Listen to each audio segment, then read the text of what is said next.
It was late at night. The room was very hot, and she felt even hotter. Zhu Sui felt her head was heavy and she was confused, almost unable to breathe under the weight pressing down on her. Someone was taking off her clothes. In a daze, she saw Lanxu. Wait, was that Lanxu from his younger days? Was she dreaming? She instinctively grabbed his hand. The hands paused for a moment. Then a deep voice whispered in her ear. Today is Sunday. Zhu Sui looked lost. Lanxu leaned down and kissed her nose. We need to hurry. Huh?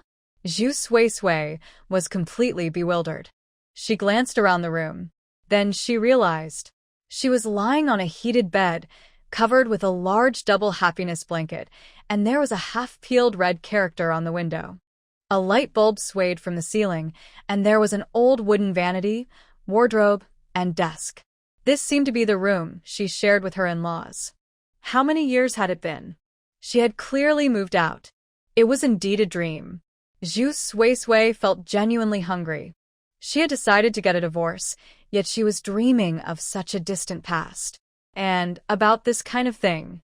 Thinking back to all the years she spent trying to be a good Mrs. Liu, she realized she had been striving to make Lanxu love her, while neglecting her own happiness and losing herself in the process. Expecting a man who didn't love her to fall in love was wishful thinking. It took her many years to understand. In Lanxu's world, there were countries, families, and comrades. Everything existed, except for her. With that thought, Zhu Sui couldn't help but smile sarcastically. But since it was a dream, why should she passively endure? Why not take charge in her own dream and do as she pleased for once? In the dim light, Zhu Sui took the initiative to wrap her arms around the man's neck and looked up at him. She had to admit, Lanxu was incredibly handsome.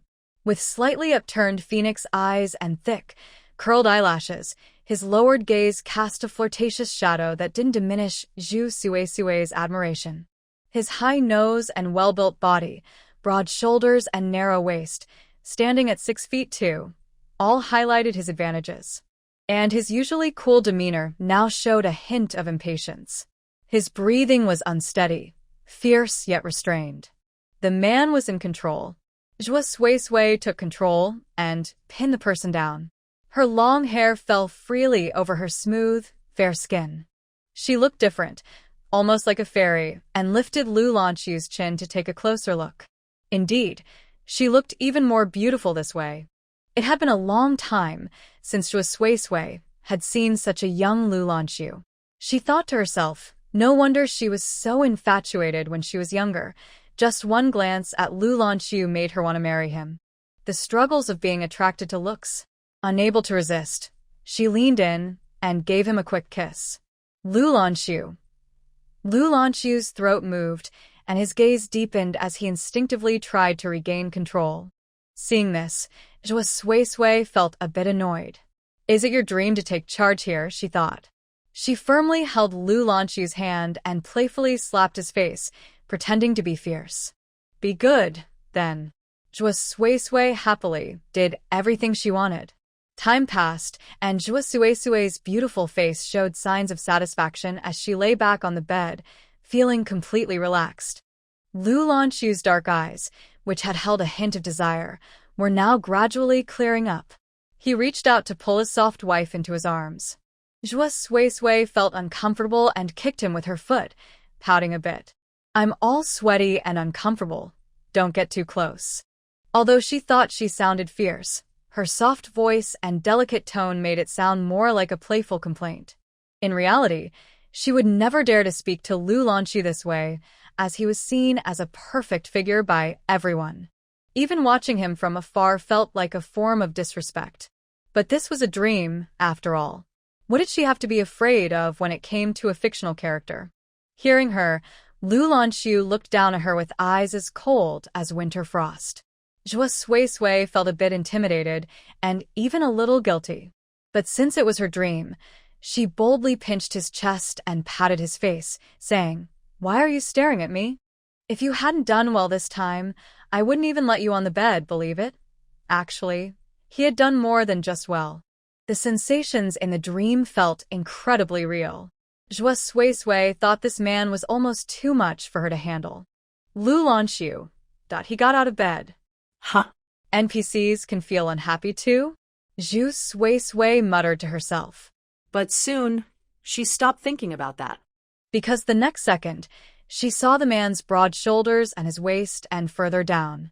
TSK, Zhu Suisui thought it was amazing that she could still have such a dream before her divorce. Why should everything be led by Lu Lanxu? She has her own thoughts and her own life. But the young body is indeed wonderful. Zhu Suisui was already thinking that after the divorce, she might even support a younger man. After all, she wanted to live happily and freely in the second half of her life, to live for herself. Her body felt warm. Her eyes felt warm too. Zhu Suisui wasn't sure if she was sick or if she was just tired from the earlier activity, but when she lay back down, she lost consciousness. In the second before she fell into a deep sleep, she thought, what a pity. She didn't get enough in the dream. Lu Lanxu returned with water, wanting to help Zhu Suisui cool down, but when he touched her, she was surprisingly hot. He frowned and quickly dressed her, carrying her in his arms. This winter, the city had several days of heavy snow. The snow had just stopped yesterday. The roads were still covered in white. Fortunately, there were workers who had cleared a path. Lu Lanxu drove to the hospital and rushed her to the emergency room. After tests and IVs, they finally got her into a hospital room. The on-duty doctor was a woman, and when she looked at Lu Lanxu while writing the orders, her expression was filled with displeasure. You don't know your wife's condition? With her body like this, you dare to be so reckless? You really don't take women seriously, do you? Now you're worried, but where were you earlier, Lu Lanxu? He silently took the orders and walked out. Behind him, he could still hear the female doctor and the nurses complaining. Looks can be deceiving. You must remember, when we women marry, we can't just look at looks. What good is being good-looking if they don't treat you well? Lu Lanxu. Arriving at the hospital room. It wasn't until around 4 o'clock that Zhu Suisui's fever finally broke. Looking at Zhu Suisui, who was now quietly lying on the hospital bed. She was sleeping soundly. The coldness in Lu Lanxu's eyes melted away, leaving only deep tenderness. He leaned down slightly and gently kissed her smooth, full forehead. After completing the formalities, Lu Lanxu took off his military coat and draped it over Zhu Suisui, lifting her up gently. She was very light. He frowned slightly and wrapped her snugly in the coat before walking out. By the time they got home, it was already 6 in the morning. Zhu Suisui was placed on the bed in her room. Seeing that she still showed no signs of waking up, Lu Lanxu had no intention of waking her. He tucked her in and then heard some noise outside, so he went out. When he reached the front gate, he opened the door and found his aide, Xiao Pan, had arrived. Upon seeing Lu Lanxu, Xiao Pan saluted. Commander Lu. Lu Lanxu nodded at him. At that moment, his parents from the Lu family also came out of the house. Lu's mother, seeing Lu Lanxu, spoke with concern. What happened? Why did you go out in the middle of the night and come back now? Lu Lanxu explained. Suisui had a high fever. Hearing it was Zhu Suisui, Lu's mother frowned slightly but did not say anything further. Lu's father, however, asked with concern, How is she now? Is she feeling better? Lu Lanxu nodded. The fever has gone down, but the doctor said she needs to rest well. That's good. Otherwise, your grandfather would definitely worry, Lu's father replied. Lu Lanxu did not continue the topic. He looked at Xiao Pan and asked, What happened? It was unusual for Xiao Pan to come so early without a reason. Seeing this, Xiao Pan glanced at Lu's parents, looking hesitant to speak. There were some things that were not convenient to say in front of them. Lu Lanxu understood this and said, Let's talk in the living room. Once their son left, Lu's mother couldn't help but complain. If it weren't for the old man, how would Lanxu marry her? With so many people in the Lu family, why did she choose our Lanxu? Thinking about it made Lu's mother feel pained. She knew that Lu Lanxu was the most outstanding among their generation and had a limitless future ahead. Everyone knew he would eventually become the head of the Lu family. Yet, such a perfect person ended up marrying a girl from the countryside. If it were just a difference in family background, that would be one thing. Lu's mother didn't mind family status as long as the person had good character. But the problem was, Zhu Sui was a premature baby, her health was weak, and she often needed to go to the hospital. What family would want a daughter-in-law like that? Seeing Lu's mother speak this way, Lu's father scolded her. "It's been a year since my daughter-in-law came into the family. Why are you still saying these things? The debt owed by the old man is a debt owed by the entire Lu family. As a member of the Lu family, it is only right for Lanxu to repay that debt." Mother Lu coldly replied, "What? Can your son, Lu Taining, be the only one to have a child? I don't share the Lu surname, so why should my son suffer because of this?" The two of them were not getting along, and early in the morning, they were already filled with anger. Zhu Sui had a deep sleep. It wasn't until the sunlight streamed in, making it uncomfortable even with her eyes closed, that she instinctively raised her hand to block it, only to find her arms weak and her legs feeling foreign. What happened? Zhu Sui frowned. But before she could figure out her condition, she opened her eyes and was stunned by her surroundings. The room was not small, about 30 to 40 square meters. She was lying on a large heated bed, covered with a thick, soft blanket embroidered with mandarin ducks. The warmth from the heated bed made the entire room cozy. In a daze, she lifted the blanket and got out of bed. Looking around, she felt an unreal sensation in this clean and warm little room. The window had a red double happiness symbol, though it seemed to have faded over time. There was a wash basin with the same symbol on a wooden stand, along with a wardrobe and a dressing table, all filled with a sense of nostalgia. Zhu Sui didn't even need to look closely. She was very familiar with every inch of this place. But it was precisely because she was familiar that she felt shocked. Suddenly, she remembered something and quickly looked at the calendar hanging on the wall, which clearly read December 22nd, 1980. 1980. Zhu Sui clenched her fists as distant memories flooded back. She married Lu Lanxu in 1979. The Zhu family had once owed a debt of gratitude to the Lu family. At that time, her grandfather had just married and soon went to the battlefield, becoming the servant of the old man of the Lu family, and they had a good relationship. Later, in a brutal incident, he died while protecting the old man of the Lu family. There was no complete body left. Even now, there was only a symbolic grave because they couldn't find any remains. Even if they had, they wouldn't know whose they were, as so many had died that day. At that time, Zhu Sui's grandmother was pregnant with her father when she received the tragic news of her husband's sacrifice. She was heartbroken and nearly had a miscarriage. If it weren't for leaving the only heir for the Zhu family, she might have gone with them. After Grandma Zhu gave birth, times were still tough. She fled with her child, a mother and orphan, until she finally settled in a rural area. When her father turned 18, he married Zhu Sui's mother through an introduction from someone in the village. Zhu Sui's mother was also unfortunate. During the war, she didn't even know who her parents were. At that time, girls were often unwanted and had a high chance of being abandoned. Later, she was adopted by a family in Sioux village that couldn't have children. After adopting her, her adoptive mother became able to have children and had several more, making Zhu Sui's mother the eldest sister who took care of her younger siblings. Despite her beauty, she remained unchosen for marriage. At that time, the Zhu family had little labor force, being just a mother and child with no siblings and were outsiders. Given these circumstances, it was already quite good that someone was willing to marry into the family, so they quickly got married. The following year, Zhu Sui's eldest brother, Zhu Lixing, was born, and the year after that, her second brother, Zhu Liqin, followed, and then she was born. When she turned 17, old Master Lu finally found them. Seeing how poor the Zhu family was, he wanted to help and proposed a marriage arrangement with Grandma Zhu. The Lu family was a well-known and respected family in the city. Even with the engagement, they were reluctant to let a daughter from the Lu family marry into the Zhu family. However, if the Zhu family asked, old Master Lu would certainly agree. But the Zhu family was realistic.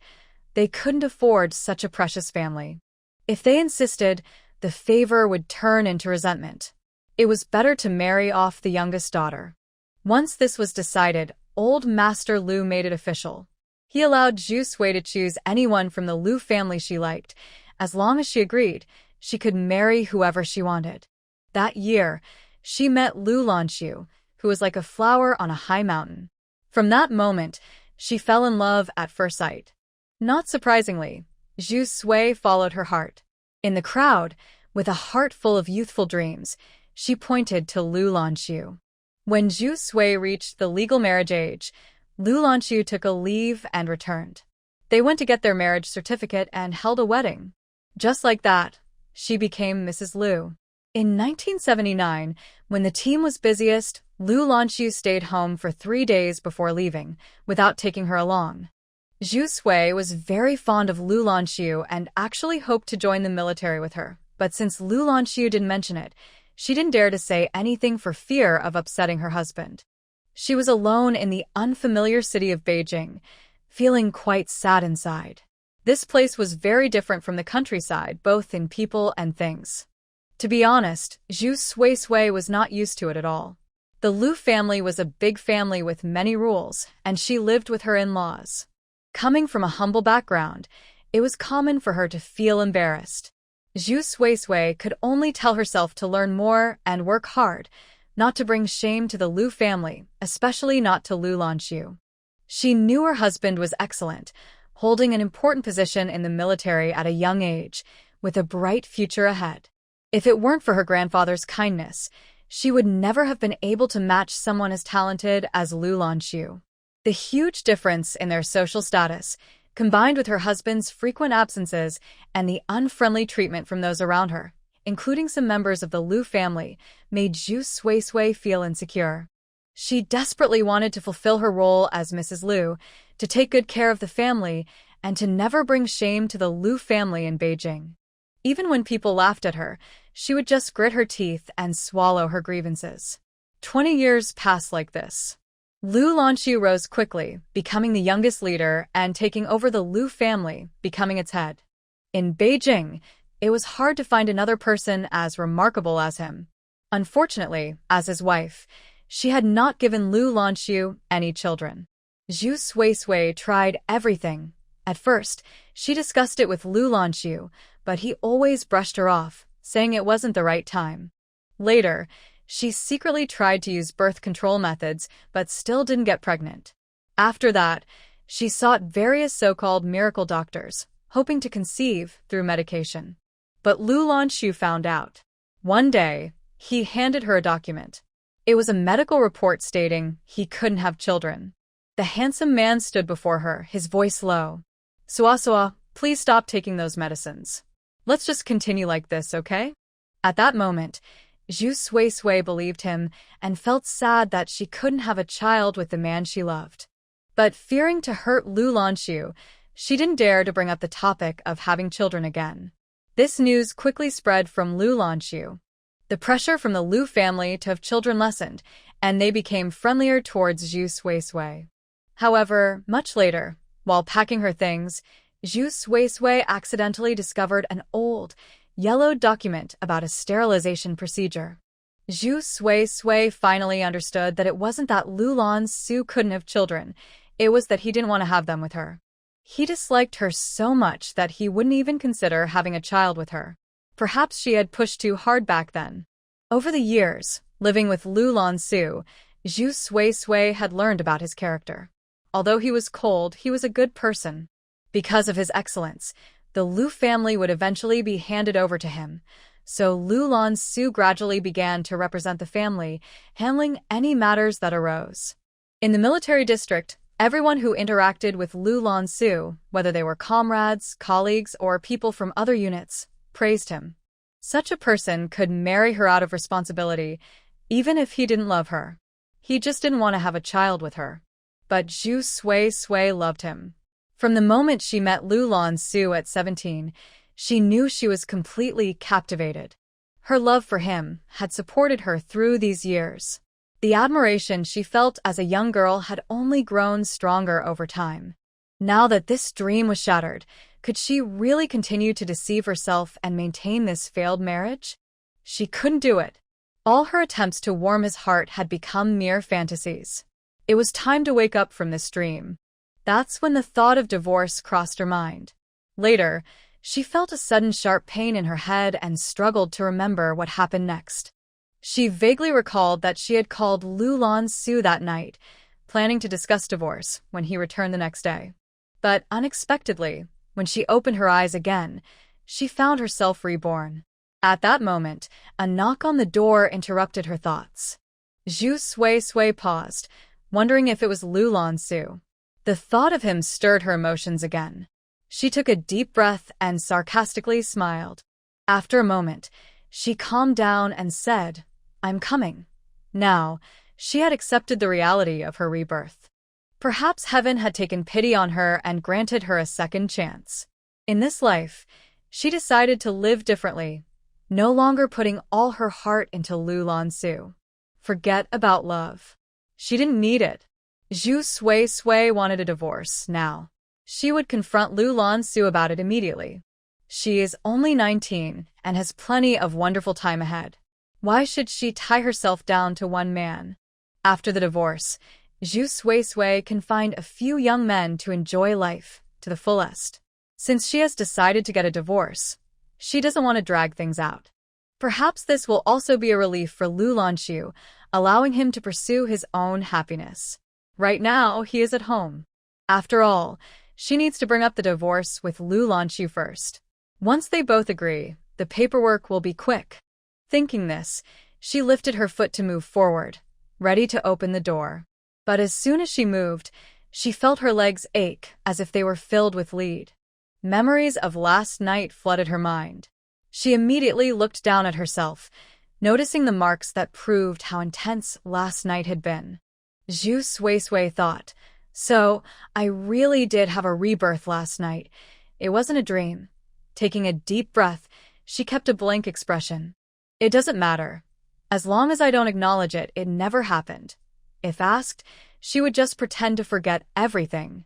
At this moment, Zhu Sui was determined to be strong and decisive. She prepared herself mentally and walked to the door, turning the handle to open it. The door opened. The snow in the courtyard was cleared away, but the dark eaves still held a layer of white. Sunlight poured in, creating a shimmering effect like a slanted waterfall, with tiny particles dancing in the light. As the light entered, the room brightened quietly. However, a tall man in military uniform blocked the doorway, making it seem small and narrow, allowing only a little light to come through.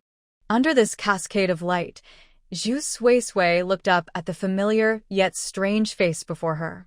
With dark hair and skin like snow, his deep-set eyes were striking. Dressed in green military attire, he had broad shoulders and a slim waist, tall and long-legged. With his back to the light, as he stepped into the room, half of his handsome face was illuminated, appearing both cold and noble. It was Lanxu, the man she had loved for many years. Zhu Sui momentarily froze. It wasn't until his warm hand touched her forehead that she snapped back to reality. Instinctively, she took a step back. His beautifully sculpted hand fell empty. This action seemed to create an invisible barrier between them. But before Zhu Sui could think further, the man in front of her reached out his hand again, his warm and dry hand covering hers. He looked down at her with a deep gaze, his voice low and soft in her ear. "Are you feeling better?" At that moment, they were very close. Zhu Sui and Lanxu locked eyes, their breaths paused, and she felt a bit shy to look away. When she hurriedly dropped her gaze, she noticed faint scratch marks on his neck. Could it be from last night? Zhu Sui took a deep breath. It's fine. She told herself she was a heartless woman. But the sight of that scratch mark, which even winter clothes couldn't hide, made her wonder what it would look like without clothes. Images from last night flashed in her mind. The man had great stamina. He fulfilled all her requests for positions she had never tried before. He was indeed a quick learner. After just a few positions, he figured out the rest on his own. Thinking about this made Zhu Suesue's breath become unsteady. It wasn't shyness or embarrassment. It was just absurd. He was so skilled, yet in her past life, he had never given her anything. A single position could travel the world. Zhu Suesue felt a mix of emotions. Yes, he didn't love her. Why would he be willing? Being close to her was just a formality. With that thought, all her affection and dependence on Lu Lanxu vanished. Only one thought remained. She wanted a divorce. Zhu Suesue forced herself to be resolute, pulled her hand away, and looked up at the man again, taking a deep breath. I need to talk to you. Lu Lanxu felt the emptiness of her hand and thought she was just unaccustomed to it, so he didn't reach out again. He gently said, I have something to tell you too. Today is the winter solstice, and we need to go to Grandpa's for dinner. Are you feeling well enough to eat? Winter solstice? At his words, Zhu Suesue was taken aback. She remembered that today was the winter solstice. The Lu family was large, and on such a reunion day, they would definitely have a meal together. Thinking of Grandpa Lu, Zhu Suesue's expression softened. He treated her very well.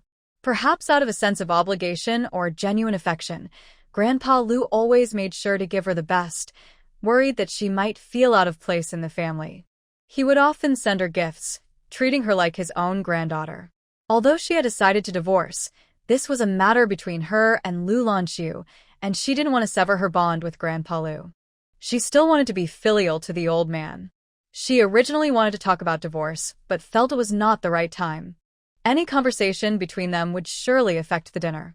Thinking this, Zhu Suesue lowered her gaze and said, I understand. What did you want to tell me earlier? Lu Lanxu asked, recalling Zhu Suesue's words. Let's wait until after the dinner to discuss it, Zhu Suesue replied, biting her lip. She didn't want to upset the elders or bring up divorce now, especially when she had to force herself to attend the dinner with Lu Lanxu. However, he might not even be able to attend. A hint of self-mockery crossed Zhu Suesue's lips. Lu Lanxu never accompanied her to such gatherings. After all, anything else seemed more important to him. She looked at Lu Lanxu again and smiled. Are you sure you will go? Lu Lanxu noticed a hint of sarcasm beneath her smile and frowned slightly. I will go with you. Zhu Suesue couldn't remember if he had gone with her in her past life. She had no memory of it. She assumed this life would be the same. Not wanting to get her hopes up, she replied, if that's the case, that would be best. Hearing the insincerity in her tone, Lu Lanxu bit his lip, feeling guilty for not spending much time with his wife over the past year due to work. He repeated, Suesue, this time I will go with you. Will he? Zhu Suesue didn't want to think about him anymore. Instead, she preferred to worry about what to wear that evening. Seeing his wife still doubtful, Lu Lanxu's throat moved slightly, and he fixed his gaze on her, unable to resist asking, Suesue, did something happen while I was away? Nothing happened. I said I would talk to you after dinner. I don't want to say more right now. Zhu Suesue smiled at him, but her eyes lacked warmth. She had been so affectionate last night, but today she seemed like a different person. Lu Lanxu fell silent for a moment. Did he upset her by making her go to the hospital last night? Zhu Suesue didn't want to be alone with him anymore, so she took the initiative to send him away, saying, Aren't you busy? Go handle your work. You don't need to worry about me. Lu Lanxu indeed had work to do, as he had already left late because Zhu Suesue was sick. Sensing her coldness, he finally spoke after a pause. I will come to pick you up once I finish. I don't need it. I still have to go out, and I'll go directly then. Zhu Suesue firmly refused. The atmosphere cooled again. After a moment, Lu Lanxu asked, Is there enough money at home? He prepared to take out some cash. Zhu Suesue held Lu Lanxu's hand, saying, No need. I still have what you gave me before. Seeing Zhu Suesue's insistence, Lu Lanxu paused and had to give up on taking the money. Then, as if remembering something, he took an item from his pocket and handed it over, saying, Here, take this. What is it? Zhu Suesue looked up. It was a small box. Lu Lanxu placed the box in Zhu Suisui's hand and explained, "It's a gift for Grandpa." On a day like the winter solstice, when everyone gathered together, it was natural to give gifts to the elder. Zhu Suisui opened it and gasped. Inside lay a beautifully crafted jade cup, very exquisite. However, what surprised her was not the beauty of the cup, but the faint red mist clinging to it, even though it was clearly white and green. What was going on? What's wrong? Lu Lanxu's clear voice broke through her thoughts. Zhu Suisui snapped back to reality, closed the box, and replied coldly, "It's nothing." She placed the item on the table. As she looked down, the nightgown she wore revealed a bit of her figure, exposing her marks to the man. Lu Lanxu's gaze darkened slightly. Last night's intensity was something they had never experienced in over a year of marriage. He always thought Zhu Suisui didn't like that. When he first saw her, she was so thin and fragile, wearing faded clothes, like a delicate little flower that could easily be blown away by the wind. Lu Lanxu suddenly felt protective. After marrying Zhu Suisui, on their wedding night, she was so timid and shy, afraid of what was to come, yet she silently endured. Lu Lanxu felt he had to be gentle, fearing that any extra action might make Zhu Suisui feel uncomfortable. But last night, he witnessed a passionate side of the little flower. However, Lu Lanxu seemed to recall something, and his gaze became more restrained. He walked over and slightly leaned down, saying, "Suisui, I have to go to work now." "Okay." Zhu Suisui didn't look back, but she could clearly feel the man's warm breath on her neck, sending shivers down her spine. Just like last night, he seemed very happy, his eyes filled with a restrained passion as he kissed her neck, softly calling her name over and over. Zhu Suisui quickly stopped herself from thinking further. Then, in the next moment, a tall figure enveloped her from behind, pulling her into an embrace. Zhu Suisui's body stiffened. She held her breath and stayed still. Lu Lanxu held her close, turned his head, and kissed her cheek, his voice deep and soothing. "I'll be busy for a while longer, but then I'll take my vacation and we can go somewhere together, okay?" Would he really finish everything? Zhu Suisui thought about it, and the answer was no. The saying, "with great power comes great responsibility," suited Lu Lanxu perfectly. Zhu Suisui didn't say it was bad. She just felt tired of this life, always chasing after a man who didn't love her. It was exhausting. Rather than living on his vague promises, which might not even be fulfilled, she preferred to go wherever she wanted, whenever she wanted. So, when Lu Lanxu said this, Zhu Suisui's life plan no longer included him. She didn't answer whether it was good or bad. Fortunately, Lu Lanxu didn't insist. He pulled her closer and kissed her forehead, watching her eyes shimmer like ink spreading in water, with a hint of moonlight's clarity. "I'm leaving." Once he stepped out the door, Zhu Suisui sighed in relief. It was hard to explain her feelings. She didn't want to think about it anymore. She would wait until the dinner was over to talk to Lu Lanxu about divorce. She returned to the room. She was still in her pajamas, so she needed to find something appropriate to wear for the visit to the elder Mr. Lu. In her past life, she dreaded such dinners. The guests were all people with certain positions in various fields, making Zhu Suisui feel out of place. As mentioned before, the Lu family was a large family, and during the war years, they valued having many children. If one son died, the family could face extinction. In the case of the Lu family, having many descendants was a priority. Elder Mr. Lu had 9 children in his lifetime, 6 sons and 3 daughters. 1 son and 1 daughter had passed away. Now 5 sons and 2 daughters were still alive. These children had also had kids, showing just how prosperous the Lu family tree was. Now, the Lu family members are shining in various industries, and the most promising among them is Lu Lanxu. Thinking of Lu Lanxu, Zhu Suisui couldn't help but curl her fingers. In the past, she always wanted to be a good Mrs. Lu, but due to her living environment, she often embarrassed herself, and she was probably already infamous in the Lu family. Forget about bringing glory to Lu Lanxu, just not embarrassing herself would be a blessing. She feared they were laughing at her behind her back, thinking that no matter how excellent he was, he still married a wife who was not impressive. With this in mind, Zhu Suisui felt there was nothing to be afraid of. She would go confidently and gracefully, no longer hesitating because of Lanxu.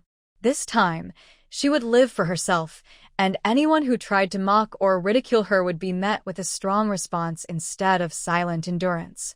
She wanted everyone to know that she, Zhu Suisui, was not someone easy to bully.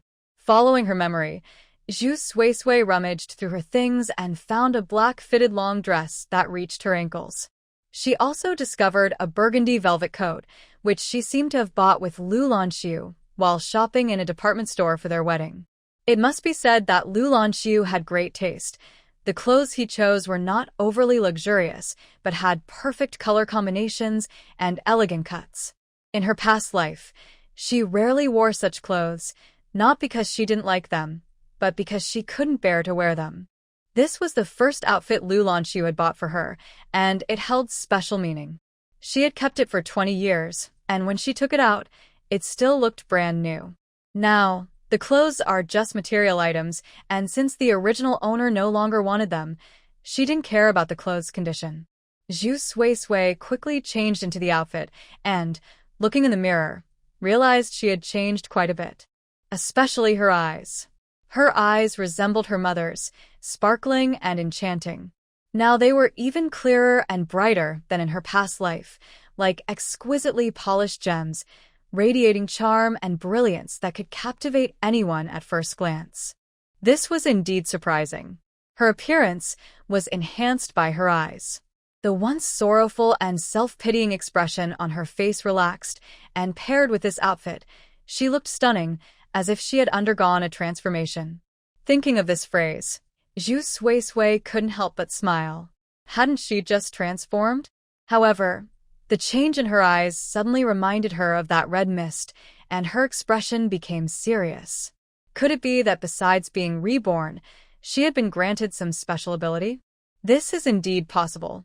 In the 1980s and 1990s, Zhu Suisui watched many Hong Kong films that told stories of people with special abilities, often gained through unexpected adventures. She remembered seeing a piece of jade, and decided to find one to verify the truth of this event. Jade. Wait, it seems she actually has a piece. Thinking of this, Zhu Suisui quickly went to the place she remembered to look for the jade. Zhu Suisui opened her wardrobe and then a box, searching until she found a small wooden box at the bottom. It was a small wooden box made by her second brother, who was very skilled. It didn't feel rough like a man's work. The box was beautifully crafted. Thinking of her family, Zhu Suisui felt a warmth in her heart. Without further thought, she opened the box. Inside lay a small white jade stone, just the right size to fit in the palm of her hand, carved into the shape of a cicada with simple, elegant lines that showed the care of the sculptor. This jade piece was given to her by her mother. It was said that her mother carried it with her during difficult times. Because it was small and well hidden, no one discovered it. When she was adopted, her mother had the foresight not to let her adoptive family know about it, as it might be the only thing that could help her find her real parents. However, by now, her mother's desire to find her parents had faded. As a woman, she had built her own family and had children. Life in the Zhu family wasn't perfect, but her husband treated her well, her mother-in-law was understanding, and her children were caring. She felt content and lost the strong desire to search for her roots. After all, if she found out she had been abandoned, it would be a double blow. This jade came into her possession because she was born prematurely. The midwife said she might not live past 5 years old. Her mother, desperate, sought help everywhere and heard about a folk remedy. It was said that wearing jade might improve her health. In her urgency, her mother drilled a hole in the jade and had Zhu Suisui wear it. Strangely, her health did improve. The weak child who had been bedridden began to gain strength day by day and has been living steadily ever since. Over the past 10 years. At home, they were very careful about this matter, wrapping the jade in mud and painting it to look like an ordinary stone, trying not to reveal it. After all, To the Zhu family, it was no longer just a stone, but a matter of Zhu Suisui's life. Usually, Zhu Suisui wore it, but when Lu Lanxu returned, she was worried that their affection might accidentally cause the delicate item to scratch him. Even though the chance was very small, she didn't want to risk it, so she only took it off and stored it during those times. However, it was strange. Zhu Suisui did not see any mist on it. Could it be that it wasn't real? Zhu Suisui felt a bit puzzled. She was still exploring her so-called special ability, unsure of what it could do, and she didn't know if she truly had this ability or if her eyes were just playing tricks on her after being reborn. Not finding any answers from the jade, Zhu Suisui had to give up for now. She put on the jade and went outside. It was Monday, and the Lu family had all gone to work. It was already lunchtime. She hadn't eaten or drunk anything since morning and was feeling quite hungry. Fortunately, there was a housekeeper named Aunt Lu at home. After Zhu Suisui married into the family, the elder Mr. Lu was worried about her health and that she couldn't handle household chores. Since everyone else had to go to work, he arranged for someone to help. Aunt Lu was honest and straightforward. She had come to the city after fleeing from another place and wasn't originally from here. Living in a shared house, she had a husband who liked to drink, and life was not easy for her. After coming to the Lu family, her husband caused trouble, and when Mrs. Lu found out, she dismissed him immediately. They tried a few more housekeepers afterward, but Mrs. Lu was never satisfied and let them go for various reasons. With no housekeeper left, Zhu Suisui took it upon herself to handle all the household chores, washing clothes, cooking, cleaning, and tidying up. Things she rarely did at home, she ended up doing all of them in the Lu family. Looking back, Zhu Suisui realized she was quite naive, doing all these tasks without complaint and even enjoying them, fearing she wasn't doing well enough. After all, with Lu Lanxu not home, as the eldest daughter-in-law, she felt it was her duty to take care of her in-laws. She thought this way herself, so it was no wonder others took advantage of her. Now, reflecting on it, Zhu Suisui wished she could shake herself. Those who didn't like her wouldn't change their feelings just because of her efforts. She desperately wanted to be a good wife and show harmony between mother-in-law and daughter-in-law, never revealing the troubling matters to him.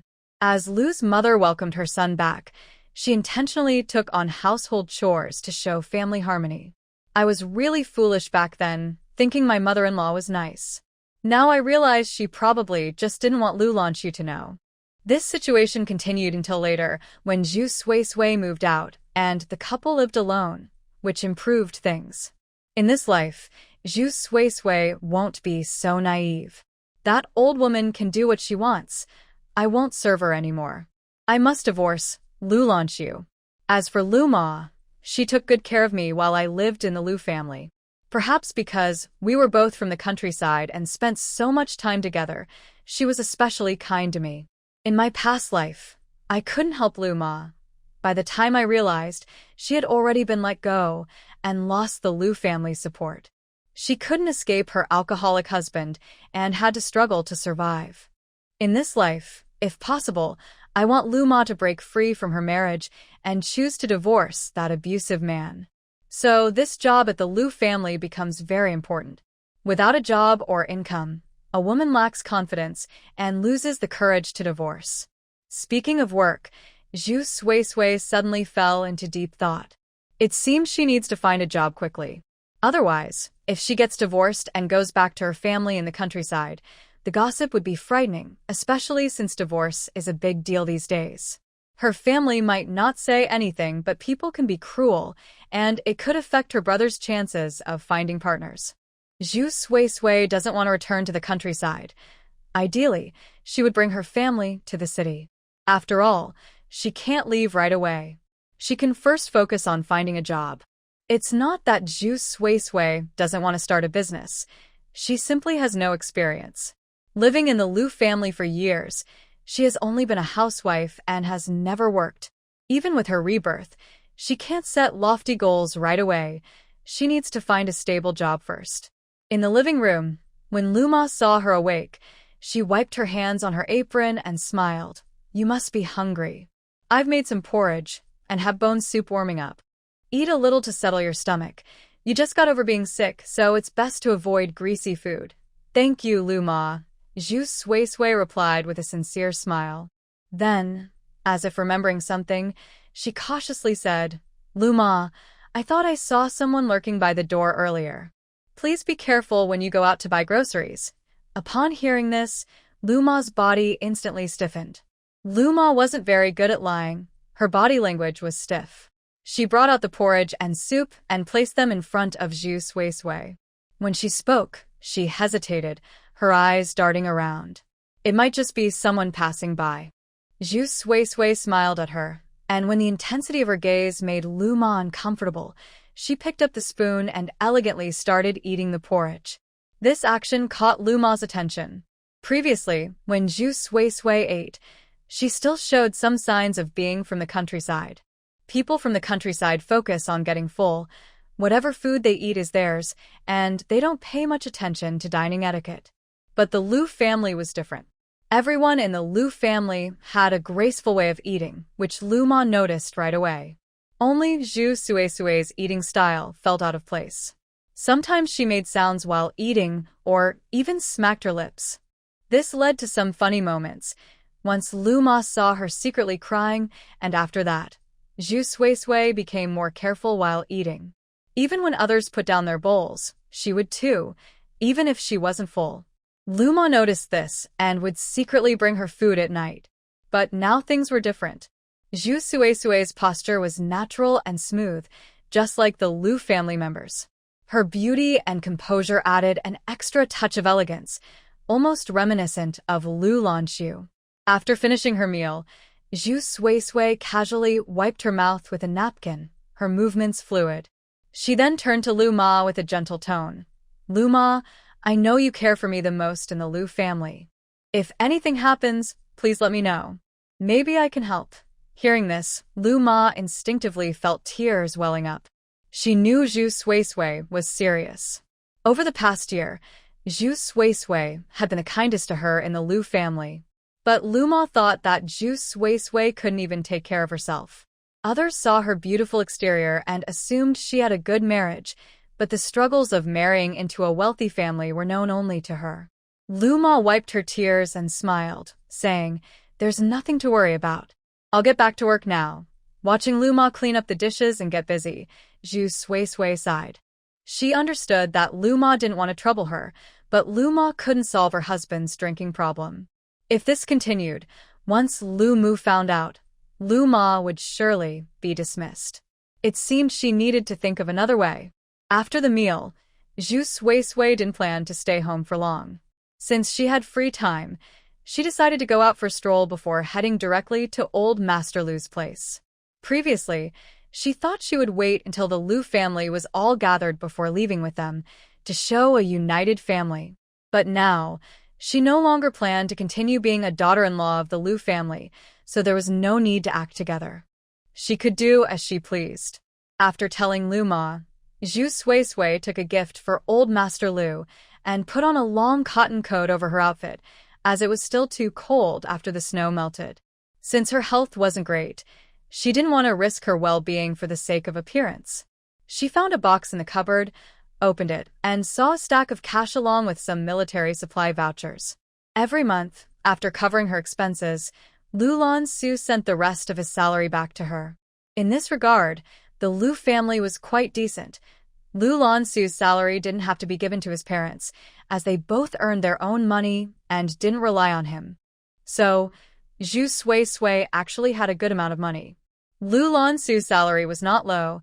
It was 287 yuan now, having recently received a promotion, while it was around 253 yuan 6 months ago.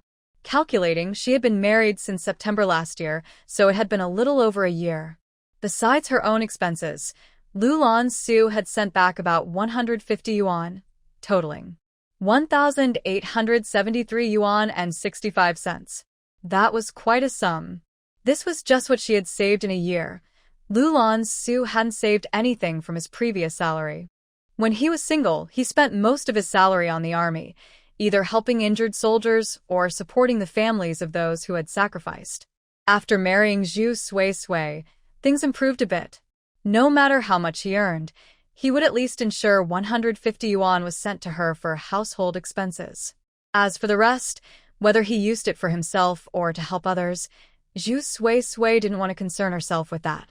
She took out 500 yuan.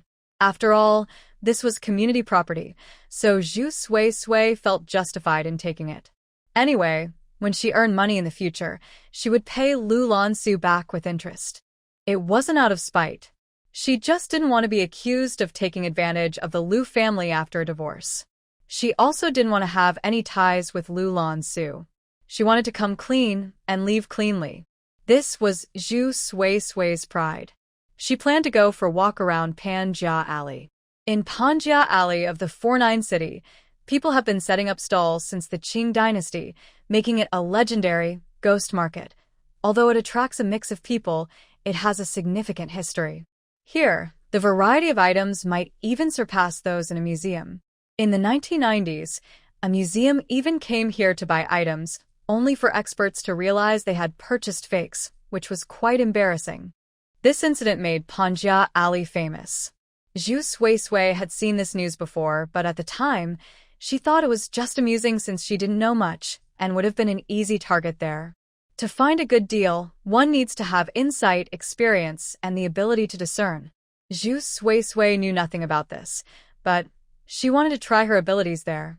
Determined, Zhu Sui went out to wait for the tram and made her way to Panjia Alley. It was nearly 2 o'clock when she arrived. She planned to stroll around, hoping to see if the mist would appear, mainly to test her abilities. She needed to hurry to Old Master Lu afterward. Upon arrival, Zhu Sui found the place unusually lively. The entire street was lined with small stalls, and vendors bundled in military coats sat with their hands in their pockets, some shouting while others remained quiet. At this time, Panjia Alley wasn't well known yet. Those who came here had some knowledge of antiques and were looking for good deals. Unlike in the future when many tourists would come without understanding anything. On the street, some people were skillfully spinning 2 walnuts on a string, while others held cricket cages and bird cages. Most of the vendors were over 40 years old. Zhu Sui wandered around for a while but didn't see any mist, which made her feel more disappointed. Was it really just her imagination? Just then, a child ran by and accidentally bumped into her. She instinctively braced herself, narrowly avoiding knocking over items from a nearby stall. If that had happened, it would have been a problem. The vendor shouted, "Be careful. Everything here is precious. If you break something, you'd owe more than you can pay." Zhu Sui quickly apologized. The vendor, noticing her beauty and that she hadn't actually damaged anything, softened his tone. "Are you okay?" I'm fine. Zhu Sui moved her hand, revealing a small object that had been covered by other items. Once she saw it clearly, her breath caught. It was a small seal, colored orange-red with a bit of creamy white wrapped around it. The edges were engraved with patterns, and at the top was a delicately carved, cute little bird. What was remarkable was that this tiny seal had a faint blue mist surrounding it. That was quite unusual. After Zhu Sui stabilized her health, she took a small stool nearby and sat down. This meant she was ready to choose some items. In this antique market, there were many unspoken rules. Zhu Sui didn't know much, but in her past life, she was the most free person in the Lu family. The old Master Lu adored her, so she would often visit him at the Lu residence. The old master was elderly and had reached retirement age. He enjoyed tinkering with these items at home. Although he wasn't an expert, he had developed an interest in antiques thanks to a friend named Mr. May, who had studied them a bit when he was younger. After the economic reforms, the old master's pension was mostly spent on this hobby, and he would take the old Master Lu along with him. Having spent a lot of time with the old Master Lu, Zhu Sui naturally heard many stories and learned quite a bit, enough to know some of the rules. Mr. May had once wanted to teach her more, but at that time, Zhu Sui was very frugal and didn't know how to make money, so she couldn't afford to spend on such things. Zhu Sui carefully examined the seal, which had 2 traditional Chinese characters engraved on the bottom. She wasn't an expert, but She had heard some things from Mr. May. However, her focus had been entirely on Lanxu, as she was determined to be a good Mrs. Liu, so she hadn't paid much attention. But looking at it now, it was quite exquisite and delicate. If it were cleaned up, it would have its own charm. After her experiences in her past life, Ji Sui had developed a certain aesthetic sense. What intrigued her more was the blue mist surrounding the seal. Earlier, when she looked at the jade cup given by Lanxu, it had a red mist. What could explain the change in color? Ji Sui couldn't figure it out at the moment, but she was determined to buy the seal. She asked the vendor for the price. The vendor, seeing her beauty and proper attire, thought she looked unfamiliar and likely didn't know much about antiques, so he had other ideas. He said, "This is a seal from the Qing dynasty priced at 500 yuan. Nowadays, many people's salaries are only around 30 or 40 yuan. Even someone like Lanxu would need 3 months to afford this seal. This is definitely overpriced." Although Zhu Sui is not an expert, she is not foolish either.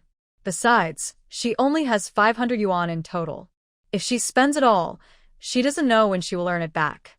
She pretended to be picky and said, "This seal is already tarnished and has been at the bottom for a long time.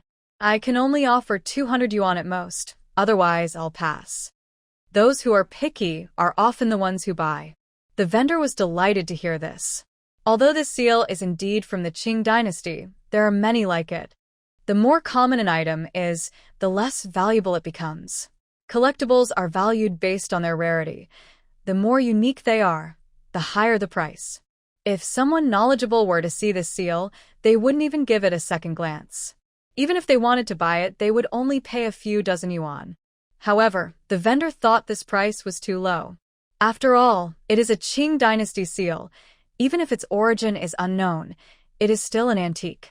Because of this, the vendor had not sold it for a while. Unexpectedly, today, a potential buyer appeared. The vendor had to keep up the act and said, "You, madam, are offering 200 for something worth 500? That's quite bold. Let's meet halfway and settle on 350. Zhu Sui wondered who was being bold, her or the vendor. She figured that if she really wanted the seal, she could negotiate further. Otherwise, the vendor's reaction would have been to send her away, not to continue haggling. This indicated that the vendor could accept her price. Therefore, the value of the seal was definitely not more than 200 yuan. However, since she had already stated her offer, lowering it again would show a lack of understanding of the rules. Zhu Sui firmly stated, 200 yuan or I won't buy it. She felt she had already compromised and couldn't afford to lose more, so she stood her ground at 200. Seeing that she was unwilling to budge and was about to leave, the vendor hurriedly said, all right, since you are my first customer today, I'll sell it to you for 200 yuan. The deal was made at 200 yuan. The vendor couldn't hide his smile, and Zhu Sui didn't mind, carefully placing the seal away. She didn't plan to continue browsing. It was getting late, and it would take some time to get to the Liu residence. After all, this is the third ring area of the city, which is quite remote. Most importantly, this kind of artifact selling is not officially allowed, and there might be inspections from the Cultural Relics Bureau, so she needs to be careful. Just a few steps later, a voice came over. I'll give you 500 for that seal. Will you sell it to me? Hearing this, Zhu Sui looked over in surprise. In the glow of the setting sun, a man with a blank expression appeared before her. He was about 6 feet tall, dressed well, and very handsome. His charming eyes seemed deep and emotional, but his dark gaze was cold, giving him an aloof air. At that moment, the man was pursing his lips, looking at her. Was he talking to her? It seemed he heard her thoughts and spoke again. 600. Zhu Sui finally realized that he was also interested in the seal. However, she had just seen blue mist around the seal and didn't understand what it meant, so she wouldn't sell it. She had a feeling that the seal was quite valuable. Zhu Sui replied, sorry, I'm not selling. Upon hearing this, the cold man frowned, speaking little. 1,000. Zhu Sui thought this man was a bit strange. She had already said no, yet he continued to raise his offer. She refused again.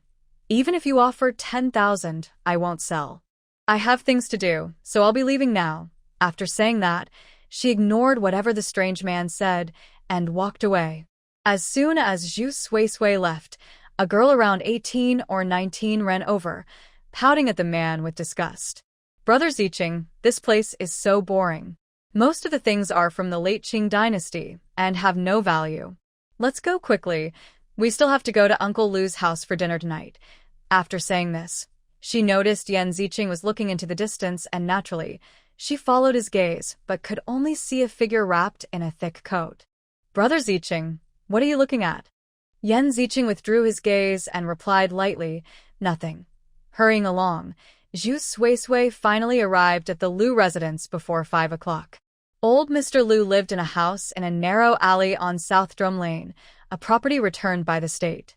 Years ago, when the old man was younger, he married Mrs. Lu, who was a true lady of a prominent family, much like the wealthy beauties of later generations. Their story was quite interesting. When Mr. Lu was a child, he often went hungry because his family was very poor and he had several siblings to support. However, he was known for his great strength and people referred to him as a big, strong guy. Because of this, eating became a big challenge for him. As a growing boy, he needed a lot of food, and being tall and strong, he needed even more. One day, while walking on the street, he met Mrs. Lu, who was out and about. He ended up saving her life, and she took notice of him. After learning about his situation, she offered him a job as her bodyguard, paying him $20 a month. What did $20 mean? Simply put, it was equivalent to over 800 pounds of rice, enough to feed a family. So, Mr. Lu became Mrs. Lu's bodyguard, and their relationship gradually grew closer. However, due to their different social statuses, they could not be together. Later, as the situation in the country worsened, Mr. Lu decided to join the army. With his intelligence and natural strength, he managed to carve out a path for himself. At that time, Mrs. Lu was worried he might die in battle, leaving her without any family. She refused to leave the country and chose to stay with Mr. Lu to help him carry on the family line. In the following 10 years, Mr. Lu protected Mrs. Lu.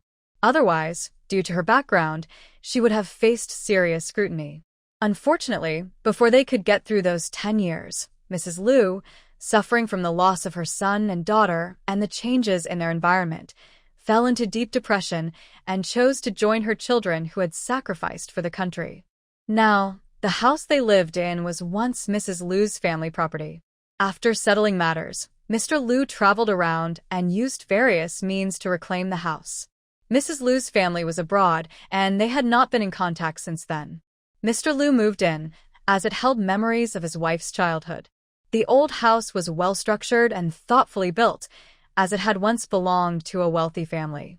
With blue bricks and red tiles, it was a courtyard with multiple entrances, elegantly designed and spacious enough for dozens of people. However, now only a few lived there. Besides Mr. Lu, there were his deceased uncle and aunt, along with their 2 children, a son from his uncle and a daughter from his aunt, who naturally lived with him. His uncle's wife, who was unemployed, also stayed there, along with the family's maid. As they reached the entrance, the guard recognized Zhu Suisui. He smiled and said, "You finally made it. The boss has been talking about you since early morning." Zhu Suisui smiled back at him. Once they entered the yard, the house was still empty, so it felt quite deserted.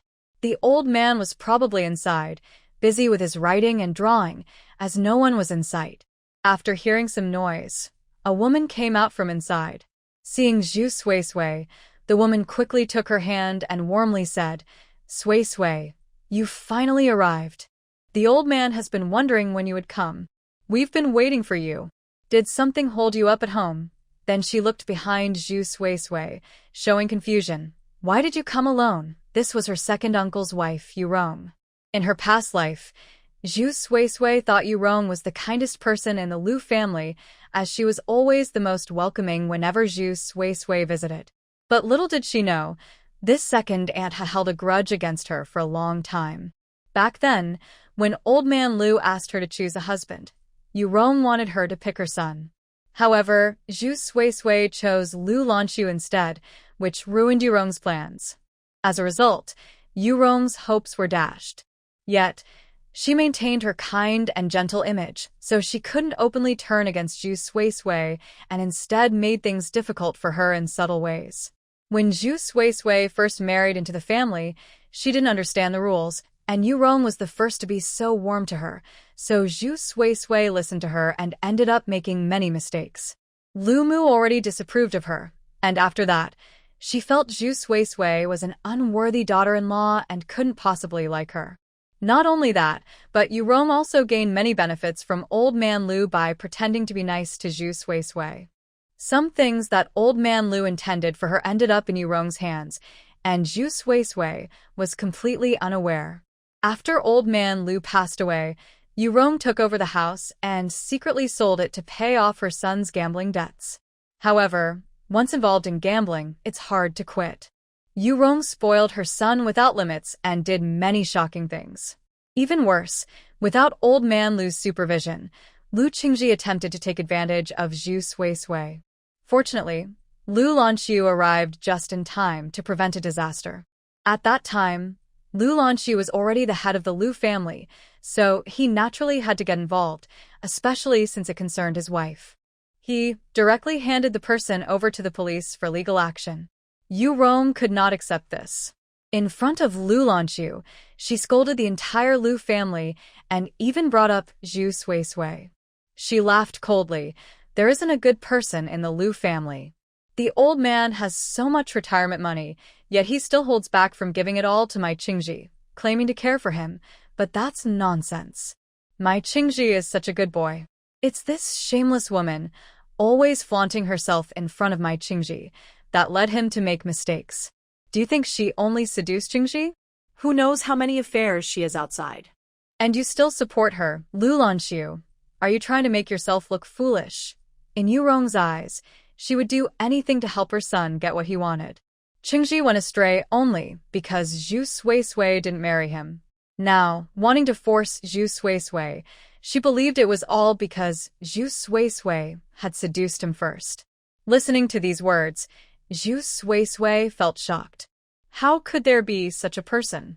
The way she twisted the truth was beyond Zhu Suisui's understanding. In this new life, when Zhu Suisui looked at Yurong, she found her particularly hypocritical. She subtly withdrew her hand and distanced herself, speaking coldly. "Aunt, is Grandpa in the study? I need to go see him now." Yurong's smile immediately froze. Zhu Suisui ignored Yurong's expression and walked straight in. In her life, she didn't want to please anyone. She treated well those who treated her well, but for those who looked down on her and had ulterior motives, she wouldn't even give them a glance. If it weren't for the kindness of old Master Lu, she wouldn't care about anyone else and wouldn't give anyone face. Thinking about old Master Lu was also bittersweet. After her second uncle's sacrifice, he took in the orphaned mother and child, treating them well, while he was always strict with the other members of the Lu family. Yet he never spoke harshly to them. Now it had come to this situation. It was truly lamentable. Although Zhu Suisui wanted to escape the Lu family, she couldn't bear to see old Master Lu like this. She thought about finding an opportunity in the future to help him see through Yurong. One must stand on their own. Things that come too easily are often not cherished. If old Master Lu hadn't taken care of them so much from the beginning, but instead taught them how to fish rather than just giving them fish, perhaps the situation for the mother and son would have been much better. Giving two candies for too long, then occasionally giving one or none at all, can lead to resentment. Zhu Suisui decided not to think about this anymore and walked straight to the study door. The door was slightly ajar. It seemed old Master Lu was inside. She knocked on the door. A booming voice came from within. "Come in." Zhu Suisui pushed the door open. The room was elegantly arranged, with many books on the shelves and some treasures found over time. On the table were the 4 treasures of the study, and an elderly man in a Zhongshan suit stood there, writing with a brush. The old man was tall and strong, with sharp eyes. Though he was in his 70s or 80s, he looked very energetic, like a 60-year-old. His hair was gray, and there was a long scar on his face from years ago. This was Old Master Lu. Since Old Lady Lu passed away, Old Master Lu had lived in her memory. He wrote, painted, and played chess, even collecting antiques because of his late wife's interests. In his old age, he continued to engage in her hobbies, as if this was the only way she never truly left him. Thinking of this made Zhu Suisui's nose feel a bit sour. The deep love between a couple was vividly reflected in Old Master Lu. Such love was what she had always longed for, but unfortunately, she had never realized it. Zhu Suisui called out, "Grandpa." Old Master Lu looked up and, upon seeing Zhu Suisui, his stern expression softened immediately. He became very excited, quickly putting down his brush and walking toward her. Seeing this, Zhu Suisui hurried forward. The old man took Zhu Suisui's hand and looked her over carefully, then complained, "Suisui hasn't come to see Grandpa for a long time. Have you forgotten about me?" Zhu Suisui smiled and replied, "How could I forget anyone, especially Grandpa? I'm here to see you now. Have you been eating well and sleeping properly?" Feeling this concern, Old Master Lu laughed heartily and teased, "What Suisui said, Grandpa remembers. I'm waiting to hold my great-grandchild, so I will definitely take good care of myself." At these words, a hint of sadness crossed Zhu Suisui's eyes. In her past life, she wanted to have a child not only for herself, but also because Old Master Lu hoped for it. Unfortunately, Lanxu did not want to have a child with her. Putting aside her unhappiness, Zhu Suisui followed Old Master Lu to the guest table and sat down, planning to change the subject. She just acquired a Qing dynasty seal today, but is unsure of its true value. The only person she can trust to ask about it is Old Master Lu. As she took out the seal and was about to speak, "Grandpa," a noise at the door interrupted her. They looked over to see a man in his 40s standing at the entrance, dressed in a well-fitted suit, his hair styled in the latest fashion, and he bore some resemblance to Lu Lanxu. It was Uncle Lu Taiping. Last year, he suddenly quit his job in the government and, with some startup capital he managed to get, went south to start a jade business, reportedly making quite a bit of money. Recently, Lu Taiping happened to have business in the city and had been staying here for a few days. Seeing Zhu Suisui, Lu Taiping smiled at her. "Suisui is here." Zhu Suisui didn't know much about her uncle, only that he was quite successful in business. With the Lu family's connections, no one dared to cross him, making his business dealings much easier. Otherwise, in the jade industry, which sometimes involves collectibles, many people take risks for high profits. Many traders initially made their fortunes this way. Without the Lu family's protection, Lu Taiping would not have had such a smooth journey. Zhu Suisui nodded at him and called out, "Uncle." When Lu Taiping approached, he noticed the seal in her hand and raised an eyebrow. "Suisui, where did you get this?" "I saw it while shopping and thought it looked interesting, so I bought it," Zhu Suisui replied briefly. Old Master Lu glanced at the seal and pondered.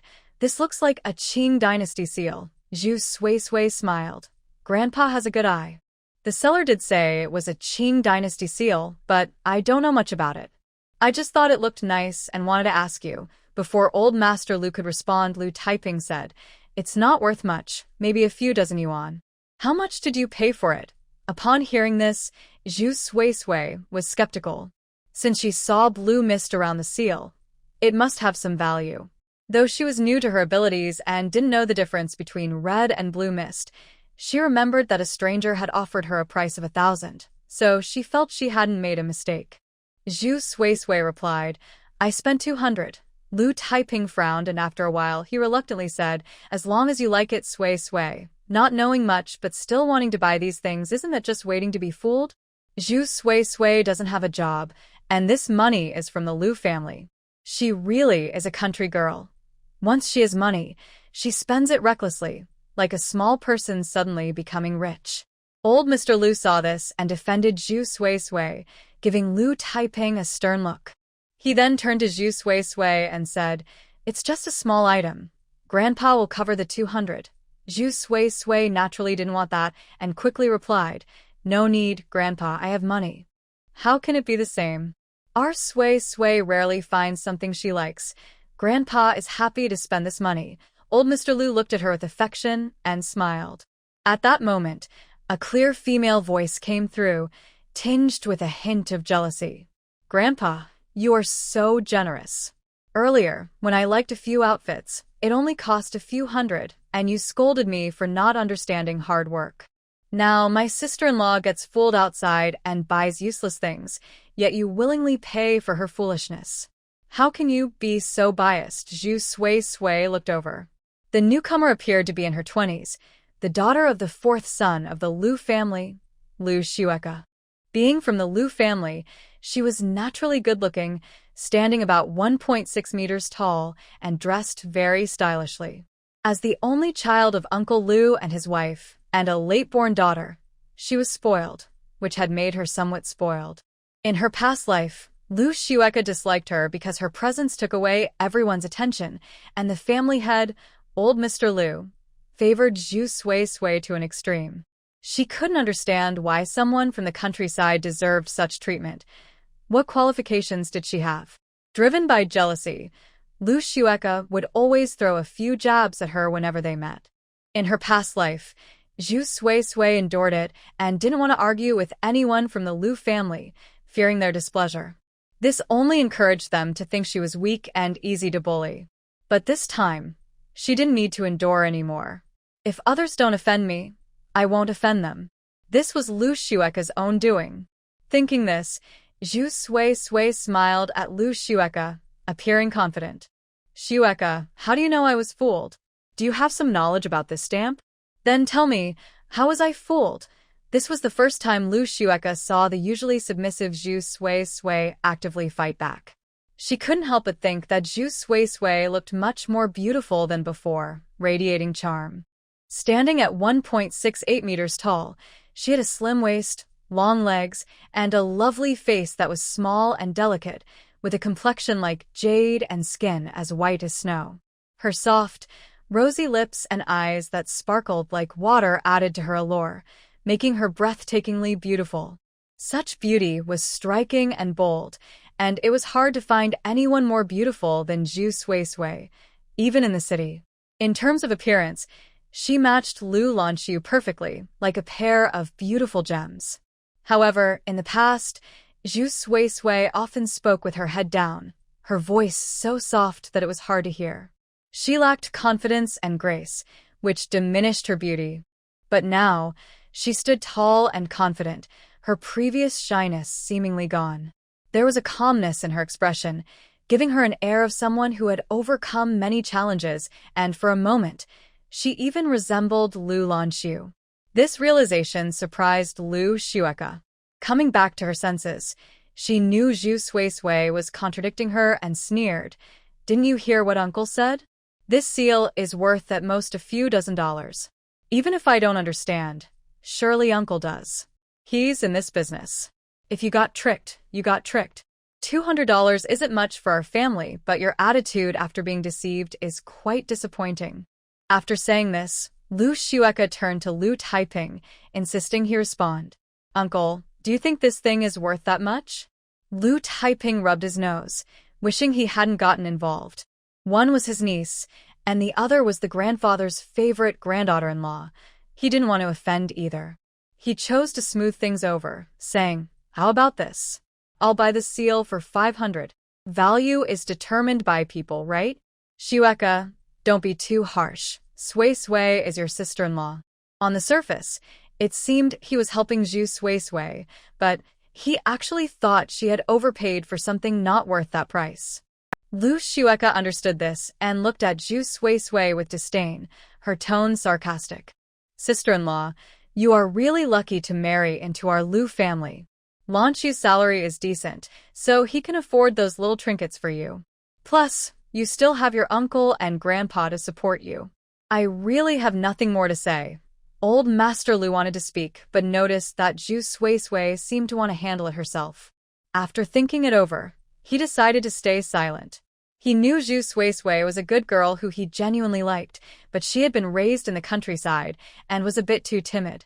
Helping her too much had made the family's children resentful. If Zhu Suisui could manage these relationships on her own, he was happy to give her that chance. Zhu Suisui understood old Master Lu's intention. He wanted her to speak boldly. In her past life, she would never have dared to argue in such matters, but this time, she was unwilling to let Lu Xueka belittle her. She mentioned her good fortune but never considered that if it weren't for her grandfather, old Master Lu might not be around, and then what would the Lu family be like? If her grandfather had lived well, he could have had a bright future. Zhu Suisui didn't want to dwell on the past, as it was already a fact. Old Master Lu had indeed treated her well, and there was no point in making assumptions about what could have been. However, her lack of resentment was not a reason for Lu Xueka to attack her. Zhu Suisui turned to Lu Taiping and asked, "Uncle, have you ever collected stamps like this before?" This surprised Lu Taiping for a moment, but he quickly understood what Zhu Suisui meant. He suppressed his displeasure and replied, "Although I haven't collected them, I know a bit about them. If this stamp has a known origin, it could be worth investigating. However, I see the stamp is quite small and likely made from little material. It's probably just a little trinket carved by a Qing dynasty noble for fun. Selling it for a few dozen bucks would be quite good." The Qing dynasty had different periods. If it were from the late Qing, it wouldn't be worth much at all. Even though he didn't have deep knowledge, he had seen many valuable items in his line of work, more than Zhu Suisui had. Lu Taiping thought Zhu Suisui was being petty and not worthy of Lu Lanxu. He had already given her an opportunity to back down, but she continued to be aggressive and questioned his knowledge, which made him dislike her even more. However, in front of old Master Lu, he still had to show some respect and didn't want to argue with a younger person. Seeing others say this, Lu Xueka felt even prouder. She looked at Zhu Suisui with disdain and said coldly, "Sister-in-law, don't act innocent after getting a good deal. Uncle has already said he would buy it for 500, so stop embarrassing yourself here." The more she spoke, the more unreasonable she sounded. "Xueka," Elder Lu said in a stern voice, showing his displeasure. Noticing this, Lu Xueka, though unwilling, dared not oppose Elder Lu and could only sulk in silence.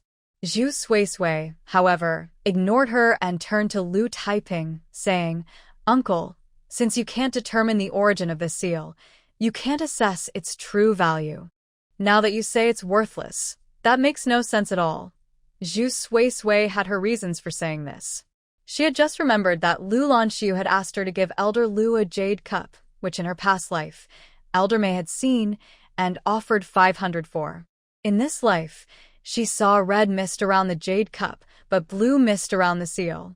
She had a bold guess that different colors of mist might represent different values of items.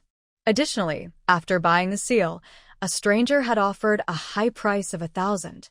Although he looked young, upon closer inspection, he was well-dressed and spoke with sophistication, suggesting he came from a cultured background.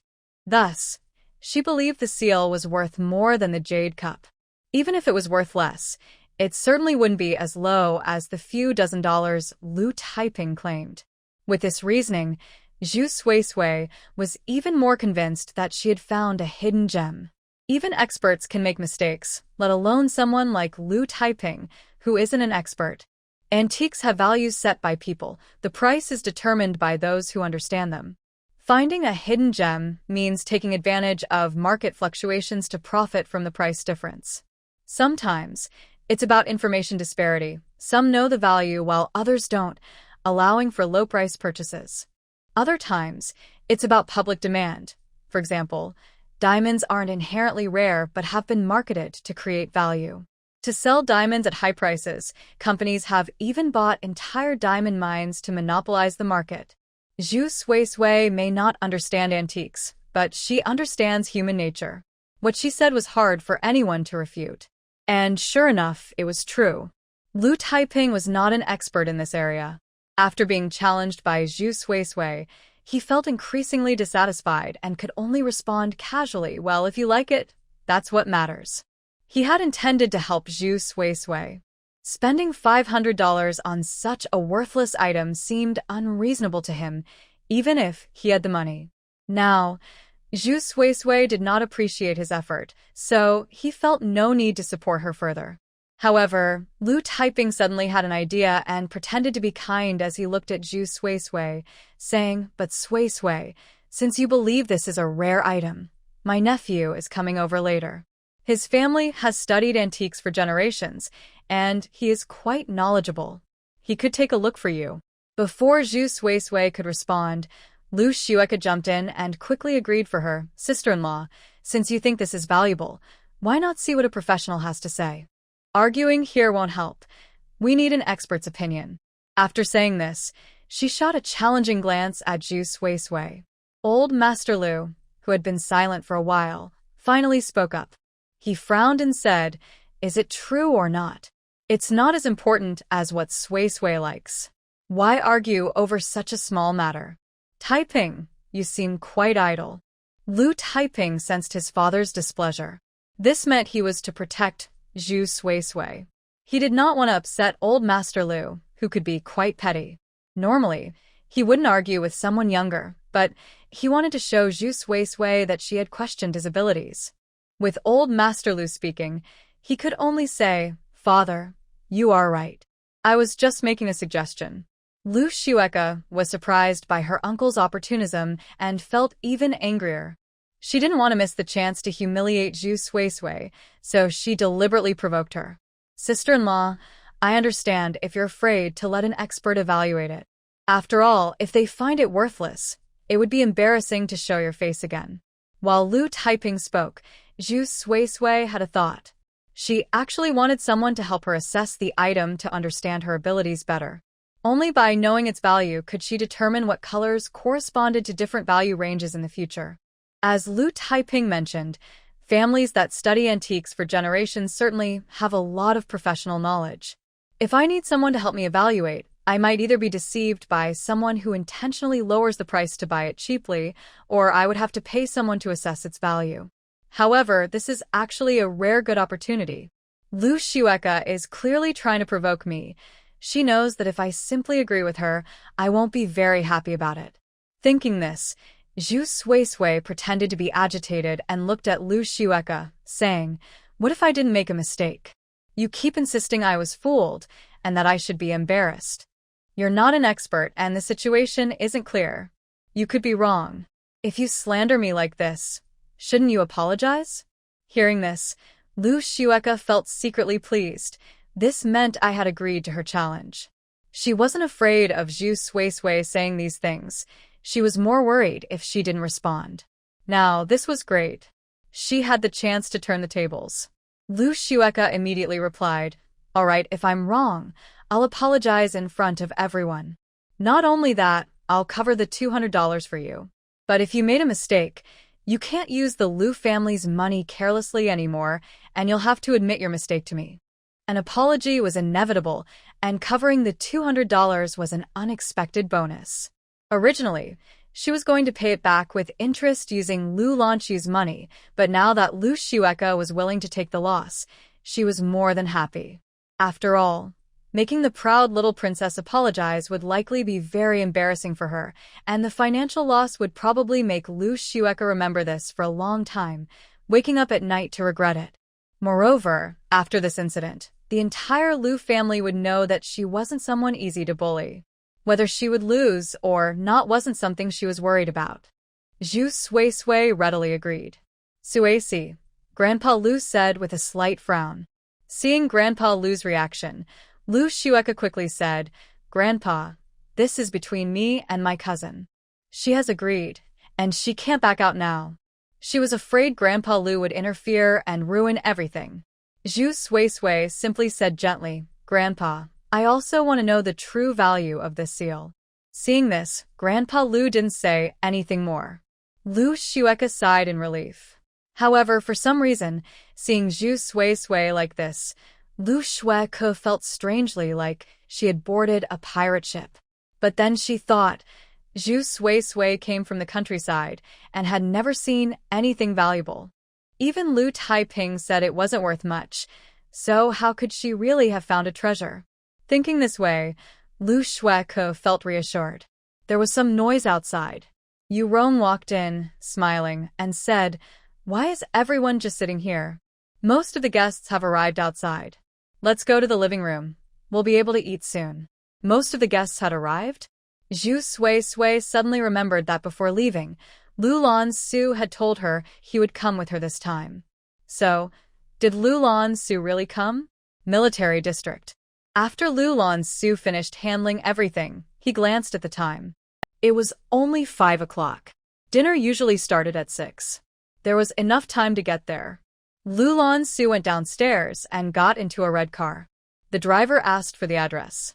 Lanxu replied, "To the Southdrum Old House." The car started. The bustling street was filled with bicycles, trams, and pedestrians. Lanxu hadn't slept all night. He wanted to rest in the car, but thoughts of Zhu Sui's enthusiasm from yesterday kept coming to mind. Her skin was like snow, and after more than a year, she had become quite curvy, with a delicate waist and an alluring figure. Every inch of her was as fine as porcelain, and her breath was fragrant, with a charm he had never seen before. Her voice was enchanting. Following his rhythm, it flowed out. It was intertwined and rising, like a captivating spirit that was hard to resist. If it weren't for this, how could Lanxu, known for his self-control, find himself unable to hold back for the first time? His throat moved slightly, and then he turned his gaze to the window. A well-known shop came into view, Fuda Run. Suddenly, Lanxu spoke. Stopped the car. After getting out, the driver waited outside. The temperature outside was quite low, unlike the warmth inside the car. Once outside, Lanxu felt the cold wind, which was especially biting. He stepped inside. Fuda Run was founded in the late Ming and early Qing dynasties and was a true advocate of jade culture. Here, one could choose from a wide variety of jade accessories and even have custom pieces made. It was renowned for its reputation. Fuda Run of the 49 cities, exquisite jade for 300 years. Inside, it certainly lived up to its name, with an antique decor that seemed to have been recently renovated. Some products were displayed at the counter, organized by area. A salesperson approached him, noticing his elegant demeanor and cool temperament, with a hint of eagerness on his face. "Sir, are you looking for something? A gift or for personal use?"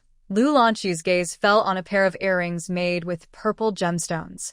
The craftsman skillfully shaped the gemstone into a butterfly with outstretched wings, shining brightly and evoking a sense of longing for freedom. He suddenly thought that these earrings would be perfect for Zhu Sui. The purple charm, the butterfly's beauty, the dazzling gem, all blended together in a masterful creation. It reminded him of Zhu Sui from the night before, with her slender waist, soft red lips, and a hint of sweat on her forehead. Her arms, as delicate as white lotus, rested on his back. When she looked at him, her sparkling almond-shaped eyes glistened, with a hint of red at the corners, full of charm. Lanxu's expression darkened slightly. "I'll take this pair." After it was wrapped, he paid and realized he didn't have much money left. This time, he hadn't brought much back. Most of his salary went to Zhu Sui. A small portion supported his comrades' families, and the rest he borrowed from friends.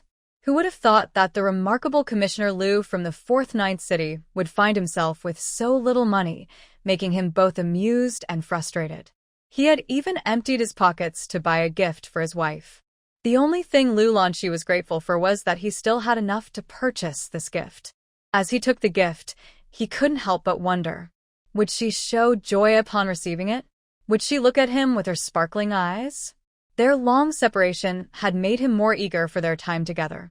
Just as he stepped outside, before he could get into the car, he heard hurried footsteps behind him, calling his name. Commissioner Liu, his long legs, about to step into the car, paused as he turned to look back. It was Xiao Pan. He was surprised and slightly furrowed his brow, feeling an uneasy premonition. Xiao Pan rushed over, panting. He had ridden his bicycle, thinking he might miss him, but fortunately, he made it in time. Seeing Lanxu's car parked by the roadside, he quickly locked his bike and dashed over, just in time to stop Lanxu from getting in. When he reached Lanxu, Xiao Pan looked anxious. Urgent notice. You need to return to the military district now. There's an emergency meeting. Upon hearing this, Lu Lanxu's expression changed, and he became serious, instinctively preparing to leave. Suddenly, the image of Zhu Suisui's slightly mocking eyes appeared in his mind, as if she was sure he wouldn't show up. He also remembered that she was sick and wondered how she was doing now. Lu Lanxu stopped his actions, his eyes darkening, and asked, "What time is the meeting?" Xiao Pan replied, "It's at 5:40. It was now 5:20. There was no way to reach Nanluo Alley in 20 minutes. Xiao Pan didn't know what Lu Lanxu was thinking and was anxious. "Director Lu, we should hurry. I saw that the meeting is likely related to the situation in Y country, and it's very important. Otherwise, they wouldn't call an emergency meeting. I know today is a family reunion day, and you should be with your wife for dinner, but you can't ignore military orders." Since the troubles in 1979, things had calmed down temporarily, but the situation had not been resolved, and there were ongoing disturbances. The urgency of this meeting must be related to the latest incident. Lu Lanxu tightened his grip on the gift box, his gaze deep and dark. He stood tall and silent for a long time. Finally, he handed the box to the driver and said in a low voice, "Take this to my loved one and just say, 'Never mind, don't say anything.'" He didn't know how long the meeting would last, and it was possible that a sudden task could come up. Military orders were absolute, and he had long dedicated himself to his country. Zhu Suisui followed the crowd outside. The living room was lively, and almost everyone who could come was there. She didn't see Lu Lanxu. Lu's mother was talking with her sister-in-law and called Zhu Suisui over when she saw her. Lu's mother said, "Just now Lanxu's driver came by. He is to attend an emergency meeting and won't be able to make it." Upon hearing this, Zhu Suisui felt no surprise at all. She knew he wouldn't come. Zhu Suisui didn't feel much emotion. Perhaps she had been disappointed enough times that she no longer had any expectations. It felt like still water. She smirked sarcastically. Since he couldn't agree to meet, why give others hope? Zhu Suisui felt foolish again. Having already been reborn, she still easily believed a man's promises. This only strengthened her resolve to get a divorce. She replied coldly, "I understand, mother." Although Lu's mother looked down on Zhu Suisui, she knew that in this situation, everyone else was paired up while Zhu Suisui was alone, which was indeed unfair to her. Thinking of the items sent by the driver, Lu Mu was about to take out the box and say a few comforting words when someone called her from behind. "Aunt, what are you and my cousin whispering about?"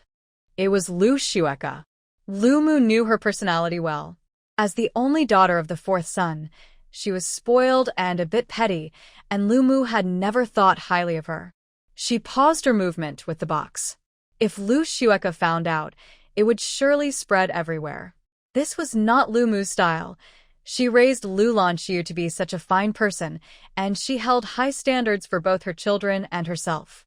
Her son was already excellent, so it was best not to be too flashy, as that could attract unwanted attention and trouble. She decided to wait until they got home to give it to Zhu Suisui. Thinking this, Lu Mu smiled at Lu Xueka. "Xueka, it's been a while since we last met. You look even more beautiful." Flattered by Lu Mu's compliment, Lu Xueka felt pleased. She couldn't help but smile, but her eyes glanced at Zhu Suisui. Today, Zhu Suisui looked quite nice, unlike before when she wore mismatched old clothes that made her seem neglected by the Lu family. But seeing her dressed well made Lu Xueka feel a bit uncomfortable. She thought, how could a simple country girl dress so nicely? It was like she had transformed into a phoenix. Wanting to undermine Zhu Suisui in front of Lu Mu, Lu Xueka said, "I can't compare to my cousin. She is the real beauty. If it weren't for the connection between our grandfathers, Lanxu wouldn't have been able to marry someone as pretty as her." Upon hearing this, Lu Mu's expression darkened. This was clearly a jab at her family, and she felt displeased. Zhu Suisui found Lu Xueka annoying. She didn't even want to pretend anymore. After all, she was about to divorce Lu Lanxu. There was no need to act virtuous. Thinking this, Zhu Sue's face turned cold. Lu Xueka, I may be beautiful, but that's just a small part of me. And saying that if it weren't for our grandfather's old friendship, Lanxu couldn't marry me is wrong. Are there not many old acquaintances? Is my grandfather the only one? Why is it that I married Lanxu? Don't you know in your heart? No one expected Zhu Sui to suddenly confront her. Lu Xueka was stunned. The recent incident with the stamp did not teach her a lesson, as at that time, Zhu Sui did not directly show her anger. But now, she felt a sense of authority without being angry. Lu Xueka was a bit timid and only dared to provoke Zhu Sui because she seemed easy to bully. Little did she know, Zhu Sui was filled with anger due to Lu Lanxu's broken promise and the fact that she had to wait longer to get a divorce. The thought of Lu Lanxu not returning, making it impossible for her to contact him or get divorced, and having to deal with people from the Lu family who mocked her made her feel resentful, like a wronged woman. Even Lu's mother was taken aback by this version of Zhu Sui, clearly having never seen her like this before. However, she chose to remain silent. This was a matter between peers. If she intervened to support Lu Xueka, she would feel uncomfortable, and if she helped Zhu Sui, it might seem biased. It was better to let the two young women handle it themselves. Lu Xueka snapped back to reality, feeling embarrassed and angry. What do you mean? I said you were lucky, and now you're saying I was wrong? If it weren't for your grandfather sacrificing for mine, would you have the chance to marry Lanxu? Ah. A loud slap resounded as Zhu Sui swung her arm and struck Lu Xueka. She had wanted to hit her for a long time. Lu Xueka was stunned by the slap. Once she regained her senses, she went wild and lunged at Zhu Sui. Ah! How dare you hit me? Her parents never even dared to touch her. How could Zhu Sui, of all people, lay a hand on her? Seeing Lu Xueka's move, Zhu Sui was quicker, grabbing her hand and delivering another slap. She was just as angry. So, what if I hit you? Your words are filthy. Should I keep putting up with you? Yes, I have a hard life. My grandfather is gone, leaving me without him. My grandmother raised my father alone during the war, and there are no men or siblings to support me, so of course, my life is tough. My family background is not as good as yours, but I have parents who love me. If you truly don't want me to marry into the Lu family and think I'm ruining their reputation, then let Lu Lanxu come and divorce me. With her hand caught, Lu Xueka couldn't help but scream. You dare hit me again? I will make Lanxu divorce you and kick you out of the Lu family. Logically, Zhu Sui shouldn't have been able to overpower Lu Xueka. She was not in good health and had just recovered from a serious illness, so she didn't have much strength. However, she acted quickly and stayed calm, so she didn't suffer too much. But Lu Xueka was harder to control than a pig during the new year. After a while, she started to feel weak. Her heart was racing, and she felt a bit breathless. When Lu's mother saw that Zhu Sui was about to be at a disadvantage, she quickly stepped in to help. Even if she had her issues with Zhu Sui, she still considered her a daughter-in-law, and there was no way she would let her be bullied. The others finally noticed what was happening and rushed over. Lu Xueka, who had been hit, was twisting her body wildly, showing no signs of being a lady. Meanwhile, Zhu Sui, who had done the hitting, was clutching her chest and looking very pale. Everyone was confused. It was supposed to be a day of reunion. Who would have thought there would be a fight? And the surprising part was that it was the usually timid Zhu Sui who was involved. No one knew what was going on, and aside from Lu's mother, the others hadn't paid much attention until they saw the two of them already in a scuffle. At first glance, Lu Xueka had 2 handprints on her face, seeming to have lost out. But looking at Zhu Sui's nearly lifeless face, it seemed like she was the one being bullied. Old Master Lu was originally discussing matters with his eldest son when Yurong rushed in to say that Zhu Sui and Lu Xueka were fighting. Hearing this, he couldn't sit still and immediately went outside. When he saw old Master Lu, Lu Xueka was crying pitifully with a swollen face, pointing at Zhu Sui and feeling very wronged. Grandpa, Zhu Sui hit me. You have to stand up for me. At that moment, Zhu Suisui had recovered a bit but was still clutching her chest, looking tearfully at old Master Lu. She said, "Grandpa, Shueka said my grandpa was lucky to sacrifice for you, and that I was lucky to marry Lanxu. I know I, a country girl, don't deserve someone from the Lu family. Please call Lanxu and ask him to come back and divorce me." As soon as she said this, those who were initially going to help or thought Zhu Suisui was being unreasonable fell silent. The room was so quiet that you could hear a pin drop. Zhu Suisui's background was pitiful, and this was well known in the Lu family.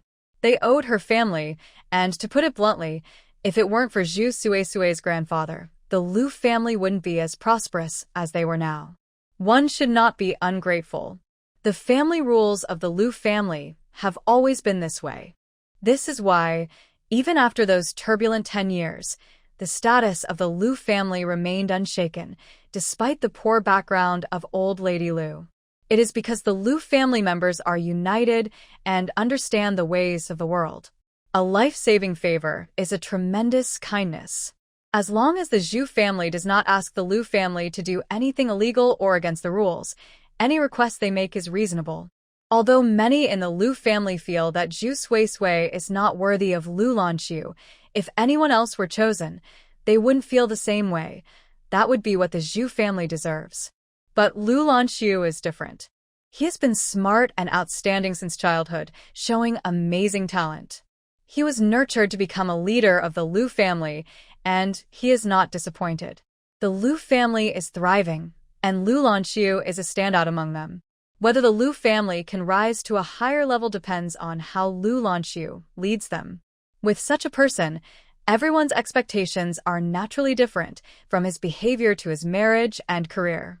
It can be said that if it weren't for Zhu Suisui saving his life, she would have had no chance to be considered as a potential wife for Lu Lanxu. Now that she is married into the family, it's one thing to look down on Zhu Suisui, but to say it outright is foolish, especially in front of old Master Lu. Thinking about Lu Shueka, who is usually spoiled, everyone loves her as the only child of the fourth branch, but that depends on the situation. To say such things shows a complete lack of judgment. Acknowledging her as a member of the Lu family is embarrassing for everyone. The scene remained quiet. No one dared to speak. Until old Master Lu broke the silence. "Shueka, did you really say that?" Someone bravely glanced at old Master Lu, only to find him expressionless, showing no emotion at all. This sent a shock through them. It was a sign of extreme anger from old Master Lu. Lu Shueka still didn't realize what she had done wrong. She felt wronged, her face swollen from being slapped, painful and embarrassing, filled with hatred towards Zhu Suisui. Wasn't she just from the countryside? Without the Lu family, she would be nothing. How dare she challenge her, even hitting her? When emotions run high, mistakes are easily made. Lu Shueka, being very self-centered, cried when old Master Lu asked her, "Grandpa, I'm not lying. Does she really need to hit me? A person like her doesn't deserve to be in our Lu family." Enough. Lu Tian immediately scolded Lu Shueka after his daughter finished speaking. He couldn't believe his daughter would dare to say such things. Everyone knew how much the old man valued loyalty, especially when it came to saving lives. Now, seeing her act unrepentant, Lu Tian was both shocked and angry. As a father, he had to set a good example. After speaking, Lu Tian pulled Lu Shueka close and said angrily, "Apologize to your cousin right now. How have I taught you? Is this how you speak to your cousin? You show no respect for your elders. It's simply unreasonable." Lu Shueka was surprised that her father wanted her to apologize. She was unwilling and shouted, "Father, I clearly did nothing wrong. Why are you siding with Zhu Suisui? She hit me. Look, she actually hit me. I've never been hit before. Why should she get away with it?" As she spoke, Lu Shueka cried even harder, feeling truly wronged. She had been hit, yet it felt like it was her fault. Lu Tian was speechless at his daughter's foolishness. He wanted to speak again, but was stopped by the old man. The old man looked at Lu Shueka and said, "You dare to speak to Suisui like that, relying on your family's name and protection? I never expected my granddaughter to behave this way." When I was young, I came from humble beginnings just like Zhu. He was my aide and very clever. He uncovered enemy traps several times. If it weren't for my sacrifice, his achievements might have been equal to mine. Those who survived the battlefield enjoy honor, but does that mean those who sacrifice do not? He gave his life for our country and is a revered martyr. If my old friend knew that his granddaughter was being bullied in my family, he would be ashamed. His legacy is being tarnished by my granddaughter's words. As he spoke passionately, the old man's chest heaved. He said sternly, Zhu is a martyr who sacrificed for our country, and you insult him by calling it luck. That is disloyal. I've said many times that once Sui Sui joined our family, you should treat her kindly. Yet, you always find faults. That is unfilial. Since childhood, our family has taught you to be kind and tolerant, yet you are narrow-minded and selfish. That is unkind, Zhu. Our family owes the Lu family a debt of gratitude that we can never repay, but you have never taken it to heart. This is unjust. Lu Xueka, someone like you, who is unfaithful, unfilial, and unkind, does not deserve to be a part of the Lu family. Since you never listen to what I say, you need not come here anymore. I will act as if you are not my granddaughter. Upon hearing this, the Lu family members were shocked and quickly voiced their concerns. Father, grandfather, mom. They did not expect things to escalate this far. Lu Xueka was in disbelief, tears welling in her eyes, her face pale with shock. However, the old man of the Lu family ignored her and turned to Zhu Sui Sui, his tone softening. Sui Sui, you have been wronged. It is my fault for not raising my granddaughter properly, and I apologize. But please do not mention the divorce again. No one in the Lu family should wish for you and Lanxu to separate, unless they want to disown me. Zhu Sui Sui was also surprised by how things had turned out. While Lu Xueka's words were harsh, they did not warrant her being expelled from the Lu family. After she had slapped her twice, she felt somewhat relieved. Moreover, with the old man's support, Lu Xueka would likely not accept her authority, and the other family members might resent her for the old man's actions. Zhu Sui Sui sighed. One should leave room for others. It is better to maintain good relations. She wanted to show that she was not to be trifled with, not to create enmity. Excessive punishment could lead to backlash, causing more trouble later on. Lu Xueka is still a member of the Lu family, and the old man treats her well. There is no need to make him feel bad. After some thought, Zhu Sui Sui said, Grandfather, I do feel wronged in this situation, but this is just a little quarrel among us younger ones. It shouldn't be taken too seriously, and you shouldn't have to apologize. How about this? Let Xueka and me apologize to each other, and we can move on. This was a way to ease the tension. If Zhu Sui Sui let the old man decide, even if she was right, it would seem unreasonable. If word got out, people would think she was being unforgiving. She was not speaking up for Lu Xueka out of pity. She just considered that if she divorced in the future and distanced herself from the Lu family, Lu Xueka would still be a member of the family. Eventually, without her presence, Lu Xueka would likely return. This way, her grudge and opportunistic behavior are taboo. Let me ask you this.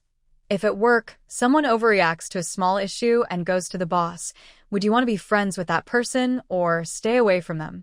Moreover, this approach serves as a warning and offers a little kindness, which might even make Lu Xueka feel grateful. On the other hand, a harsh approach would only deepen the other person's resentment, as they might think, if I'm going down, I'll take others with me. Upon hearing Zhu Sui Sui say this, Lu Tian quickly reacted. He had just felt uneasy after the old man's words. If this information got out, and everyone in Sijia City knew he had an ungrateful daughter, it would ruin his chances for promotion. Besides, the Lu family has always been united, and everyone in Sijia City knows that. If he were excluded, it would be a laughingstock for the whole city. Thinking of this, he immediately said, Yes, Father, Sui Sui is right. This is just a childish quarrel. Xueka, hurry up and apologize to your cousin. He pulled Lu Xueka. Lu Xueka was still in shock. She had always been a bit reckless and not very wise, as she had a smooth life growing up, which made her a bit spoiled.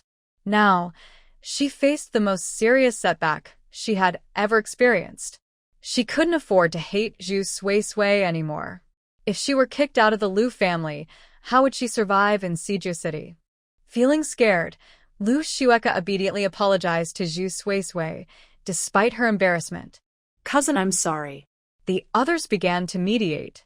Father, look, Xueka has apologized. Let's just move on. Today is the winter solstice, a day for family gatherings, and we're just waiting to eat. Kids will have their arguments. They don't think much of it, so let's not interfere as adults, right, Father? Everyone chimed in. The old man tapped his cane on the ground, and the noise stopped.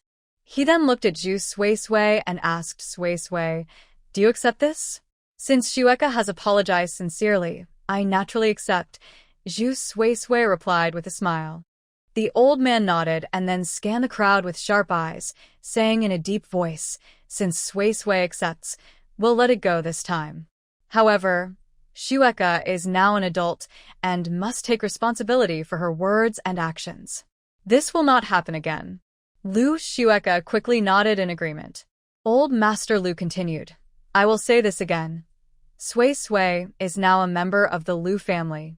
As long as I am here, no one can bully her. Everyone naturally agreed, saying they would never do such a thing. Watching this scene, Zhu Sui sighed and felt a bit of a headache. After this incident, she understood the old master's intention. If she wanted to divorce Lu Lanxu, it would be difficult to discuss it with old Master Lu. Otherwise, he would think the Lu family had done something wrong, leading her to want a divorce. In that case, he would not only refuse but also gather the entire Lu family to talk, insisting that Zhu Sui should not want a divorce. Although she had not been very happy during her years in the Lu family, the main reason she wanted a divorce was Lu Lanxu's lack of love.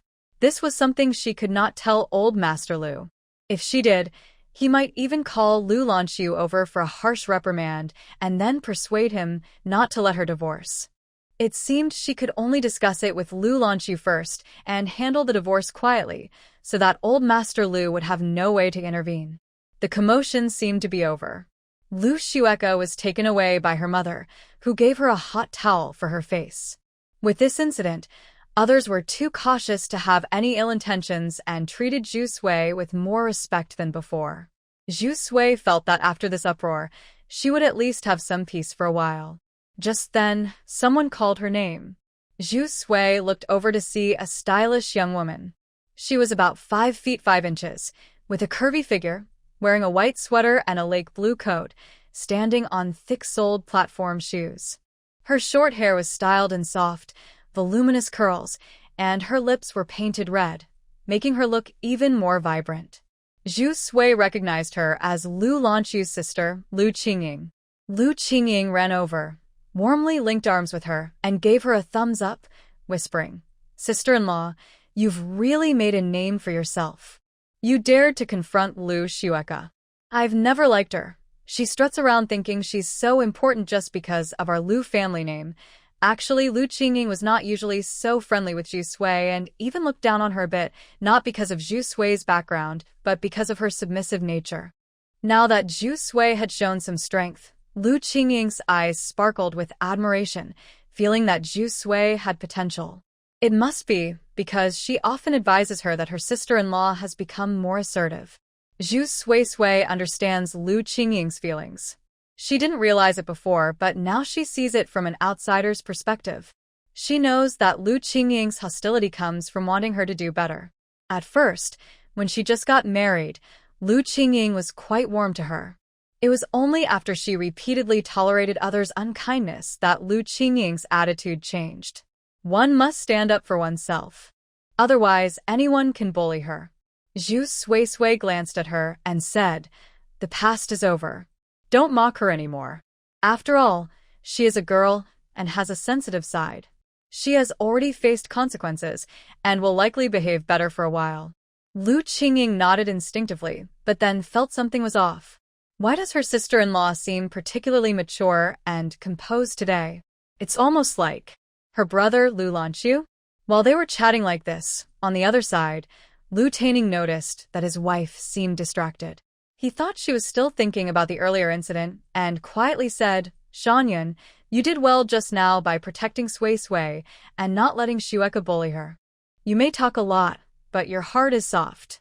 The two had argued earlier because of Zhu Sui Sui, and now he was looking for a way to ease the tension. Jiao Shanyan understood her husband's meaning.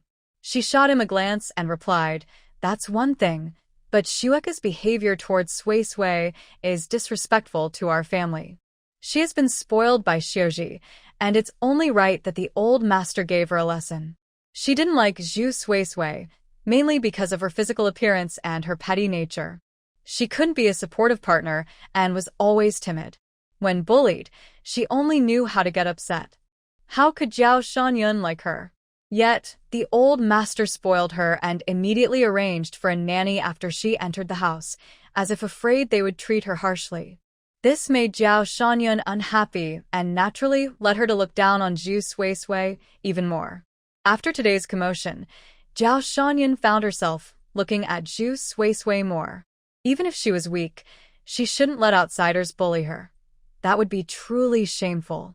Seeing his wife still being stubborn, Lu Taining chuckled. That's right. Recently, Lanxu has been busy with work. Since Sui Sui is living with us, it's a good opportunity for her to regain her health. Once she's better, we can let her accompany the troops and hopefully have a grandson for us. Speaking of this, Jiao Shanyan was a bit annoyed. If it weren't for her poor health, the old man being worried and Lanxu not agreeing, she should have gone with the army long ago. Here, as Lanxu's wife, she doesn't need to be overly ambitious or achieve much. Marrying him means she will have to sacrifice more. But forget it, I won't say more to avoid making myself unhappy. With a nanny to take care of her and nourishing soups to improve her health, she has become quite pampered. How could she adapt to the harsh conditions at the border? If she went there, she might even become a burden to Lu Lanxu instead of the other way around. Lu Taining fell silent, realizing he had said too much. Soon it was time for dinner, but Lu Taiping asked everyone to wait a bit longer. Seeing this, a younger family member asked, Uncle, is your guest someone important? Anyone who could make Lu Taiping wait was definitely not an ordinary person. The Lu family knew that Lu Taiping had a bit of pride. He was the youngest son of old lady Lu and had a relatively easy life, never facing much hardship. He had always been close to his grandmother, who raised him with care, making him a bit spoiled. Old lady Lu was a true lady of high society and had put effort into teaching him. Lu Taiping benefited the most from her teachings, but his personality was not very steady. He was quite carefree. After 10 years of stability at his job, he immediately ventured into business when the economy opened up, focusing on jade trading. Ordinary people knew little about jade and had likely never seen it, but Lu Taiping had learned a bit from his grandmother, which gave him an advantage. The good things old lady Lu had seen were countless. With this knowledge, Lu Taiping gained a small reputation in the jade business, and having enjoyed a smooth life into middle age, his pride had grown even more. Now, someone like him was paying such attention to another person, which surely meant that the other person had something special about them. Hearing this, Lu Taiping smiled proudly and said, Do you know the Yen family? Someone cautiously asked. Could it be the Yen family from Yizhenzhai? Lu Taiping raised an eyebrow. Exactly. At this moment, Lu Qingying was sitting next to Zhu Sui Sui, feeling confused. She couldn't help but ask, Who is the Yen family from Yizhenzhai? It was just a casual question. Lu Qingying didn't really understand jade. Her salary was enough for daily expenses, and if she wanted to buy something, she would have to ask for permission at home, which might not even be granted. Jiao Shanyan is quite low-key about this. Together with Lu Taining, their combined salary, along with benefits, amounts to nearly 10,000 a year. In this day and age, such a salary is enough to allow their child to be a bit spoiled. However, Jiao Shanyan and her husband still stick to traditional values. They can spend money, but it must be for a good reason. If there's a valid reason to spend, then they will. Lu Qingying is Jiao Shanyan's youngest daughter, born at an older age, so she should be spoiled. However, she is only treated slightly better than her older siblings. In other ways, they are quite frugal, afraid of raising her to be like Lu Shueka. Zhu Suisui was about to respond when someone interrupted with a smile, saying, "Qingying, why are you asking Suisui? She doesn't understand these things. If you ask her and your sister-in-law can't answer, it will only make her feel bad. The old man will worry too. It's better to just listen to your uncle." Hearing this voice, Zhu Suisui looked over and saw a well-preserved woman in her 40s with a gentle smile. She was quite attractive and was Lu Xueka's mother, Wu Xiuji. Earlier, when Zhu Suisui had a loud argument with Lu Xueka, Wu Xiuji hadn't said a word. It was all her uncle speaking. After that, she took Lu Xueka to do a facial treatment and only just came out, appearing gentle and understanding. However, Zhu Suisui knew that most of Lu Xueka's upbringing was due to Wu Xiuji's influence. After just having slapped her daughter, Wu Xiuji remained calm and now smiled in front of everyone, even speaking on Zhu Suisui's behalf. Was she helping her? Not at all. She was reminding everyone to exclude Zhu Suisui. After all, if she offended Wu Xiuji, the old man would blame someone.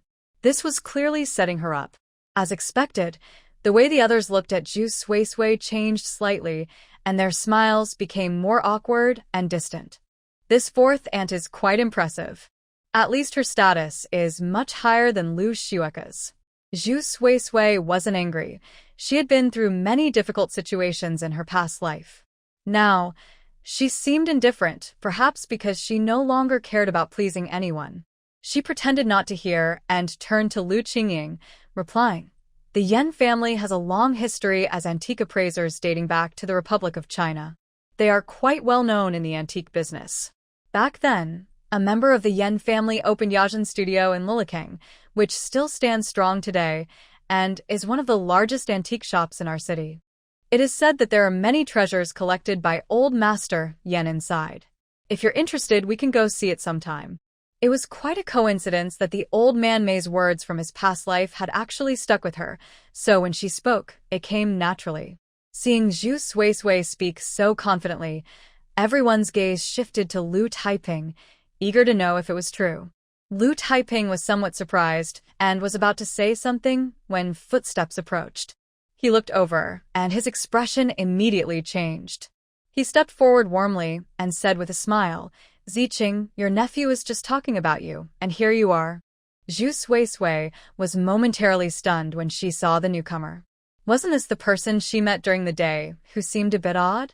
She hadn't expected this to be Lu Taiping's esteemed guest. Upon seeing Zhu Suisui, Yan Ziqing was also taken aback. When he noticed her recognition, he recalled her earlier words and directly addressed her.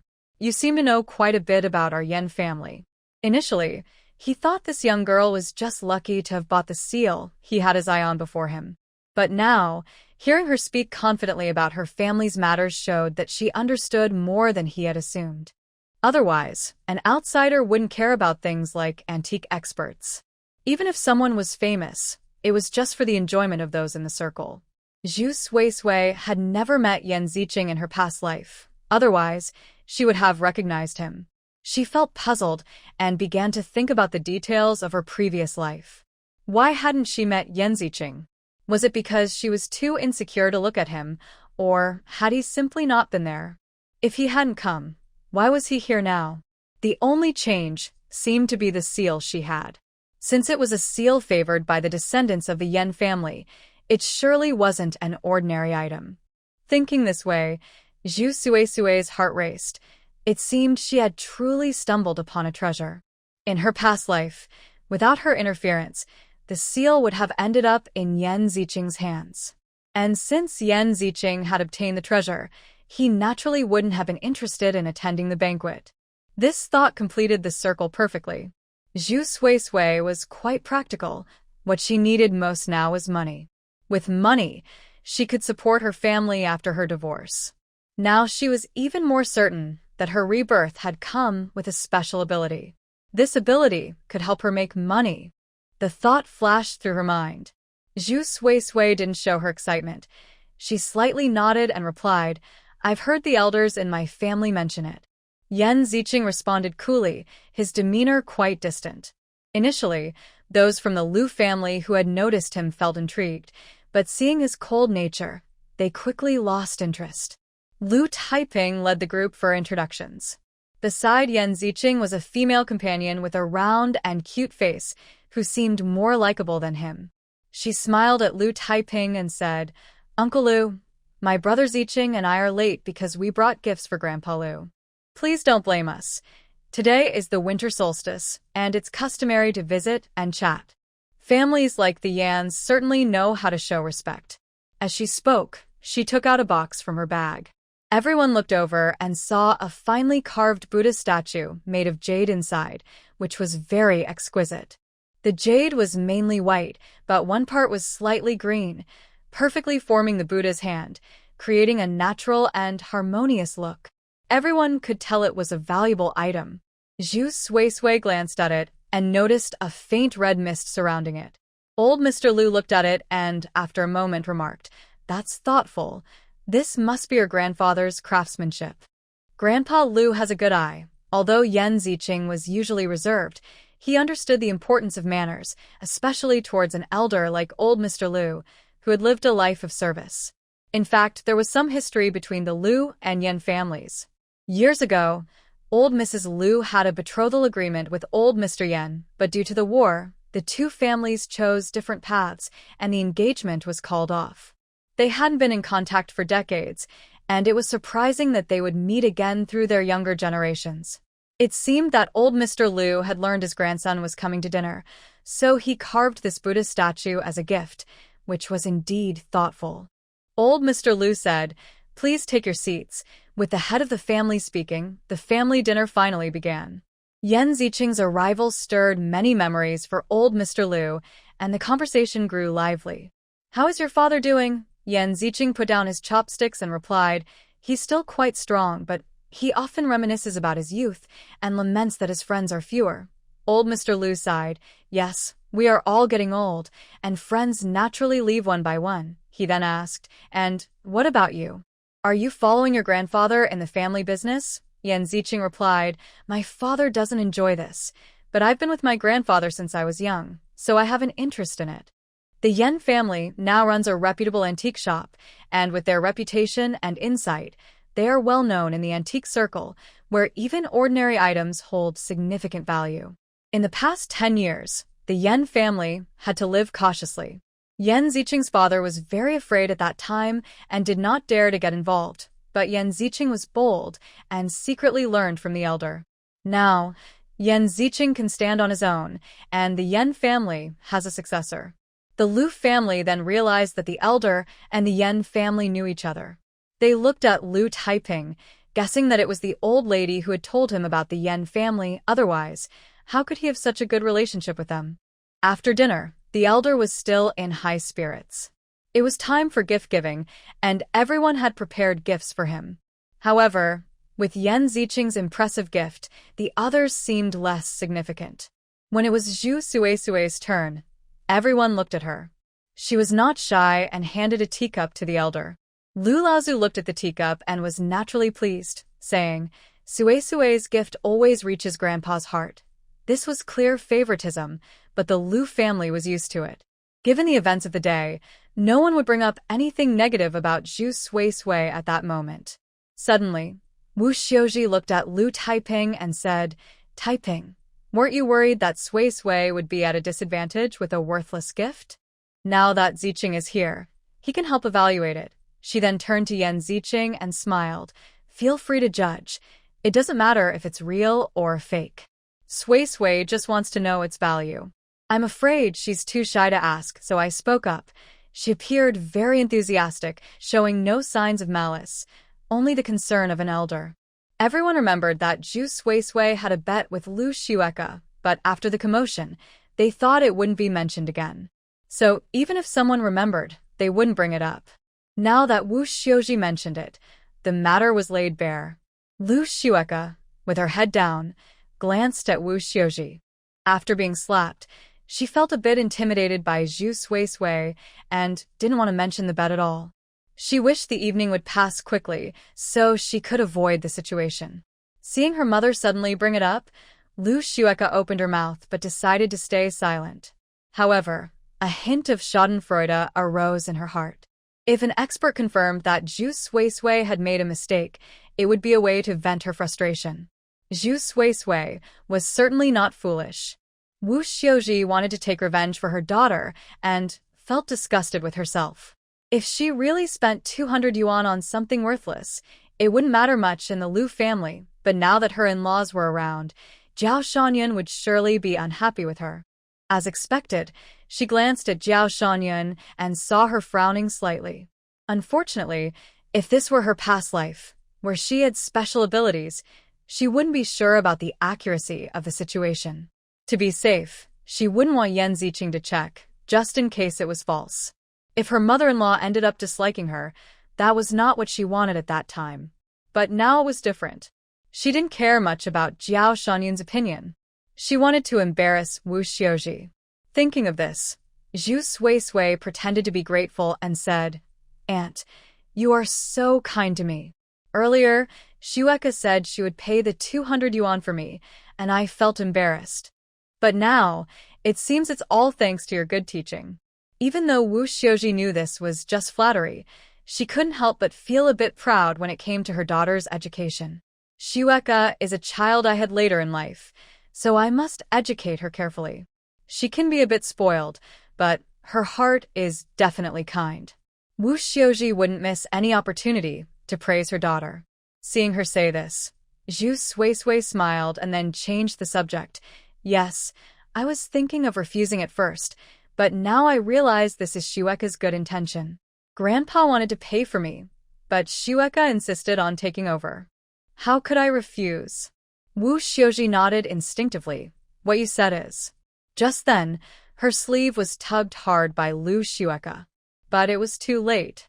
A sly glint crossed Zhu Suisui's eyes as she smiled and said, "So thank you, Aunt and Xueka." As long as she expressed her gratitude quickly, someone else would end up paying the 200 yuan. Wu Xiuji finally realized what Zhu Suisui meant. Regardless of whether it was worth the money, the 200 yuan would be covered by their family, while the item had nothing to do with them. It was just buying a few nice words. Wu Xiuji's smile froze. 200 yuan. Although it wasn't a lot, it wasn't insignificant either. Why spend it on Zhu Suisui? She had just scolded her precious daughter. Wu Xiuji forced a smile, her mind racing as she tried to refuse. "I just heard Lu Qingying say, 'Sister-in-law, I told you before, fourth aunt is really nice. Don't say it's 200 yuan. Even if what you bought is 500 yuan, fourth aunt will definitely cover it for you.'" Someone is really boosting her up. Zhu Suisui couldn't help but smile. She never realized how cute Lu Qingying was before. She looked over. Lu Qingying winked at her. It was clearly intentional. At this point, if Wu Xiuji wanted to refuse, it was already too late. She had already accepted this compliment, and if she refused now, it would seem petty. Wu Xiuji couldn't afford to lose face like that. Wu Xiuji smiled awkwardly. Isn't that how elders are? But inside, she felt a sharp sting. Lu Xueka was even more upset and felt a bit dissatisfied with Wu Xiuji. If she had known, she wouldn't have let her mom speak.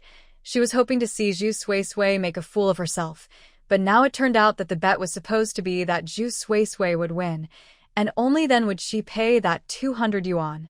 Now, it didn't matter what the result was.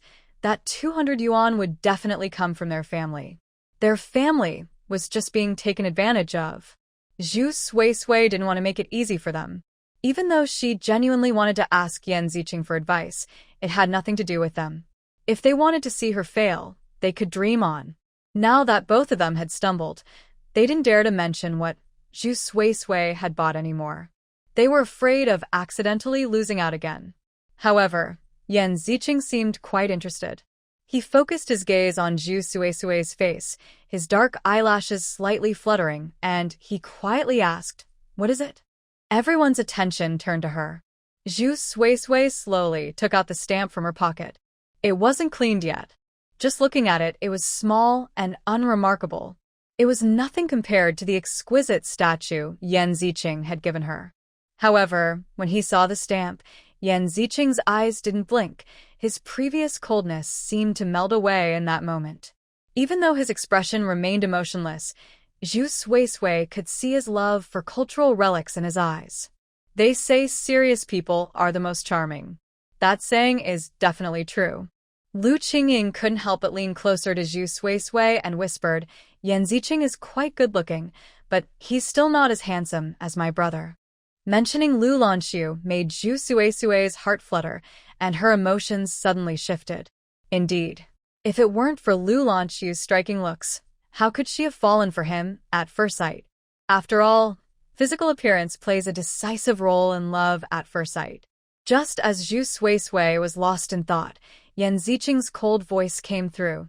"This is the seal of Qianlong." As soon as he said this, it caused a stir. Old Master Lu repeatedly praised, "I told you, whatever Suisui buys must be right." In truth, it didn't matter to Old Master Lu whose seal it was or how much it was worth. If it weren't for the family insisting on this matter, and if Zhu Suisui didn't want to know, he wouldn't have bothered with any identification at all. For him, as long as Zhu Suisui liked it, that was enough. However, Lu Taiping couldn't believe it and instinctively said, "How is that possible? Qianlong had such a small seal? I've never heard of it." He raised this doubt because he had initially assumed it was a worthless trinket. Lu Xueke had also argued with Zhu Suisui only after determining its value. But now that he had been proven wrong in front of everyone, what credibility would his words have in the future? After all, he was in this business. Yan Ziqing glanced at him and spoke plainly, "There are over 1,000 recorded Qianlong seals. It's normal that you haven't heard of it. Not everyone can recognize the value of this seal. If someone isn't knowledgeable, they might indeed overlook it." This statement turned Lu Taiping's face from pale to purple. He was someone who valued his reputation. In the past, he had mediocre talent in the Lu family, and although he was favored due to his youth, he couldn't compare to his older brothers in terms of career. So when the economy opened up, he jumped into the lucrative jade industry and fortunately, he made money, which quickly elevated his status in the family. At this moment, he was riding high on success. But then Yan Ziqing showed up and harshly slapped him in the face, categorizing him in front of everyone as someone who didn't know much. It felt like he was back to his previous mediocre status. How could he accept that? Lu Taiping's dislike for Yan Ziqing grew. He initially sought to befriend Yan Ziqing because he genuinely needed someone knowledgeable, and Yan Ziqing was the best choice he could find. His family's connection wasn't something he learned from old Lady Lu. He had seen it in a photo as a child, with Yan Laozu's name written on the back. Later, when he entered this business and made some money, he could only buy jade from others and process it himself, which didn't yield high profits. Moreover, there weren't many people who could afford it, so the potential earnings were limited. This year, he heard about the profits people made in the antique market, especially from selling several pieces of jade. This sparked his interest in entering the antique business, but he realized that it required keen insight and knowledge. As a newcomer, he felt inexperienced and needed an expert to guide him. After asking around in this circle, he unexpectedly learned about Mr. Yan. The similar name made him suspicious. Lu Taiping became more cautious and intentionally approached Mr. Yan to establish a connection. With his interests in mind, Lu Taiping was very friendly towards the Yan family. Yan Ziqing, who was now in charge of Yajin Studio, was young and capable, truly representing the Yan family well. Wanting to build a closer relationship, he heard that Yan Ziqing had just returned and immediately went to Sijiacheng. However, he did not expect that during this time, Yan Ziqing had a very strange temperament and showed no respect towards him as an elder. Now, in front of the Lu family, he openly embarrassed Lu Taiping, making him feel humiliated. Lu Taiping could not have a good impression of him. If it weren't for the fact that he would need Yan Ziqing's help to make money in the future, he would have been much less polite. Suppressing his displeasure, Lu Taiping smiled and said, "Even if it's an imperial seal from Qianlong, it's only worth about $200. After all, Qianlong had over 1,000 seals. Generally, things are valued based on their rarity, and this seal is quite small, so it's not really a great find." This was an attempt to regain his dignity. Zhu Suisui remained silent throughout, watching Lu Taiping and Yan Ziqing talk. She shook her head in her heart, thinking that her uncle was not steady enough. The money he made earlier was mostly due to luck, combined with the support of the Liu family. Since there were few people in the jade business now, the competition was less, and thus the profits were higher. However, becoming a leader in this field was impossible. His character would determine his future path. It was a small matter, yet he insisted on saving face, ultimately losing his composure. Yan Ziqing, on the other hand, was indifferent. He was focused on his research and did not understand social nuances. When others spoke to him this way, he did not perceive any malice. He explained, "What you say makes sense, but this seal is different. It is one of Qianlong's favorite seals." Lu Taiping was determined to find out the truth. With a forced smile, he asked, "How can you be sure this is one of Emperor Qianlong's favorite seals?" "If I remember correctly, his favorite seal is the Tianhuang Sanliangxi, which has already been collected by the museum. How can this ordinary seal be considered one of his favorites?" The other members of the Liu family were also curious about how Yan Ziqing came to this conclusion.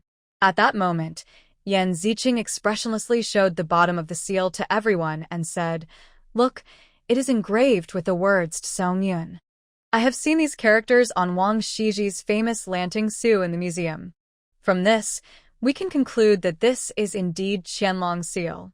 Although Qianlong had many seals, he would use his favorite ones based on the value of the artwork, so I believe this is one of his favorites.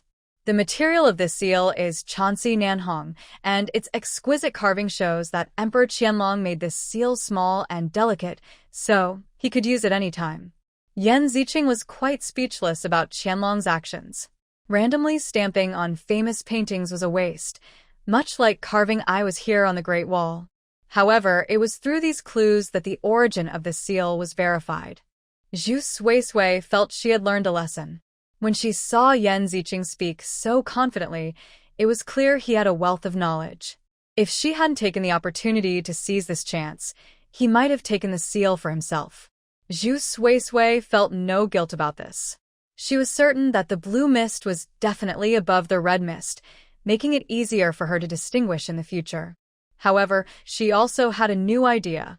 Although she could seize opportunities, she lacked formal learning experience. Even if she wanted to sell something, she needed to find someone willing to take it. The reason the Yan family had a good reputation and why Yan Ziqing could determine the value of an item in just a few words was that he was recognized in the circle. Yan Ziqing was acknowledged because his grandfather was a renowned antique expert, and he benefited from that family legacy. As for herself, even if she claimed that the seal was valuable, no one would listen to her. If she wanted to sell it for a high price, she needed to enhance her reputation and professional skills so that others would recognize and be persuaded by her. Otherwise, it would just be self-entertainment. After all, only she could see the mist. Others could not. Zhu Suisui was thinking about this when Lu Qingying beside her, with sparkling eyes, couldn't help but ask, "So how much is this seal worth?" "It must be more than 200, right?" It sounded so impressive. It should sell for a high price. That was the most important thing. Zhu Suisui was also curious, so she looked at Yan Ziqing. She thought the value should be no less than 1,000. After all, Yan Ziqing had mentioned a price of 1,000 earlier. Yan Ziqing glanced at Zhu Suisui, thinking about the seal he had missed out on, feeling a bit unwilling. He said, "If you are willing to sell it to me, I can offer 1,200, 1,002. This price might not sound high, but compared to the niche market of collectibles from the 1980s, it was already a significant amount.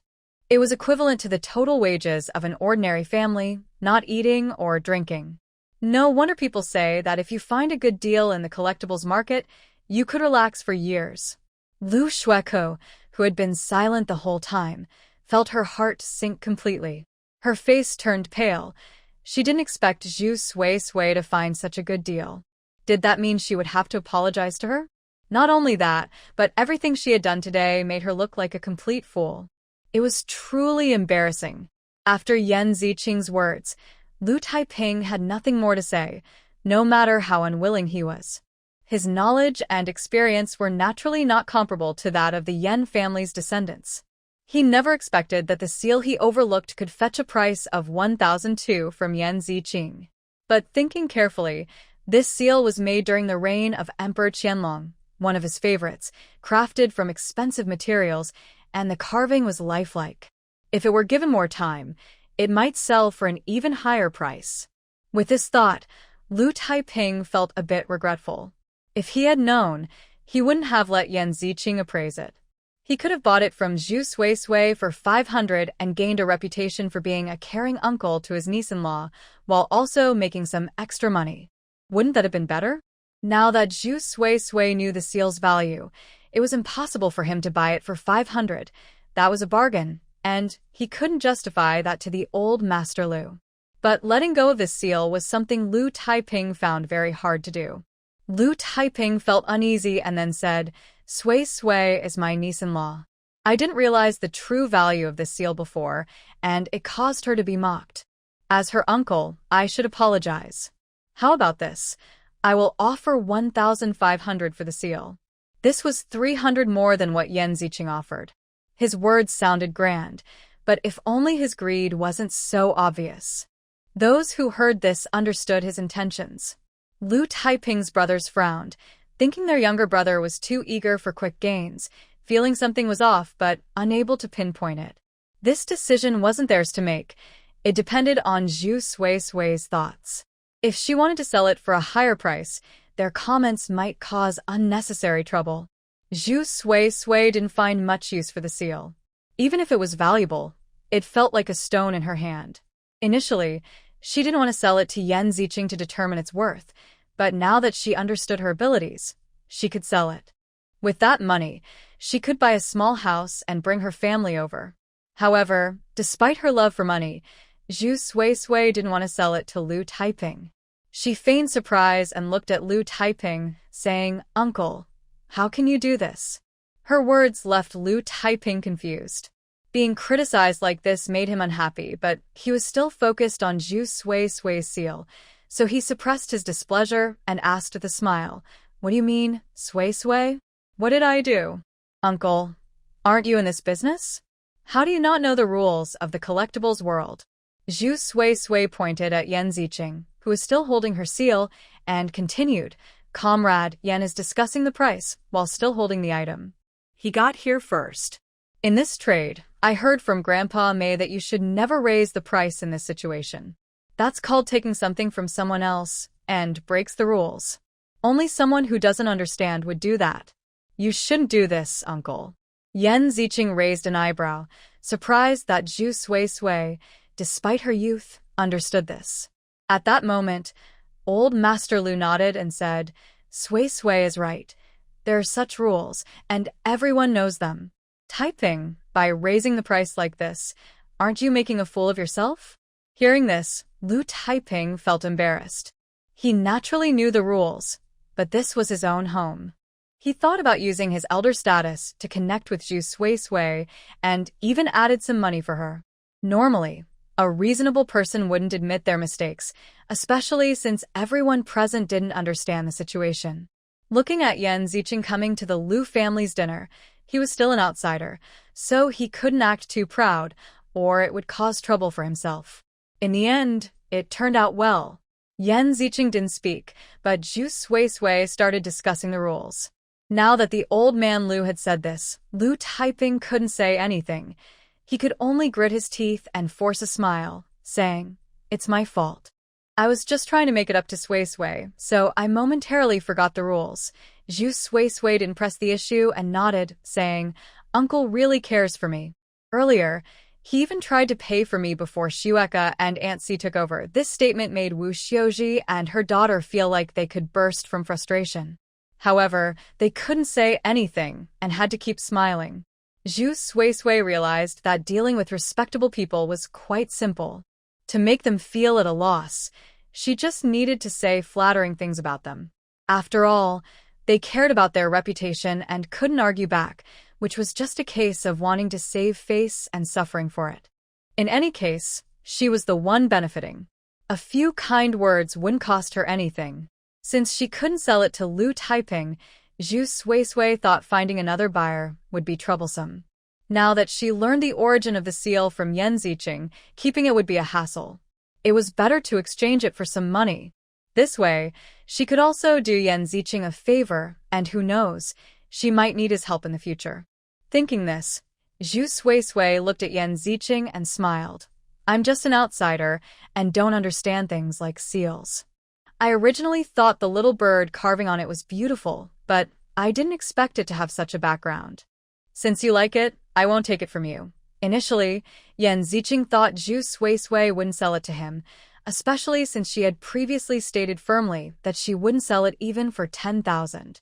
It was impossible for him to actually pay 10,000. Not to mention whether the Yan family had that kind of money, this seal wouldn't even break even right now. It would take years to find a suitable buyer. During that time, he could use that 10,000 to make more money. 1,200 was already a high price. Yan Ziqing didn't feel like he was taking advantage of Zhu Suisui and nodded, saying, I came in a hurry today and didn't bring much money. I'll get the money and bring it to you tomorrow. I won't bother you. I'll just go directly with Qingying. That way, you won't have to make a trip, and I can see a Zenzhai for the first time, which will be a nice experience. Zhu Suisui thought for a moment and replied. Lu Qingying's eyes lit up immediately, eager to rush over and give her sister-in-law a hug. Yan Ziqing nodded, and then handed over the seal. Zhu Suisui felt the seal was hot to the touch. If she held it, she worried that Lu Taiping might have other ideas. After all, without a proper exchange of money and goods, it wasn't a completed deal. If she accidentally lost it, it would be even more troublesome. Thinking this way, she said, You can keep the seal. It saves me from having to take it back. Upon hearing this, Yan Ziqing looked at her again. He initially thought she was knowledgeable, but now he felt she might be a bit too carefree, not fearing that he could give her a fake one. However, he remained silent and took the seal back. As the seal went into Yan Ziqing's pocket, Yu Rong, who had been quiet, glanced at it and then lowered her head. With the deal made, everyone else had different thoughts. Most felt indifferent. Although 1,200 was not a small amount, they didn't think much of it.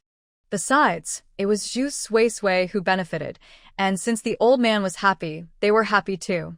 A few who were unhappy regretted missing out, including Wu Xiuji and her daughter, who felt sorry that the money came from their pockets. But there was nothing to be done. The old man was watching. Wu Xiuji cared about her reputation, wanting to spend the money in a way that looked good in front of everyone to maintain a good name. Zhu Suisui was quite happy with the money. If she went back to Yan Ziqing to collect the 1,200, she could return to the countryside and discuss moving to the city with her family. By 9 o'clock, the old man was about to sleep. The young girl who had come with Yan Ziqing had already left, and the remaining people naturally returned to their homes. Yu Rong was in front, seeing off the Jiao family, speaking words of happiness for Zhu Suisui. Suasua is really lucky. I thought she wasted 200 on something worthless, but it turned out to be a treasure. She made 1,000 right away, and now she's stepping into the world of collectibles. With that 1,000, she can buy quite a few treasures. Lanxu treats Suasa well, too. It seems he even gave her a raise. Hearing this, Jiao Shanyan frowned. Finding a good deal isn't that easy. The first time you hit the jackpot, it naturally makes you think. If she really made a mistake, she probably wouldn't feel this way. But since it's Zhu Suisui's first purchase and she has such an opportunity, she might want to keep buying. If that happens, the family's money might not be enough for her.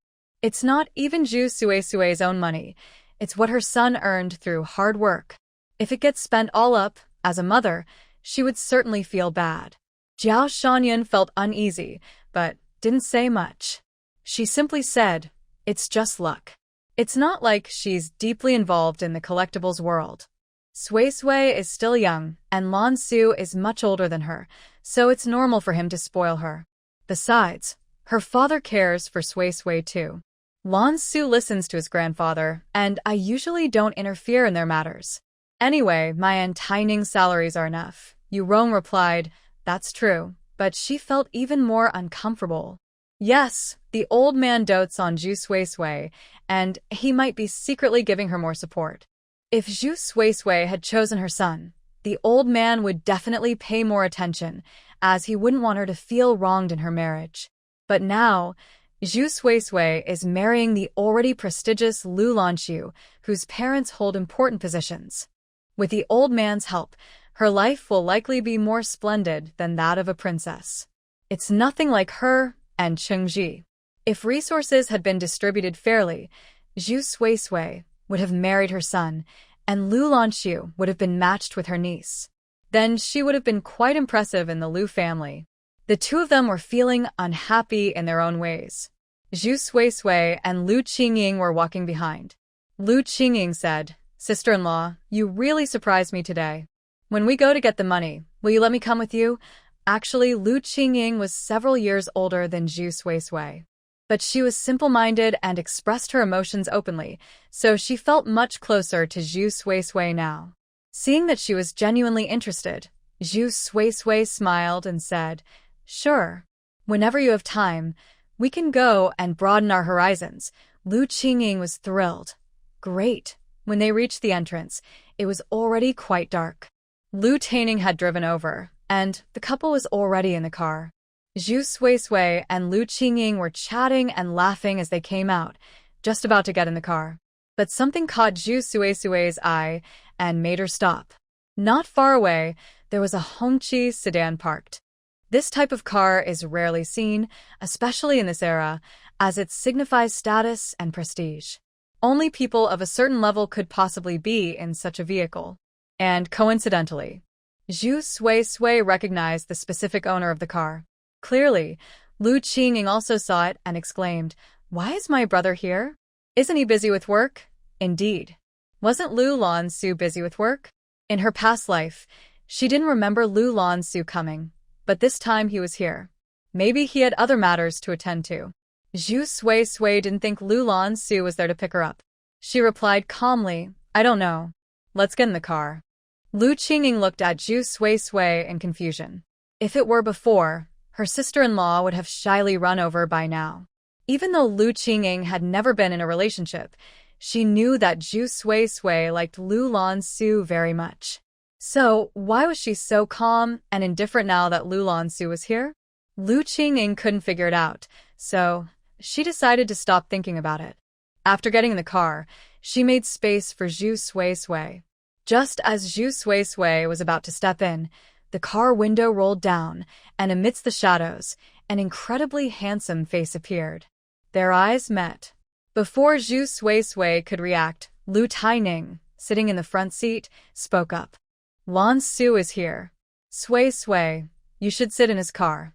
Zhu Suisui bit her lip. It seemed he really was there to pick her up. What a surprise. But it was just right. She also had things to discuss with Lu Lanxu. Thinking of this, Zhu Suisui nodded. "Understood, father."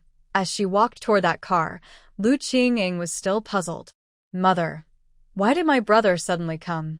Didn't he say he had official business? Who knows?" Jiao Shanyan replied, her expression emotionless, but her tone was a bit colder. It was strange. Seeing that her mother didn't want to continue the topic, Lu Qingying fell silent. At that moment, Zhu Suisui had already reached the car. Today, Lu Lanxu was driving himself. He was still wearing his military uniform from the morning, looking neat. However, surprisingly, his usually thick dark hair was a bit messy. Lu Lanxu was always meticulous, ensuring everything was perfect, as if he had obsessive-compulsive tendencies and a cleanliness obsession.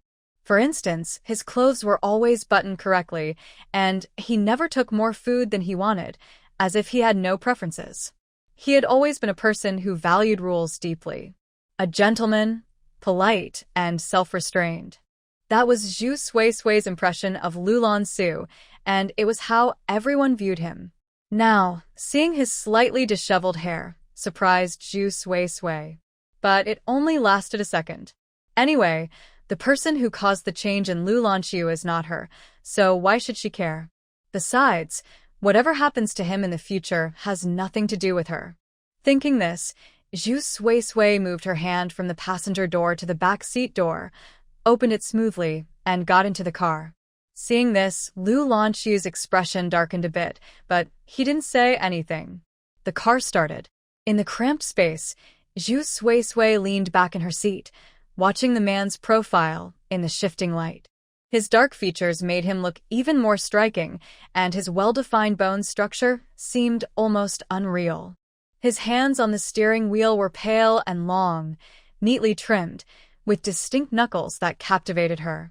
He slightly curled his fingers and turned the steering wheel, smoothly driving onto another road, making it look effortless and pleasing.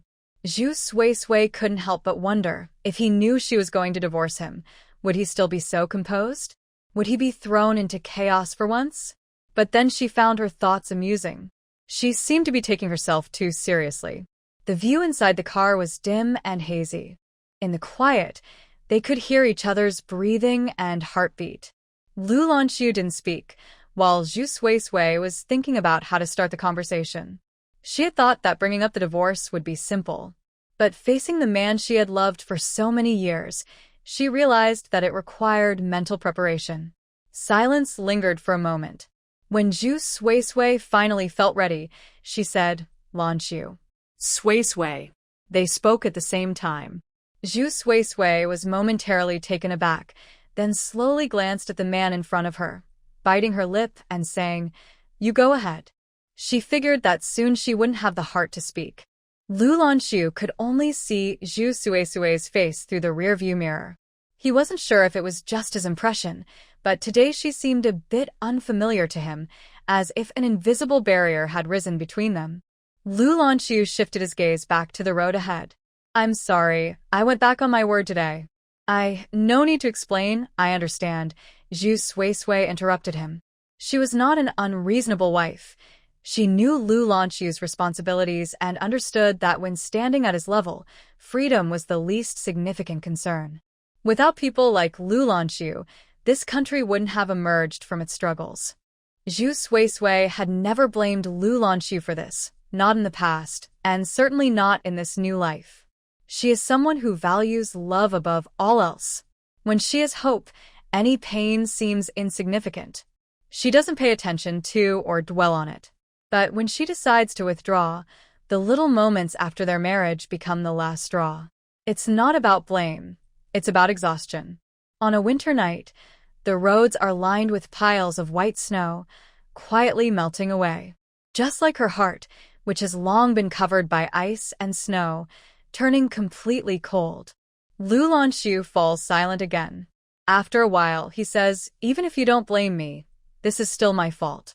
In truth, Lu Lanxu is a very good husband. He has fulfilled all the responsibilities a husband should have. Aside from not having time to spend with her, he has done well enough in this marriage. Zhu Suisui even thinks that even after their divorce, she might never find someone better than Lu Lanxu. His goodness doesn't come from his own excellence, but from his tolerance and indulgence. Zhu Suisui believes that all his time and energy outside of work are devoted to her. Because of this, she has woven a beautiful dream for herself, thinking that perhaps Lu Lanxu cares for her a little. But later she realizes that someone like Lu Lanxu would treat any wife well, no matter who she is, simply because he is a good person. Whether he loves or not doesn't affect how he treats the woman who occupies the role of his wife. In the end, it's Zhu Suisui's own issue. She loves him, so she longs to be loved. Once she learns that it's hopeless, she doesn't want to continue. Zhu Suisui looks out the window at the withered branches, bare and lifeless. Without warmth and nourishment, the tree has withered, losing all its leaves, and it won't grow new ones before the next spring. She chuckles lightly. "Lanxu, has anyone ever told you that you are truly a good person?" Lu Lanxu frowns slightly. Before he can respond, Zhu Suisui continues, "But this kind of goodness is something I find hard to accept. I feel selfish for choosing you to marry from so many members of the Lu family based on a marriage agreement from our elders." Lu Lanxu grips the steering wheel a bit tighter, his gaze darkening, his throat moving slightly, and his tone devoid of any emotion. "Do you regret it?" Zhu Suisui shook her head. "No, I don't regret any of my decisions because they were what I truly wanted at that moment. I won't blame my 17-year-old self too much. I just want to live a different life now. Smart as Lanxu was, he understood the meaning behind Zhu Suisui's words.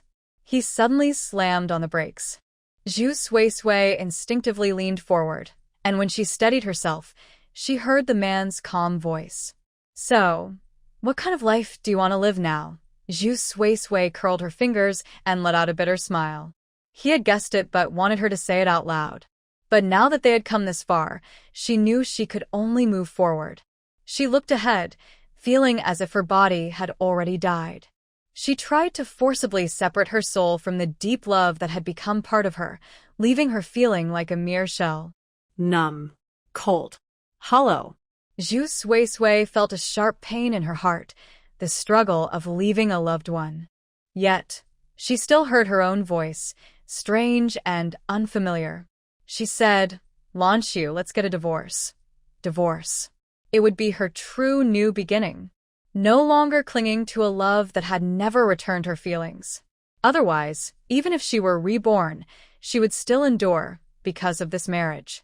In the end, she would still be walking the same old path. To return to herself, to cut away the decay, even if it hurt, was something she had to do. She waited for a response but received none. The next moment, she heard the sound of the seatbelt being unbuckled. Zhu Suisui looked up to see the car door open, and the driver's seat was empty. Then the back door opened. A cold wind swept in, driving away the warmth inside the car. In the dim light, the man standing by the car had a handsome, refined face, but now it showed no emotion. He leaned in, bringing with him a unique, crisp scent. His usually gentle eyes now held a hint of sharpness and restrained anger. Lanxu grabbed her hand, forcing her to look at him, his gaze deep and cold. Suisui, do you know what you're saying? They were very close now. Zhu Suisui could even feel the heat of Lanxu's hand on her skin. His dark eyes captured her completely. This was a look he had never shown before, one of restraint and intensity. She felt confused, but was unwilling to delve deeper. Zhu Sui nodded seriously at the other person and smiled lightly. To outsiders, it must seem like I've lost my mind wanting to divorce you, Lanxu. After all, for everyone, marrying you is like a blessing from my ancestors. Lanxu looked at her smile. It held self-deprecation and relief, but none of the affectionate glances she used to give him. He knew she was serious. She really didn't want to be with him anymore. His heart felt like it was being pricked by countless tiny needles, and the pain made it hard for him to breathe. Lanxu's grip was strong. As he held Zhu Sui's hand, he lost focus for a moment and tightened his hold. Zhu Sui felt pain and couldn't help but frown. Seeing her frown, Lanxu suddenly snapped back to reality. He pressed his lips together, released her hand, and stared into her deep, dark eyes. He said softly, I'm sorry, I lost my composure. Zhu Sui didn't know how to respond and just shook her head, it's fine. Anyone would struggle to stay calm when faced with a divorce. Especially in this era, few people considered divorce. As long as life was manageable, they wouldn't think of taking that step. It wasn't about love or not. Lanxu walked outside and closed the car door. Through the window, Zhu Sui saw the cold, indifferent man walk over to a withered tree and take out a pack of cigarettes from his uniform. The flame flickered briefly. He held a cigarette between his fingers. The bright red color stood out in the night, and the rising white smoke obscured Lanxu's face, adding to his mature charm. Lanxu parted his thin lips and exhaled smoke lightly. This surprised Zhu Sui. It was only the second time she had seen Lanxu smoke. The first time was on their wedding night. He had smoked in the yard before coming inside, and the smell made her cough. He noticed and turned to leave. Zhu Sui thought he was upset. In truth, she didn't mind her husband smoking. After all, how many men in the military didn't smoke? Sometimes, when under pressure, one needed some comfort. She just hadn't been able to hold back when she caught a whiff. Zhu Sui wanted to explain, but he didn't give her the chance. She decided to wait for him to return and talk to him then. However, when he came back, the smell of smoke was gone, replaced by the fresh scent of soap. Zhou Sui was taken aback. Did you take a shower? Yeah, I won't smoke again next time. Lu Lanxu said to her. A secret joy suddenly rose in her heart. Was it because she didn't like him? So he easily let go of his own feelings. But now that she thinks about it, Lu Lanxu's kindness was indeed only for his wife. She wanted a divorce, so he picked up his feelings again. After finishing a cigarette, Lu Lanxu walked to the back seat. He opened the car door and got in. The two of them locked eyes. At this moment, looking at him again, he seemed to have regained his reason and calmness. Lu Lanxu also looked at her and said, Can you tell me why? Zhou Sui slightly furrowed her brows. Seeing her frown, Lu Lanxu explained, I want to know what I did wrong. Upon hearing this, Zhou Sui understood. She shook her head. Lanxu, I've said before, you are great, but we are not suitable for each other. If it weren't for Grandpa Lu insisting on repaying a favor, bringing two people who were already so different together, even if she tied herself up with 10 of her own, she would still not be worthy of Lu Lanxu. She was speaking the truth. Lu Lanxu had already done well as a husband. However, Lu Lanxu stared at her and said, If I were good enough, you wouldn't want a divorce. Ultimately, it's because I haven't done well enough. Sui, marriage is not a game. Since we are married, I have never considered divorce. Have you thought about what your situation would be like after a divorce?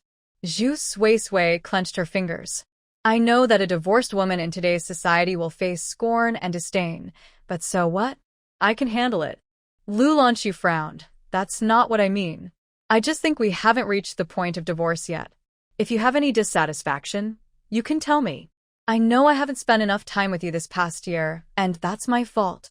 Today, I broke my promise, which made you feel disheartened, and that's why you mentioned divorce. Sui, I want to resolve our issues. Zhou Sui took a deep breath. She reminded herself not to take her anger out on him. Many of her grievances were from the past, not this life, so wanting a divorce was indeed sudden. Those problems couldn't be expressed. But Zhou Sui only wanted a divorce now. Her expression turned colder, because I no longer have feelings for you. Lu Lanxu pressed his lips together, his beautiful eyes like black agate, tinged with a hint of helplessness. If you have no feelings for me, then what about last night? Zhou Sui, this matter is indeed a very harmful weapon. Images of last night's intensity flashed through her mind. The two of them tangled repeatedly, again and again. It was as if they were trying to merge into each other's flesh and blood. Zhou Sui's face turned hot. She couldn't help but feel embarrassed and angry, and deliberately said, I do have needs. Since you rarely come back, I thought I would give it a try. But after trying, I feel like it's not quite right. If it's not working, I naturally don't want to continue.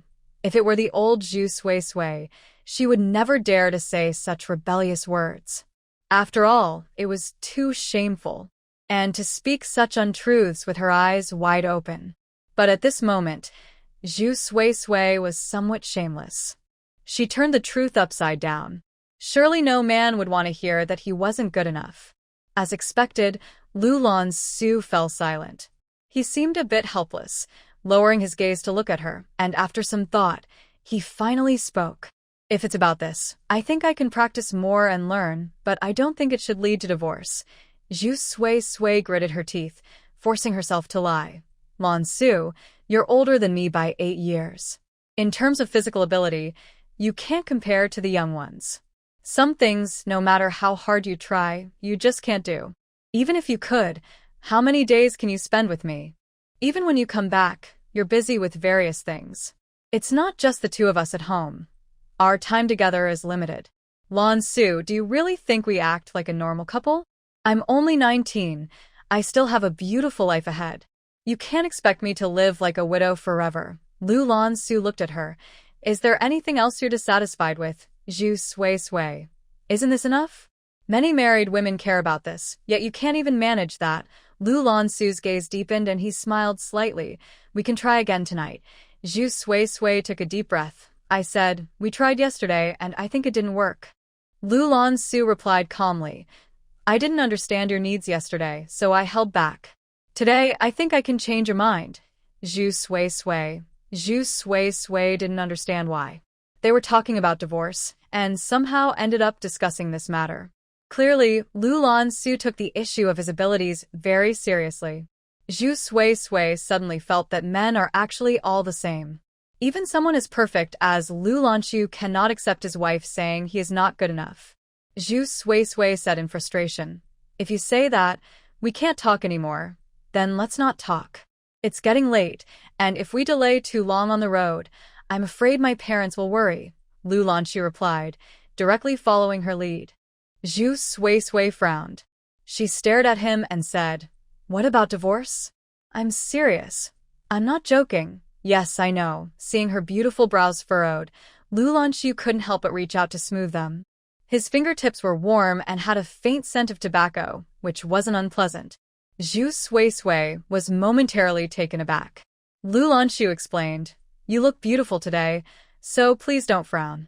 It will cause wrinkles, and you're still so young." "Wrinkles wouldn't be good," Zhu Sui Sui replied. "He treats her like a child." She was annoyed and said, "What about you? You smoke, and you're already older. If you keep smoking, it might affect your health." In the past, Zhu Sui Sui was always cautious, shy, and insecure. It was rare to see her so sharp-tongued, able to speak her mind. However, Lanxu found it quite good. He preferred this version of her. It showed she had spirit. So, he wasn't upset at all. He nodded in agreement. "I'll try to quit smoking to improve our relationship." Zhu Sui Sui turned her head away, not wanting to engage with him. Seeing she was genuinely angry, Lanxu stepped closer, wrapped his arms around her, and said softly, "I can change what you mentioned. You can't just give me no chances and sentence me to death. Sui Sui, we are married. We are the closest people in the world. I will do my best to meet your needs, but when you suddenly mention divorce, I really can't agree to that." Zhu Sui Sui cherished this moment of warmth. But thinking of her past life, memories flooded back. She didn't want to repeat her old mistakes. She didn't want to be reborn and still lack self-respect, still be infatuated with love. Could she not live without a man? Zhu Sui Sui felt that if she continued like this, whatever happened in the future would be her own fault. She pushed Lanxu away and looked into his eyes. "What if you can't change? Will you agree to divorce then?" Lanxu truly did not want to hear the word divorce, especially coming from Zhu Sui Sui. But at this moment, he understood that Zhu Sui Sui was determined. "I just don't want to be with him anymore. I don't want him."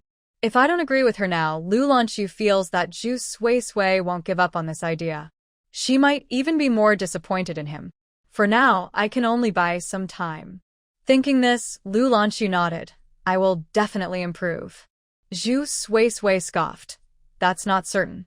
Seeing her response, Lanxu didn't argue and said, "It's just that I can't manage my work right now, but if you're willing, you can come with me." This means accompanying the troops. In the past, Lanxu would never have suggested this because the camp he would be stationed at is near the border, where life is tough, and resources and medical care are not as good as in the city. Zhu Sui Sui would probably struggle there. Even if she accompanied him, he wouldn't always have time to be with her. She would have to take care of her own needs. Here, at least there are people to look after Zhu Sui Sui.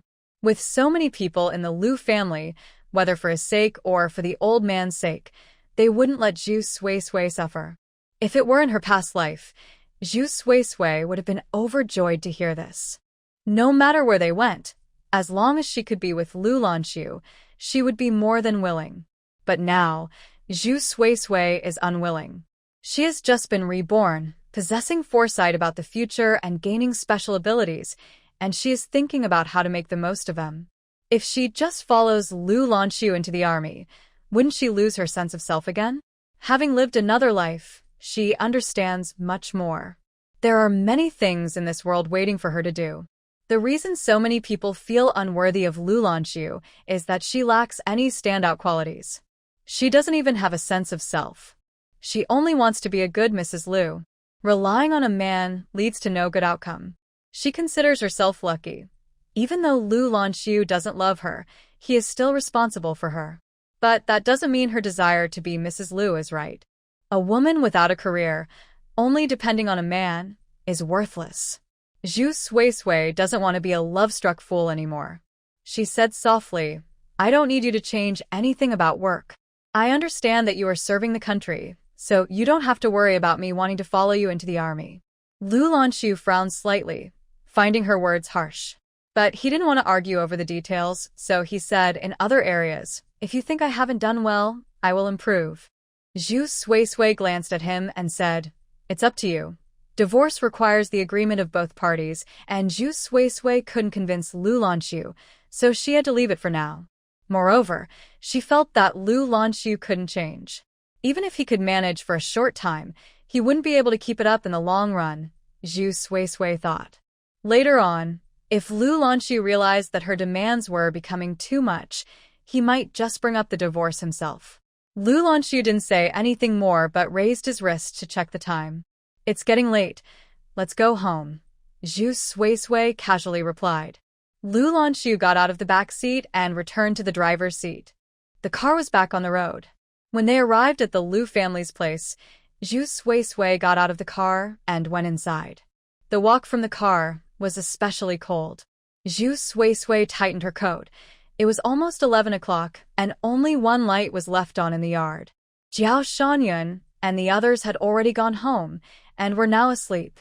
As Zhu Suisui entered the house, the warmth from the heated floor greeted her. She quickly took off her clothes, leaving only a fitted knitted dress.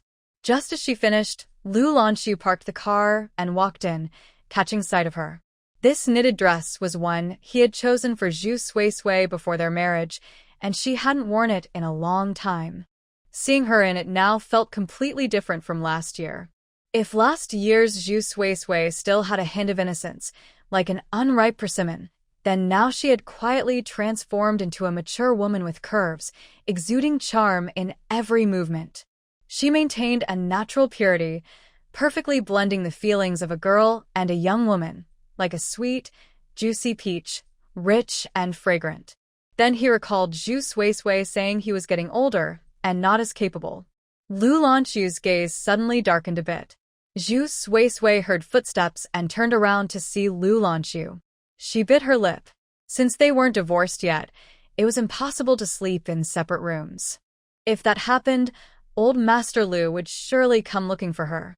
She planned to handle this matter quietly, so she didn't want to let anyone else get involved. Thinking this, Zhu Suisui decided to treat Lu Lanxu as if he were invisible and went to wash up. However, there wasn't much water left in the thermos, so she planned to go outside to fill it up. Seeing that she seemed not to notice him at all, lacking her usual warmth, Lu Lanxu fell silent. He reached out to block Zhu Suisui's path. Noticing his wife immediately looked at him with caution, Lu Lanxu explained, "Let me handle this." Worried about being rejected, he added, "You just recovered from your illness." The room was warm, while outside it was still cold from the melting snow. Zhu Suisui didn't want to argue with Lu Lanxu, so after giving him a glance, she went to the wardrobe to find her pajamas. Seeing this, Lu Lanxu picked up the thermos and went outside. When he returned with hot water, Zhu Suisui had already changed her clothes. She casually tied her long hair up, adding a touch of laziness to her appearance. The two of them exchanged no words. Zhu Suisui continued to ignore Lu Lanxu. When she reached the sink, she noticed the hot water was already poured at a comfortable temperature, and her toothbrush was ready with toothpaste. She paused for a moment. In the past, she had always prepared these things for Lu Lanxu. She used to think he worked hard, and when he returned from a business trip, she would eagerly take care of him. In daily life, she had always done everything herself, never relying on others. Now the roles had reversed, and Zhu Suisui couldn't help but feel surprised. But then she thought, after doing it for so many years, it was only fair for Lu Lanxu to do these things for her now. Moreover, this was just his way of trying to avoid divorce. Zhu Suisui was curious to see how long he could keep it up. With that thought, she quickly set aside her distractions and started washing up. Once she finished, she sat down in front of the makeup mirror. From this angle, she could see Lu Lanxu reflected in the mirror. He was slowly unbuttoning his coat and hanging it on the rack, leaving only a white shirt on his upper body. The shirt was loose, but it fit him perfectly.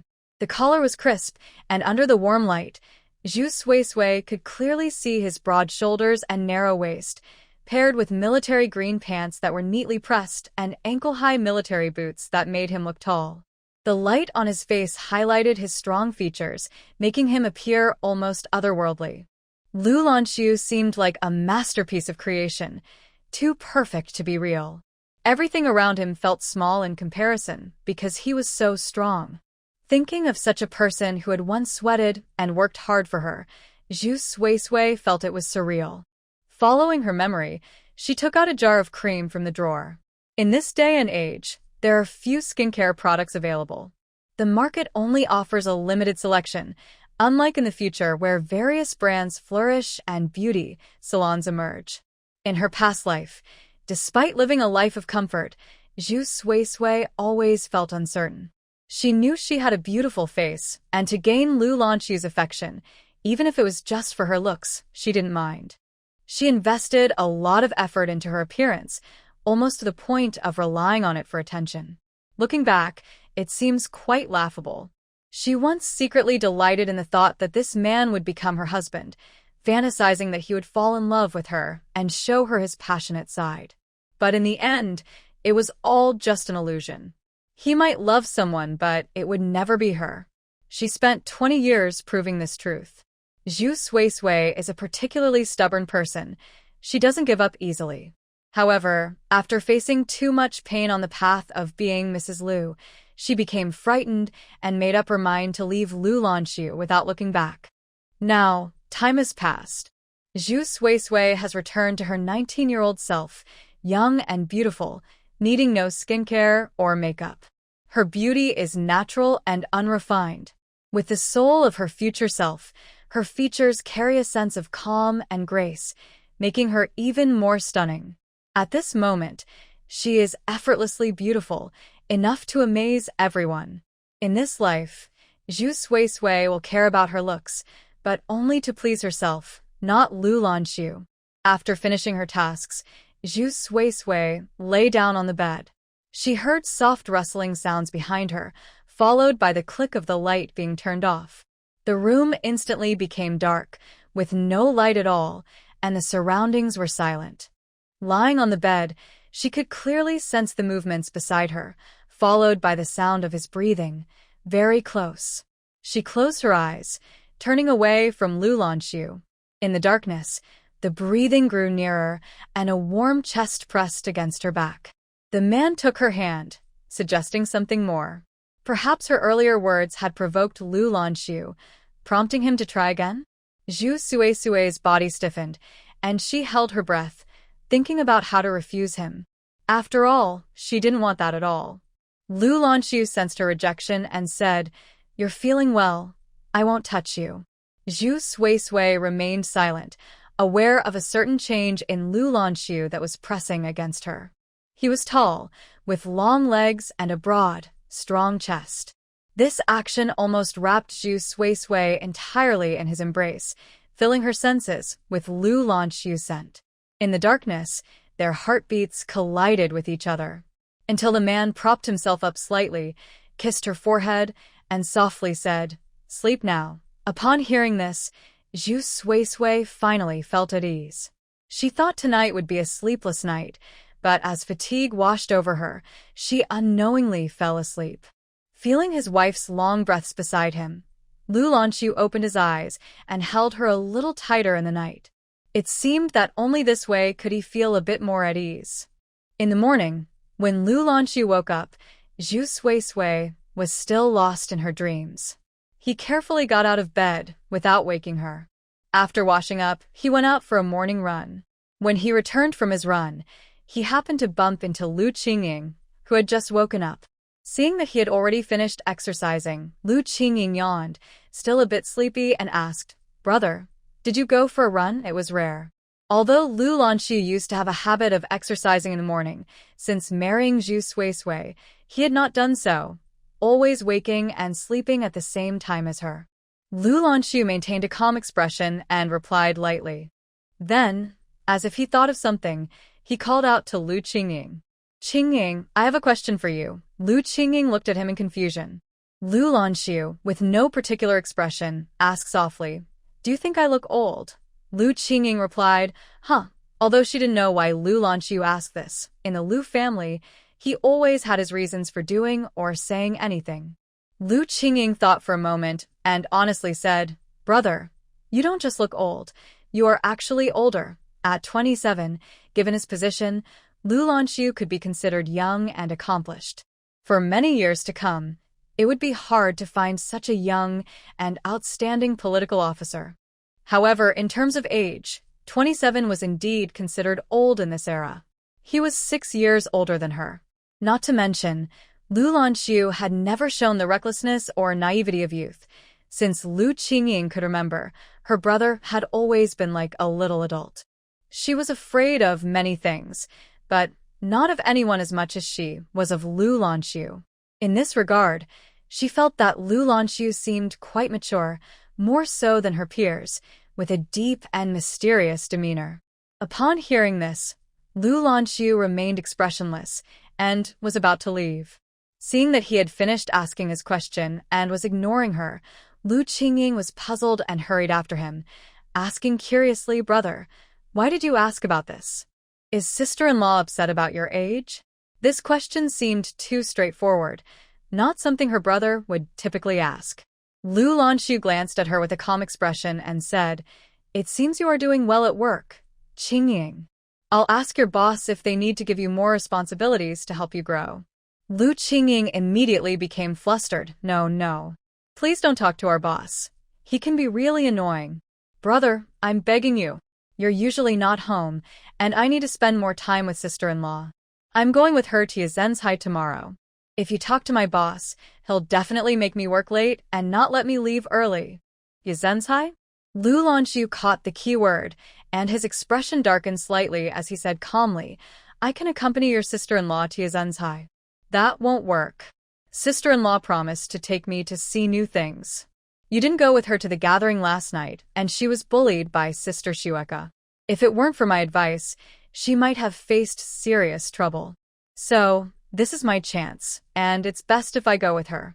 Lu Qingying quickly explained, worried about losing the opportunity.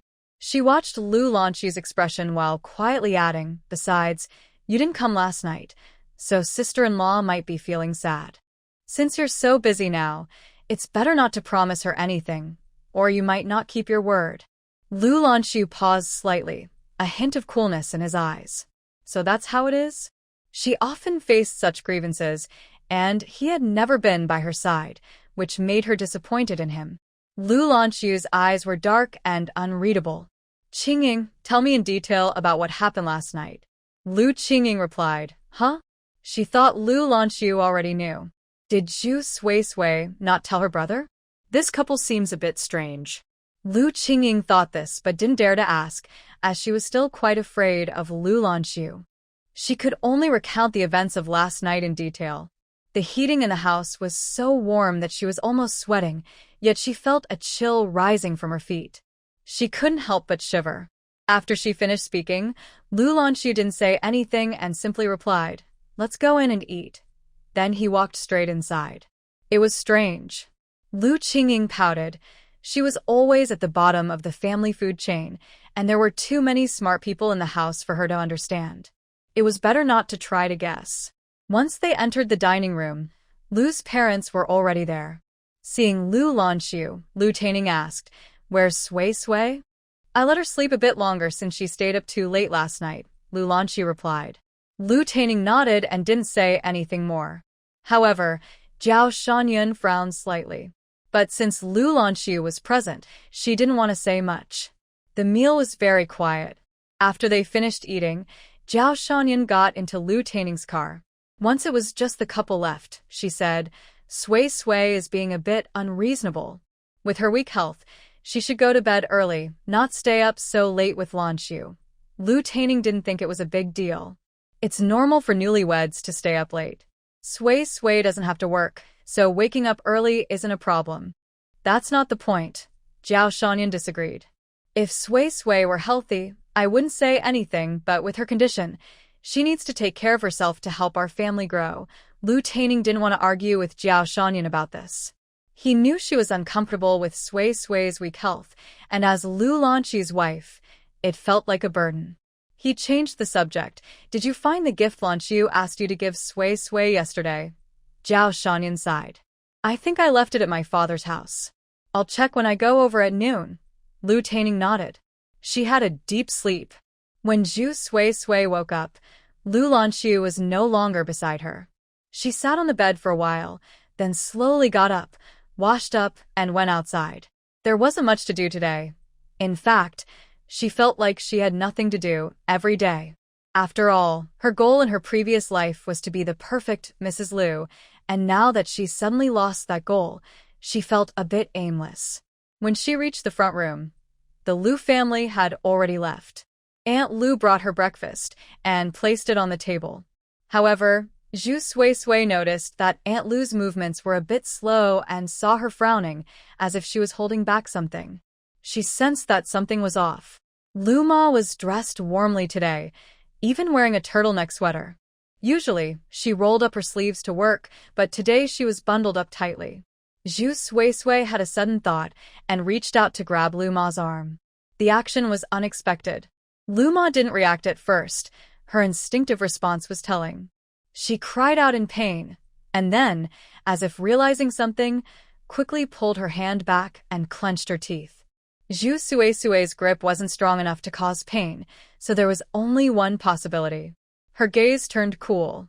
Luma, roll up your sleeves and let me see. Upon hearing this, Luma stiffened and forced a smile, quickly saying, There's nothing to see. I need to get back to work. Zhu Sui Sui took a deep breath but didn't push further. She watched Luma's back and said, Luma, even if you don't think about yourself, you should think about your children. Some things require personal determination to act upon. No one can save her from her struggles except herself. Of course, if Luma was unwilling, Zhu Sui Sui wouldn't force her. No one should impose their thoughts on others. After all, what Zhu Sui Sui thought was good might not be the same for Luma. Zhu Sui Sui didn't wait for Luma's response.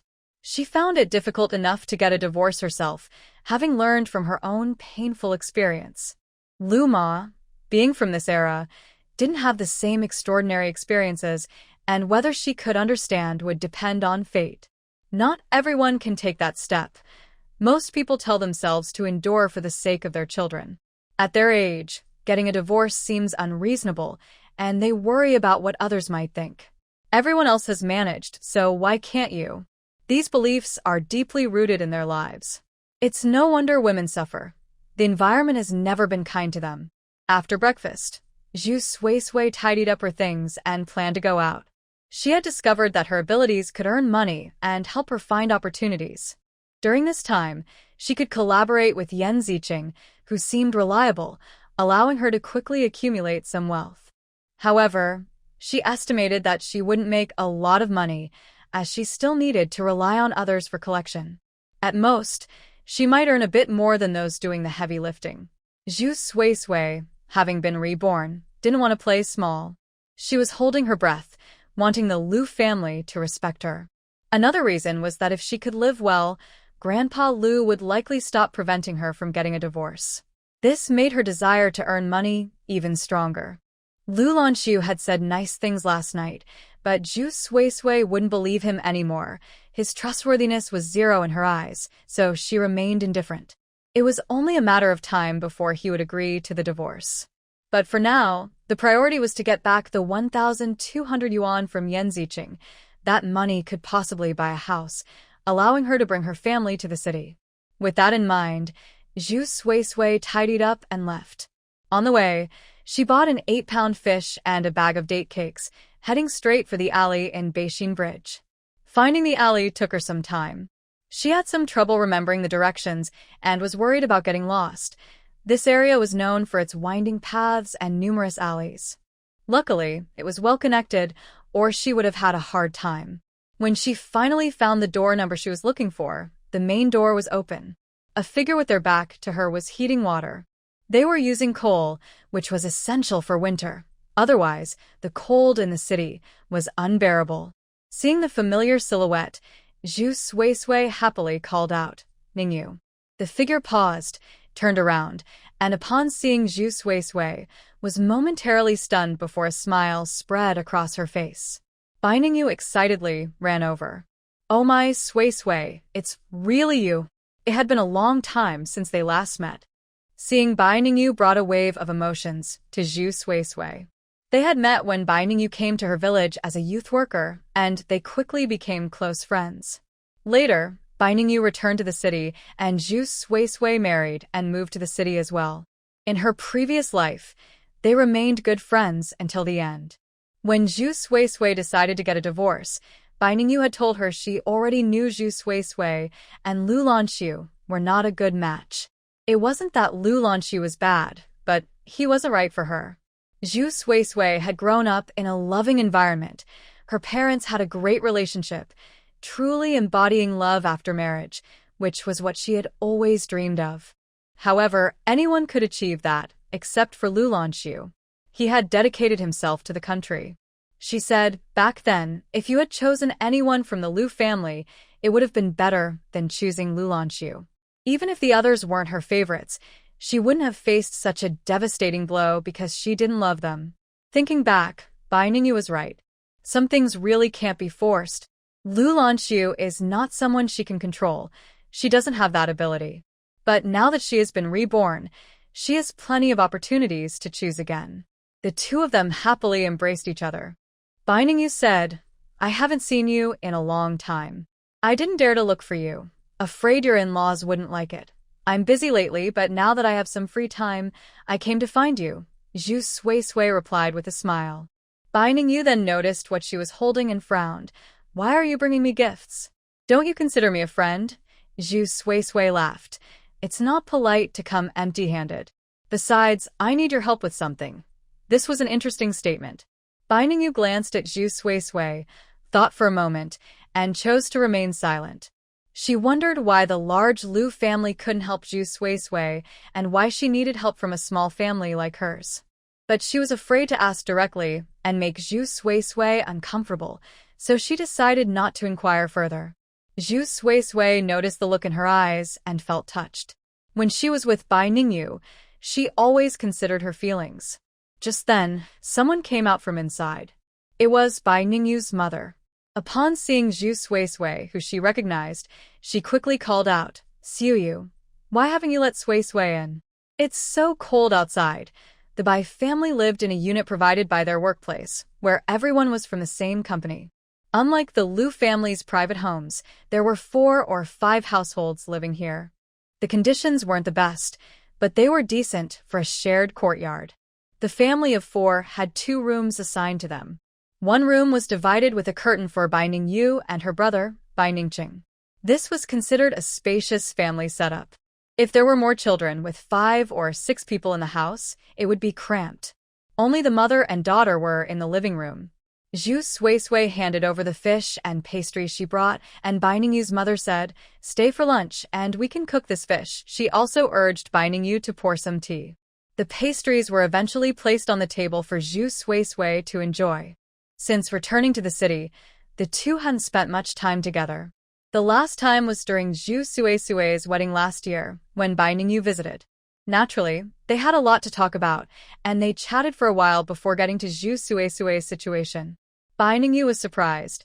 "Why are you suddenly looking for a place? Weren't you living well with the Lu family? Or is Lanxu moving out?" That shouldn't be the case. They should have housing provided by the military district. The housing distribution between units is different. For someone like Lanxu, they can get a nice independent yard without needing to buy a house at all. Zhu Suisui didn't hide anything from her, saying, "I want to bring my family over. We can't all stay at the Lu family, so I'm thinking of buying a house." This matter couldn't involve the Lu family, and she had very few contacts in the city. Bai Ningyu's father worked at a bank, and people like him, being locals, would have better connections than she could find on her own. Upon hearing this, Bai Ningyu frowned, hesitating to speak. Seeing her like this, Zhu Suisui smiled and said, "Ningyu, we are such good friends. Just say what's on your mind." Bai Ningyu sighed and replied, "About the house, I can talk to my dad. The neighbors are all connected, so that should be easy. But I'm worried about you.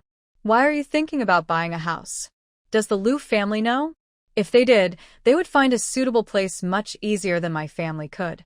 So why come to me?" Zhu Suisui praised her, saying, "Ningyu, you are really smart." Seeing her carefree expression, Bai Ningyu rolled her eyes and said, "Be honest, is the Lu family treating you poorly?" "Not really, I just want to bring my family to the city," Zhu Suisui replied, not wanting to say too much. Besides, saying the Lu family treated her badly wouldn't be entirely true, as the old Master Lu was still there. The others just looked down on her a bit. Seeing her like this, Bai Ningyu decided not to press further and said, "All right, if you don't want to talk, I won't ask. But if anything comes up, remember you can always come to me. Even if I can't help, at least you won't be alone." Zhu Suisui felt warm inside and nodded with a smile. Then Bai Ningyu asked about Zhu Suisui's requirements. Zhu Suisui thought for a moment and said, "Ideally, it should be a separate yard. A bit off the main road is fine, but it needs to have 3 rooms. 4 would be even better, but that's about it." "What about the price?" Bai Ningyu asked to get an idea. Zhu Suisui didn't want to use Lu Lanxu's money. Luckily, she still had 1,200 left. After thinking, she said, "Around 1,000, that price was reasonable. It might not buy a great house, but it wouldn't be too bad either." Bai Ningyu said, "I'll talk to my dad later and ask him to keep an eye out." Zhu Suisui rested her chin on her hand and sighed, "Ningyu, what would I do without you?" Bai Ningyu felt her heart flutter under that gaze and couldn't help but say, "Suisui, I think you look more beautiful, especially your eyes." It turned out she wasn't the only one feeling this way. Zhu Suisui thought it must be due to her special ability. They didn't talk about the Lu family matters, but instead chatted about various topics and had a good time. Bai Ningyu returned to the city through family connections. The village committee knew about her relationship with Zhu Suisui and wanted to do a favor for the future Mrs. Lu, so they quickly let her go.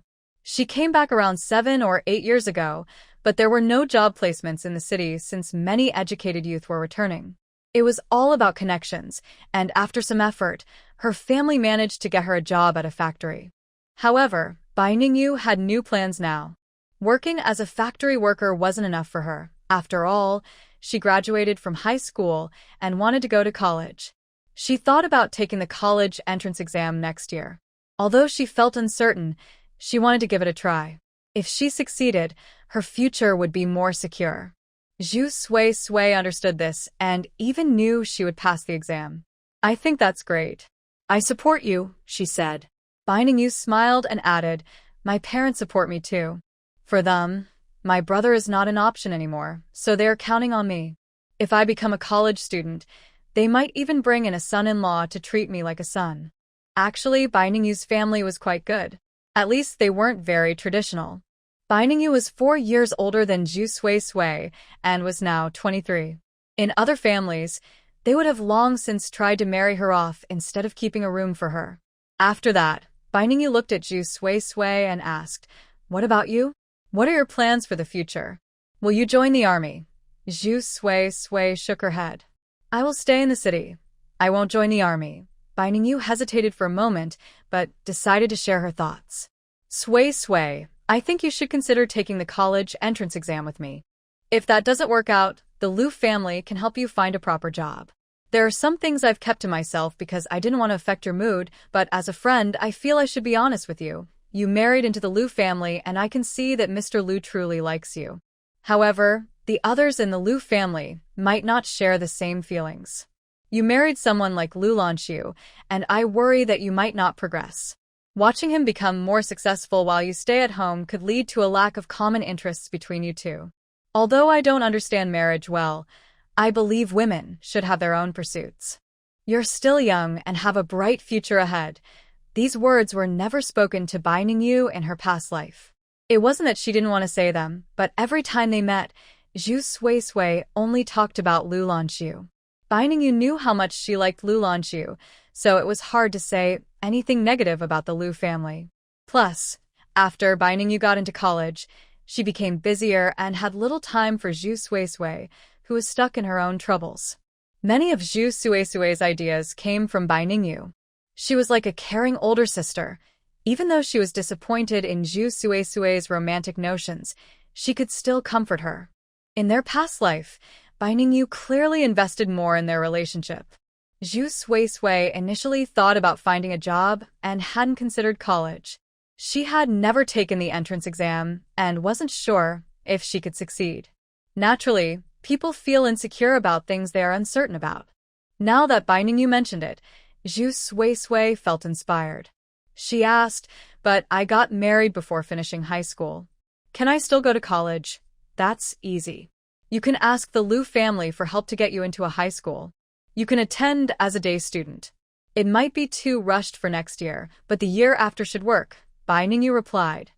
Seeing that Zhu Suisui was motivated by her words, Bai Ningyu felt happy and quickly added, "I heard Lanxu got into military school on his own and did exceptionally well. With a husband like him, you should take advantage of that. Let him help you study. There's no rush for college, and it's better than doing nothing." When Zhu Suisui heard Lanxu's name, she instinctively wanted to refuse, thinking he wouldn't have time to help her with her studies. But then she remembered that Lanxu had promised to help her with anything she asked, and if he couldn't, he would agree to a divorce. No matter what, she wouldn't be at a loss. Zhu Suisui smiled. "You make a good point. Do you have any study materials you can recommend? I'll find some paper and write down some notes for you," Bai Ningyu said eagerly, getting up to look for paper and a pen. A black cat slipped in and approached a food bowl in the corner, starting to eat.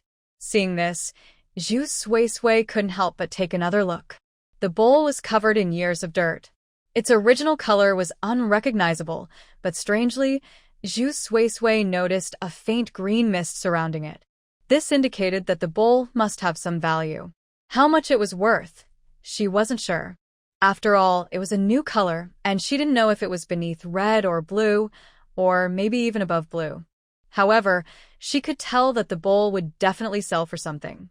She heard footsteps. Bai Ningyu came out after finishing her writing and noticed Zhu Suisui staring at the door, looking puzzled. "What are you looking at?" Zhu Suisui snapped back to reality and met Bai Ningyu's concerned gaze. The Bai family probably didn't know the bowl's value. Otherwise, they wouldn't use it as a cat bowl. They might have hidden it away as a family treasure long ago. She was about to mention the bowl when a noise came from outside. Looking up, Zhu Suisui saw Bai Ningyu's brother, Bai Ningqing. Earlier in their conversation, Bai Ningyu had mentioned that Bai Ningqing quit his job to start a business at sea. However, it seemed he wasn't very clever, as he not only failed to make money but also lost quite a bit. At 25 or 26, he was reluctant to marry and had become the least favored person in the Bai family. Bai Ningqing returned looking dejected, carrying a woven bag that likely contained what he was trying to sell. Bai Ningyu whispered to Zhu Suisui, "Do you think my brother is foolish? Selling roasted sweet potatoes in the winter would be good, but he insists on collecting peanuts from farmers in the countryside to sell. Those are everywhere. Who would want to buy them? Selling peanuts?" Zhu Suisui couldn't help but laugh a little. She had some impression of Bai Ningqing from her past life, mainly because he was quite unconventional in this era. He loved doing business, but despite trying various ventures, he never seemed to make money. This era was one where opportunities were abundant. With a bit of thought, courage, and even just following others, one could earn money. Bai Ningqing was stubborn. When he didn't have much money, he started small businesses with low costs. Once he made some money, he would invest it in riskier ventures, but he either lost it or moved on to other industries after making a profit. In other words, he took too many risks. He could never hold on to his money and loved exploring different fields. Zhu Suisui didn't want to say much, so she lightly coughed and said, "Ningqing has his own ideas, I guess." Their conversation reached Bai Ningqing's ears. He had spent almost all his money on peanuts since they were cheap. He had negotiated a low price with nearby villages and thought he had found a good deal. In the city, roasted peanuts sold for about $1.20 per pound, but he sold them for $1, hoping to make a little profit through volume. In the end, he lost everything. Now, seeing his sister and Zhu Suisui teasing him made him feel even worse. "Hey, Suisui, come try some peanuts." I can't sell them anyway, so they're on me, he said. Hearing this, Zhu Sui and Bai Ningyu both laughed. Bai Ningqing was actually a nice guy, just a bit odd in his thinking. Zhu Sui couldn't bear to see him like this. Suddenly, she had an idea and said with a smile, Ningqing, how about I give you some advice? I guarantee your peanuts will sell quickly. Bai Ningqing didn't believe her at all and replied with a bitter smile, don't tease me. I work hard every day and barely sell any. Running a business is really tough. I'm serious. If you trust me, just listen. By the way, how much are you selling your peanuts for? Zhu Sui asked confidently. She didn't seem to be joking. Bai Ningqing replied honestly, I'm selling them for $1 a pound. Zhu Sui thought for a moment and said, what if I help you sell them for $5 a pound? Are you kidding? I can't even sell them for $1. How could I sell them for $5? Bai Ningqing was sure Zhu Sui was just messing with him. Zhu Sui insisted, I'm serious. If you can't sell them, I'll buy them all from you. Bai Ningqing laughed. Why would I take your money? Stop joking. Let me get you some peanuts to eat. Bai Ningyu was very curious and stopped Bai Ningqing, saying, brother, why not listen to Sui's idea? Since you can't sell your peanuts anyway, maybe Sui can help you sell them. That made sense. Bai Ningqing had completely given up. All right, go ahead and tell me. Zhu Sui smiled and said, it's actually simple. This afternoon, take this bag of peanuts to the Liuli factory area. The more people, the better. Just put up a sign saying 5 yuan per pound. I think many people will come to buy. Is it really that simple? Bai Ningqing asked doubtfully. Zhu Sui nodded. Yes, but you also need a good tool. I'll tell you which one to use later, and you just hold it properly. She spoke so mysteriously. Bai Ningqing was skeptical, but since he couldn't sell the peanuts anyway, he thought it might be worth a try. After all, he had nothing to do. He smiled. The Liuli factory area is where wealthy people come and go. Maybe there are some rich folks who are willing to buy. Bai Ningqing was kind-hearted and willing to listen to her. Otherwise, Zhu Sui wouldn't have suggested it. She also explained the following steps and some precautions. Bai Ningqing took it more seriously, especially after Zhu Sui repeatedly reminded him. Although he didn't fully understand, he listened. At noon, after having lunch at the Bai family, Bai Ningqing heard Zhu Sui say she was going out. Zhu Sui didn't stay long at the Bai family. She took the list Bai Ningyu gave her and went to buy study materials. Some bookstores required a letter of introduction or even a recommendation from a high-ranking official to purchase, so those bookstores were not on Zhu Sui's list. She went straight to the Xinhua bookstore at Xinjiku. This year, English was added to the college entrance exam, and next year, biology would be included as well. Counting all the subjects she needed to review, there were 8. Zhu Sui bought a pile of books in one go and was too tired to browse anymore. She just wanted to hurry home. It was already 3 in the afternoon. As Zhu Sui walked out of the bookstore, Xinjiku was bustling with activity, with some vendors calling out. Across the street was a bus stop, and she planned to cross the road to catch the tram. Just as she lifted her foot, a red car slowly approached and stopped right in front of her. In the next moment, the car window rolled down. A handsome face appeared before her, looking almost ethereal. The man had charming eyes and a noble air, with a high nose and perfectly shaped lips. It was Lanxu. Zhu Sui was momentarily stunned. I never expected to see him here. This isn't a route he usually takes for work. What is he doing here? Before I could finish my thought, the car door opened. Long, straight legs touched the ground. The warm winter sun shone on the man's face, softening his sharp features. Lanxu is very tall, and standing in front of Zhu Sui makes him look even more slender and upright. From this angle, Zhu Sui could only look up at him. Just as she was about to speak, a coat was draped over her shoulders. The cold was chased away, replaced by the man's warm body heat. Zhu Sui opened her mouth to say, why are you dressed so lightly to go out? Lanxu frowned slightly, wrapping the coat around her more tightly, enveloping her delicate face. Zhu Sui looked up at him, her eyes sparkling and clear, showing a hint of innocent confusion. Before she could respond, Lu Lanxu's gaze fell on her hands. You bought so many books. Wrapped in the coat, Zhu Sui couldn't move much and could only hum in response. Seeing this, Lu Lanxu naturally pulled her closer and asked, Are you planning to go home now? Their position was very close, and Zhu Sui felt almost completely embraced by him. But she couldn't move, so she could only respond quietly. Lu Lanxu said, Then I'll take you home. As he spoke, he naturally took the books from her hands and tucked them into the coat. Zhu Sui passively accepted everything, unable to resist. In this cold weather, waiting for a car would take time, and carrying so many books would be tiring, so she didn't want to make it harder on herself. They weren't divorced yet, so it was reasonable for Lu Lanxu to help her. Thinking this, Zhu Sui didn't hesitate and obediently sat in the car. In the front seat, his aide Xiaopan saw her get in and called out, Sister-in-law. Zhu Sui only revealed her eyes, but her smile was evident in her expression as she responded. When Lu Lanxu entered with the books, he caught sight of Zhu Sui's smile. When she smiled, her eyes curved beautifully, making her already pretty features even more dazzling. It was almost blinding. Lu Lanxu's gaze darkened slightly. He said calmly, Let's go. Xiaopan immediately acknowledged him and fell silent. She felt strangely that her leader seemed a bit unhappy. He was puzzled. So, he decided to drive quietly. The car was warm inside. Zhu Sui was just starting to feel better after being cold for a while, wrapped in a military coat. But the man sitting next to her had an undeniable presence. In front of Xiaopan, she didn't have much to say to Lu Lanxu. She could only turn her face and look out the car window. Not far away, someone was selling roasted sweet potatoes and candied hawthorn. The vendor was calling out, his weathered face showing a simple smile, and next to him was his wife, also smiling genuinely. In this winter, they were clearly working hard for a living, earning only a little from each roasted sweet potato, but they didn't seem tired at all. Instead, both of their faces showed happiness.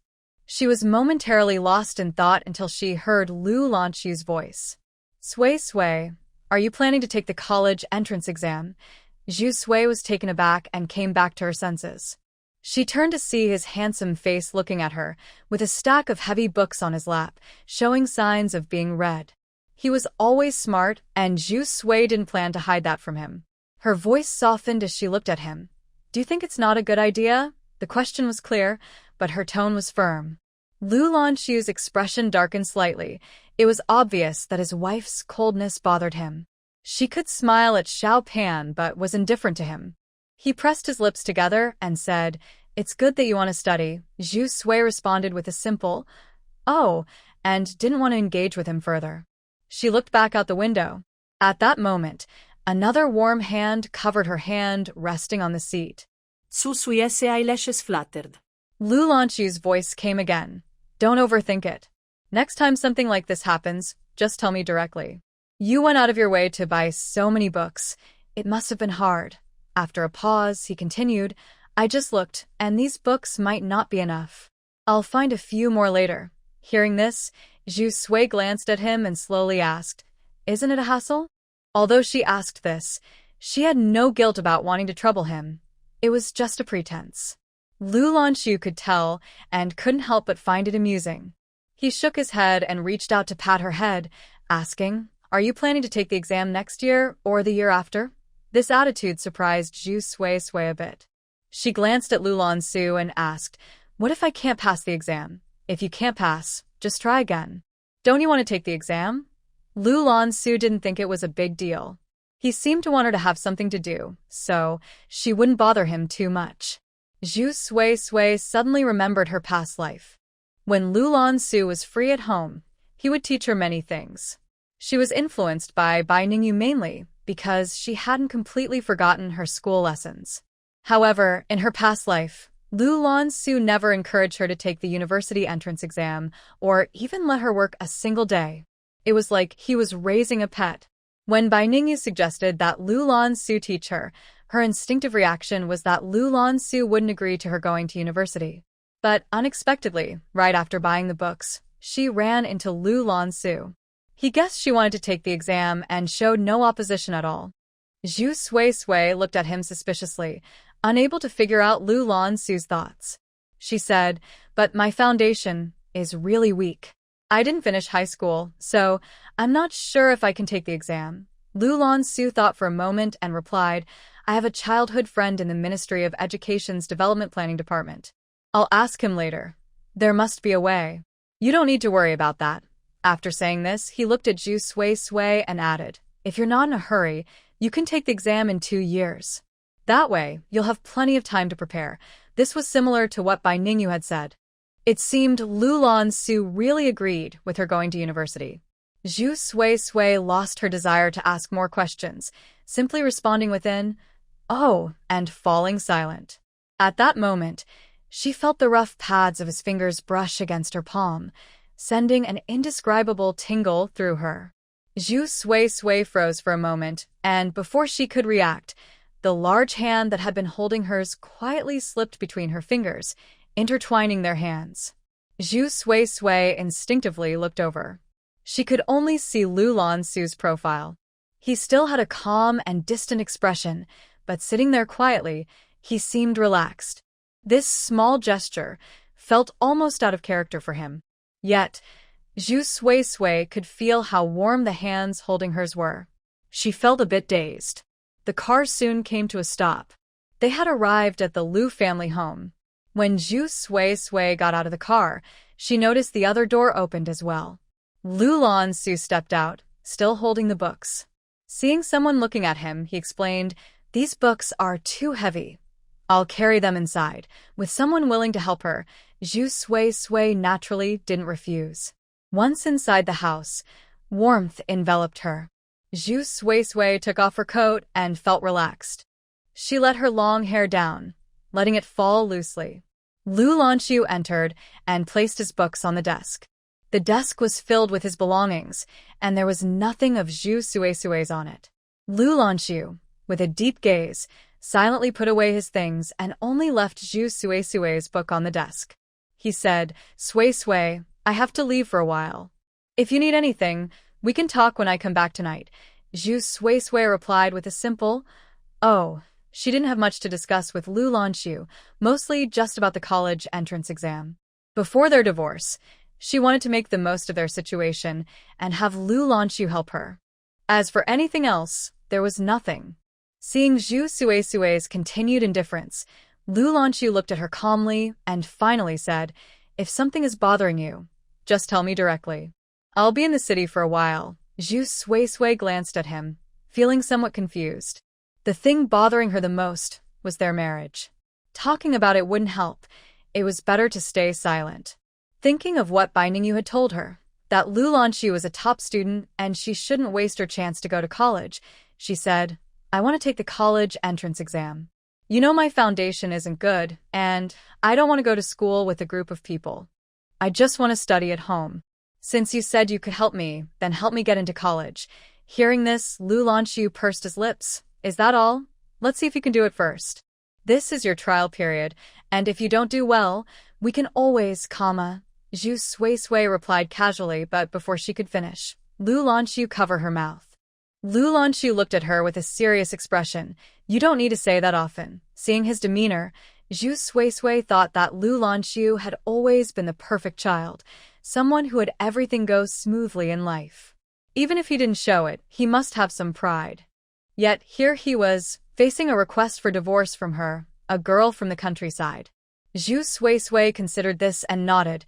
"Then you can talk to me." Seeing her serious tone, Lu Lanxu's expression darkened further, almost making him laugh in frustration. But he always kept his emotions hidden, maintaining a neutral expression. Lu Lanxu said, "Don't worry, I will make it happen." Seeing his determination, Zhu Sui decided not to say anything more. Divorce is not a simple matter, and if Lu Lanxu couldn't handle it, it would be even harder. She thought she couldn't rush things. In this life, she would let herself go and not follow the same path as before. After Lu Lanxu left, Zhu Sui began to review the materials she had bought. The college entrance exam includes Chinese, with a maximum score of 120 points, math 120, politics 100, physics 100, chemistry 100, English 100, and biology 70, making a total of 710 points. Although the exam is standardized nationwide, the admission scores vary by city. She was lucky. In the 4-9 city, the admission score wasn't very high, 329 for liberal arts and 349 for science. However, since she was taking the exam, Zhu Sui wanted to score as high as possible. Just barely passing would be too risky. Her weak point was the science subjects, while she was doing well in English and Chinese. In her previous life, Lanxu didn't stay in the military for long. After transitioning, he joined an important department in 4-9 city. He wasn't completely free, but he usually came home at night. That was also the time when their relationship was at its best. The young couple moved into a government compound. Whenever he had free time, he would teach her English.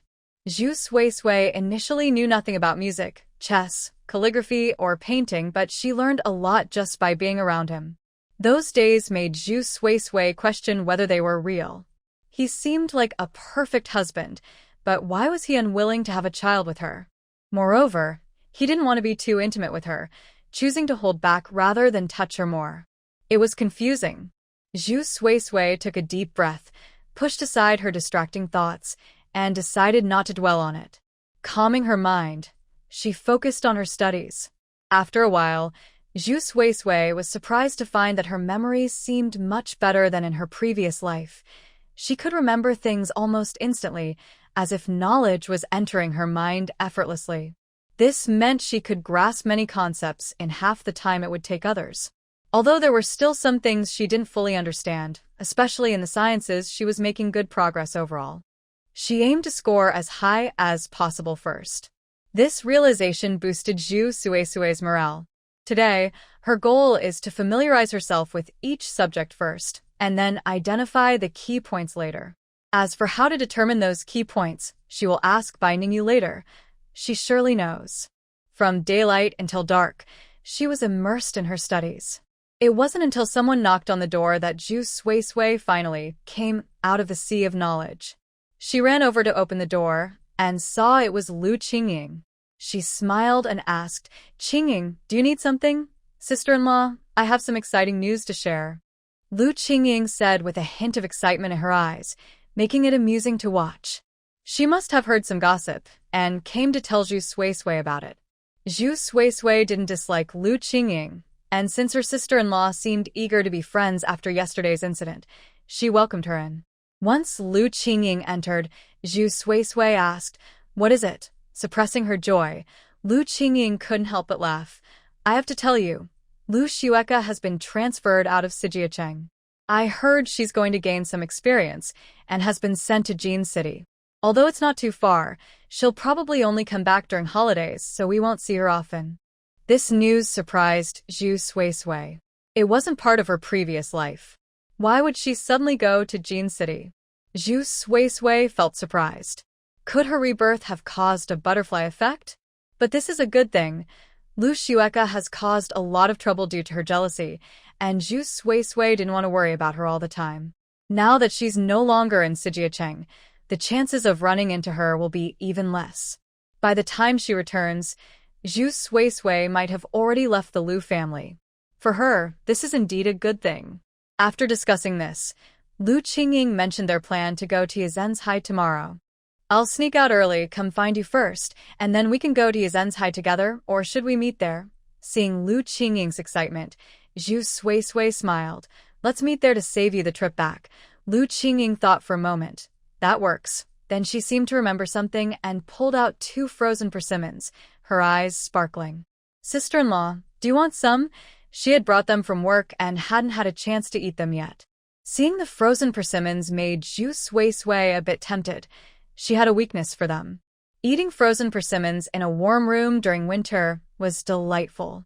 However, in the past, Lu Lanxu never allowed her to eat them, saying they were too cold. Zhu Sui rarely got the chance to eat them, but this time, it didn't matter. Anyway, she didn't want that man anymore, so why care about what he thought? She immediately nodded. You're still the best. The two were about the same age, not much difference. Once feelings developed, they quickly became very close.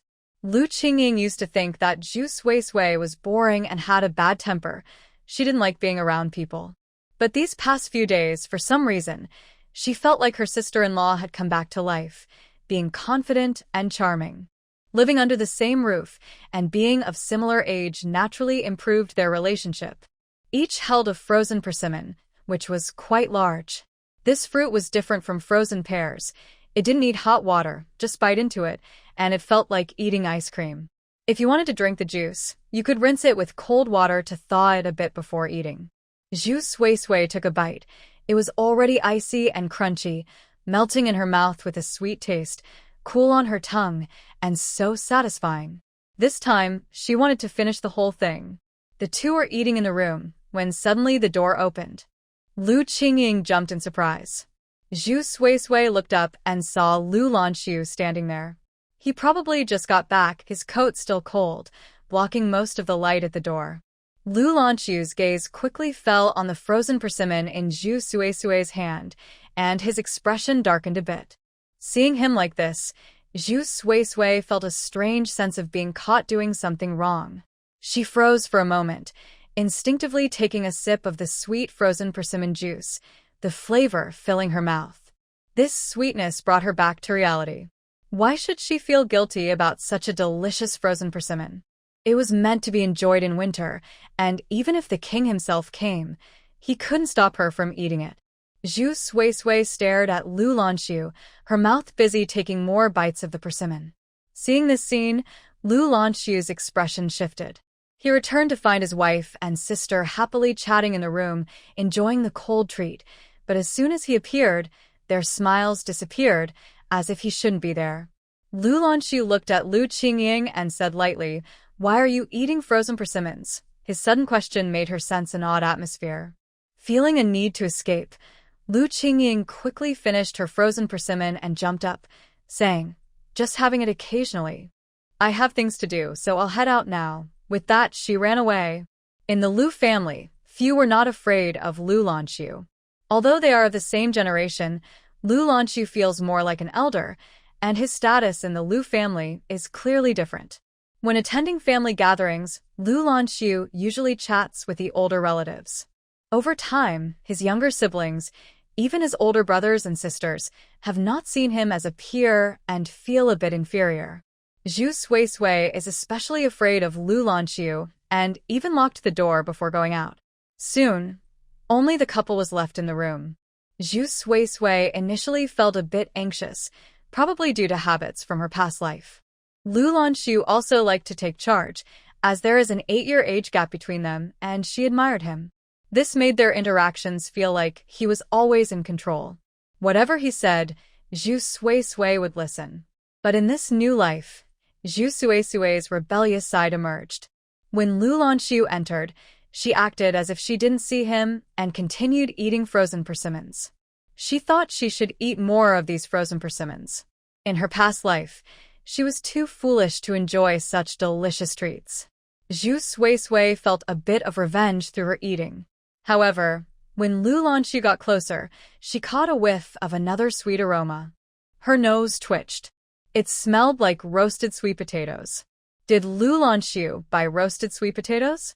Thinking about it, Zhu Suisui found it unlikely. He would never buy roasted sweet potatoes. According to Lu Lanxu, outside food is not clean and can upset the stomach, so he never let her eat it. How strange. Was she imagining things? Just as she was puzzled, a hand appeared in front of her, clearly defined, and took the frozen persimmons away. Then, warm fingers covered her cold ones. It was a roasted sweet potato wrapped in oiled paper, along with a string of candied hawthorns. Zhu Suisui was taken aback and instinctively looked at Lu Lanxu. The light from the window illuminated him, standing against the light with a broad back, like a deity descending to earth. He seemed more down to earth at this moment. He had taken these items from his coat, and they were still warm. Lu Lanxu lowered his gaze and looked at her. "Eat this," he said. Zhu Suisui snapped back to reality. He was trying to keep her from eating frozen persimmons. It felt like he was treating her like a child. Zhu Sui didn't want Lu Lanxu to control her. He didn't even like her, so why should he treat her like a child? She fixed her eyes on the frozen persimmons in his hand. I want to eat frozen persimmons. Lu Lanxu replied. You just had some. Zhu Sui said. I haven't finished eating yet. I need to finish it now. I can't waste food. As she spoke, she propped herself up to grab it. Seeing her like this, it seemed a bit unreasonable. Lu Lanxu looked at her with a hint of helplessness in his cold eyes. He held Zhu Sui in his arms, making it hard for her to move. Then, surprisingly, he took a bite of the frozen persimmon, the cold sweetness still carrying the warmth of Zhu Sui's red lips. Seeing this, Zhu Sui was stunned, then angrily exclaimed, Why are you like this? These past few days, Zhu Sui had been gloomy around Lu Lanxu, either seriously talking about divorce or ignoring him completely. It was rare for her to get angry now. Lu Lanxu felt playful and took another bite, looking at her. What's wrong with me? After saying that, he offered her the frozen persimmon again. It's really sweet. Do you want some? Zhu Sui was furious. She glared at Lu Lanxu and said disdainfully, You've touched it. Who would want to eat it? If you want it, you eat it yourself. Despite her words, she still felt unhappy inside. Zhu Sui broke a roasted sweet potato in half, took a bite, and noticed a different sweetness, which calmed her down. Men can be so annoying. Seeing her like this, Lu Lanxu smiled slightly and said, Why can't you eat it just because I touched it? It's unhygienic. It's been touched by your saliva. Who would want to eat it? Zhu Sui didn't want to engage with Lu Lanxu anymore and took another bite of the roasted sweet potato. Luckily, it was sweet and soft, making her feel warm inside. Lu Lanxu raised an eyebrow, savoring the frozen persimmon slowly, feeling the sweetness spread on his tongue. It was sweeter than what he usually ate. He said, leaning closer to Zhu Sui, Earlier, we shared the same food. Didn't you think that was unhygienic? This action brought them very close. If Lu Lanxu leaned in a bit more, their noses would touch. Zhu Sui widened her eyes in surprise, instinctively holding her breath. She saw the clarity in his eyes, which seemed to hold a deep, swirling darkness, and his thin lips curved into a faint smile as he looked at her. Hearing Lu Lanxu's words made her feel even more incredulous. Was this really the aloof Lu Lanxu speaking? It made her unconsciously recall the times they spent alone together. She really liked being held by Lu Lanxu, wrapping her arms around his neck as they shared a close moment. At that time, it made Zhu Sui feel as if they were inseparable. Because of this, she enjoyed doing intimate things with Lu Lanxu that only the two of them would do. But that was in the past. Now she had changed. Zhu Sui felt her heart race as he looked at her, and she quickly pushed Lu Lanxu away, trying to keep a serious face. I was young and didn't understand back then. Now I know that such things are not hygienic, so I won't do them anymore. Seeing her like this, Lu Lanxu put down the half-eaten frozen persimmon and sat across from Zhu Sui, his expression turning serious. You're planning to take the college entrance exam, right? Zhu Sui asked. Why? Lu Lanxu replied, then I'll start by talking about saliva. Zhu Sui was confused. She felt something was off. Why were they suddenly talking about saliva? Lu Lanxu continued, when we kissed, I thought your saliva was sweet. Do you know why? Zhu Sui responded. She didn't want to know. Why did they have to discuss such an embarrassing topic? Yet Lu Lanxu remained serious. Human saliva is 99% water, and the remaining less than 1% contains enzymes, mucins, and minerals. So when saliva is not exposed to air, it has no taste and is naturally clean, so hygiene isn't really an issue. When we're close, saliva doesn't have time to come into contact with the air, so it can't evaporate. Zhu Sui looked at Lu Lanxu in disbelief. She shouldn't have talked about this with him. Who discusses such things in a relationship? She said with annoyance. Well, the frozen persimmon I just ate has been exposed to air, so if you eat it, that's not hygienic. Lu Lanxu nodded in agreement. But I don't mind. Zhu Sui replied. She wanted to roll her eyes. I mind, okay? After thinking for a moment, Lu Lanxu said, then I guess I'll have to make sure Sui eats saliva that hasn't touched the air. Zhu Sui was speechless. Did she have to eat saliva? She had nothing to say and sat there, munching on a baked sweet potato while feeling annoyed. The sweet potato was quite large, but after eating a little more than half, Lu Lanxu took it away. She only bit into a couple of the candied fruits left. She glared at him, clearly upset. Lu Lanxu replied good-naturedly, dinner will be ready soon. You should eat less, or else Luma will think her cooking isn't your taste. That made sense. Zhu Sui felt a bit less angry. However, in the evening, she hardly spoke to Lu Lanxu. In the past, she looked forward to him coming home and staying, but now he felt bothersome, and she just wanted him to go back to his work. Otherwise, he would be meddling in everything at home.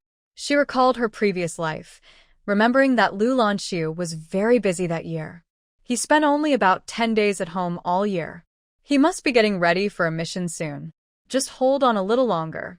Before bed, Lu Lanxu noticed the kettle was empty and went out to fill it with hot water. He ran into Jiao Shanyan. Jiao Shanyan clearly had something to discuss. She sighed and said, earlier, you mentioned a gift for Sui, but I lost it. I went to your grandfather's place, and your second aunt said she hadn't seen it. I don't know where it went. That gift was expensive. I'll replace it for you. Upon hearing this, Lu Lanxu frowned but didn't want to be too harsh. No need. If it's lost, it's lost. I'll just buy another pair later. Mother, you don't need to feel too guilty. He felt a bit regretful. He had thought that pair of earrings would suit Zhu Sui perfectly, which is why he bought them on a whim, but it seemed they were not meant to be. He should have delivered them to Zhu Sui himself. Letting someone else do it always leads to complications. He didn't blame others, only himself. It's no wonder Zhu Sui was so disappointed that she considered divorce. As if remembering something, Lu Lanxu added, I plan to take Sui and move to a place near my work. Upon hearing this, Jiao Shanyan furrowed her brows. Is Sui unhappy living with us? No, it's my idea, Lu Lanxu explained. My work will be in Sijiacheng for a while, and living at home is too far from my workplace.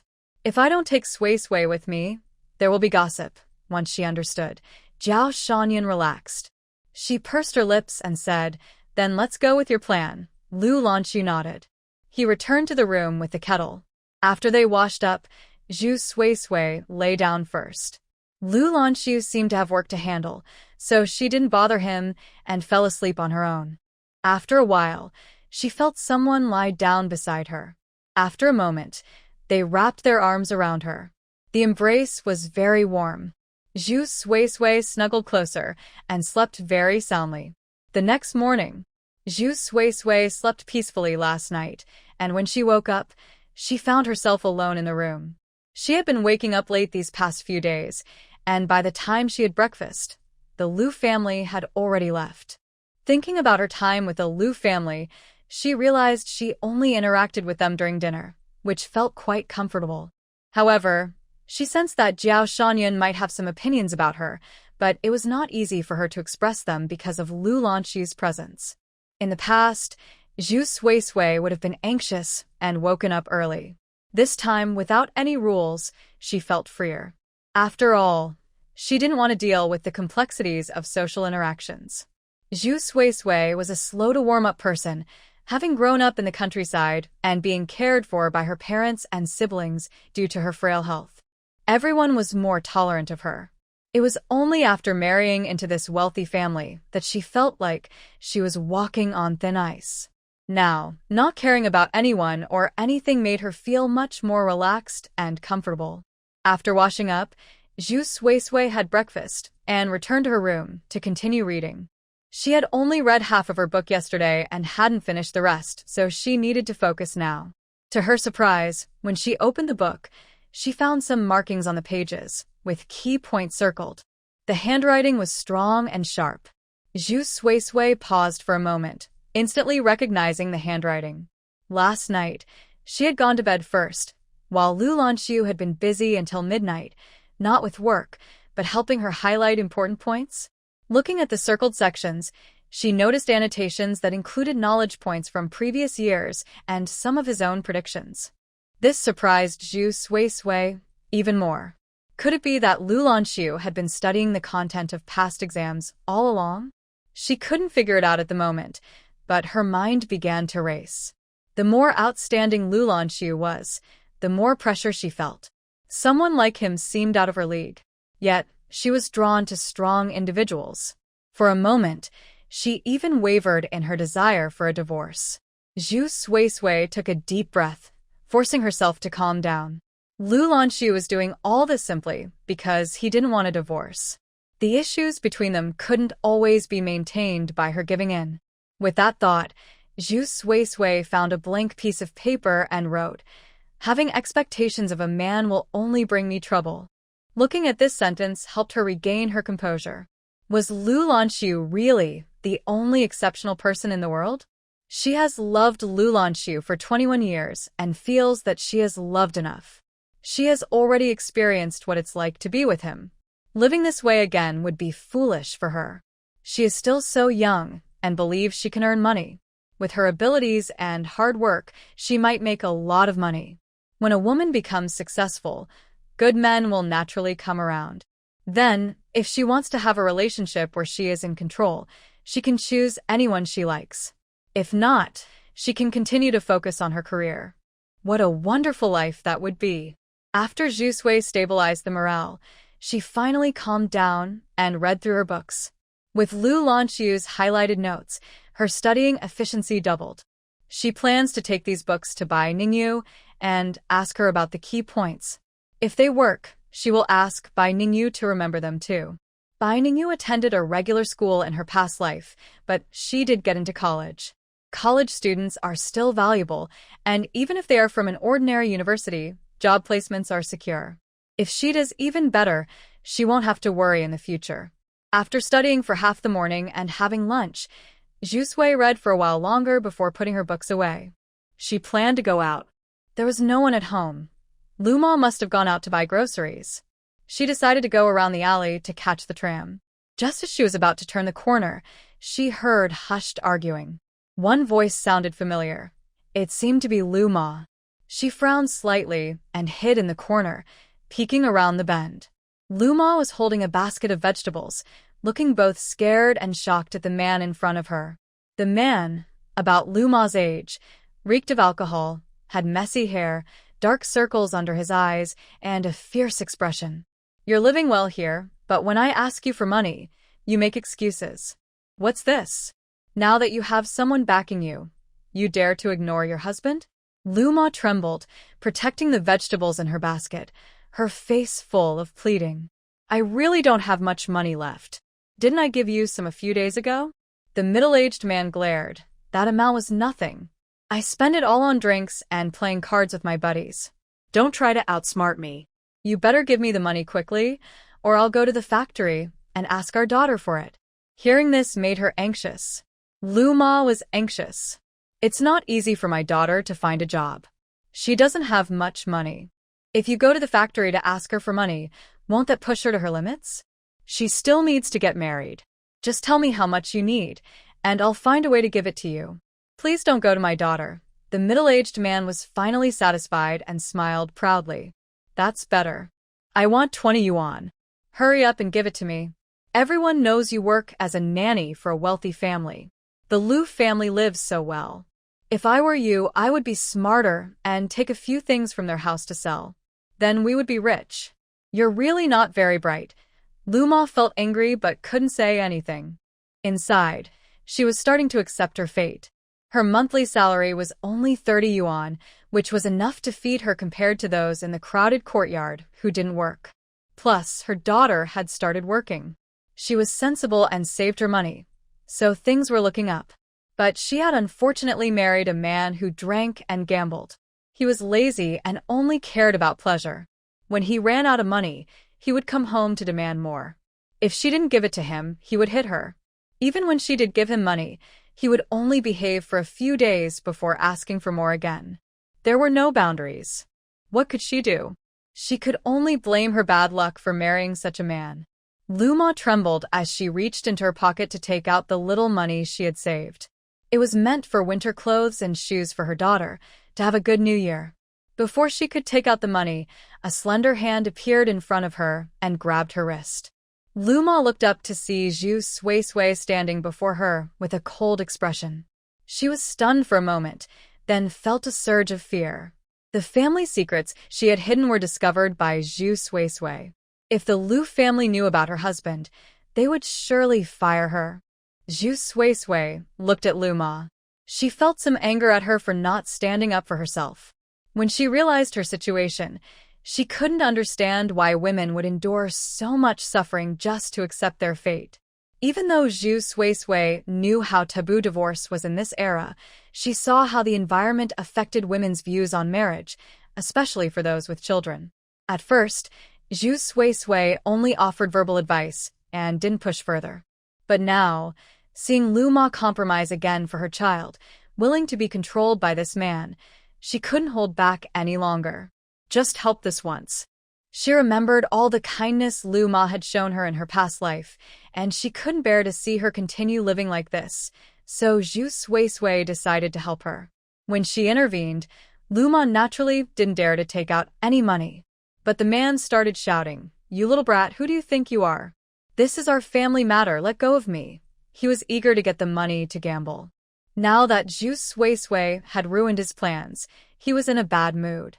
Hearing this, Zhu Sui looked coldly at the man.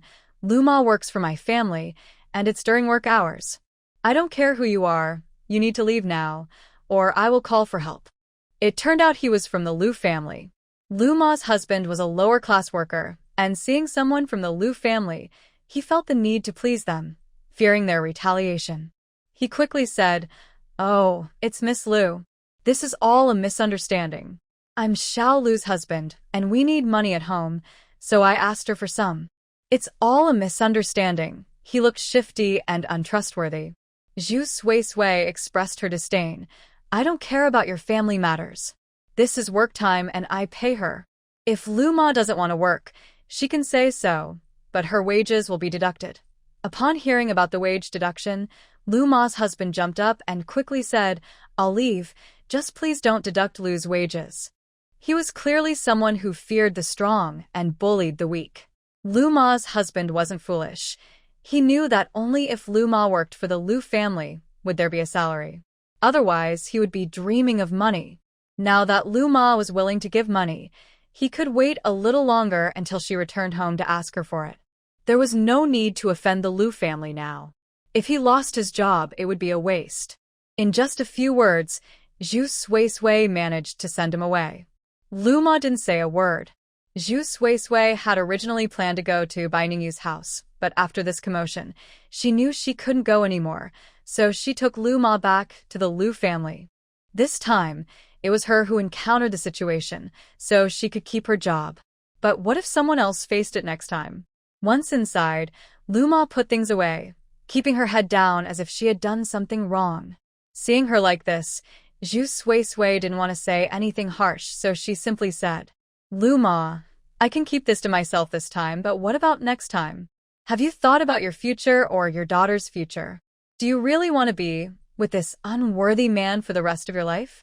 If she could, she wouldn't want to talk to someone older than her like this. But at this point, if she didn't speak up, Luma might end up following the same old path again. Upon hearing this, Luma felt a lump in her throat and her eyes turned red. She said sadly, "Isn't that how it is for women? Even if we regret it, we have to accept our fate. This is my life. What else can I do?" Her most painful thought was that if her husband were gone sooner, she could be free. Before his unnatural death, she felt powerless. Hearing this, Zhu Sui became serious and said, "Who told you that women have to accept their fate? That's an old way of thinking. Women can stand strong now. The law allows women to get divorced. Why are you still trapped in your own thoughts?" The word, divorce, felt heavy to Luma. She instinctively replied, "How can a woman get divorced?" Zhu Sui smiled. "Why can't a woman get divorced? The country allows it. Think about it. Women have two chances to start anew in life. One is when we are born, which we can't choose, and the other is when we get married. If you choose the right man, you can transform your life. But if you choose wrong, like you are now, do you think you can live like this? Luma, I know what you're thinking.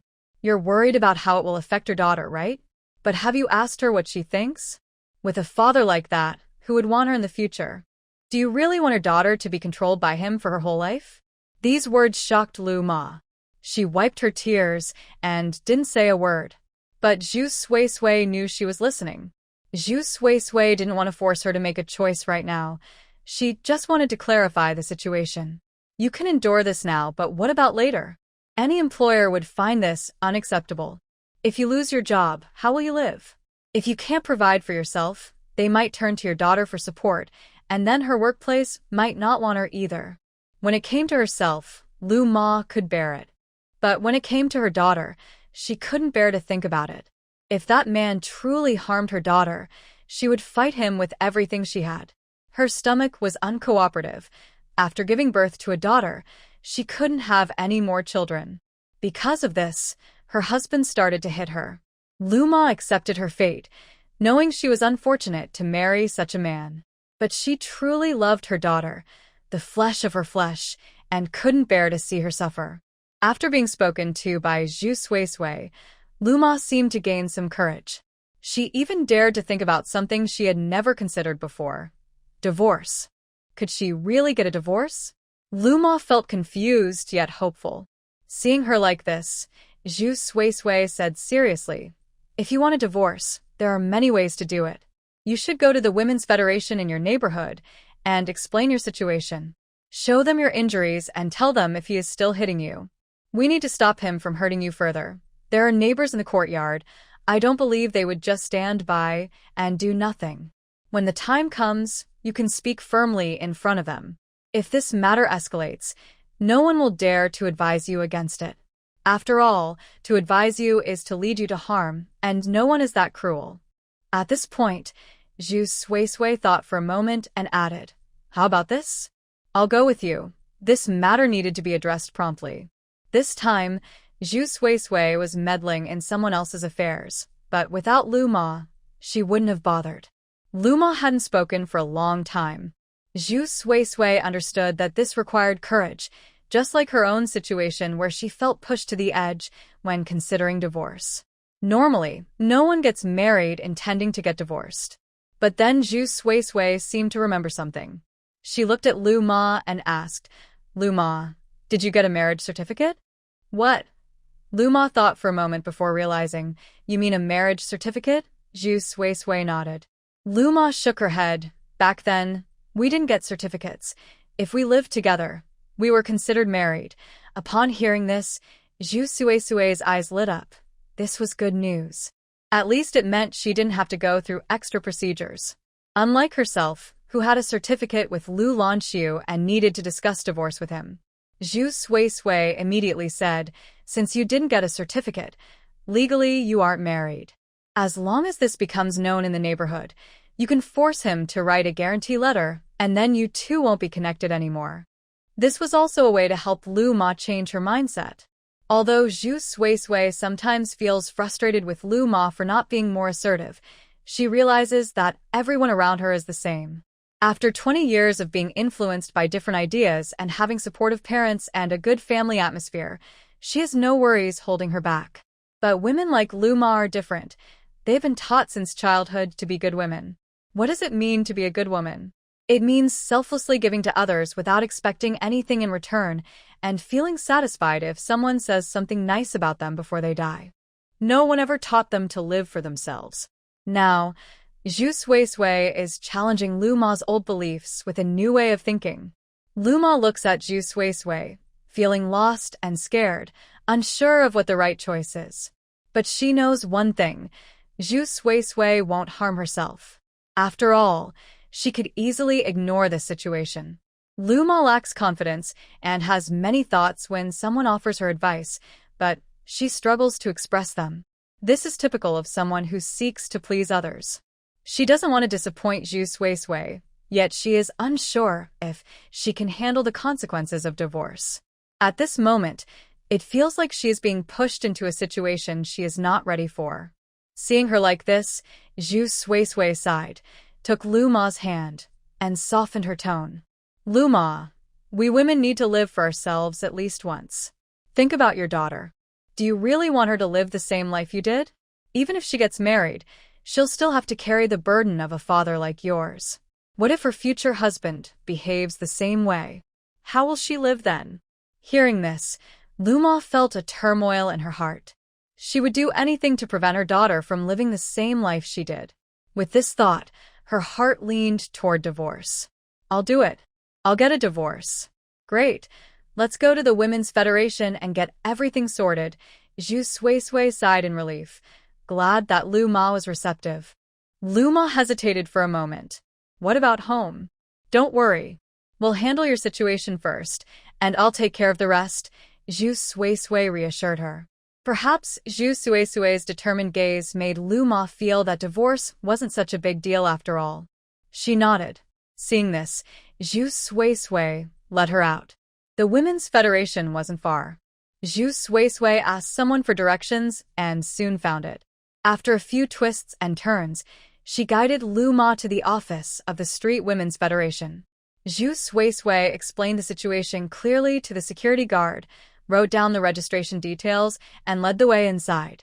In a place like this, Luma was sweating in her palms. She had never been here before. Since she was young, she had been taught not to trouble the country. But now, to get a divorce, she had come to the Women's Federation. She felt a bit helpless and scared. Fortunately, Zhu Suisui sensed her feelings, held her hand tightly, and whispered, Don't worry, I'm here with you. When they reached the office door, Zhu Suisui confirmed they were in the right place and knocked. Inside the office, there were several people, and it seemed to be a quiet time. One middle-aged woman, who looked like a leader, was drinking tea while a newspaper lay beside her. Hearing the knock, everyone turned to look. Zhu Suisui led Luma inside and explained the situation directly. The woman who seemed like a leader put down her teacup, glanced at the two of them, and said in a slightly authoritative tone, Please sit down. I am Deputy Director Wu here. Both Zhu Suisui and Luma greeted her. After listening to the situation, Deputy Director Wu thought for a moment and said, It's better to keep a marriage than to break it. Lu, have you discussed your thoughts with your partner? After so many years of marriage and having children, we women should be more understanding. If needed, I can send someone to talk to your partner. But this matter cannot be rushed. It must be handled slowly. If he continues to misbehave, the Women's Federation will definitely support you. Zhu Suisui frowned. She had come to the Women's Federation to seek help, not for advice. After Wu finished speaking, she remained silent and pulled up Luma's thick winter sleeves. To her shock, there were large bruises on her arms, which were quite alarming. Everyone in the office gasped. Although domestic violence is not uncommon, it was shocking to see such things happening in the capital. It reflected poorly on those responsible for handling these matters. Zhu Suisui said, Women are capable of standing strong in today's society, and we are in an era where the people are in charge. Yet, we still face treatment from the old society, where women are afraid to divorce even when they are abused. We came to the Women's Federation hoping to embrace its spirit, to empower women and protect their rights. Deputy Director Wu, to be blunt, we women are not meant to endure everything. If it's just minor conflicts, it shouldn't be necessary for someone of our age to seek help from the Women's Federation. This shows that we truly can't tolerate it any longer. Everyone exchanged glances, surprised by her words. Deputy Director Wu's expression showed her discomfort. She cleared her throat and spoke with a hint of dissatisfaction. You young lady have quite a sharp tongue. I never said I wouldn't help.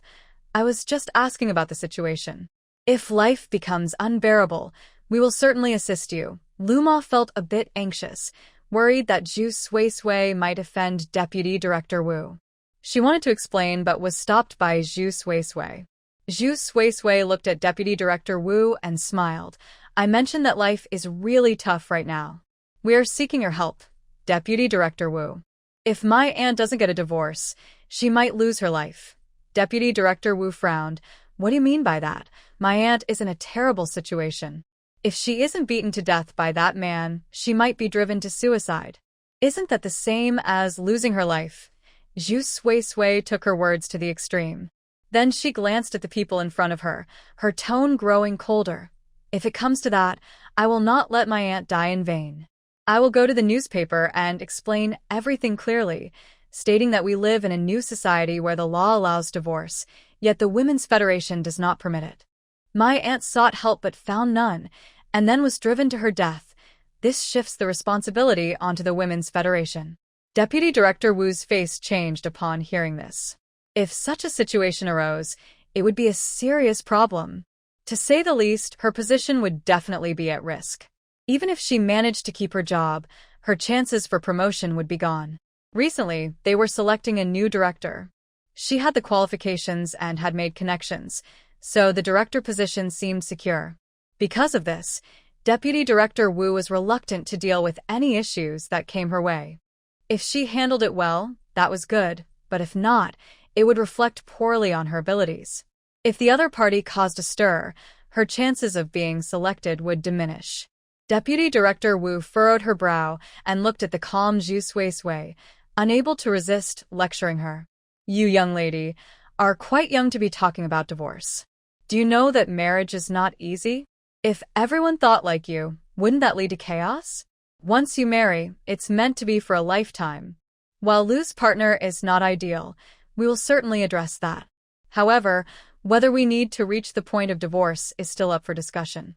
There are disagreements between couples, and it's normal for one to bite their tongue. How can a couple think about separation over a small issue? What about the child? In the future, when you grow old, who'll take care of you? Isn't it the person you stay with until the end? You should put aside thoughts of divorce for now. Let's first check with your partner. If he promises to change, be generous and give him another chance. After Zhi Sui finished speaking, she turned to Lu's mother. Hearing those words made Zhi Sui feel amused. This person spoke as if they had never experienced hardship. The evidence was right in front of them, yet she was still trying to persuade them to reconcile. If she continued, Lu's mother might really hesitate to divorce. Zhi Sui initially thought that the Women's Federation staff were well-meaning and would prioritize women's rights. Otherwise, she wouldn't have gone to them in the first place. This wasn't a minor issue. Lu's mother hadn't even registered her marriage and had evidence of domestic violence. She had expressed her desire to divorce, so what was there to discuss?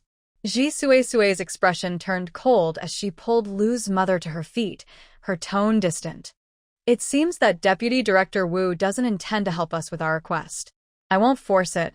I believe there are kind-hearted people who can't bear to see a life being pushed to the brink. With that, she took Lu's mother and walked out. Once they left, the others gathered around Deputy Director Wu. An older person couldn't help but speak up. Look at that young woman. She's gone this far.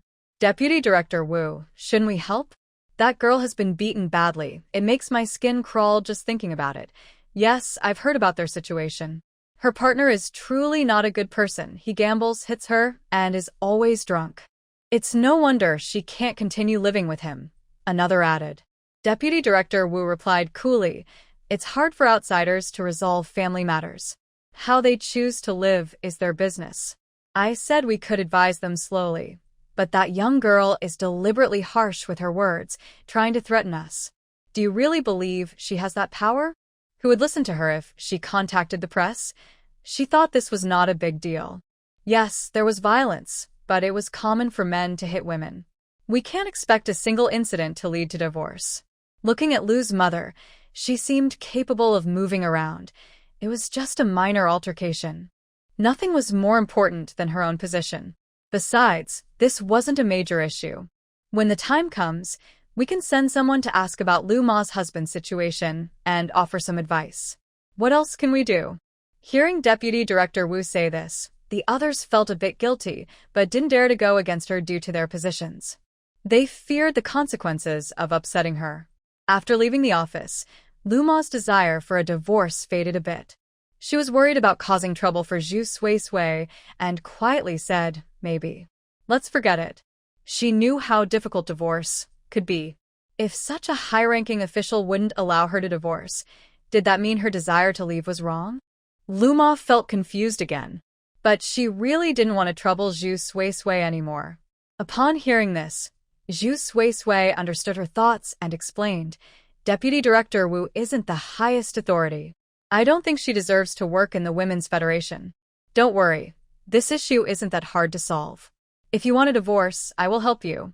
I just need you to tell me, Luma, what do you really want? It was unfortunate for her to encounter someone like this.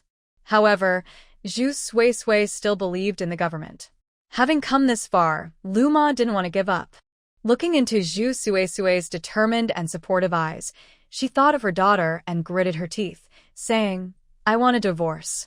Putting everything aside, Luma clearly knew she didn't want to live with her husband anymore. The various constraints of reality held her back, but that didn't mean she didn't want a divorce. Upon hearing this, Zhu Suisui smiled. No matter how difficult the situation was, seeing Luma firmly hold onto this idea felt like progress.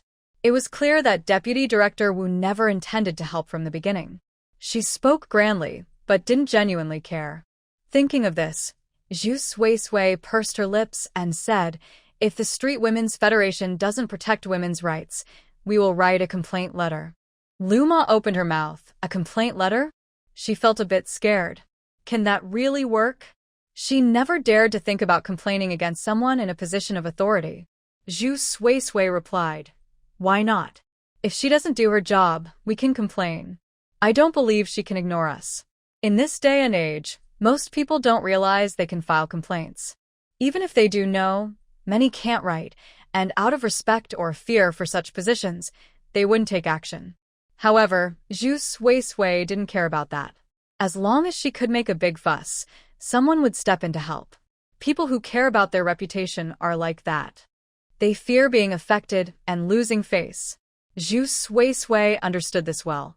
She carried paper and a pen with her, found an empty spot, and began to write enthusiastically on the ground. She finished quickly. Luma felt completely lost and didn't know what to do. She opened her mouth and asked, what should we do next? Zhu Suisui replied, let's go to the City Women's Federation. If the local Women's Federation office wouldn't help, they would go to the next level. She couldn't believe the City Women's Federation would ignore this issue. This time they had to make a big scene. The City Women's Federation was easy to find. It was much more impressive than the local office. The City Women's Federation was part of the government and considered one of its departments. Usually, people wouldn't go to the City Women's Federation for common issues like Luma's marriage situation. The local office could handle that. After all, the local office dealt with grassroots matters and had a wider range of tasks. The City Women's Federation collected information from the grassroots, set the direction for publicity, and made major decisions. Zhu Suisui didn't want to come to the city government unless it was necessary. There were many connections within the government. When she married Lanxu last year, many prominent guests attended, and if she showed up today, someone might recognize her. But Zhu Suisui couldn't worry about that now. She wasn't doing anything shameful. After all, no one could stop people from getting divorced. Luma, however, felt more anxious standing at the entrance. She grabbed Zhu Suisui's hand and quietly asked, will they really help with such a small matter? As long as it's a matter concerning the people, it doesn't matter how big or small it is. If you have a concern and seek government help, that's completely normal, Zhu Suisui reassured Luma. She understood Luma's feelings. Most people would feel scared coming here. After hearing Zhu Suisui's words, Luma felt less tense and nodded. You're right. The government will definitely help me. This was the trust in the government during this era. Of course, there were many people genuinely working hard. Most of those in positions of power had started from the grassroots level or were veterans. Their mindset was different, focused on serving the country and the people, which was their life goal. Zhu Sui patted Luma on the shoulder and said, let's go. The two of them walked inside together. Not far away, a car stopped. The window slowly rolled down.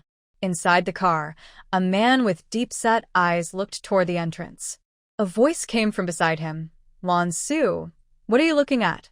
After saying that, He leaned over to look through the window and caught a glimpse of Zhou Sui's back. He gasped, "She looks a bit like my sister-in-law." Lanxu remained silent. Jiang Zhengqing noticed his lack of response and realized, "It really is your sister-in-law. Why is she here? Is she looking for help from the government?" Lanxu still didn't say anything. Seeing him like this, Jiang Zhengqing found it strange and glanced at him. "You don't know anything about your wife's situation, do you?" Lanxu had a blank expression as he rolled up the window and said coldly, "We've arrived. I won't take you inside." "Lanxu, something feels off. Did you have a fight with your sister-in-law? She came all the way here, and you're not even going in to see if you can help." Jiang Zhengqing ignored Lanxu's cold demeanor, as he was already used to it. Lanxu shot him a glance. "Are you free?" Even though he was clearly concerned, Jiang Zhengqing acted as if nothing was wrong, making Lanxu feel exhausted. The two were childhood friends, and their bond was strong. Growing up in the same neighborhood, Jiang Zhengqing had always felt overshadowed by Lanxu, who was seen as the perfect child by their parents. At first, he was the target of envy, but boyhood friendships formed quickly, and with a small opportunity, they became good friends, a bond that lasted to this day. However, Lanxu was indeed exceptional. He was raised under strict rules by the Lu family, where every little thing had to follow proper etiquette. While they climbed trees and stole bird eggs, fought with others, and even skipped school, they experienced all sorts of childhood joys.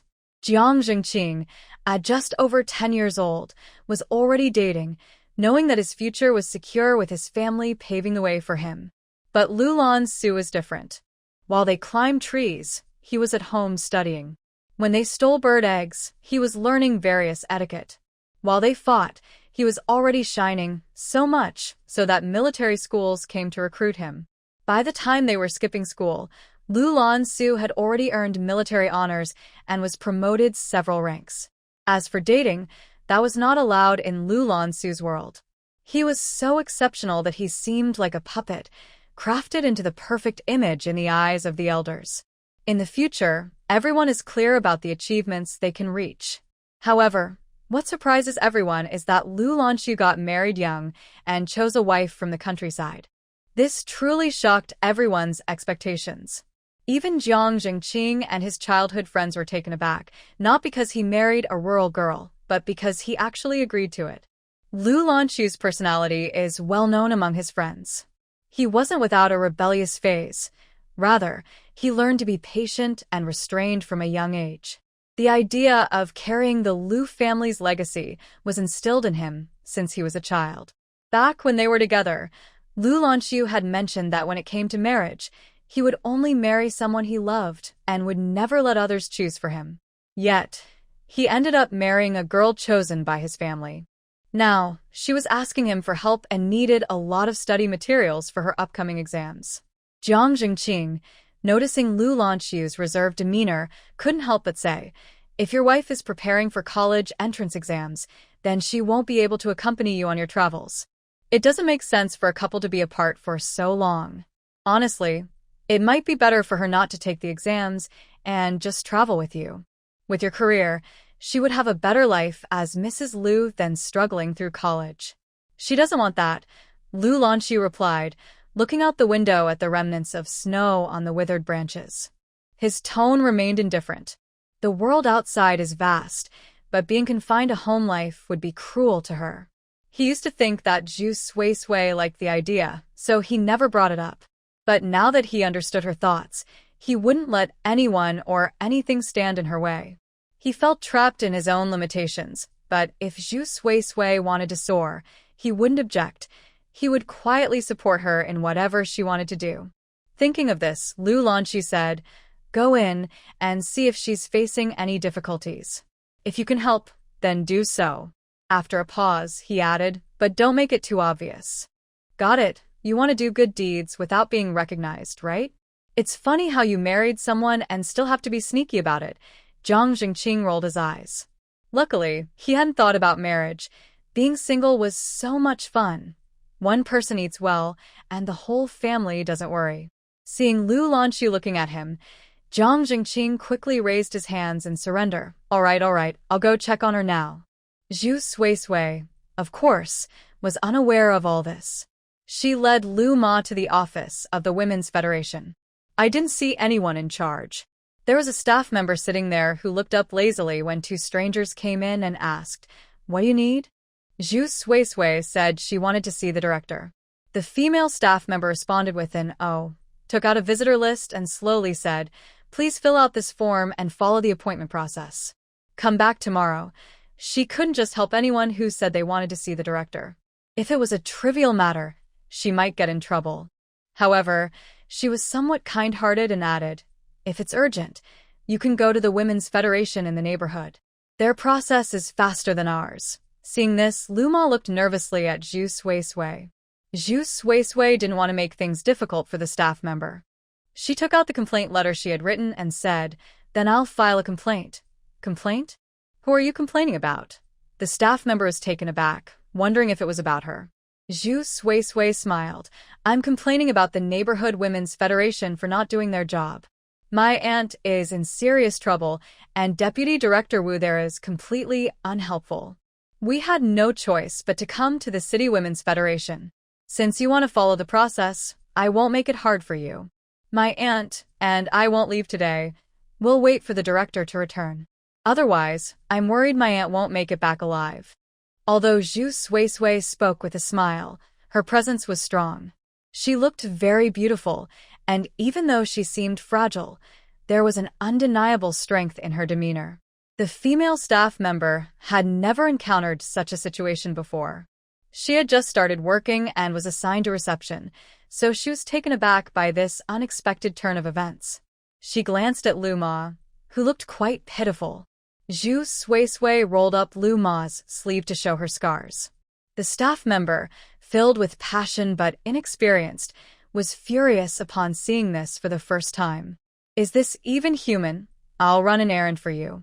The staff member brought them some tea and hurried out. After a while, she returned alone, but her demeanor was much calmer, as if she had gained some confidence. Facing Zhu Suisui, the two said, "I have already reported this matter to the higher-ups. The leaders are very angry and said they will punish those responsible. However, the urgent task now is to help you address your concerns, and we will need the assistance of the Women's Federation.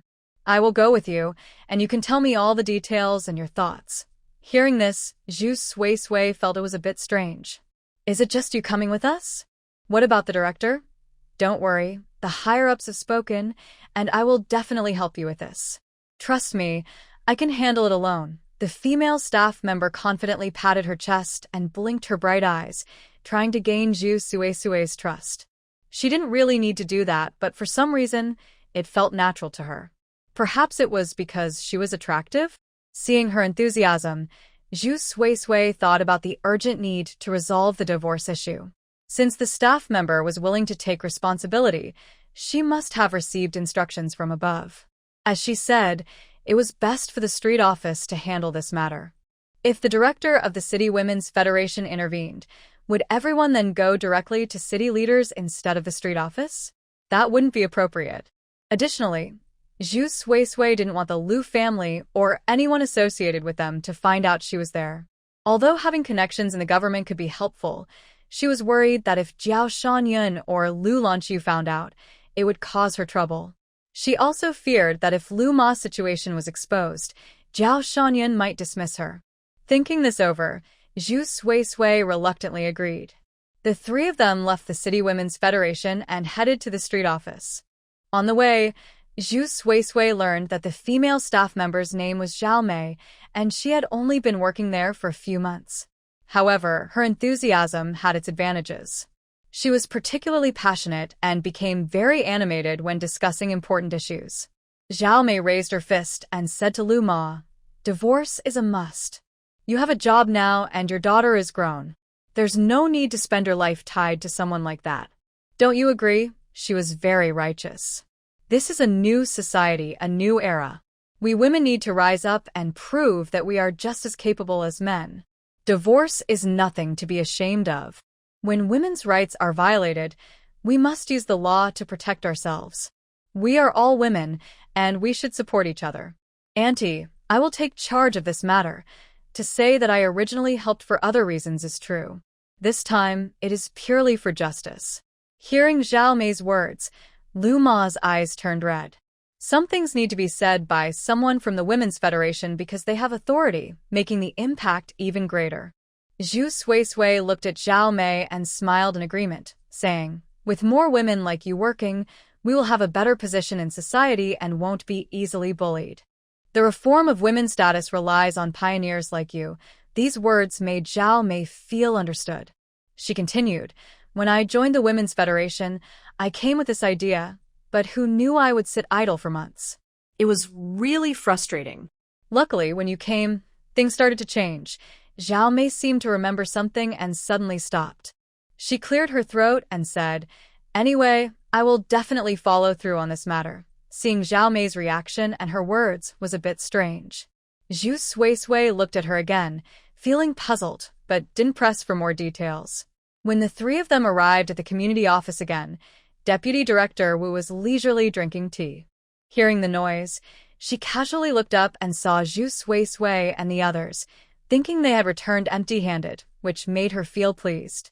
She said with a serious tone, "In my opinion, you are too young and see things too simply.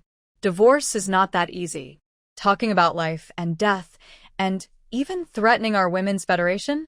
Luckily, I am generous and won't hold it against you. Lu, right? I will send someone to talk to your partner, but divorce is out of the question. Couples may argue, but you shouldn't act impulsively." After saying a few grand statements, she had no intention of actually helping. Zhu Suisui already understood Deputy Director Wu's attitude, so she was not surprised. However, it was Zhao Mei's first time hearing such arrogant words. She couldn't hold back and said, "Deputy Director Wu, how do you do your job at the Women's Federation? The purpose of the community office is to protect women's rights. Now that Comrade Lu has a need, why are you resisting? Is this how you work?" Her words sounded harsh. Deputy Director Wu glanced at Zhao Mei, noticing that she was young but spoke more harshly than Zhu Suisui, which made her frown. "How the Women's Federation operates doesn't need you, a young girl, to criticize." Did she really think that if a few people came and said some harsh words to her, she would give in? That's underestimating her too much. As she spoke, Deputy Director Wu glanced at the seemingly honest Luma and said lightly, "Some women in marriage may not always show their true selves. I've seen women who twist the truth before. It's often the men who have to endure when dealing with such women." Upon hearing this, Luma turned pale.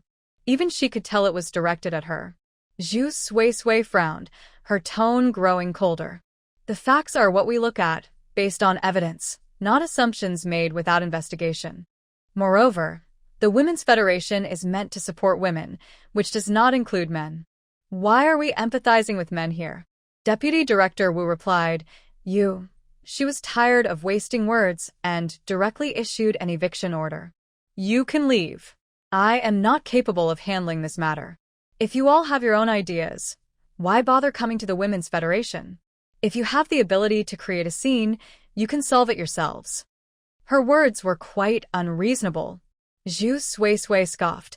"The purpose of the Women's Federation is to unconditionally support and address women's issues. So, you are refusing to handle this, right?" Someone like Deputy Director Wu would not easily give in. She smiled mockingly. "I never said that. We at the Women's Federation are aware of this issue, but we have too many matters to handle. Everyone is just as urgent as you are. Please leave your information and wait in line. When it's your turn, we will visit you at home." This was not a refusal to handle the issue. It was a cold dismissal. The promise of waiting for news could very well mean an indefinite delay, depending on Deputy Director Wu's mood. Zhao Mei, listening nearby, was very angry. Initially, she wanted to reveal her identity, but Zhu Suisui advised her to hold off and observe Deputy Director Wu's reaction, which would help assess the authenticity of her complaint. Zhao Mei agreed. Now, seeing Deputy Director Wu's arrogant demeanor, it was clear how damaging this was to the Women's Federation's work. No wonder Zhu Suisui wanted to file a complaint. She would do the same in her position. People like her are supposed to serve the grassroots, the women at the bottom who finally muster the courage to seek help from the Women's Federation. Yet, when treated this way, who would dare to stand up for their rights? If she continues to work, who knows how many people she might hurt? Zhao Mei laughed in anger. Well, I see the ability of your street office. This is Vice Director Wu's office, so talking to her is useless. The group left again.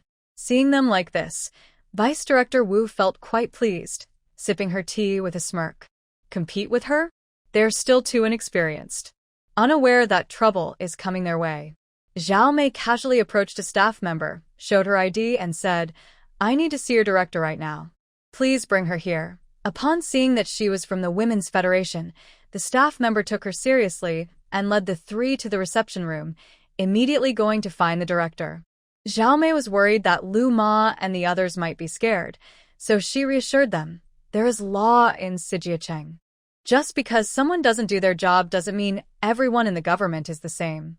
If the street office doesn't handle this, I will help you. With Zhao Mei's words, Luma felt a bit more at ease, even though she lacked confidence. Zhu Suisui was calm. Even without Zhao Mei, she would find a way to help Luma get a divorce. While they were talking, hurried footsteps were heard outside the door. Then a neatly dressed middle-aged woman appeared.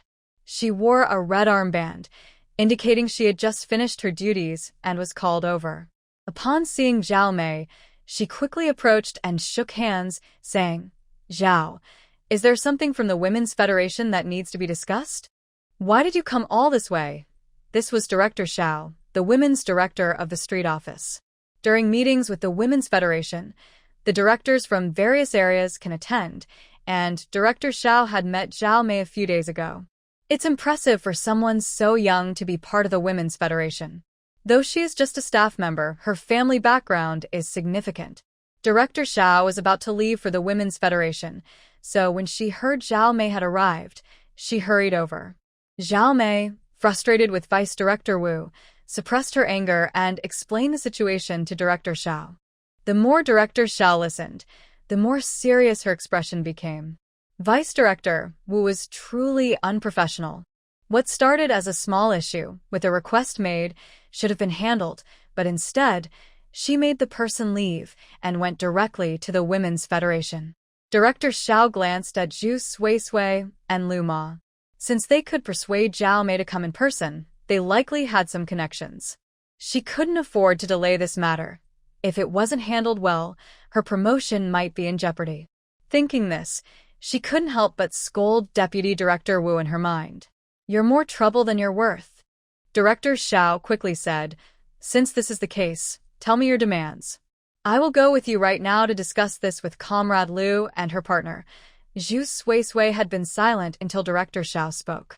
Then she said, my aunt's request is for a divorce, but that man is unreasonable. It would be best to bring someone from the police station and a representative from the community committee. My aunt hasn't registered her marriage, so the divorce process shouldn't be too complicated. We should be able to finalize it today.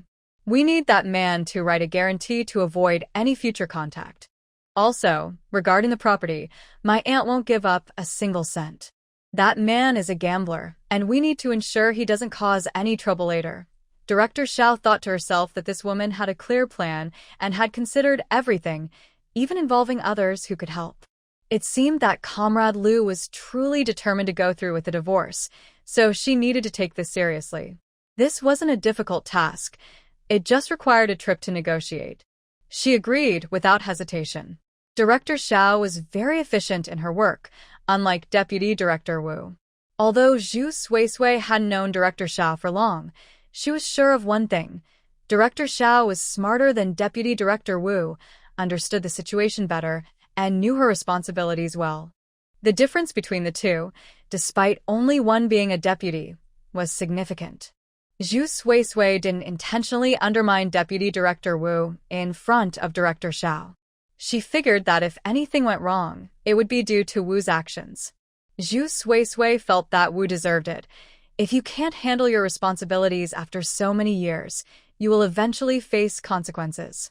Once they gathered the community committee and the police station, the group headed toward the shared courtyard. With so many people, they naturally attracted attention. Many residents recognized Luma in the crowd and approached her to ask what was happening. Luma blushed and didn't know how to respond.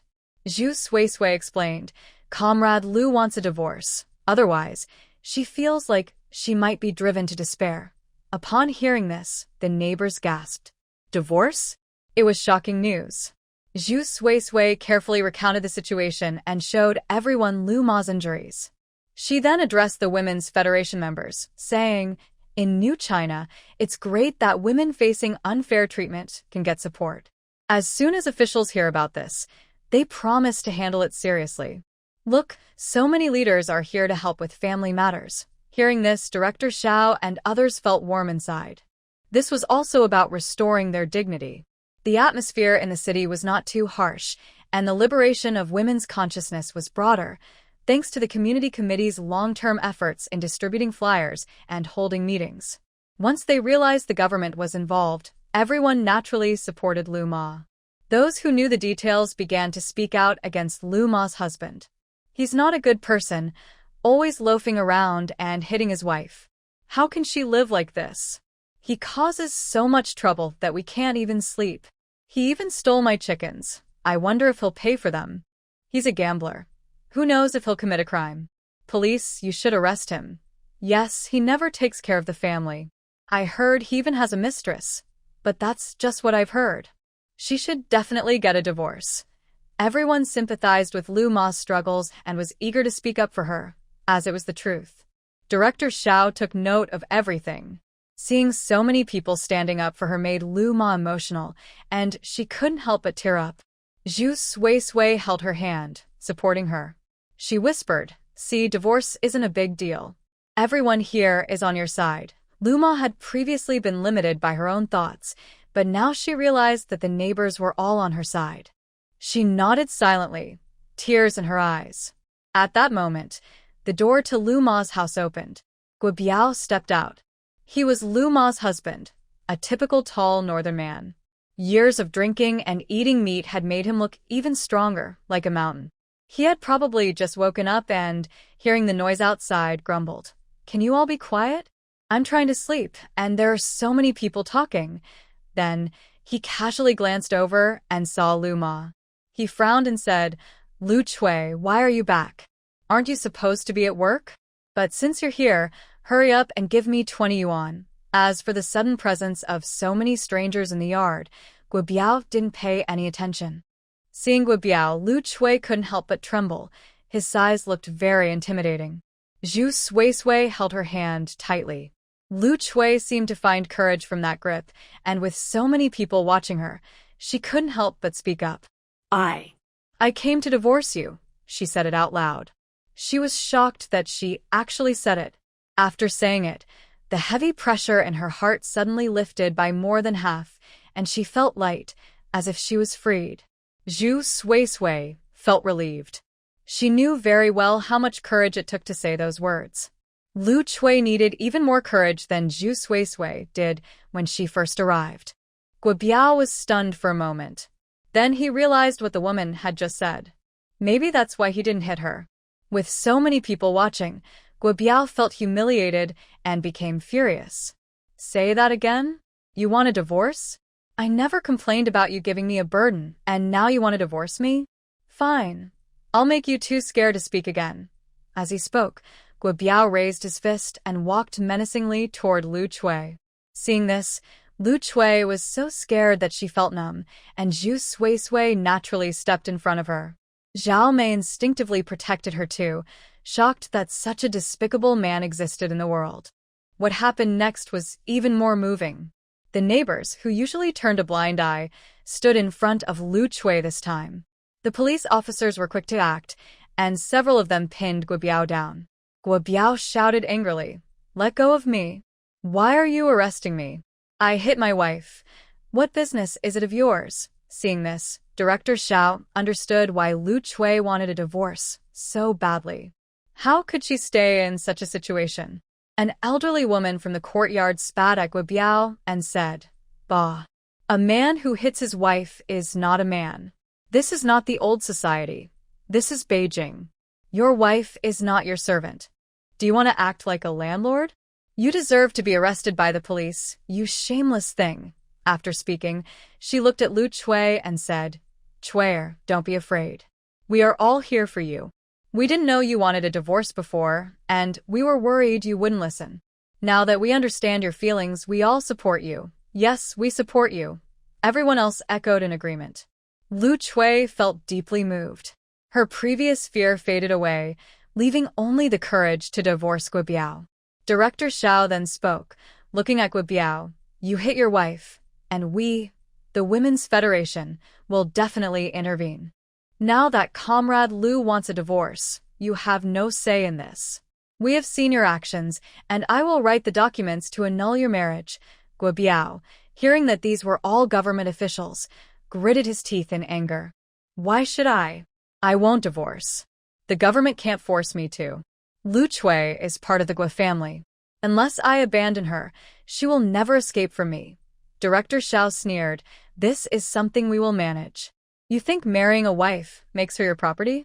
You two are not even officially married. It's just a common law marriage. You hitting her isn't just domestic violence. It's intentional harm, and we could put you in jail for that." Guobiao tried to resist, but was held down more firmly by 2 male officers from the police station. He was afraid of government officials and usually avoided them, so he didn't dare confront them now. He turned to Lu Chui and said, "Lu Chui, do you really believe what they say? What man doesn't hit his wife? I've never seen anyone interfere in family matters. If that were the case, most men would be in jail. The government wouldn't do that. Now that you are forcing me, don't you think about our daughter? You know I can do anything. Don't push me." Lu Chui lowered her head, listening to him without daring to look up. When he mentioned their daughter, her eyelashes trembled slightly, and her anger surged. With red eyes, her usually gentle demeanor turned fierce as she glared at him. "If you dare to touch our daughter, I will fight you." Seeing this scene, Zhu Sui felt that Guobiao's ignorance was truly frightening. She placed her hand gently on Lu Chui's shoulder for comfort, then looked at Guobiao and said calmly, "It's not about whether you want to leave or not. If you don't sign the guarantee, Lu Chui can report you to the police, and they can arrest you for intentional harm. Then you'll be facing prison time." Upon hearing this, one of the officers from the police station, a captain, stepped forward. He had always despised men who hit women. He couldn't help but kick Guobiao's knee, causing him pain, and then sneered, "Comrade Zhu is right. Lu has many injuries, and that's all evidence. Convicting you for harm is easy. Not only will you have to get a divorce, but you'll also go to jail." Guobiao was stunned. What was happening? Would he really go to jail for hitting his wife? Didn't everyone do that? Why was he the only one facing jail time? If this was just Zhu Sui saying it, he could dismiss it, but now it was the Women's Federation and the police saying he would go to jail. If Lu Chui reported him, he would indeed face prison. Thinking about it this way, Guobiao started to feel scared. He was a bully at home, and although he looked tough, he couldn't stand up to others outside. When he felt humiliated by outsiders, he would come home and take it out on his wife because Lu Chui wouldn't fight back. But now, this seemingly weak woman had brought so many people just to divorce him and even send him to jail. He felt frightened. Just then, a group of women burst in. It turned out Guobiao's mother had sensed something was wrong and called her daughters for help. A crowd of women cried out and scolded Lu Chui. Seeing this, Lu Chui felt a deep fear, especially after years of being oppressed by her mother-in-law and sister-in-law, which made her terrified of this group. One woman, who seemed somewhat respectable, shouted at Lu Chui, "Lu Chui, my brother has treated you well. How can you send him to jail? Don't you think about your daughter? With a father in prison, who will want to marry her in the future?" This was Guobiao's second sister. She was fortunate to have married well, so she held a respectable position among her sisters. She was also the most cunning. Although she didn't resort to violence, she was skilled at stirring up trouble and manipulating people's feelings. Upon hearing this, Lu Chui became anxious. Her own situation didn't matter, but she couldn't let her daughter suffer. Just then, a young woman rushed in and said loudly, "If I have to sacrifice my mother's happiness for my own, I would rather never get married in my life." Everyone looked over. The woman was still wearing work clothes and was out of breath, clearly having hurried over. Seeing her, Lu Chui's eyes immediately turned red, and she called out, Lai Di. Guo Lai Di also had tears in her eyes when she saw Lu Chui.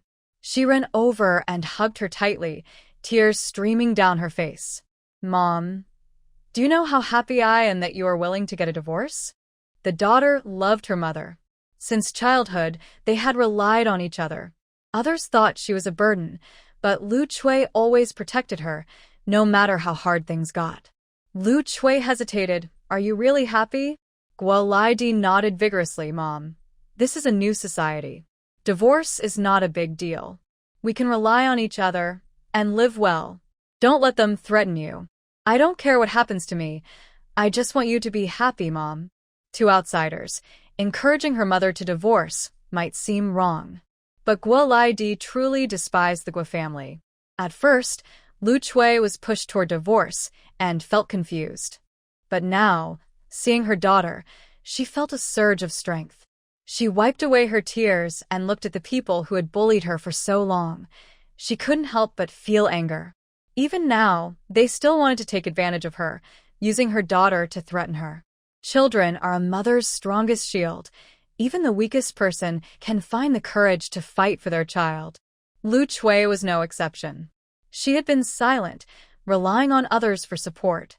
But now, at this crucial moment, she knew she had to speak up. Lu Chui looked at Guo Biao and every member of the Guo family. I know you think I am weak and easy to bully. When I gave birth to Lai Di, Guo Biao, your mother even wanted to sell her. I risked my health to bring Lai Di back.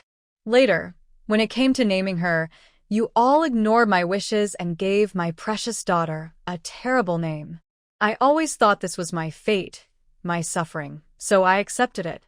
I believed that if I did better, you would treat my daughter better. You should never treat my daughter this way. She is my flesh and blood, born after 10 months of carrying her. You can mistreat me, but if you want to bully her, you'll have to go through me first. At this point, Lu Chui's eyes were red with anger, as if she could devour someone. She shouted, This time, for myself and for my daughter, I will divorce you, Guo Biao. From now on, we will have nothing to do with each other. If you don't agree, I will fight you. If you want to live with a woman who wishes to end her life with you every day, I am not afraid. Saying this, she grabbed a sharp kitchen knife from a bystander. The knife gleamed coldly. The neighbors, along with the police and Women's Federation members, were all terrified and rushed to stop and persuade her. Her words were too frightening. If someone got hurt, they would have nightmares every night. Guo Biao was scared. Who would have thought his weak wife would want to kill him? This person must be crazy. Who would want to stay with a madwoman? He didn't want to lose his life. He immediately said, Fine, I will divorce. As soon as Guo Biao agreed, Director Xiao quickly brought paper, a pen, and an ink pad. Zhao Mei asked for a stool, and using it, she began drafting the divorce agreement. Director Xiao spoke while Zhao Mei took notes and others contributed as well. Soon, Zhao Mei finished the agreement, making 3 copies. This was the divorce agreement, which also included some demands. The couple didn't have much shared property, aside from the house in the courtyard, which was mainly about who would keep Guo Lady. Initially, the Guo family insisted on keeping Guo Lady. Even though she was just a girl, she was now an adult with a proper job, earning some money each month. This was like having a hen that lays eggs. Plus, if she got married, they could receive a bride price.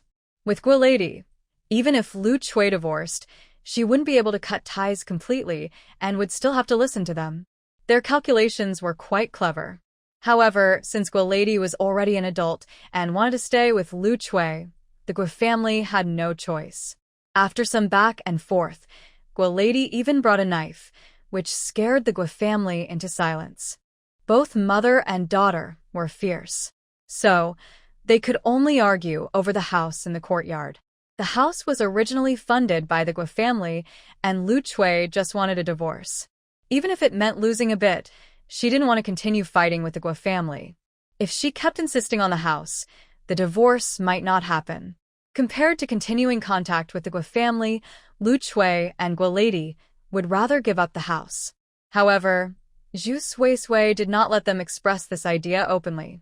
Instead, she privately said, "Your bottom line is that you can give up the house, but according to common law marriage, you should still get half of it. You shouldn't let the Gua family benefit so easily. It's better to use severing the father-daughter relationship as a condition." This suggestion brightened Gua Lady's eyes. She nodded, "This is a good idea." So, Gua Lady proposed that she could give up the other half of the house, but wanted to sever her relationship with her father. She stated that from then on, what happened with the Gua family was none of her concern, and she had no obligation to take care of them. Seeing that this arrangement was not favorable for them, and knowing they were at a disadvantage, the Gua family decided it was better to keep half of the house. With this, the request became easier to agree on. Zhao Mei drafted a severance agreement, including the issue of changing the household registration. Each document was made in triplicate. Those who could not read would use a fingerprint. Once Gua Biao signed, the matter was settled. Director Xiao said, "Each family gets a copy, and I will take one to the Civil Affairs Bureau for filing. This matter is finalized." With the issue resolved, everyone began to leave. However, the Women's Federation and the police station stayed a bit longer, worried about any retaliatory actions from Gua Biao, and waited until Lu Chui and Gua Lady had gathered their things before leaving together. Director Xiao led the two women and the police officers to the station to change their household registration. At this moment, Gua Lady wanted to change her name, saying, "I don't like this name. I want to change my surname and my name and start fresh." Everyone understood what she meant and sympathized with her for being born into a family that favored boys over girls. When they asked her what name she wanted, Gua Lady couldn't think of one right away. Lu Chui, grateful for Zhu Suisui's help in reaching this point, wanted her to assist in choosing a name. Zhu Suisui smiled and suggested, "Let's call you Lu Fuyao." Lu Fuyao? Lu Chui, not well educated, thought it meant good fortune and glory. Zhu Suisui borrowed some paper and wrote down the 3 characters, explaining, "The great rock rises with the wind, soaring up to 90,000 miles. I hope that in the future, Fuyao can embody the meaning of this name, striving for self-improvement and achieving success." Zhao Mei thought the name sounded nice and grand. Gua Lady looked at it and liked it more and more, so they decided on it. This arrangement made things easier, and the mother and daughter immediately had their own household registration. Lu Chui was extremely grateful and kept bowing to thank everyone. Director Xiao sighed. "This matter almost got complicated, so don't lose faith in the government." Lu Chui nodded repeatedly. After leaving the police station and saying goodbye to Director Xiao, Zhu Suisui checked the time. It was already past 3 o'clock, and she needed to hurry to Lioli factory. Thinking about how the two had just moved out, she asked, "Do you have a place to stay now that you've moved out?" Lu Fuyao replied, "I can stay at my sister's house for now and look for a rental later." Even if she had to live under a bridge, she was happy at this moment. That was one way to handle it. Zhu Suisui thought for a moment and looked at Luma. "Luma, you can stay at the Lu family's place for now. I'll talk to my mother about it, and I'll also ask around for rental options. If there's a suitable place, I'll let you know." Luma hesitated. "Isn't that too much trouble?" Zhu Suisui had already helped a lot, and Luma didn't want to burden her further. At that moment, Zhao Mei smiled and said, "That's simple. Why don't you stay at my house for now? I can also ask my family to help you find a place." She then looked at Lu Fuyao and added, "Staying at your sister's house might not be convenient. My house is big, and my parents are very understanding. They will definitely want to help you." The mother and daughter felt a bit embarrassed again. Zhu Suisui thought Zhao Mei was very kind-hearted, and raising a daughter like her showed good character. She encouraged Luma to accept the offer. Finally, Luma agreed. With a place to stay, Zhao Mei decided to take them home first. Zhu Suisui had a different route, so she couldn't go with them. After exchanging contact information, just as Zhao Mei was about to leave, Zhu Suisui suddenly remembered something and privately asked her, "I have a friend who is considering divorce. They are legally married, but the husband is unwilling. Is there any way to get a divorce?" Zhao Mei thought Zhu Suisui was being kind and asked about the husband's situation to offer advice. Zhu Suisui vaguely replied, "The husband is a Upon hearing this, Zhao Mei immediately frowned. That makes it difficult. The law states that if a military spouse wants a divorce and the husband disagrees, it's not allowed unless he has committed a serious fault. You might want to suggest your friend look for evidence of wrongdoing, like infidelity, to prove the relationship has broken down. That could help with the divorce. Or your friend could have a good talk with the husband. If they can divorce amicably, that would be the best outcome. Zhu Suisui. She actually didn't know this.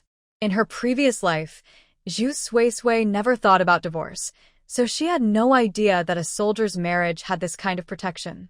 Hearing it now felt like a wake-up call. What's wrong? Zhao Mei noticed Zhu Suisui was silent and felt puzzled.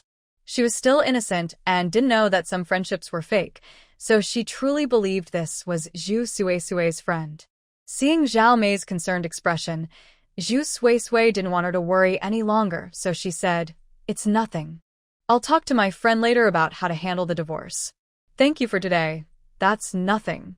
Since I joined the Women's Federation, I should help women. If your friend still wants a divorce, she can come to me when she finds evidence of a broken relationship. I will definitely help protect her rights." Zhao Mei felt a strong sense of purpose after doing something meaningful today. She wished for more rising women to help. Zhu Suisui smiled and said, "Sure, I'll definitely reach out to you." Since she couldn't get a divorce herself, she had to find a way through Lanxu. Only if he agreed could the divorce happen. To make Lanxu dislike her, Zhu Suisui needed to think carefully about what she could do. Should she act a bit? Men generally don't like women who act out. Actually, to be precise, no one likes that. Zhu Suisui had always been obedient and understanding, and since she hadn't shown her true self yet, Lanxu naturally didn't want a divorce. If she started acting out more, Lanxu might be eager to get a divorce. For now, this was the only way. After saying goodbye to Zhao Mei, Zhu Suisui hopped on the tram and hurried to Lilikang. When she arrived at Lilikang, Zhu Suisui felt like her eyes were opened again. The area of Panjia Alley was like a big market where people bought and sold things. No matter where you looked, you could find a bunch of goods for just a few coins, displayed on worn-out cloth mats, with all sorts of items to choose from. This place was good for finding hidden treasures, but it depended on one's eye for quality. Last time she was there, she spent 200 yuan on a stamp that she later realized was overpriced because the seller thought she didn't know better. That vendor probably got it for just a few coins. Fortunately, she had a keen eye, so she didn't end up losing money. Otherwise, she would have bought a bunch of junk that couldn't be sold. This place was all about fun. Because finding a good deal is fun, but missing out can be painful. It's all about the thrill. However, Lilikang is different. In the Republic of China period, Lilikang was the largest antique market in the country. It had everything from treasures of the mountains to seafood delicacies. Each shop had its own unique offerings. This is called a sit shop, while another type that moves through the streets is called carrying bundles, both referring to different styles of selling. Every shopkeeper in Lilikang had a keen eye and their own special skills.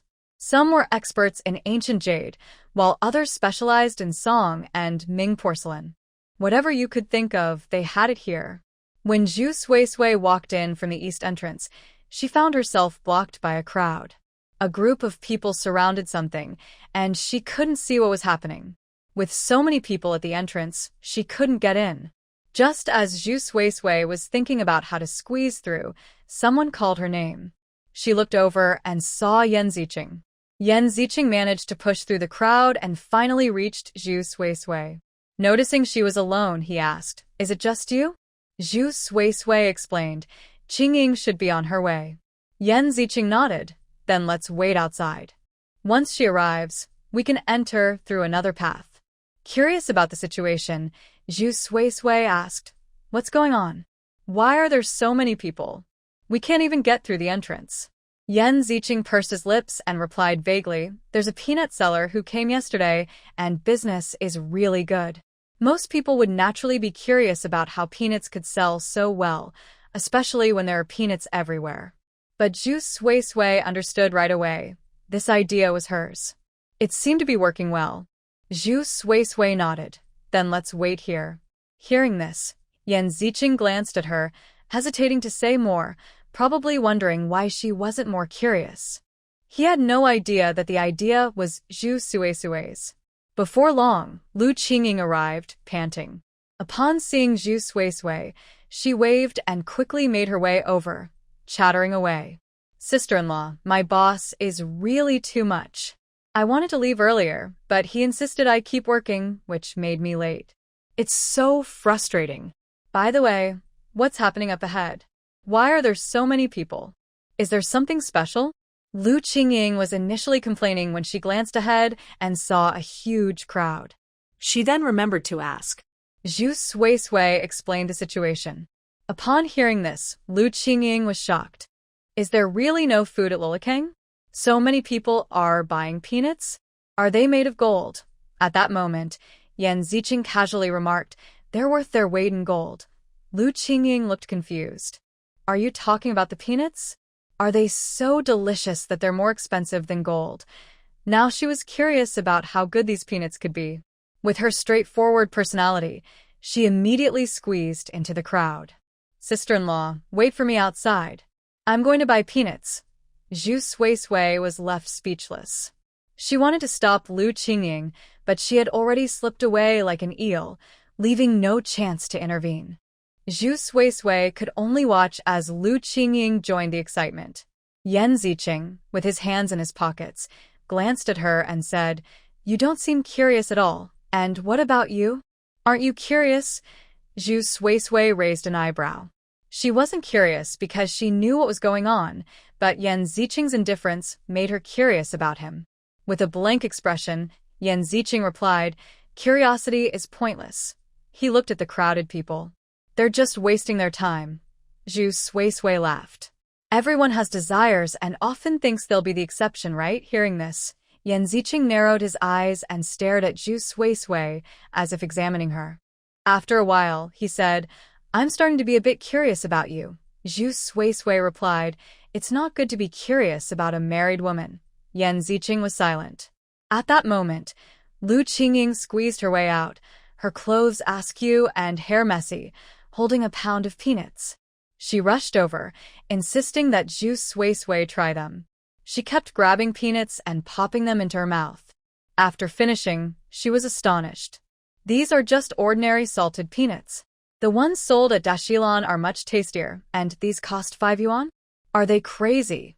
Zhu Suisui found this amusing. She had intended to stop Lu Qingying, but couldn't. The 5 yuan price was what she had suggested, but it ended up being a trap for Lu Qingying. She grabbed a handful of peanuts and started eating. They're okay. Not bad, just ordinary. Bai Ningqing's skills are just average, not from a family of great chefs. At most, they can cook simple home meals.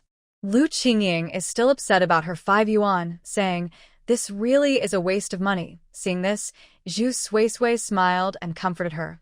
I remember that 1 gram of gold is about 29.32. Gold is still valuable. These peanuts can't be compared to gold. Sister-in-law, Lu Qingying pouted, looking hurt. Zhu Suisui replied, I wanted to stop you, but you ran too fast for me to catch up. Lu Qingying huffed. Who knew there would be so many fools? They treat 5 yuan salted peanuts like treasures. I really thought it was some kind of delicious food. She loves to snack and often spends her entire salary on dressing up and eating. Yan Ziqing glanced at her. Who said peanuts are treasures? Then why were they just standing there? I had to rush to pay, and only then did they give me peanuts. Lu Qingying thought the people at Lulakang were all foolish with too much money. Could it be that after dealing with antiques all the time, their brains aren't working well? Yan Ziqing didn't respond. Some things are pointless to say. Lu Qingying didn't understand. But since everyone was there, Yan Ziqing suggested they go inside, leading the two down another path. After losing out on the peanuts, Lu Qingying didn't want to stay there anymore. She angrily bit into the peanuts, stuffing her cheeks like a little hamster, feeling a bit better. The other path was more secluded. If it weren't for Yan Ziqing leading the way, Zhu Suisui would never have found it. After winding around, they finally made it inside. There were a few shops on the street, but there weren't many customers. Lu Qingying asked curiously, why is there no business? Is it really this quiet? She was completely clueless about this. Her words were straightforward. Yan Ziqing shot her a glance. Antiques aren't like street food. They require a steady flow of customers. Those who come here know what they're doing. Only those who don't understand would ask such pointless questions. Lu Qingying was not convinced. What's wrong with food?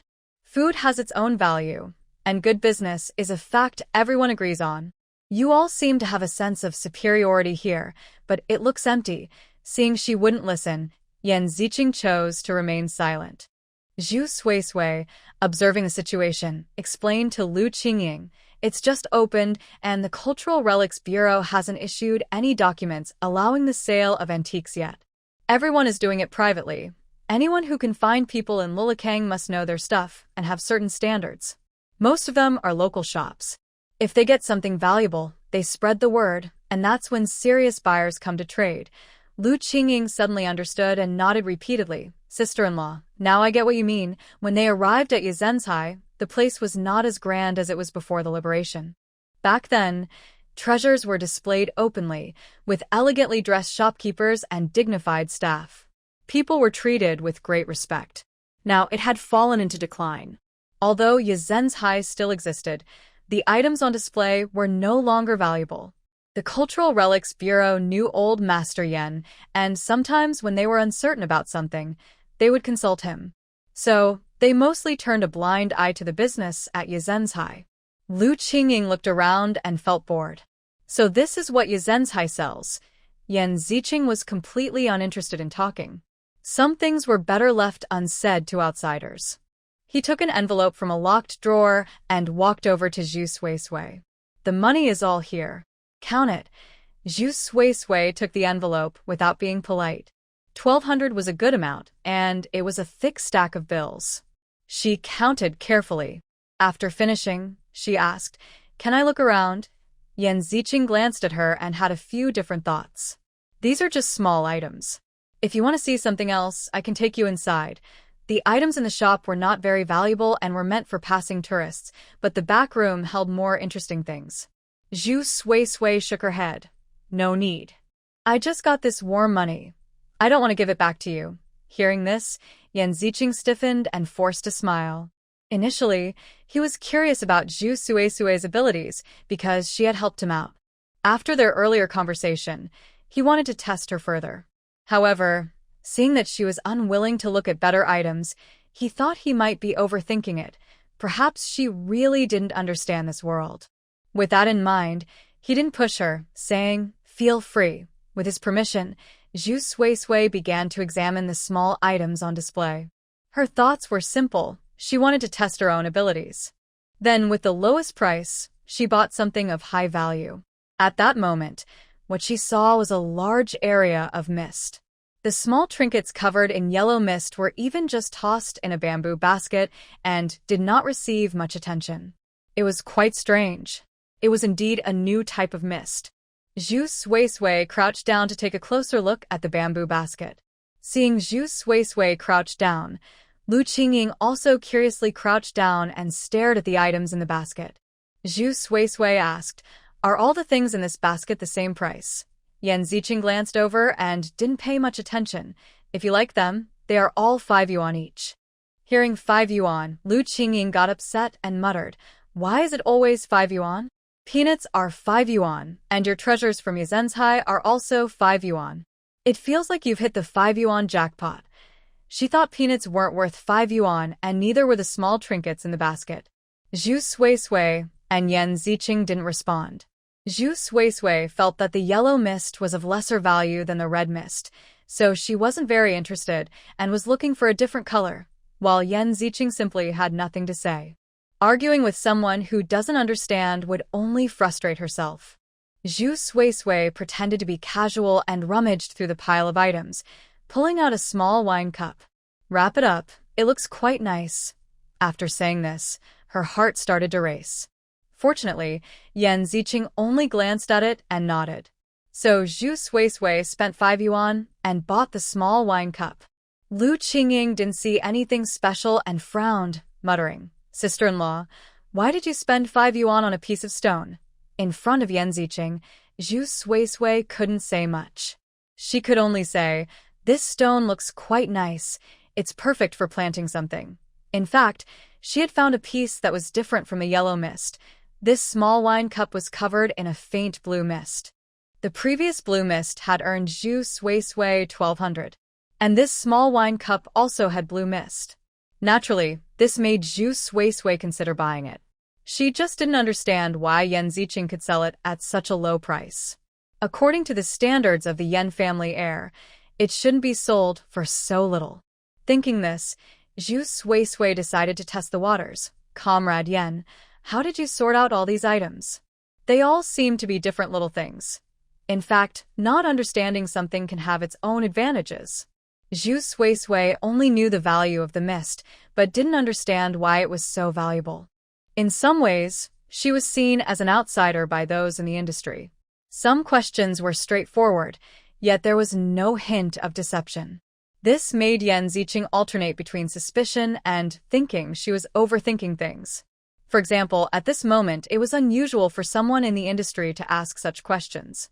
Yan Ziqing initially thought Zhu Sui was hiding something, but now he felt she was just lucky.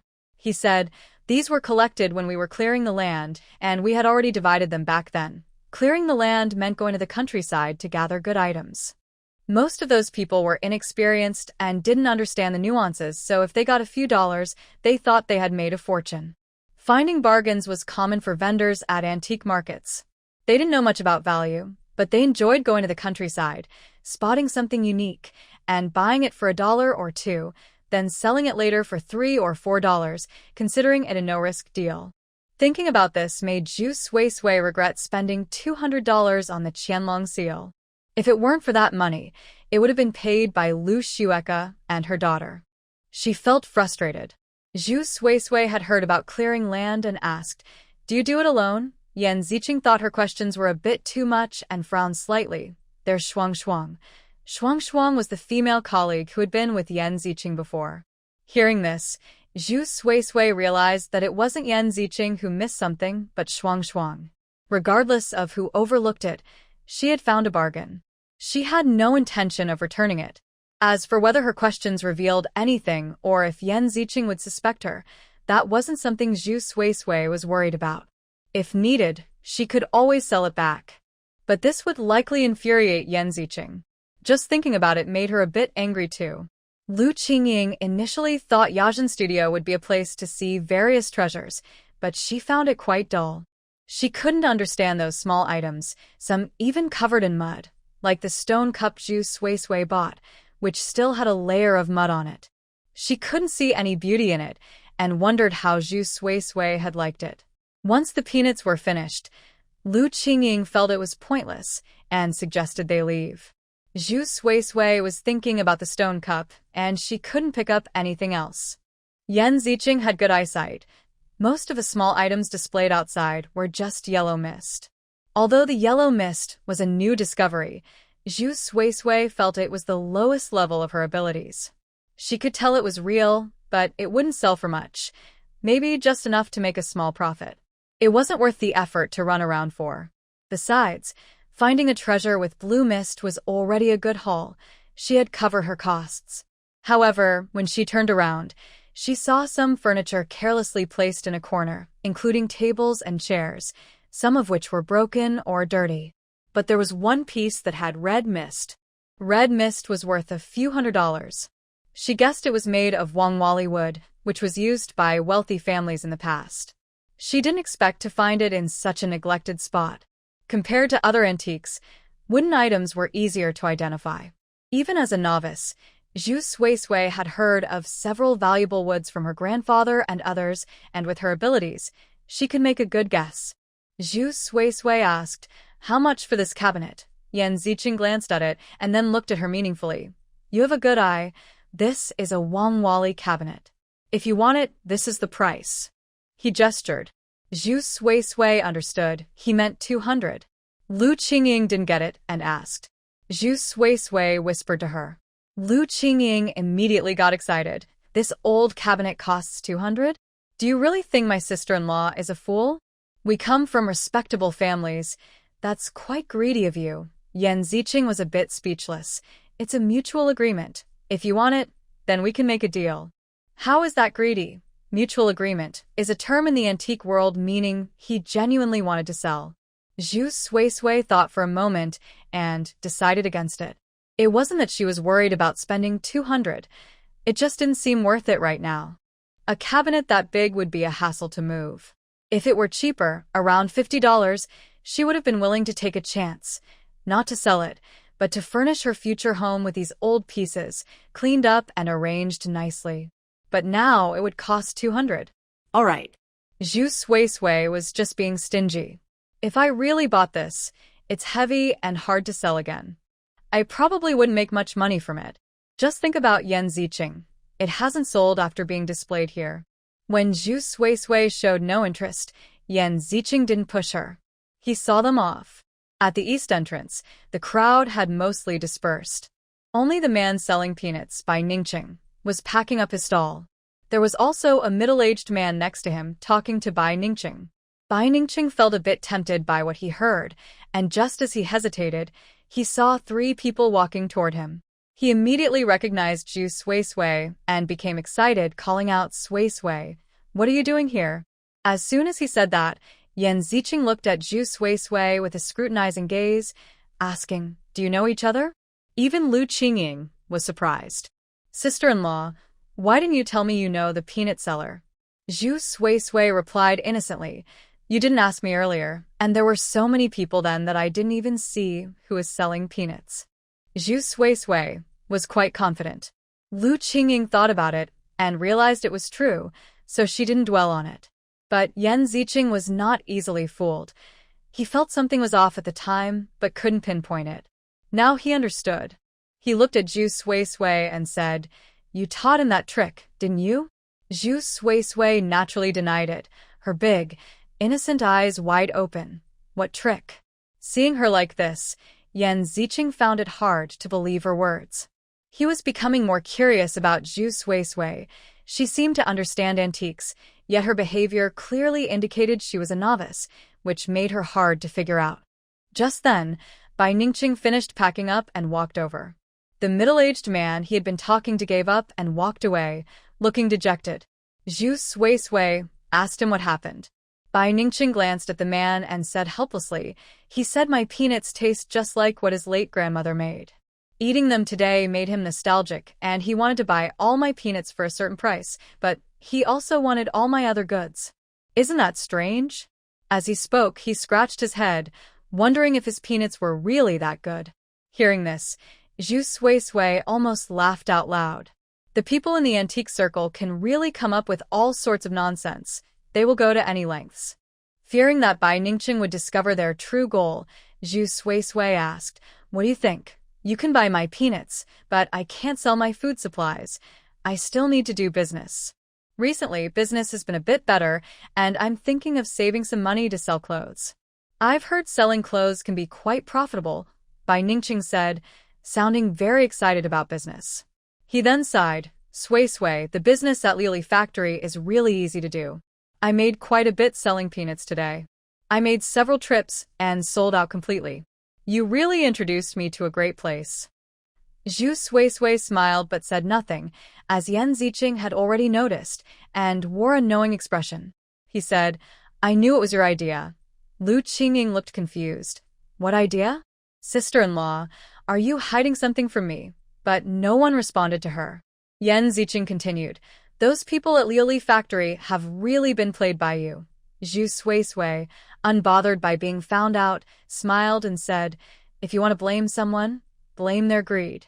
If they weren't greedy, they wouldn't spend money. They think they can get a good deal, but they have to come up with all sorts of reasons to buy peanuts. Since they haven't made it obvious, it has nothing to do with us." Her idea was quite simple. The plate discovered at the Bai family definitely had some value. Zhu Sui had Bai Ningqing clean the cat bowl and brought it to Lily Factory to use for selling peanuts. The people at Lily Factory are quite sharp. Their insight is different from other places. When they saw someone selling peanuts using such a treasure, they naturally thought Bai Ningqing knew nothing about it. With that mindset, they were reluctant to be straightforward. They just wanted to buy some peanuts and find a way to buy the plate too. "Are $5 for peanuts expensive?" Of course they are. But compared to such a big opportunity, it's practically a bargain. Those coming to buy peanuts had their own little schemes, but ended up being outsmarted by Zhu Suisui's plan. They could buy peanuts, but other things were out of reach. However, there were always some who didn't believe in bad luck, so there were repeated incidents of people getting tricked, leading to a continuous stream of customers. This indicated that the plate was quite valuable, and everyone was genuinely interested. Zhu Suisui thought that the value of the green mist was likely much higher than that of the blue mist. Yan Ziqing pressed his lips together and after a moment said, "You really understand people's hearts. Everyone is trying to take advantage of this big opportunity, but they don't realize they've fallen into a trap instead." Zhu Suisui chuckled, "Same to you. But it's only a loss of $5 at most, and there are peanuts to eat, so it's not a total loss." Yan Ziqing smiled wryly. "If you bring out a plate from the Song Dynasty June Kiln and wave it around here, it's not just a $5 loss. They will keep coming back to haggle." Song Dynasty June Kiln? Zhu Suisui was taken aback. Although she only had a superficial understanding of antiques, she knew that Song Dynasty porcelain was the most exquisite. The Song Dynasty marked the true arrival of the porcelain era, and among Song Dynasty porcelain, June Kiln was particularly outstanding. It was easy to see why so many people were interested in such a plate. Bai Ningqing and Lu Qingying listened to their conversation, confused. Lu Qingying wanted to ask, but after thinking it over, she decided it was better to ask Zhu Suisui on the way back since Yan Ziqing was too annoying.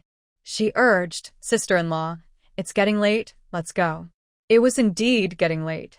If they hurried back for dinner, they might be late. Zhu Suisui stopped talking to Yan Ziqing and turned to Bai Ningqing. "Ningqing, please tell Ning Yu that I'll visit her tomorrow." Bai Ningqing smiled. "Sure, let's have dinner at my place tomorrow." After confirming their plans, Bai Ningqing left. He wasn't in a hurry to ask questions. With so many people around, he had the sense to wait until tomorrow when Zhu Suisui would be at his home. It was evening now. Outside Lulikang, many small stalls had set up, and the vendors were busy. Some vendors had to bring their children along because there was no one to watch them. The kids were playing around without any restraint. As the three of them prepared to cross the road, a child being chased ran straight toward Zhu Suisui without looking. Seeing this, Yan Ziqing quickly pulled Zhu Suisui into his arms to protect her. His expression wasn't very pleasant, and with his other hand, he grabbed the child, his face stern as he asked, "Where are your parents?" The child was frightened. Hearing the commotion, the child's parents quickly came over and apologized. Seeing this, Yan Ziqing didn't say anything more. Once the parents took their child away, he turned back to Zhu Suisui in his arms, frowning. "Are you okay?" Zhu Suisui shook her head. She had been protected just in time. By the time she realized it, she had already been saved by Yan Ziqing. Zhu Suisui was about to express her gratitude when she heard Lu Qingying's surprised voice. "Brother, what are you doing here?" At this, Zhu Suisui paused and instinctively looked over. Zhu Suisui looked up and saw Lu Lanxu standing across from her. He had a blank expression, with a hint of coldness in his brow. His dark eyes were deep as they gazed at her. The dim streetlight cast a warm glow on his features, making his sharp features appear strikingly beautiful. For a moment, Zhu Suisui forgot to push Yan Ziqing away. Lu Lanxu's gaze grew more intense as he approached. His tall and strong figure, dressed in a military coat, exuded a powerful presence. Especially when he looked over, there was an undeniable sense of pressure. Most people saw Lu Lanxu as polite and gentlemanly, but no one ever thought he was weak or easy to bully. This was an innate aura he possessed. Even elders could be intimidated by him. With the cold wind blowing, his presence felt even more imposing. Although Zhu Suisui felt she hadn't done anything wrong, being so close to him made her instinctively feel a bit timid. She was somewhat anxious, bit her lip, and chose to remain silent. Then, she found herself wearing a coat that still held warmth from another person. She was taken aback and looked over. Lu Lanxu had pulled her into his embrace and then turned to Yan Ziqing, saying, "Thank you for saving my partner." Yan Ziqing was also quite curious about Lu Lanxu. He had heard that the best among the Lu family was not the sons of the old master, but rather the only son of the third branch. There were many rumors about Lu Lanxu. Although Yan Ziqing walked a different path, he had heard his grandfather mention him. The gist was that Lu Lanxu was truly exceptional. Even without being born into such a family, he would still achieve great things. Such words were a high compliment to Lu Lanxu. Now that he had the chance to meet him, Yan Ziqing could clearly sense the pressure from Lu Lanxu, along with a hint of hostility and a subtle possessiveness. He frowned, feeling somewhat confused. Yan Ziqing did not think he had done anything wrong, especially since he viewed Zhu Sui as an individual. He was interested in her intelligence regarding antiques and wanted to engage with her more, but that didn't mean he wanted to be friends with Lu Lanxu. Yan Ziqing was a proud person with a certain status in the antique world, so he naturally did not feel ashamed when facing Lu Lanxu. He nodded at the person and then looked at Zhu Sui. "Since your partner is here, I won't keep you any longer. Let's connect again later." Before Zhu Sui could respond, Yan Ziqing seemed to remember something and continued, "In a few days, I plan to visit the countryside in Yicheng. If you're interested, you can join me." It was no surprise that Yan Ziqing would go to the countryside, but it was surprising that he invited her. They had only known each other for a few days and had met only a couple of times, so their relationship probably wasn't close enough for such an invitation. Perhaps today in Baining City had sparked his curiosity about her abilities. Since Yicheng was near her family home, she could return for a visit. However, Yan Ziqing really did not understand social customs. Inviting someone's wife to go out in front of her husband was quite bold. Zhu Sui should have refused, especially in front of Lu Lanxu. If it were the old her, she would have definitely declined. She glanced at Lu Lanxu, whose profile remained calm and unreadable. It seemed he did not care at all. Zhu Sui couldn't help but smirk and then looked back at Yan Ziqing. "Sure, I was planning to visit my family anyway." Yan Ziqing nodded indifferently and then turned to leave. Although Zhu Sui was in Lu Lanxu's embrace, she managed to converse with Yan Ziqing as if he were invisible. Lu Qingying felt something was off but couldn't quite place it.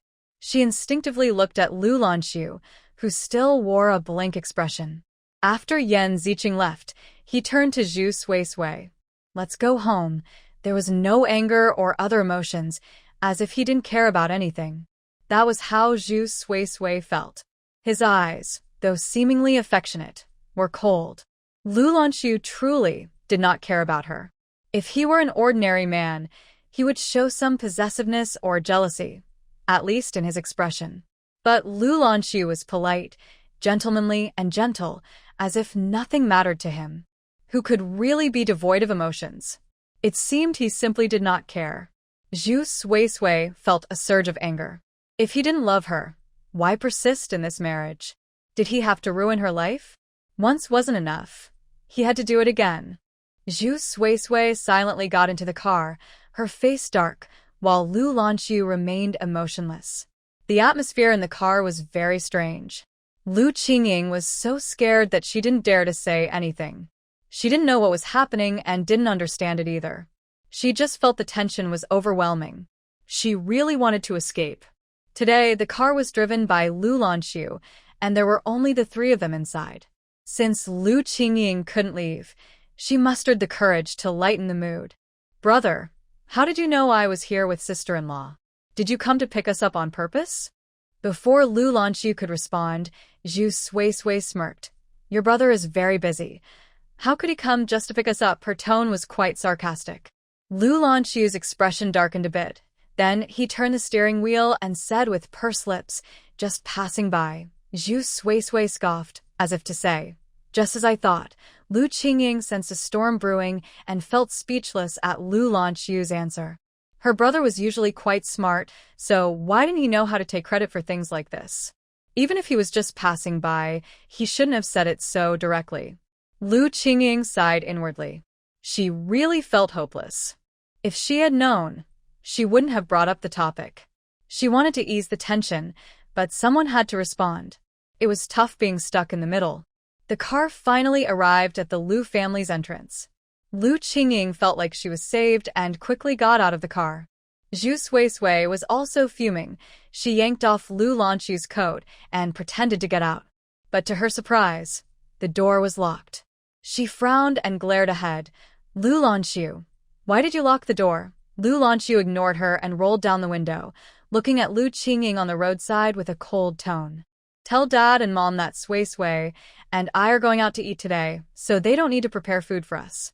Lu Qingying was taken aback. Huh? Lu Lanxu glanced at her. And don't say anything unnecessary. Lu Qingying was speechless. Before she could respond, the car drove away. The sudden rush of air made Lu Qingying feel wide awake. Oh no! Is sister-in-law in trouble? Zhu Suisui was forced to stay in the car. She was already very angry, and now, without Lu Qingying, it felt like there was nothing left to hold back. She said coldly, "There's nothing for us to eat together. I have things to do, so I can't eat with you." Lu Lanxu pressed his lips together, looking straight ahead, then said softly, "I'm free today. We should go on a date to build our relationship." Zhu Suisui's eyes widened in disbelief. Lu Lanxu, are you out of your mind? Have you forgotten we're getting a divorce? Mentioning that word. Lu Lanxu tightened his grip on the steering wheel, his gaze deep. He said, "I do not agree to this." He couldn't help but remember seeing Zhu Suisui and Luma at the Women's Federation. Later, Jiang Jingqing helped out and immediately called him. Jiang Jingqing said, "Sister-in-law is helping that aunt with her divorce. Honestly, she's quite enthusiastic. Most people wouldn't get involved in such matters, usually advising reconciliation instead of separation." This was praise for Zhu Suisui. Jiang Zhengqing understood the situation and felt that a divorce was necessary. So, even though Zhu Suisui was the one leading the help, he didn't see any problem with it. However, he couldn't share this with Lu Lanxu. He had no idea that this couple was in the midst of a divorce. Zhu Suisui's eagerness to assist others in their marriage showed that she felt dissatisfied with her own marriage and believed it was better to leave than to fix it. After hanging up, Lu Lanxu went straight to Liuli factory. Since Zhu Suisui didn't want to repair things, regardless of the reasons, he felt it was closely related to him. He couldn't understand the situation, but that didn't mean he could stay out of it. If the mountain wouldn't come to him, he would go to the mountain. However, he didn't expect that as soon as he arrived, he would see Zhu Suisui leaning into someone else's embrace. Logic told him this was perfectly normal. He saw everything from start to finish. It was Yan Ziqing who saved Zhu Suisui. Yet Lu Lanxu found he couldn't accept any physical contact between Zhu Suisui and another man. It nearly burned away his pride in his own rationality, especially when Zhu Suisui looked at him with no one else in her eyes. Lu Lanxu felt a sense of losing control. This made him realize once again that he could not divorce Zhu Suisui. Hearing this, Zhu Suisui frowned and coldly laughed. "Lu Lanxu, I hope we can part on good terms. I don't want to tear our relationship apart over a divorce. That wouldn't be good for either of us." Lu Lanxu slightly parted his lips, parked the car, then turned to look at Zhu Suisui in the back seat. At that moment, she resembled a hedgehog, all her defenses raised, her eyes filled with wariness. Lu Lanxu said, "Suisui, I have two proposals for you. First, we try to develop our feelings and address the issues you see in our marriage with a 3-year period. If things still don't change, I will agree to a divorce." Zhu Suisui smirked and directly asked, "What's the second option?" Lu Lanxu glanced at her and said, "The second option is that we continue to be at odds, appearing together but feeling apart. Eventually, we would grow resentful and part ways, yet still remain married." Zhu Suisui replied calmly, "It sounds like I can only choose one." Lu Lanxu said, "You should know that if I don't agree, we can't get divorced." Talking about this made Zhu Suisui feel frustrated. She looked at him coldly. Lu Lanxu continued, "I understand you are wary of me, that you don't see me as a husband, and that your feelings are more negative than positive. But this is how it has to be. We are newlyweds, and since Grandpa's health isn't good, if we divorce, it would upset him greatly." He felt helpless. He even brought up Grandpa Lu to try to persuade Zhu Suisui. But to her, It seemed like Lu Lanxu was only doing this for Grandpa Lu's health. She found it amusing. If it weren't for Grandpa Lu, she wouldn't have even discussed this with Lu Lanxu. There were many ways to get a divorce. However, any option would lead to a fallout with the Lu family. Only a peaceful divorce with Lu Lanxu would be the best choice. Grandpa Lu did not want them to divorce. He was old and not in good health. In her past life, Zhu Sui had been spoiled by Grandpa Lu for nearly 20 years. Since she had received his kindness, she couldn't be ungrateful. Moreover, her situation was clear. Without Lu Lanxu's consent, she couldn't successfully get a divorce. Now, Lu Lanxu seemed to be softening his stance, but it meant waiting 3 more years. In 3 years, she would be 22, still young and beautiful. Delaying time wouldn't affect her much. However, this plan was different from the last. Last time, they discussed Lu Lanxu changing, and she would give him a chance. In truth, Zhu Sui still held on to the idea of divorce. No matter how Lu Lanxu changed, she wouldn't see him positively. It was clear that Lu Lanxu sensed this. So, he approached her again with these 2 options. The second option was not feasible. For Grandpa Lu's sake and her own future, offending the Lu family was not wise. No one wants to have more enemies. Surprisingly, the only option she could choose was the first one. This meant giving Lu Lanxu another chance to prove himself. Should she give it?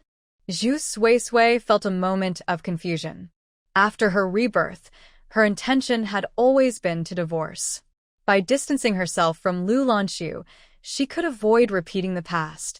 She looks at everyone through the present, imagining who they will be in 20 years. Her resentment was so clear that Lu Lanxu could feel it. Perhaps she could really try again.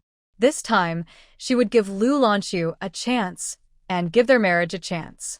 A 3-year agreement. Even if it doesn't work out, she could start over without too much pain. Thinking about this, Zhu Sui looked at Lu Lanxu. After a long while, she turned her gaze to the window. I don't want to live in the Lu family anymore. Lu Lanxu replied, Okay, we'll move out in a few days. Zhu Sui said, I will bring my family to the city. Lu Lanxu responded, That's fine, I'll arrange it. Zhu Sui added, I will take the college entrance exam and participate in the antique industry. I don't want to be held back. At this point, Lu Lanxu didn't agree right away. He paused and then said, That's fine, but you need to tell me everything. I want us to be honest with each other. In the antique business, there are big interests and people can be untrustworthy. If you encounter any danger, you must tell me. Zhu Sui nodded. What she said was what she wanted to do after the divorce. Since Lu Lanxu agreed, for her, the difference between being married or not didn't matter much anymore. She would wait and see. If she noticed her emotions getting out of control again because of Lu Lanxu, she would immediately end the marriage. This time, they truly reached a consensus. The car was back on the road. Zhu Sui didn't talk to Lu Lanxu. Thinking back to her past life, it seemed they had never traveled alone together. Before their marriage, when shopping, Lu Lanxu should have accompanied Zhu Sui to choose things, but he was too busy at that time and couldn't spare the time.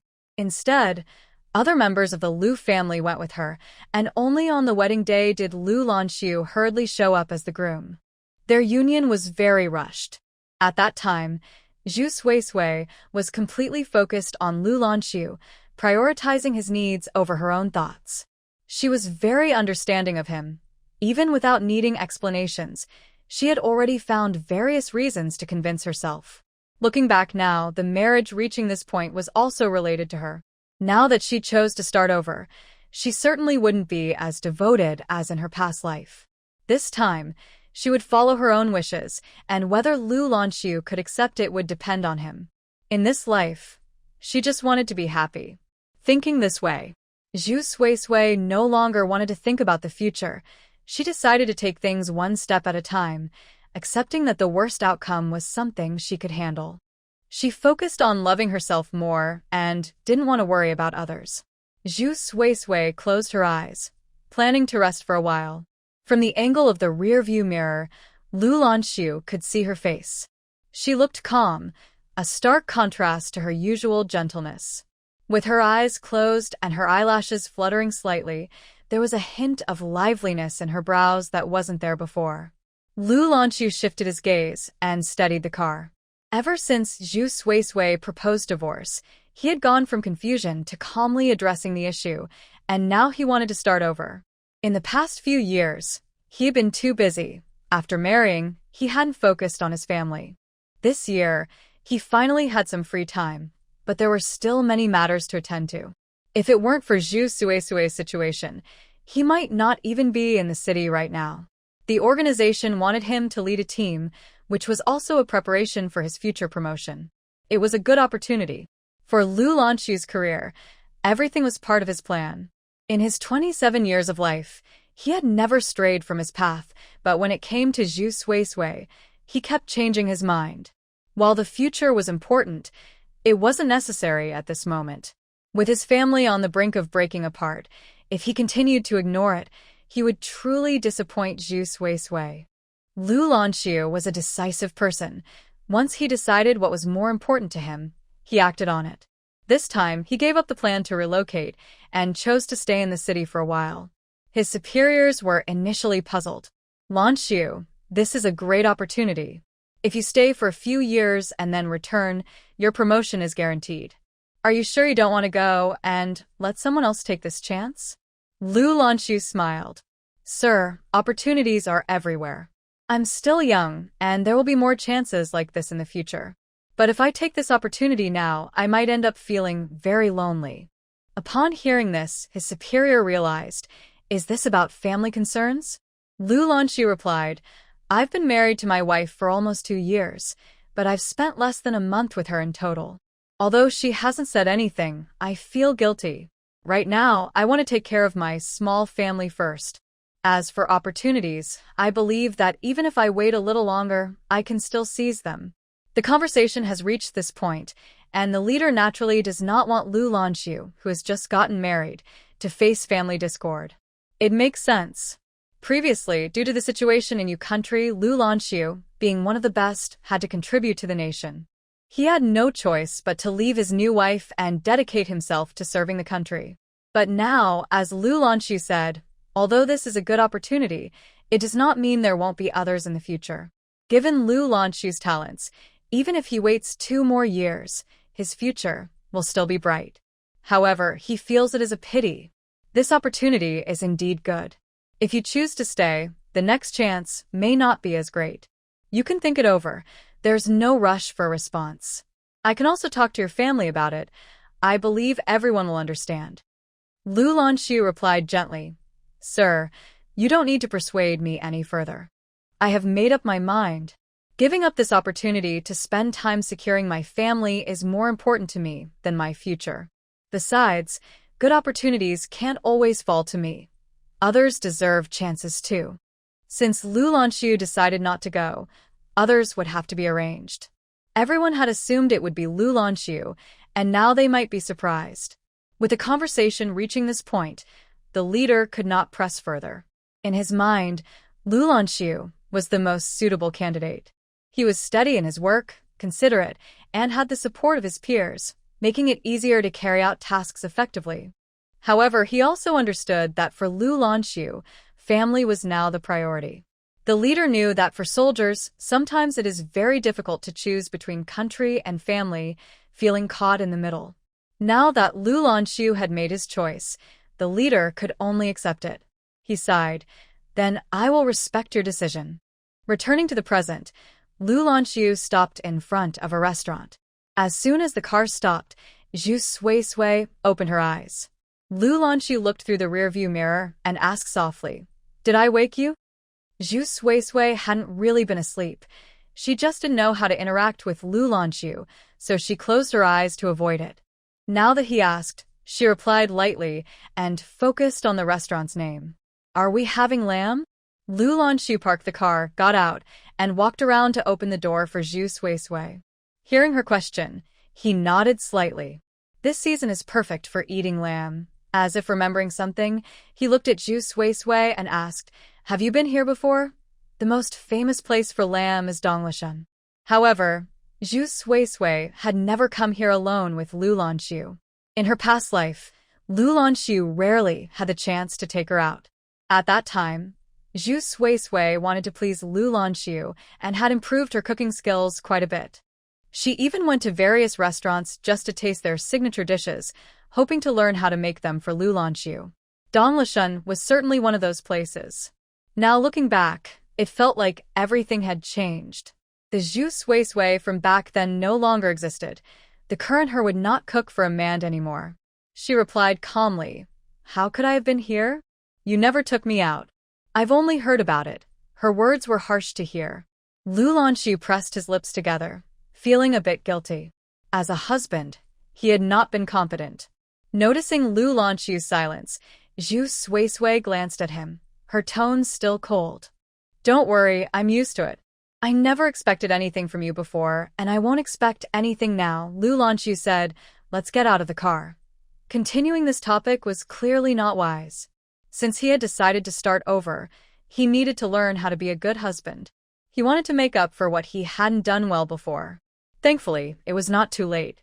Zhu Suisui bent down to get out of the car and saw Lu Lanxu holding his hand above her head to prevent her from bumping it. This gesture stirred something in her heart. She had never dared to hope that Lu Lanxu would treat her so well. It wasn't that she felt unworthy. It was just that someone like Lu Lanxu seemed too high and untouchable, like a rare flower on a mountain. He shouldn't be limited to such matters. He should shine in his career. So, she didn't dare to expect this from him. If this had happened before, she would have been overjoyed, wanting to give him her whole heart. The contrast was too strong. Now that he actually did this, she felt a bit dazed. Then she thought this was what she deserved, as Lu Lanxu didn't want a divorce, and now she held the power in this situation. Zhu Suisui got out of the car with confidence. The predecessor of Donglishan was a street vendor selling lamb. Because of their good skills and generous portions, the business became popular. Later, they set up a stall and eventually partnered with others to open this restaurant. From its original 2-story building, it has now expanded to 4 stories, with even the rooftop being busy. This shows how successful the business is. Lu Lanxu guessed that she had arranged for a reservation in advance, and after confirming the private room number, a waiter led them to a small private room. As soon as they sat down, Lu Lanxu wanted to recommend some dishes to Zhu Suisui. However, before he could speak, he heard Zhu Suisui already chatting with the waiter. "I'd like a portion of lamb oil stir-fried with tofu, a portion of stir-fried fake lamb tail, a portion of honey-like dish, and finally a portion of hot pot lamb." "That should be enough." Zhu Suisui ordered all signature dishes, which were almost the same as what Lu Lanxu wanted to suggest. This left Lu Lanxu with no opportunity to contribute. The waiter smiled and said, "You have great taste. These are all our specialties." Zhu Suisui smiled but said nothing. No one knows better than her what the signature dishes are at every restaurant in the city. She could name them all without thinking. Lu Lanxu thought for a moment and said, "How about we order a portion of roasted lamb?" Zhu Suisui glanced at him. "Can you finish it, or can I?" There were only 2 of them. Zhu Suisui had a normal appetite, not a big eater. A whole roasted lamb would likely require more people to finish, so it wasn't worth the expense. Lu Lanxu initially wanted Zhu Suisui to enjoy herself, but hearing her say this, he didn't insist anymore. He said, "Then we can try it tomorrow." Roasted lamb is also a specialty of Donglishan, known for its incredible taste. Zhu Suisui didn't want to think about tomorrow. She replied lightly, "Let's talk about tomorrow when it comes." After placing the order, the waiter left. Lu Lanxu cleaned the bowls and chopsticks and placed them in front of Zhu Suisui. Seeing this, Zhu Suisui sighed. "Lanxu, you really don't have to do this." She had calmed down now and didn't feel as resentful as before. It probably still took time to accept that Lu Lanxu didn't love her, which is why she was so upset about Yan Ziqing. But now she thought about it, Lu Lanxu was also a victim. He married her because of his parents' wishes. If it were her, marrying someone she didn't love, she might not do better than Lu Lanxu. Thinking this way, she felt that Lu Lanxu didn't need to be so hard on himself. He is a favored child of heaven, a flower on a high mountain, an existence that feels out of reach. Now, doing these things for herself makes her feel uneasy. If it were out of love, everything would be fine. But since it goes against her wishes and is done for the sake of responsibility, she finds it meaningless. Seeing her say this, Lanxu understood her feelings and became a bit serious. I said I would change. You just need to get used to it. Zhu Sui stopped talking. When the dishes arrived, Lanxu took the initiative to serve her. Zhu Sui didn't stop him this time. He seemed determined, so she might as well get used to it. She took a bite of the stir-fried tofu and found it quite delicious. Although it was a simple home-cooked dish, Dong Lishan had given it a unique flavor, reportedly because the lamb fat and tofu were made in-house. The lamb fat had no gamey taste and was indistinguishable from pork fat, while the tofu had a hint of sweetness mixed with sourness. She was enjoying her meal.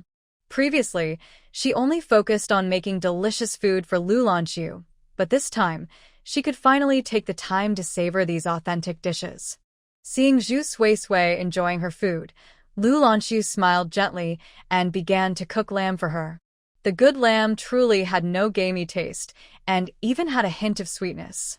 Zhu Sui took a bite and found it hard to stop. Lanxu warned, "Be careful, it's hot. Eating hot pot is supposed to be hot. That's what makes it tasty," Zhu Sui replied, then noticed he wasn't eating and felt a bit embarrassed. "You should eat too. Don't worry about me," Lanxu said. "No rush. Let's take our time." As the waiter came in and out with dishes, the door was open. Their small private room faced the main hall. People dining in the hall casually glanced over and saw Lanxu's profile. One person exclaimed, Man, isn't that Commissioner Lu?" Upon hearing this, others at the table immediately looked over.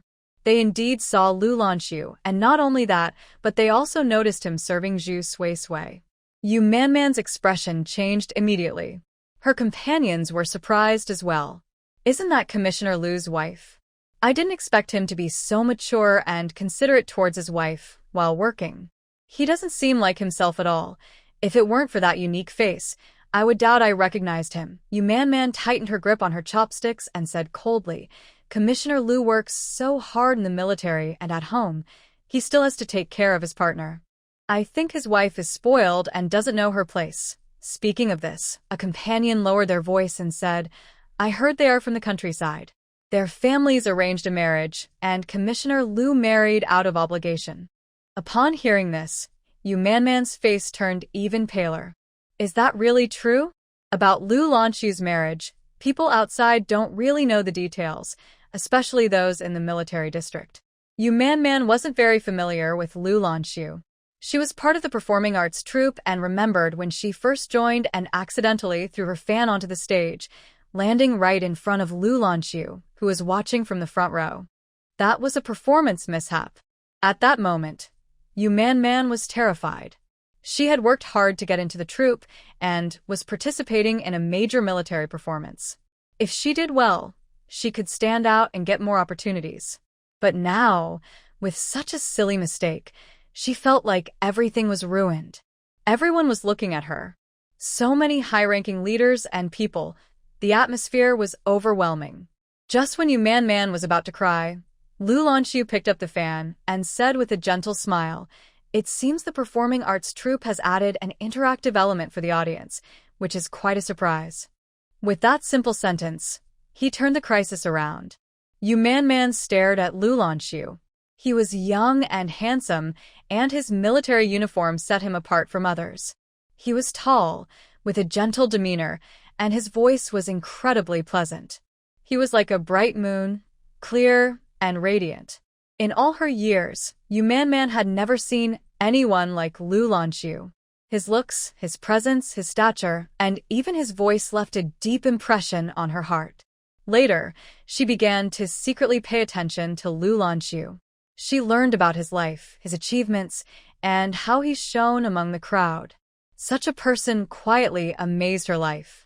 But then she found out about Lanxu's marriage, and Man secretly cried for a long time, feeling as if her hidden love had fallen apart. Man couldn't help but keep her heart in check, unable to stop thinking about Lanxu. She knew she wasn't worthy of him, yet she felt no one was worthy of Lanxu. She had always wanted to meet his wife, but never had the chance. Now, she had unexpectedly encountered her. Hearing the companions talk about their union, I couldn't believe it was arranged by a matchmaker.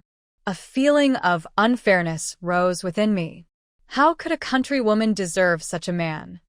I couldn't bear to see Lanxu treated this way. If I were Lanxu's wife, I would respect and cherish him, wanting to hold him in my hands and admire him every day. Such rough matters are not something Lanxu should be involved in. One companion said, I heard that too, but looking at Comrade Lu's attitude towards his partner, he seems genuinely happy. His partner is quite beautiful.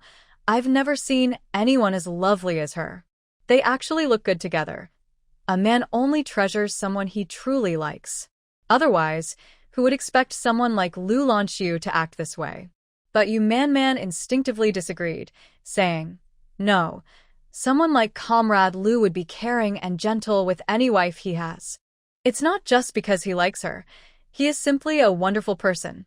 As for Zhu Suisui's looks, Man believed Lanxu was not a shallow man. They were clearly mismatched. One was like bright moonlight, while the other was like muddy earth. Their demeanor could never align. This countrywoman only took advantage of Lanxu's good nature, which is why she treated him poorly. Man's jealousy was evident, and even the lamb meat lost its flavor for her. In the private room, Zhu Suisui was enjoying her meal, a light sweat forming on her forehead.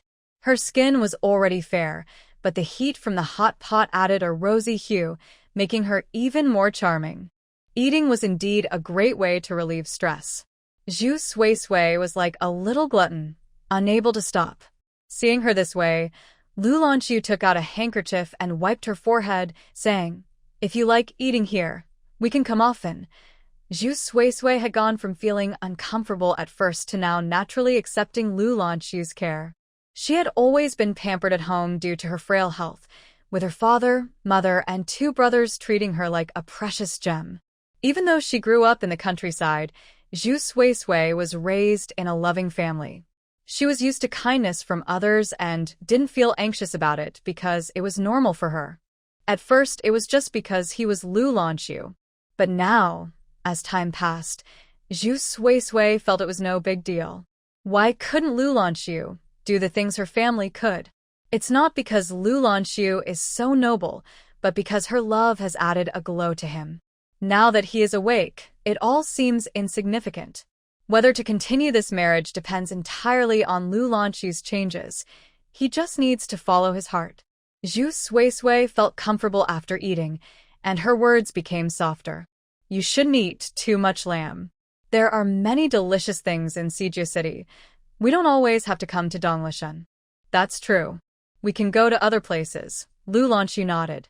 He seemed to remember something and pulled out a box, placing it in front of Zhu Suisui. Zhu Suisui paused for a moment. What is this? Lanxu smiled gently. Open it and see. It was a bit strange. Zhu Suisui looked at him in confusion, but reached out to open it. To her surprise, inside the box was a light blue butterfly bracelet with a hint of green. The color resembled the shallow sea of a vacation spot, fresh and charming, appearing both noble and mysterious. The butterfly design was dazzlingly beautiful. Just one glance, and Zhu Suisui fell in love with it. It wasn't about its value. The gemstones were small, with a faint red hue, likely not very expensive, but the craftsmanship was exquisite, as if handmade. She was a bit surprised. What is this? It's for you. I thought this style suits you, Lanxu said. In fact, he had made it himself over the past few days. He hadn't given away the previous pair of earrings, so he asked his mother about them. Jiao Shanyan said they might have been left at the old house. Worried he wouldn't find them, Lanxu went back to Futurin, discussed with the shopkeeper, and after some exchanges, he provided a design. He worked with the craftsman to finish it quickly, spending all his free time to make the bracelet. He personally set the gemstones. Zhu Suisui looked at the bracelet and liked it, but she still pretended to be aloof. It's okay. Seeing Zhu Suisui's fondness, Lu Lanxu's expression softened even more. Although the gift was a bit late and there had been some mistakes, it turned out to be a good thing in the end, as Zhu Suisui liked it. It was just a pity that the original earrings couldn't be found. Otherwise, they would have made a nice set. Lu Lanxu helped Zhu Suisui put on the bracelet. Her skin was already fair, and the light blue-green color made her look even more radiant. The butterfly design seemed to soar on her delicate wrist, looking beautiful no matter how you viewed it. Zhu Suisui wanted to pull her hand back, but she found that Lu Lanxu had taken hold of it without her noticing. His hand was large, and despite his cool appearance, it felt very warm, almost too hot against her skin. Zhu Suisui's hand stiffened. Although they had agreed to try to save their marriage, the physical contact made her heart flutter unexpectedly. Out of self-protection, she instinctively pulled away. Her eyelashes trembled slightly as she withdrew her hand. "I'll go to the bathroom," she said, standing up. Lu Lanxu looked at her and asked, "Do you need me to accompany you?" Zhu Suisui hesitated. No, she felt a bit confused about Lu Lanxu, unsure if her mention of divorce had affected him. After all, he was someone admired by everyone, and he had the ability to earn genuine respect and admiration. Even Zhu Suisui had once been among those who admired him. It was understandable that someone like him would be affected by her request for a divorce. Over the past few days, Zhu Suisui felt her life had changed more than in the previous 20 years. It was as if Lu Lanxu had become more relatable. She couldn't quite express her feelings, so she decided to put them aside for now. One step at a time. If Lu Lanxu could continue to be like this, even if he didn't love her, she believed her future wouldn't be too difficult. He had already taken the first step to change their marriage. Why not try to accept it? Just like Lu Lanxu had promised to move out soon and bring her family over. Thinking this way, Zhu Suisui felt that whether they divorced or not didn't matter much. Eventually, Lu Lanxu would be away often, and she wouldn't have to face him. This marriage would be more like a formality. Since Lu Lanxu didn't want children, she wouldn't have to deal with the hardships of childbirth. If her brother married, she could treat her brother's children as her own. If that didn't work out, adopting a child was also an option. However, her desire for children had lessened. Living freely and lightly, without attachments, might be a good thing. With this thought, Zhu Suisui felt that her future wouldn't be too hard to bear. After all, there were only two paths, either a hollow marriage with Lu Lanxu or divorce, and living her own free life. As for whether to find a man at that time, it is not very important to Zhu Suisui now. She is currently more focused on her desire for money. Zhu Suisui has thought things through and decided not to consider Lu Lanxu's changes anymore. Anyway, she will let him be. Men are not that important. The most important things in life are oneself and family. When she got to the restroom, Zhu Suisui washed her hands and felt a bit calmer. Just as she was about to leave, a beautiful woman walked in. Zhu Suisui felt that the woman's gaze seemed to hold some hostility, though she wasn't sure if it was just her imagination. It was strange. She didn't remember knowing this woman, so she ignored her and finished washing her hands, planning to leave. But unexpectedly, the woman called out to her. Zhu Suisui frowned and looked over, asking, "Do we know each other?"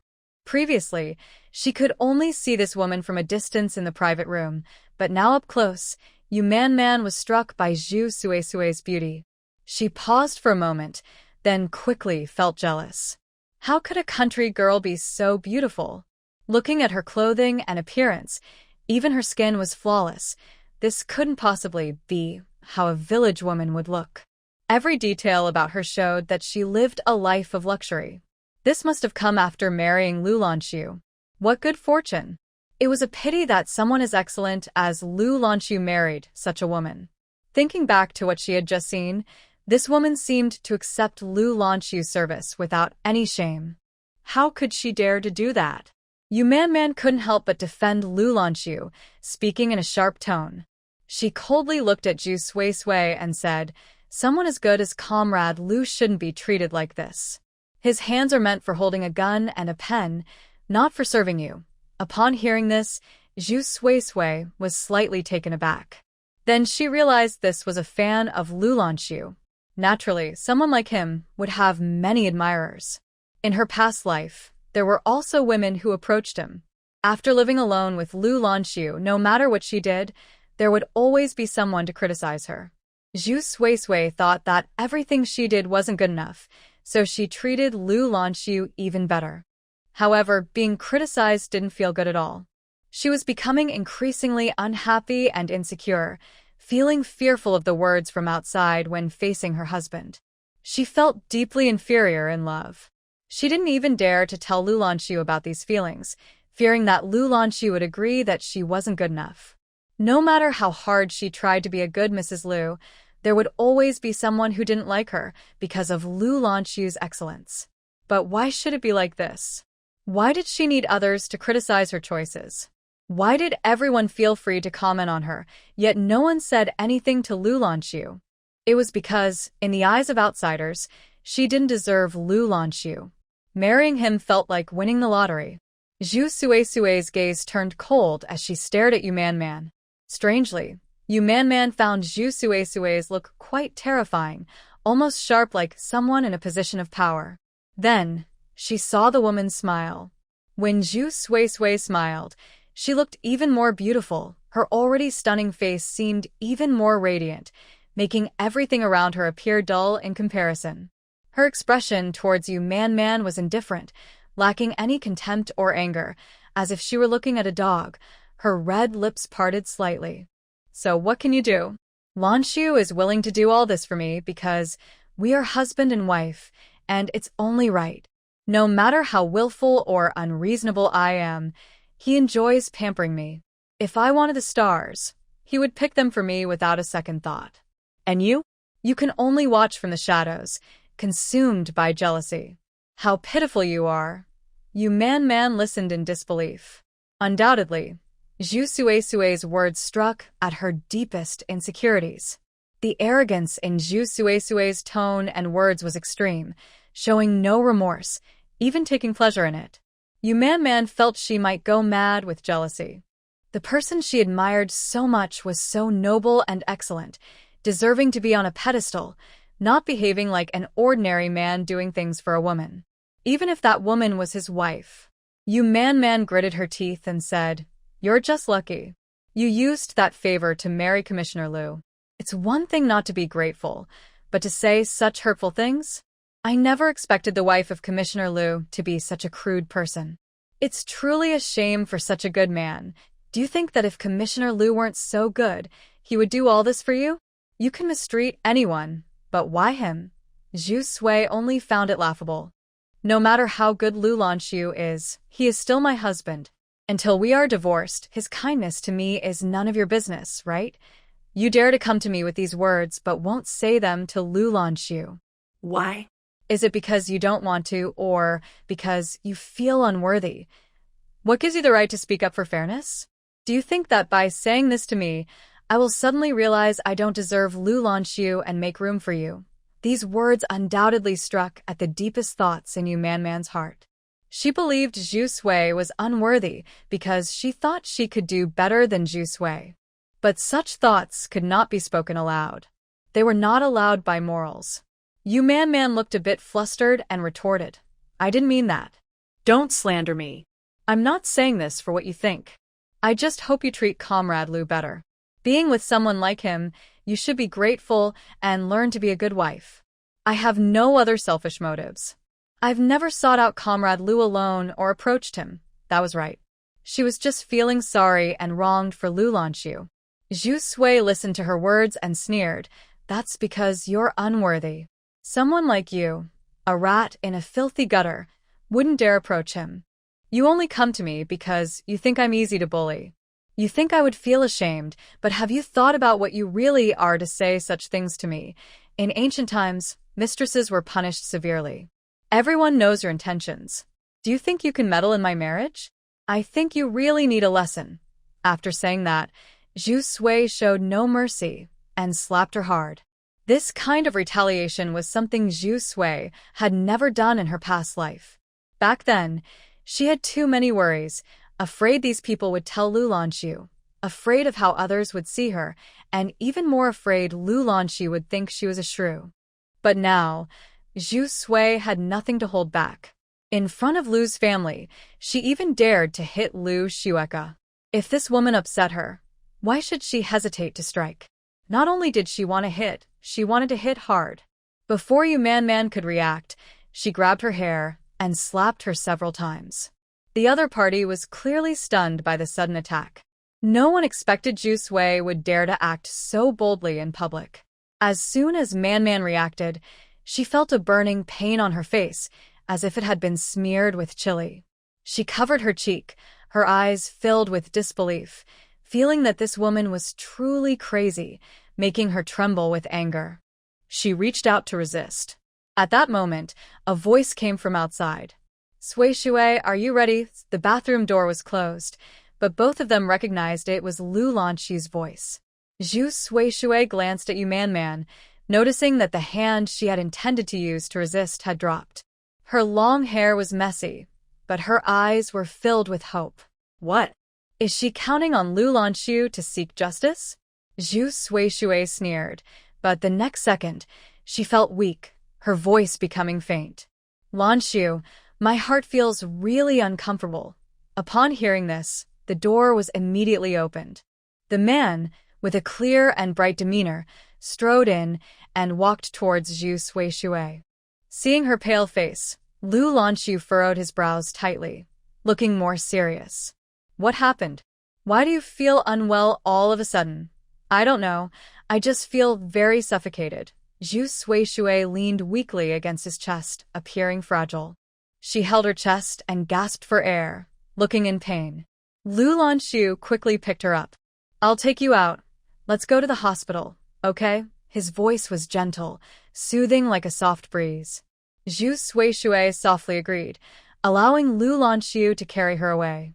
As she rested against his chest, she glanced at Man, her eyes filled with mockery. Man looked disheveled, and if Lu Lanxu had cared even a little, he would have easily noticed her the moment he walked in. But he didn't. Lu Lanxu only had eyes for Zhu Sui Shui, his beloved. The slap mark on Man's face was so obvious, yet the man she thought would stand up for her didn't even spare her a glance. This pain was worse than the physical pain of being hit. She clenched her fists tightly, feeling suffocated with heartache. After Lu Lanxu settled the bill, he quickly carried Zhu Sui Shui to the car. When he started driving to the hospital, Zhu Sui Shui, sitting in the passenger seat, looked out at the scenery and said, "I don't want to go to the hospital anymore." Lu Lanxu was taken aback and turned to look at her. Zhu Sui Shui, who had seemed to be struggling to breathe, now appeared normal. Still worried, he thought she might just dislike hospitals, so he reassured her, "Let's just get checked." Zhu Sui Shui became a bit stubborn, saying, "If I say I don't want to go, then I really don't want to go." Her tone was firm. "I won't come to Donglishan anymore. I don't like it here." Lu Lanxu raised his eyebrows slightly. At first, she seemed to enjoy herself, but after one trip to the restroom, she no longer wanted to be there. However, he didn't want to upset Zhu Sui Shui, so he agreed with her. "Then we won't go. Tomorrow, we can visit another place." Zhu Sui Shui felt he was being dismissive, like he was trying to placate a child. Thinking about how he attracted attention from other women while she was just trying to enjoy a meal made her quite upset. "When we get divorced in 3 years, I want to take a large share of our joint assets." "No, I want it all." She considered it compensation for her emotional distress. Suddenly, the car came to a stop. Zhu Sui Shui instinctively looked over and saw Lu Lanxu's expression darken. His gaze was deep, and his tone held a hint of displeasure. "Sui Sui." Lu Lanxu appeared gentle, but there was a hidden sharpness to him. His slightly furrowed brow and authoritative tone could easily intimidate someone. Zhu Sui Shui was taken aback and then became even angrier. "Why are you yelling at me?" It was Lu Lanxu's fault for attracting attention from other women without taking responsibility, letting them come right to him. What was wrong with wanting some compensation for a divorce? She truly disliked Lu Lanxu. Why was he so harsh with her, but not with those other women? Did he think she would just accept everything? Seeing Zhu Sui like this, Lu Lanxu realized his tone was a bit off. He felt helpless and softened his voice. I'm not trying to be harsh. We agreed to get along for these 3 years, but you keep bringing up divorce. What can we change if this continues? She seemed to resist being with him. This wasn't what they had originally agreed upon. Zhu Sui was sulking and didn't want to talk to him. If that other woman had appeared sooner, she wouldn't have agreed to be with him. Lu Lanxu noticed her attitude and understood. She was being a bit petulant. Ever since her recent illness, Zhu Sui had changed completely. She was no longer like a wooden doll. She had become more lively. Previously, Lu Lanxu found her easygoing and understanding, even overly accommodating, never making excessive demands. He hardly needed to explain anything, and she would understand. While this was good, it also had its downsides. In a marriage, one partner cannot always be submissive to the other. This kind of relationship gave Lu Lanxu a false sense of security. He thought his wife was easygoing, allowing him to focus on his career. As a result, he never truly got to know Zhu Sui. Her maturity often made people forget her age. Looking back, she was only 19, still a young girl. Given their age difference, he should have contributed more to their relationship. Lu Lanxu didn't understand this before and was now awkwardly learning. His voice softened. Let's not talk about this. How are you feeling? If you don't want to go to the hospital, would you like to explore somewhere else? Zhu Sui replied gloomily. What's there to explore? Lu Lanxu asked. Do you want to watch a movie? They had never watched a movie together, and since they had reached an agreement, he wanted to try to build their relationship. Besides dining out, watching a movie was a popular dating option in their time. Zhu Sui was not interested. After dealing with her admirer, she really didn't want to develop feelings for Lu Lanxu. She was about to refuse when she noticed a family outside, taking out some trash. She quickly said, "Stop the car." Lu Lanxu was confused but complied and parked the car. Zhu Sui didn't have time to explain. She jumped out and ran toward the alley. Seeing this, Lu Lanxu followed her. At the alley entrance, there was a garbage area for local residents. Coincidentally, Zhu Sui passed by just as a middle-aged couple was arguing while taking out their trash. These books are useless. Why are you keeping them? You keep buying fake items. If you waste more money, I'll divorce you, the husband lamented. His wife replied in frustration, I thought they were real, but now they've been deemed fake. I regret it so much. Hearing this, Zhu Sui calmed her excitement and approached them. Excuse me, I see you have some old books. My family has a relative who really likes these kinds of things. Would you be willing to sell them to me?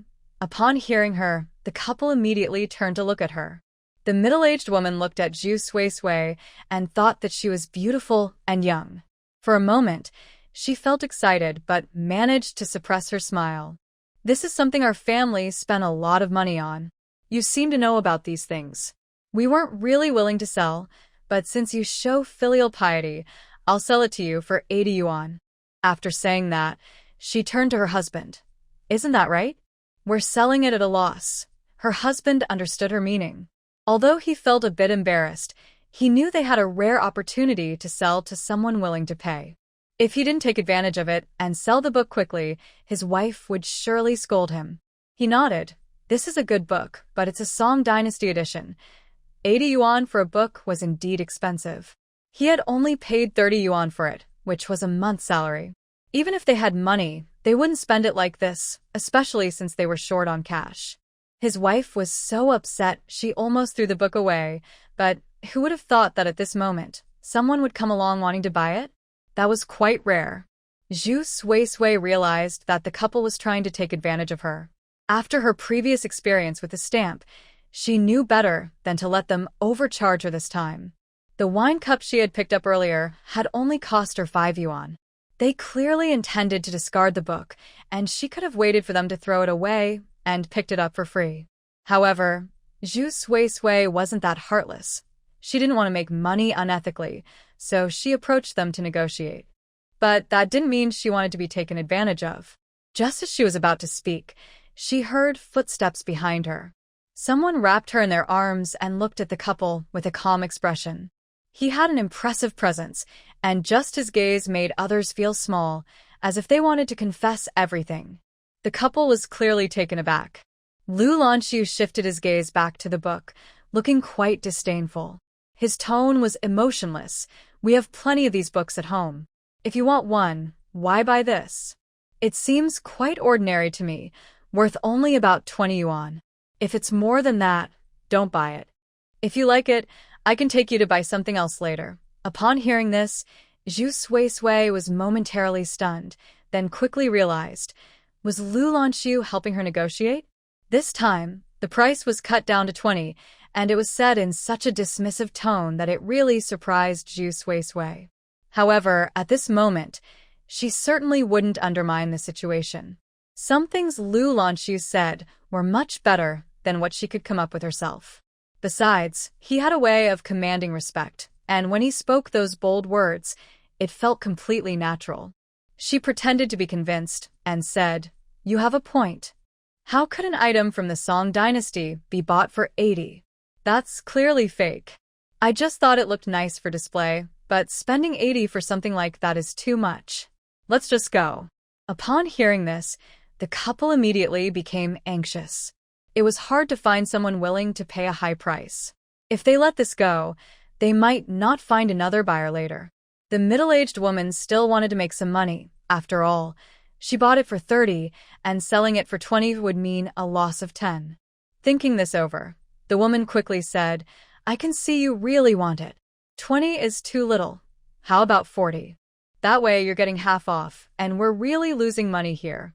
Her husband understood that his wife was just trying to recover a bit.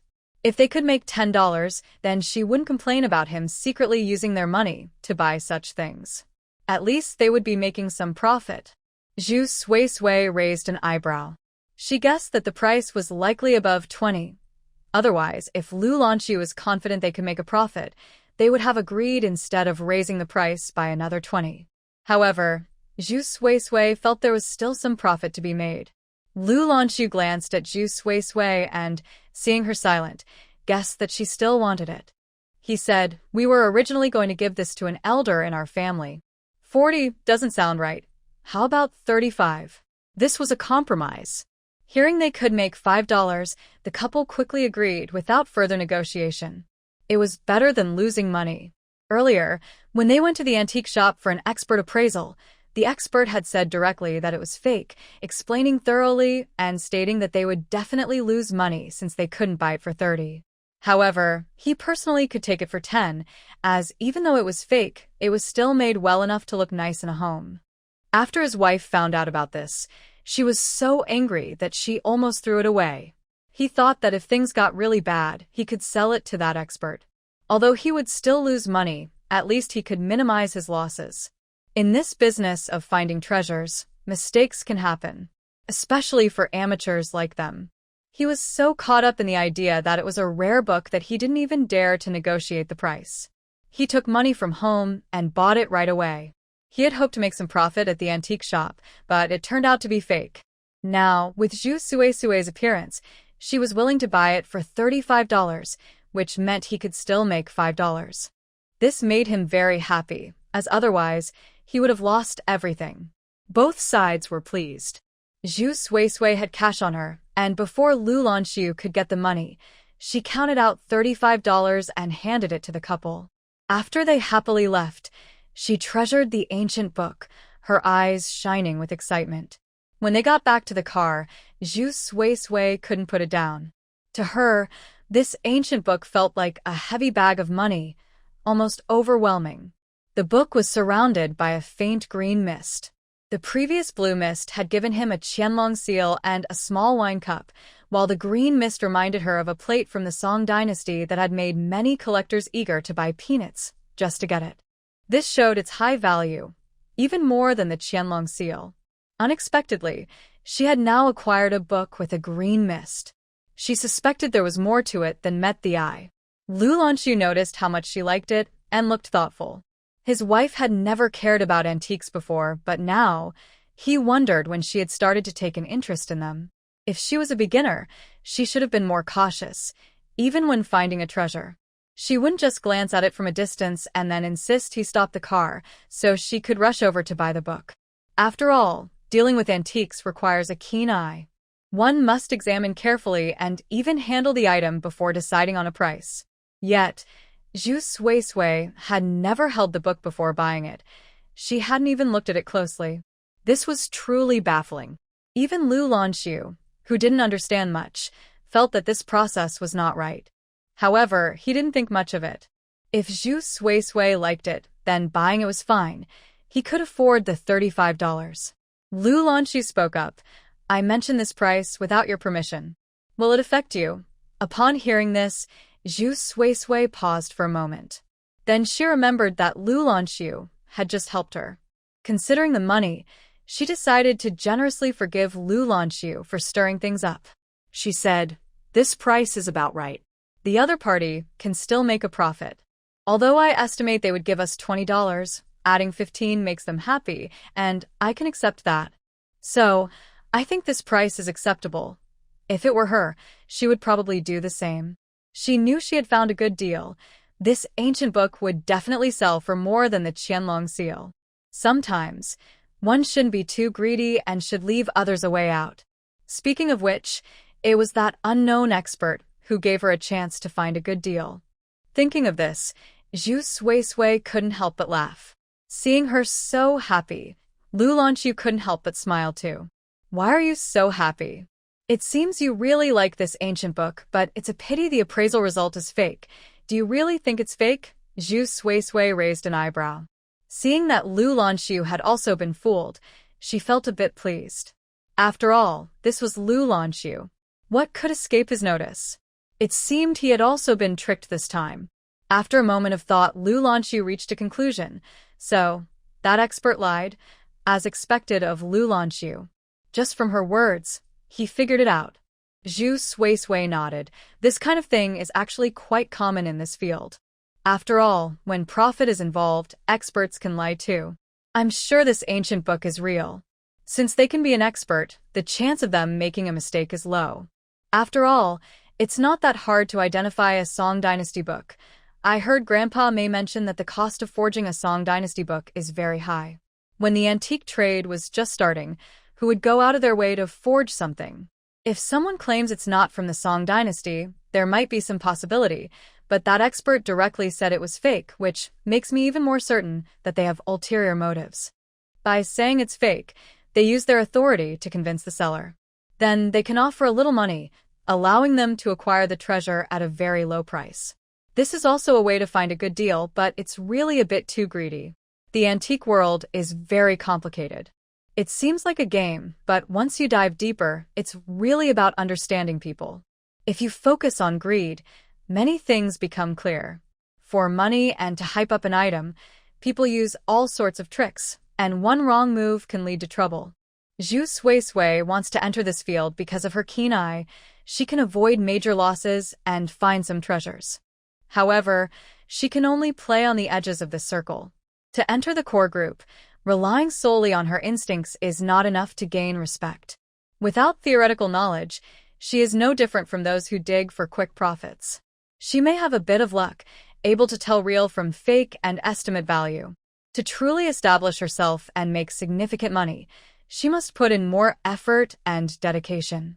Thinking of this, Zhu Suisui looked into the distance, where a crescent moon shone softly. She firmly said, I will definitely get into Beijing University. For Zhu Suisui, going to university isn't that important. She could choose not to apply. But today's events were a blow to her. For example, that man, why did she feel bold enough to show off in front of her? It was simply because Zhu Suisui came from the countryside, making her seem like a mere accessory to Lu Lanxu. Because of Lu Lanxu's excellence and her own weakness, outsiders saw her as only suitable for cooking and cleaning for him, being a perfect Mrs. Lu. But Zhu Suisui had lived that life for a long time. She was not happy. She felt like she was losing herself. Going to university, in a way, affirms her social value. People need to build a rich resume for themselves. Since she lives in this social environment, Zhu Suisui cannot stand aside. All she can do is strive to be better. From being Mrs. Liu to being Lu Lanxu's wife sounds similar, but for Zhu Suisui, it represents a recognition of her self-worth. The appearance of this ancient book and the expert's greed made her realize how important it is to have a socially recognized identity and authority. If she wants to enter the core circle, she definitely needs a hook. Yan Ziqing's hook is being a descendant of the Yan family, while her hook is being a student of Beijing University. If she remembers correctly, the archaeology program at Kyoto University is quite prestigious. Even if she is just seeking fame, she still wants to add this achievement to her name. She shared her thoughts with Lu Lanxu. For Zhu Suisui, this was also a new experience. He had mentioned wanting a new kind of marriage, so she decided to tell him about her dreams and ambitions. Whether Lu Lanxu agreed or disagreed might have some impact on Zhu Suisui, but it wouldn't matter too much. Some might say she is being unrealistic or too ambitious, but Zhu Suisui didn't care. However, her fingers quietly curled up. Upon hearing this, Lu Lanxu, being very smart, quickly understood Zhu Suisui's thoughts. He didn't mock her ideas. Instead, he felt grateful that she was willing to share them with him. This showed that she still valued his opinion. Thinking about this, Lu Lanxu said, "The archaeology program at Kyoto University is indeed excellent. I believe you can get in." This was Lu Lanxu's true feeling. He had thought carefully in those few seconds. If Zhu Suisui entered the antique world now, being young and a woman, she might face challenges and disrespect. Although the Lu family's name could help, he knew that Zhu Suisui didn't want to rely on it. She wanted to prove herself, and that was clear. If she pursued a formal education in archaeology, it would help her build her own connections and protect herself, which was the best solution. Perhaps Zhu Suisui's current foundation made aiming for Kyoto University seem like a dream, but he was there to support her. As much as he said he didn't care, when Lu Lanxu's voice reached her, Zhu Suisui's heart still trembled involuntarily. His tone was serious, and his gaze was firm. He believed in himself and didn't find her ideas laughable. Zhu Suisui blinked, feeling a moment of hesitation and a moment of reliance. 20 years of love cannot be easily set aside, especially since Lu Lanxu was such a wonderful person. Zhu Suisui processed her feelings, which quickly faded. She softly responded with an Seeing her reaction, Lu Lanxu didn't say anything further but took a stack of documents from the back of the car and placed them in her hands. When Lu Lanxu saw Zhu Suisui's surprised expression, he pressed his lips together and said, "Here are the exam materials from previous years. I've also highlighted some key knowledge points for you. Take a look and memorize the important information." I thought that if you just wanted to get into any university in the city, we would have an advantage due to the household registration policy. But if it's Peking University, you'll need to put in more effort. I'll prepare some practice papers for you later. Having a top student as a husband is quite an experience. That's probably how it feels. Although Lu Lanxu is in the military, he excels in academic subjects as well. He was recruited into the military academy because of his talent and would shine just as brightly in other fields. So Lu Lanxu has been busy with this lately? Zhu Suisui recalled the key points he had outlined earlier, which had significantly improved her study efficiency. All of this is Lu Lanxu's contribution, and Zhu Suisui couldn't help but feel touched. Of course, she wouldn't neglect Lu Lanxu. Once she starts earning money, she plans to share half of it with him as a joint asset, considering it his investment. However, Zhu Suisui thought of something else. "I plan to visit you tomorrow, the sister who used to work as a youth volunteer in my hometown. She also wants to take the university entrance exam, and I'd like to share these materials and key points with her. Is that okay?" Although she could take them without telling Lu Lanxu, she felt it was better to inform him since he had put in the effort. In response, Lu Lanxu smiled, his usually cool demeanor brightened. He reached out to smooth her tousled hair and said gently, "Suisui, what I give you is yours. You can decide how to use it without asking me." Lu Lanxu drove home. By the time he arrived, it was already late. Zhu Suisui freshened up and planned to read a bit more before sleeping. Besides wanting to be diligent, she was unsure how to face Lu Lanxu. They weren't exactly reconciled, They had merely decided to coexist peacefully for now, without conflict. But lying in the same bed, if Lu Lanxu had any needs, should Zhu Suisui refuse or accept? Faced with this situation, Zhu Suisui decided to avoid it for the time being. In the dim light, a lamp emitted a faint glow. In the shadows, footsteps and the sound of a door closing could be heard, followed by a voice approaching. The man's breath was very close. Zhu Suisui's back stiffened. She didn't dare to turn around and said, "You should go to bed early. I want to read for a while longer."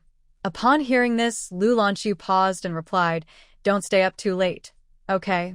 Zhu Suisui's discomfort was evident to Lu Lanxu, who was not someone who liked to force others. He could only be patient and take his time. The presence behind her disappeared, followed by the sound of someone getting into bed. It was Lu Lanxu lying down. Zhu Suisui sighed in relief and settled down to read. She read until around 11 o'clock before putting the book down and stretching, feeling stiff all over. Her foundation wasn't strong. Although she had only been away from school for 2 years, considering her past life, she had actually been away for decades. It wasn't easy to pick up her studies again. Fortunately, her mind in this life was sharper than in her previous one, and her memory had improved, which gave Zhu Suisui some reassurance. She aimed for this goal, determined to try for university.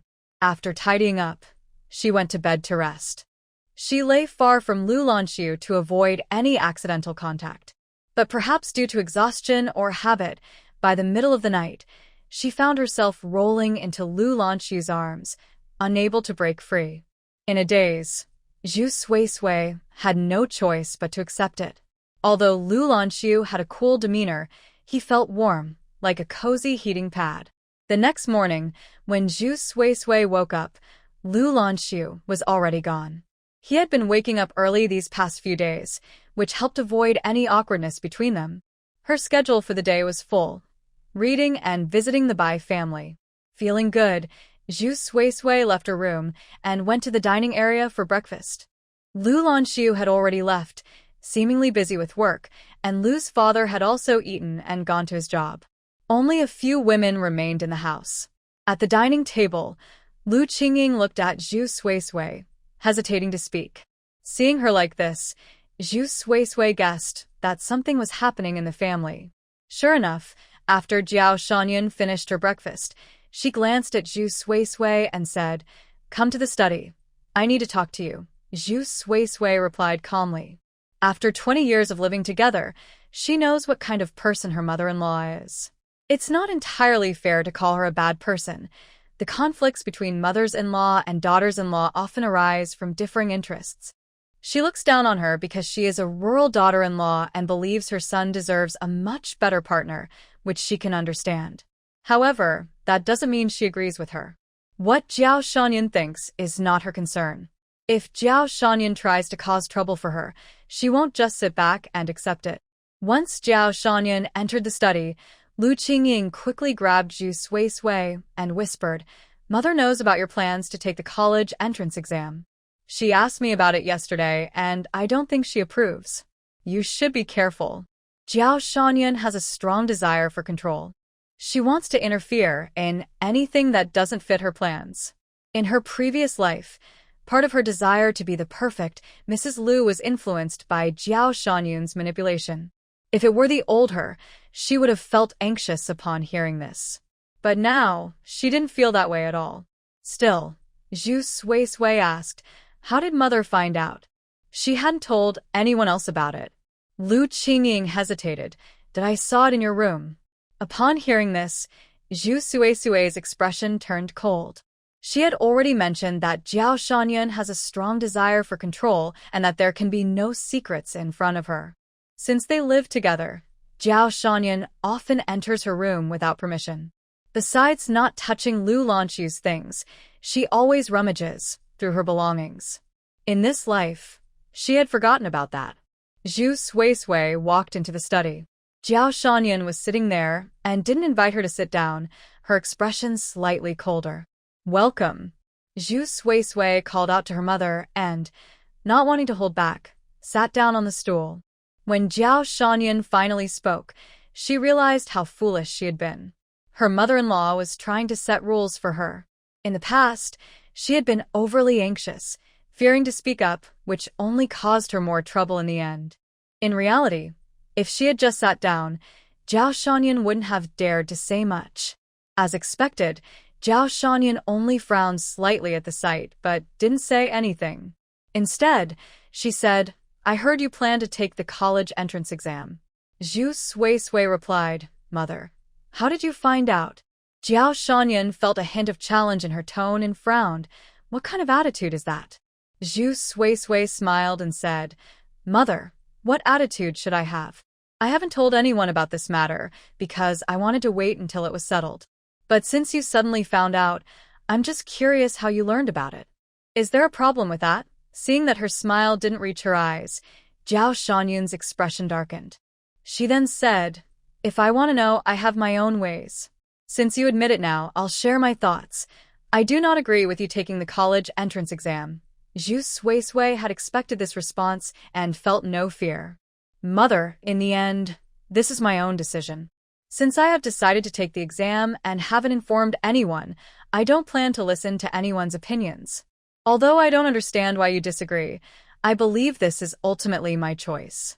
I am an adult and do not need anyone's approval." Suifeng, Zhao Shanyan raised her voice, her frown deepening. "Why have you become so resistant to advice? I am only looking out for your best interests. What is your background and status? Why bother taking the exam? It will only lead to embarrassment for the Lu family. Would that make you happy?" This clearly indicated that Zhao Shanyan believed Zhu Suisui would not succeed and thought the exam was unimportant. For the Lu family, it was more important that Zhu Suisui take care of Lu Lanxu and fulfill her duties as a military wife rather than participate in the college entrance exam. The Lu family looked down on her. Zhao Shanyan also felt inadequate. Otherwise, she wouldn't have reacted so strongly when she heard about the college entrance exam. Zhu Suisui felt a surge of frustration, a resentment that had been buried for decades. She looked at Zhao Shanyan and said slowly, "Mother, what if I insist on taking the exam?" Upon hearing this, Zhao Shanyan's eyes showed disappointment. "I thought you would listen to advice meant for your benefit, but it seems I misjudged you. If you want to take the exam, I can't physically stop you." "Suifeng, you're disappointing me." After a pause, Zhao Shanyan continued, "I was thinking that if you truly enjoy the university atmosphere, I would swallow my pride and help you get a job at the university library. It wouldn't be too tiring, and it would be a respectable job to get by. But now it seems you don't need that. You have your own plans." Zhu Suisui nodded. "Mother, it would be best if you could understand. As for the job, I will find a way on my own, so you don't need to worry about that." The words sounded arrogant, but to Zhao Shanyan, they were very harsh. She coldly replied, "Let me ask you again. What if you don't pass? Are you planning to try again? Do you want everyone in the city to know that the daughter-in-law of the Lu family failed the college entrance exam and let everyone laugh at you? The Lu family is a prominent family, respected in the city. Lu Lanxu already had many eyes on him, and as his wife, Zhu Suisui's participation in the exam would certainly attract attention. If she passed, that would be fine. But if she failed, it would likely become a blemish on Lu Lanxu's reputation." Zhu Suisui realized that Zhao Shanyan was asking her to make a promise. She wanted her to agree that if she didn't pass this time, she wouldn't try again. This was to protect the Lu family's reputation and Lu Lanxu's face. Zhu Suisui didn't understand why her taking the college entrance exam bothered others. From Zhao Shanyan's tone, it seemed she believed Zhu Suisui would definitely fail and thought she wasn't capable. But Zhu Suisui refused to accept that. "Mother, why do you think I will definitely fail? Why do I need to avoid taking the exam?" She wouldn't make a promise to not try again if she didn't pass this time. This was her own matter. If Zhu Suisui wanted to take the exam, she would. If she decided not to take the exam later, it would be because she had better options, not to protect the Lu family's reputation. Zhu Suisui would not let herself be easily pressured by morals. Zhao Shanyan didn't expect Zhu Suisui to question her back. She was taken aback and her expression darkened. "Suifui, Even if you don't care about the Liu family, you should think about Lanxu. He is your husband. Zhu Sui responded with a smile, but Lanxu thinks it's good for me to take the exam. He hasn't stopped me. Mother, I believe you don't need to worry about this. It's my own matter, and if I fail, it's my responsibility, right? If there's nothing else, I'll go out now. I need to continue studying. Jiao Shanyan didn't expect that someone in her family would resist her, especially Zhu Sui. In the past, Zhu Sui was weak but obedient, which made Jiao Shanyan feel relieved. But now, she was so unyielding that it frustrated her. In fact, Jiao Shanyan was quite stubborn herself. Previously, when Zhu Sui dared to resist Liu Xueka, Jiao Shanyan felt relieved, thinking she didn't lose face for their family. But now, seeing Zhu Sui stand up to her, Jiao Shanyan felt differently. She thought Zhu Sui was trying to rebel. However, Jiao Shanyan couldn't do anything about it. Could she really stop Zhu Sui? If she reported it to the elder, she would likely face criticism. This left her feeling helpless. She could only say, "Fine, since you won't listen to me, I can't control you. I want to see how confident you are and which good school you'll get into." Zhu Sui ignored her. Regardless, she felt relieved inside and left the study in a good mood. Actually, refusing others isn't that hard. She wanted everyone to know that she, Zhu Sui, was not someone to be messed with. However, she had offended Jiao Shanyan, and since they were still under the same roof, Zhu Sui found it troublesome. That evening, she planned to ask Liu Lanxu when he would move out. If he tried to deceive her, she would just move to the new house she bought with Bai Ningyu. She didn't want to live with her in-laws anymore. Now that she had an ancient book and a small wine cup, if she needed to buy anything else, would Jiao Shanyan make her show it to her? Just thinking about it annoyed Zhu Sui. Once the whole family left for work, Zhu Sui read for a while before leaving the house at 10 o'clock. When she arrived at the alley, Bai Ningyu already knew Zhu Sui was coming and had been waiting outside the gate. Seeing Zhu Sui, she quickly pulled her inside. "I heard from my brother that you were coming today, so I heated up the stove and was waiting for you. It's cold outside, right?" In winter, it was indeed cold outside. Then, noticing Zhu Sui had a pile of books and materials, she exclaimed, "Why do you have so many books? I didn't ask you to buy this many. Why did you bring them all?" Saying this, she helped Zhu Sui carry some of the load. Once the books were on the table, Zhu Sui shook her sore arms and explained, "Some of these are the ones you bought, and some are from Liu Lanxu, who got them from a friend at the Education Bureau. I marked the important parts, thinking you might need them, so I brought them all for you to copy quickly." This gesture touched Bai Ningyu deeply, and tears welled up in her eyes. "You say that such an important thing is on your mind because of me, and I don't know how to respond." Zhu Sui smiled and said, "Ningyu, if it weren't for you, I wouldn't have thought about the college entrance exam. You didn't keep anything from me. You gave me valuable advice. Naturally, I want to return the favor. We're friends, aren't we?" Bai Ningyu's voice choked up a bit. She didn't think she had done anything significant. Rather, she felt that Zhu Sui had given her such important information, and that was a friendship she couldn't repay. Seeing her at a loss for words, Zhu Sui said, "Please don't cry.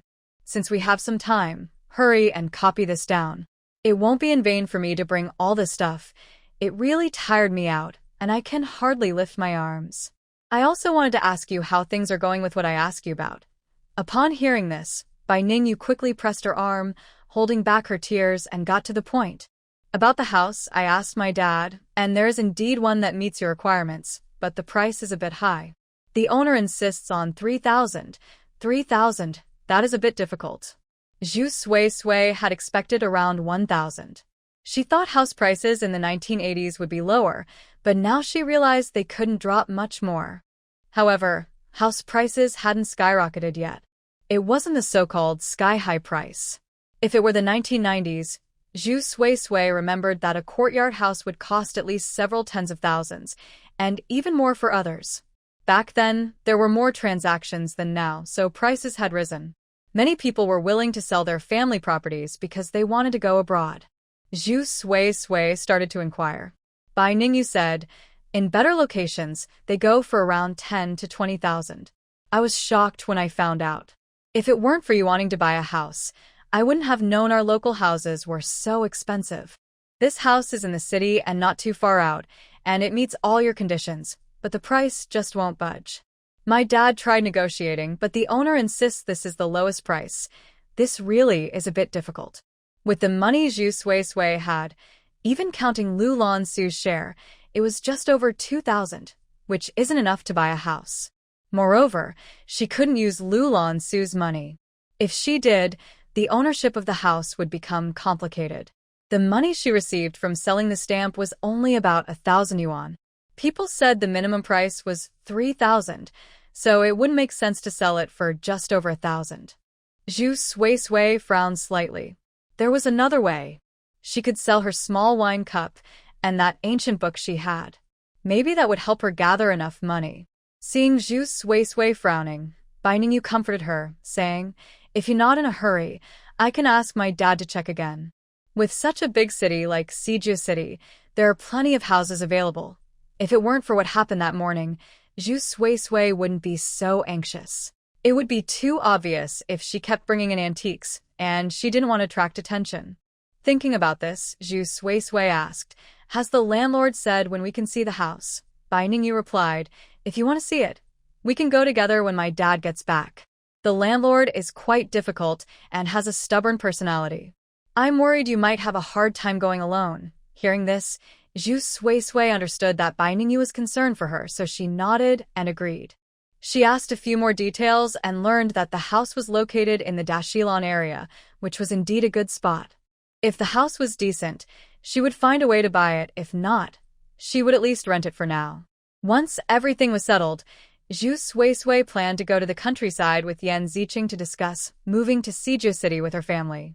After discussing the house, Bai Ningyu started taking notes on the key points. By noon, they had a light meal to get through the day. Studying together had its benefits. Bai Ningyu had a stronger foundation than Zhu Suisui, but her memory wasn't as good. After a while of studying together, Bai Ningyu noticed this and exclaimed, "Suisui, with your brain, you might even be able to take the college entrance exam with me next year." She had previously worried that Zhu Suisui's foundation wasn't strong enough, but now seeing how quickly she was remembering things, especially with Lu Lanxu's help, Bai Ningyu felt that Zhu Suisui's progress would be rapid. Indeed, Lu Lanxu's notes were very clear and well-organized, and he even added comments on some of the more difficult parts. From this point, Bai Ningyu understood why Zhu Suisui was willing to marry Lu Lanxu. It's hard not to be captivated by such a strong man as a husband, as women naturally admire powerful figures. Zhu Suisui smiled and said, "Let's see how it goes. I'm not in a hurry for the college entrance exam. I prefer to be well prepared first." She was determined. Since she decided to take the exam, she wanted to do well, especially after hearing what Jiao Shanyu said. Although she didn't agree with Jiao Shanyu, it didn't mean she lacked ambition or determination. If she didn't pass the first time, it would be harder to stay calm for the next attempt, especially with more people watching her. With so many eyes on her, Zhu Suisui just wanted to focus on things she was confident about. Bai Ningyu thought the same. It's better to be well prepared. If we pass, we can relax knowing we have stable jobs and won't feel lost about the future. After saying that, she remembered something from earlier. Since she had finished copying, Bai Ningyu felt free to chat. "My brother's business has been surprisingly good lately. He keeps talking about it since he came back and said that people at Lulakang are naive and have plenty of money. I can't believe it's that simple. It must be your idea that's working. I'm so curious about what's going on." Seeing that Zhu Suisui was asked about this, she didn't hide it and shared directly. Bai Ningyu's eyes widened in surprise. "Are you saying we have antiques from the Song dynasty?" "Sure." Zhu Suisui signaled her to lower her voice and then said quietly, "People at Lulakang know their stuff. They aren't just after peanuts. They're looking for Song dynasty Junware. This strategy can only work for a while. Once my brother sells enough, he shouldn't sell anymore. People in this business can be tricky, and if he stays too long, someone will notice." Bai Ningyu's heart raced as she suddenly realized they had something valuable, which definitely needed time to process. However, She knew Zhu Suisui wouldn't lie to her, so she nodded repeatedly in agreement. My brother will probably be back soon. He can finish selling peanuts quickly. When he returns, I'll tell him to stop selling. We need to hide this piece. It's better than selling it now. Zhu Suisui nodded. The Bai family didn't lack money, so if they could hold on to it, they should. Once the price of antiques goes up, selling this piece could easily buy a courtyard house. There was no need to sell it now, especially since it wouldn't fetch a good price. If it weren't for Zhu Suisui needing money, she would have chosen to hold onto the good items she received and sell it later, when the price went up. The two were chatting when they heard some noise outside. Zhu Suisui looked out to see Bai Ningqing had returned, and he was not alone. He was followed by someone. Upon seeing the person, Zhu Suisui raised an eyebrow. Wasn't that Zhang Shuangshuang? Bai Ningqing seemed quite annoyed by her and said, You really shouldn't follow me. You're a young lady. What do you want to follow an older man for? It doesn't look good. Just go home. No way, you have to tell me where Zhu Suisui is, Zhang Shuangshuang insisted. Just then, she caught sight of Zhu Suisui sitting in the main room. She immediately let go of Bai Ningqing and quickly ran inside, reaching out to Zhu Suisui. You bought a wine cup from Brothers Yiqing, right? I'll give you $100 if you sell it back to me. Hearing this, Zhu Suisui understood what was going on. It seemed Zhang Shuangshuang had discovered that she had gotten a good deal and was upset about it. She had insisted on following Bai Ningqing back, hoping to run into Zhu Suisui. However, in the antique business, anything can happen. Once an item is sold, it's not possible to ask for it back. It was Zhang Shuangshuang's mistake, and there was no reason for Zhu Suisui to pay for it. Zhu Suisui knew this, and there was no way Zhang Shuangshuang wouldn't understand it too. Zhu Suisui replied calmly, Oh, that wine cup? I actually like it and have no plans to sell it. Upon hearing this, Zhang Shuangshuang became anxious. You bought it for $5, and I'm offering you $100. What more could you want?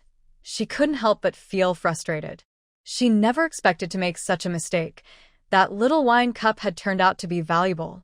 If it weren't for Yan Ziqing asking her about it yesterday and revealing the details, she would still be unaware of her blunder. For Zhang Shuangshuang, this was a huge embarrassment.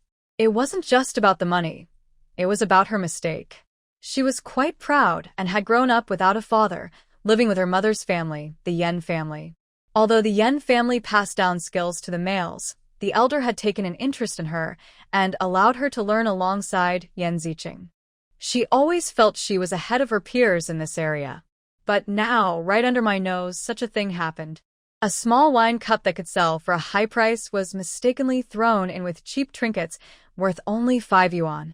If I had taken the time to sort through those trinkets carefully, they wouldn't have been sold for that low price. Zhang Shuangshuang just found it too troublesome and tossed them all in together to avoid pricing them one by one. This small effort led to Zhu Suisui finding a hidden gem. Zhang Shuangshuang was furious. Before Zhu Suisui could speak, Bai Ningqing stepped in front of her, looking exasperated. Why are you being so unreasonable? You barged into my house and treated Suisui harshly. Do you really think you're a robber? Bai Ningyu, though unaware of the full situation, was protective of her friends. Seeing Zhang Shuangshuang's bad attitude, she naturally thought it was her fault and not Zhu Suisui's. She added, What's wrong with people these days? Have they become so comfortable that they've lost their minds? Zhang Shuangshuang had never faced such humiliation and trembled with anger, her eyes turning red. You are bullying me. Bai Ningyu frowned.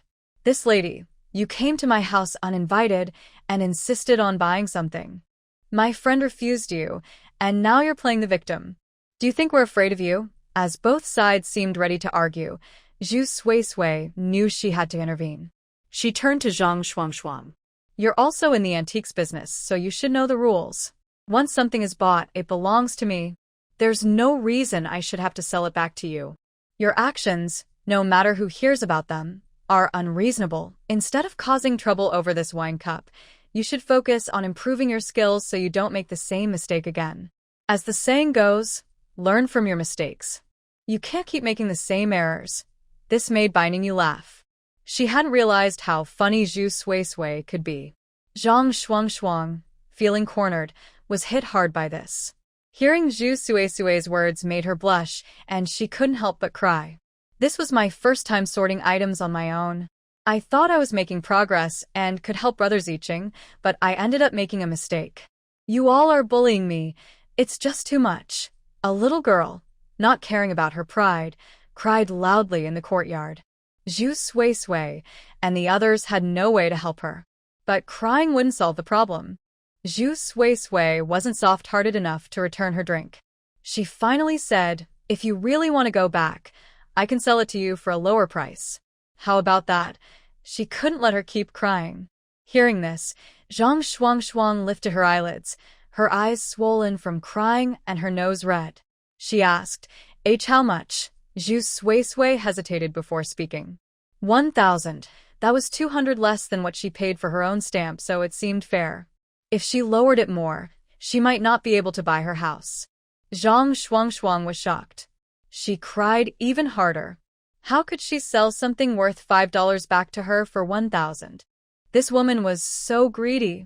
Seeing her cry even more, Zhu Sui had to scare her. "If you keep crying, I'll tell everyone in the antique circle that you, Zhang Shuang, made a mistake and are trying to force me to return it by throwing a tantrum." As soon as she heard this, Zhang Shuang stopped crying. She still cared about her reputation and the family name. If word got out, it would ruin the Yen family's reputation. She wasn't unaware of the rules. She just felt regret and embarrassment for making such a big mistake. She had mistaken a good item for a cheap one and sold it. The previous stamp, Zhu Sui bought for 200 from a vendor in Panjia Alley, clearly showing she wasn't knowledgeable. This time, she must have just gotten lucky to pick this cup. Yen Zicheng told her not to come, saying she wouldn't be able to buy it back at a high price. Zhang Shuang didn't believe that and insisted on coming. She thought spending $100 should be enough to buy back something Zhu Sui got for only $5. Of course, this reasoning was based on the assumption that Zhu Sui didn't know the value. But now, hearing Zhu Sui's words, she realized she knew the cup was worth a lot and wasn't just lucky. Now it seemed she not only misjudged the item, but also the person. It was so embarrassing. Zhang Shuang stopped crying, but didn't want to leave. She clung to Zhu Sui, insisting on getting an explanation. Binding You understood the whole situation and scoffed. "What you did isn't just a mistake. It's a lack of understanding. You don't even know the most basic rules. How can you call yourself a descendant of the Yen family? Even if you're not in this business, common sense says you can't let customers return what they've already consumed. I think if you continue to work like this, you should consider a different job. It's embarrassing for you and the Yen family. Even a 3-year-old knows better than this. It's just ridiculous." Zhang Shuang's face turned pale with shame. She knew she had made a mistake, but was too stubborn to admit it. Now that she had been mocked, she realized she couldn't take back what she had done. Just then a voice came from outside. Shuang. Hearing this, Zhang Shuang looked over and saw Yen Zicheng. She immediately started to cry. Brother Zicheng. Seeing everyone present, Yen Zicheng walked in without rushing to comfort Zhang Shuang. Instead, he addressed Zhu Sui. "I apologize for coming uninvited. Shuang can be headstrong, but she means no harm. Please forgive her for her unreasonable behavior." Some of the things said were indeed too harsh. It seemed he had come to clean up the mess. Zhu Sui didn't want to have a conflict with Yen Zicheng. Although her wine cup was worth something, it wasn't worth making a big deal out of. The situation escalated mainly because of Zhang Shuang's mistake. Zhu Sui replied, "I'm fine, but Zhang's actions affected my friend's family. I mentioned that if she really wanted the cup back, I would sell it to her for 1,000, but she insisted on crying for me to return 100. That's why my friend spoke harshly." This was an explanation. However, after saying this, Zhu Sui looked at Yen Zicheng with a half-smile and changed the subject. "But since you know Shuang's personality, her coming here must have been with your approval." Yen Zicheng could have restrained Zhang Shuang, but he chose not to, indicating he intentionally let her come. Zhu Sui didn't think Yen Zicheng was there just for the wine cup. He likely hoped she would teach Zhang Shuangshuang a lesson so that next time, she wouldn't be so reckless. Given this, there was no need for Yan Ziqing to repeat what Binding Yu had said. Zhu Suisui, being protective, would naturally stand up for her friend. Understanding the meaning behind Zhu Suisui's words, Yan Ziqing pressed his lips together and nodded, saying, "I do have that intention. This is due to her mistake, and she must face the consequences. Your wine cup, while it could sell for 800 in the market, I am willing to buy it back for 1,300. The extra 500 is not only an apology for Shuangshuang's unreasonable behavior, but also a reminder for her to learn this lesson." Upon hearing this, Zhang Shuangshuang became anxious. "Brother Ziqing, Shuangshuang," Yan Ziqing looked at her, stopping her words, and asked, "Do you now realize your mistake?" Yan Ziqing had previously advised Zhang Shuangshuang that this line of work requires patience and attention to detail. Any mistake at any step could lead to problems, even if you have good items in hand. This was the perfect example. Even if it weren't Zhu Suisui, someone else would have taken advantage. Yan Ziqing had also told Zhang Shuangshuang that Zhu Suisui was not simple. Although she seemed inexperienced, she appeared to have a knack for identifying value. While Yan Ziqing couldn't fully understand this yet, he felt that Zhu Suisui was playing a clever game, and it was natural for her to keep some things hidden. In this industry, who doesn't do the same? Those who think they know everything are the ones to be wary of.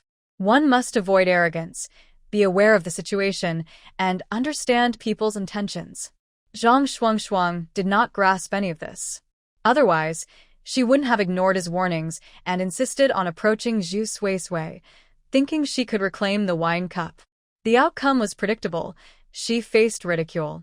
Zhang Shuangshuang's eyes turned red, and she bit her lip. "That I understand. I hope this lesson will help you learn, so my extra spending won't be in vain," Yan Ziqing replied. Zhu Suisui watched this scene with newfound appreciation. No wonder the Yan family had thrived in this circle for so long. They were at least straightforward and generous in their dealings. With Yan Ziqing to carry on the family legacy, the Yan family would likely continue to do well. Zhu Suisui, needing money, accepted Yan Ziqing's offer of 1,300 without hesitation and sold the cup decisively. It was a smart move. The initial investment of 500 turned into 1,300 in no time, which was quite impressive. After discussing the timing, Zhu Suisui said, "I have another good item. If you're interested, I can offer you a good deal." "You really know how to take advantage of a situation," Yan Ziqing said with a hint of helplessness. "The prices he offers are quite high. If it were someone else, Yan Ziqing would definitely not pay such a high price. For that wine cup, if he encountered someone inexperienced, he could easily say it's worth a couple of hundred, and they would likely agree. But he happened to meet Zhu Suisui, so he won't get any bargain. It seems it won't sell anytime soon, especially since the price he paid is not cheap. Fortunately, the item is indeed of good quality, so he can hold on to it without losing money." However, Yan Ziqing is not willing to buy from Zhu Suisui anymore. He accepted the Qianlong seal because it has real value, so even at a price of 1,200, he wanted to acquire it. As for the wine cup, he didn't really need to buy it back, but because of Zhang Shuangshuang's mistake, he couldn't let the Yan family face such embarrassment and wanted to teach Zhang Shuangshuang a lesson. That's why he was willing to step in and pay such a high price, which is almost a loss compared to the market value. With so many good items available in the market, it's clear that finding something for just a few dozen or even a few dollars is a better deal than spending a lot of money. Even a fool would know that. Hearing Yan Ziqing's thoughts, Zhu Suisui sighed inwardly. It seemed she scared him off. She cleared her throat and changed her approach. "If you're not interested, that's fine. How about considering this? Yajin Studio can help me sell bricks, and you can act as a middleman, following the usual market rules, with a 3% commission for the seller and 2% for the buyer. Selling bricks and acting as a middleman are industry terms. The former means selling items at Yajin Studio, while the latter means having Yan Ziqing facilitate the sale. As for the commission structure, it means the seller pays 3% and the buyer pays 2% to Yan Ziqing. After all, Zhu Suisui knows Yan Ziqing. She has good items, but there are no customers. If she encounters someone inexperienced, they are unlikely to spend money. Zhu Suisui is young and beautiful, but without any notable background, there are few willing to pay high prices. The Yen family is different.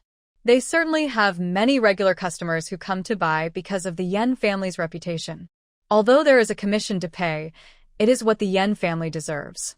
Hearing Zhu Suisui say this, Yan Ziqing became a bit curious and asked, "What good deal did you find this time?" "Just an ancient book," Zhu Suisui replied vaguely. Yan Ziqing nodded. If it were ancient books, they would indeed be treasures, especially those from the Song dynasty, which would be even more valuable. Although he was reluctant to buy anything from Zhu Suisui, he was still happy to earn some money, even if it required some effort. If Zhu Suisui had something good, it would also benefit their Yajin studio.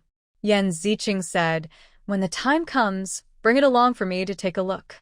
If it really is something good, I will help you out." "That's great. With your word, I feel reassured," Zhu Suisui replied, knowing that what she had was indeed valuable. However, without Yan Ziqing as a buyer, she was unsure how much she could sell it for or when. It was getting late. Yan Ziqing led Zhang Shuangshuang back. Before leaving, he asked Zhang Shuangshuang to apologize to Zhu Suisui and the others. Zhang Shuangshuang was reluctant, as her pride still lingered, but she couldn't resist Yan Ziqing's insistence and reluctantly apologized. Then she looked at Zhu Suisui, raised her chin, and said, "Don't worry, I will definitely surpass you in the future." Was she setting herself as a target? Zhu Suisui raised an eyebrow, somewhat surprised. In terms of skill, she knew she was far behind Zhang Shuangshuang, who had an extraordinary eye for detail. After all, her ability was a gift, almost like a cheat. Seeing Zhang Shuangshuang's determination, Zhu Suisui felt no anger, but rather some admiration. The desire to improve is what drives progress. Thinking this way, she realized she needed to study harder. With her abilities combined, becoming a rising star in the industry would be just a matter of time. Yan Ziqing looked at Zhang Shuangshuang with some helplessness, then seemed to remember something and turned to Zhu Suisui and the others, warning them, "Don't sell the peanuts anymore. Someone has their eye on them, and that person has a bad reputation around here. They won't stop until they get what they want. I've spoken to them, and they agreed to give me some face and won't do anything for now. For safety's sake, it's best to avoid Lioli Factory and stop as soon as possible." Upon hearing this, Zhu Suisui frowned slightly. This was not good news. She asked for more details. Yan Ziqing replied, "It's Master Hai. People in the circle should have heard of him. He started from the ground up, but unlike the Yen family, his family was involved in tomb raiding in the past, digging up dead people's belongings to sell. The Hai family also has a special skill in making counterfeit porcelain, which is said to be seamless. Even experts can't tell the difference. During the Qing dynasty, the Hai family engaged in various profitable businesses and accumulated a significant amount of wealth. After the founding of the country, their fortunes declined, and they disappeared for a while. It was only in recent years that they started to become active again. The current leader, known as Hai Er-yi, is said to follow the family's old ways and has been involved in many shady dealings. His reputation is quite poor, yet people fear him. In just a few years, he gained notoriety in the community. Zhu Suisui didn't hear much about him, as her past life had no connection to Hai Er-yi. She only learned of him when old Master Mei complained about Hai Er-yi's unpleasant methods, which made her aware of his name. Unexpectedly, shortly after her rebirth, she heard his name again.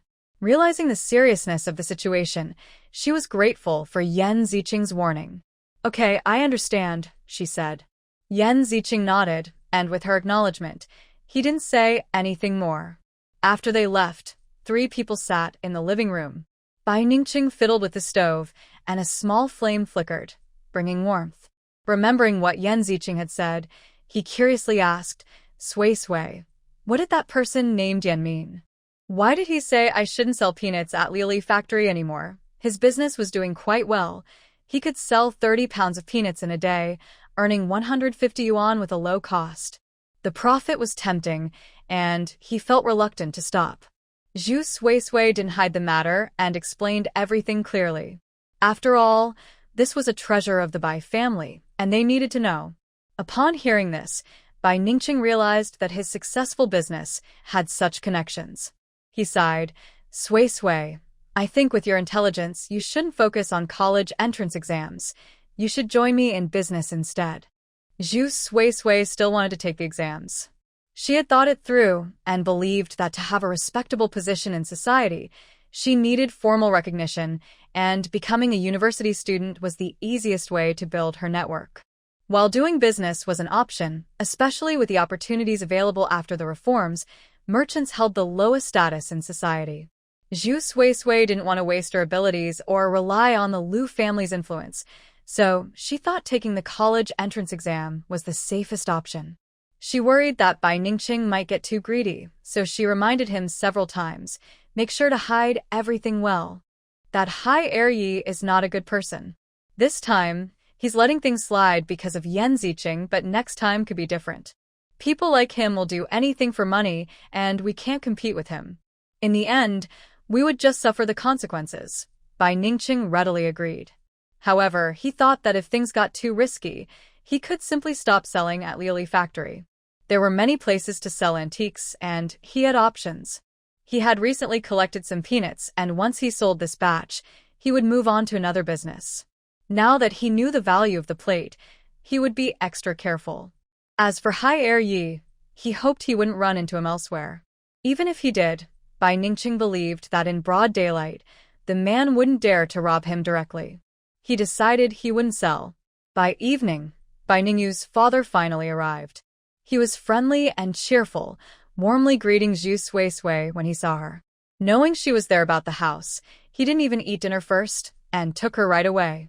Zhu Suisui felt a bit shy and said, Uncle Bai, why don't you eat something first? I'm not in a hurry. No, we need to take care of your matter first. Looking at houses won't take long, and we can eat afterward. I don't want to delay your business, Bai's father replied, having a good impression of Zhu Suisui. Previously, when Bai Ningyu went to the countryside to work, she didn't suffer thanks to Zhu's family support. Later, she could return because of Zhu Suisui's husband's help, and even Bai's son, who is not very capable, had recently made some money. Bai's father had lost hope until he learned it was Zhu Suisui's idea, which made him like her even more. Otherwise, he wouldn't have helped her find a house so quickly. Bai Ningyu added, Don't be polite with us. If you trust us with this, then we're not outsiders. If you keep being polite, I might get upset. Hearing this, Zhu Suisui felt warm inside and decided not to refuse any longer. The three of them headed toward Deshiller, walking down the alley. On the way, Bai's father introduced the situation to Zhu Suisui. The owner of this house is a strange old man who lives alone. No one knows much about him.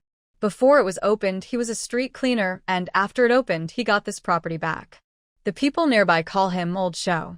Usually, no relatives come to see him, but I heard that sometimes a young person brings him food and drinks, though the old man always throws them out because he has a bad temper. Who would dare to say anything? He just argues with people, so over time, the neighbors don't want to deal with him. Hearing this, Zhu Suisui felt puzzled. Uncle, if what you say is true, this house must be the only place for Grandpa Shou to live. Since he has no family, why would he want to sell it?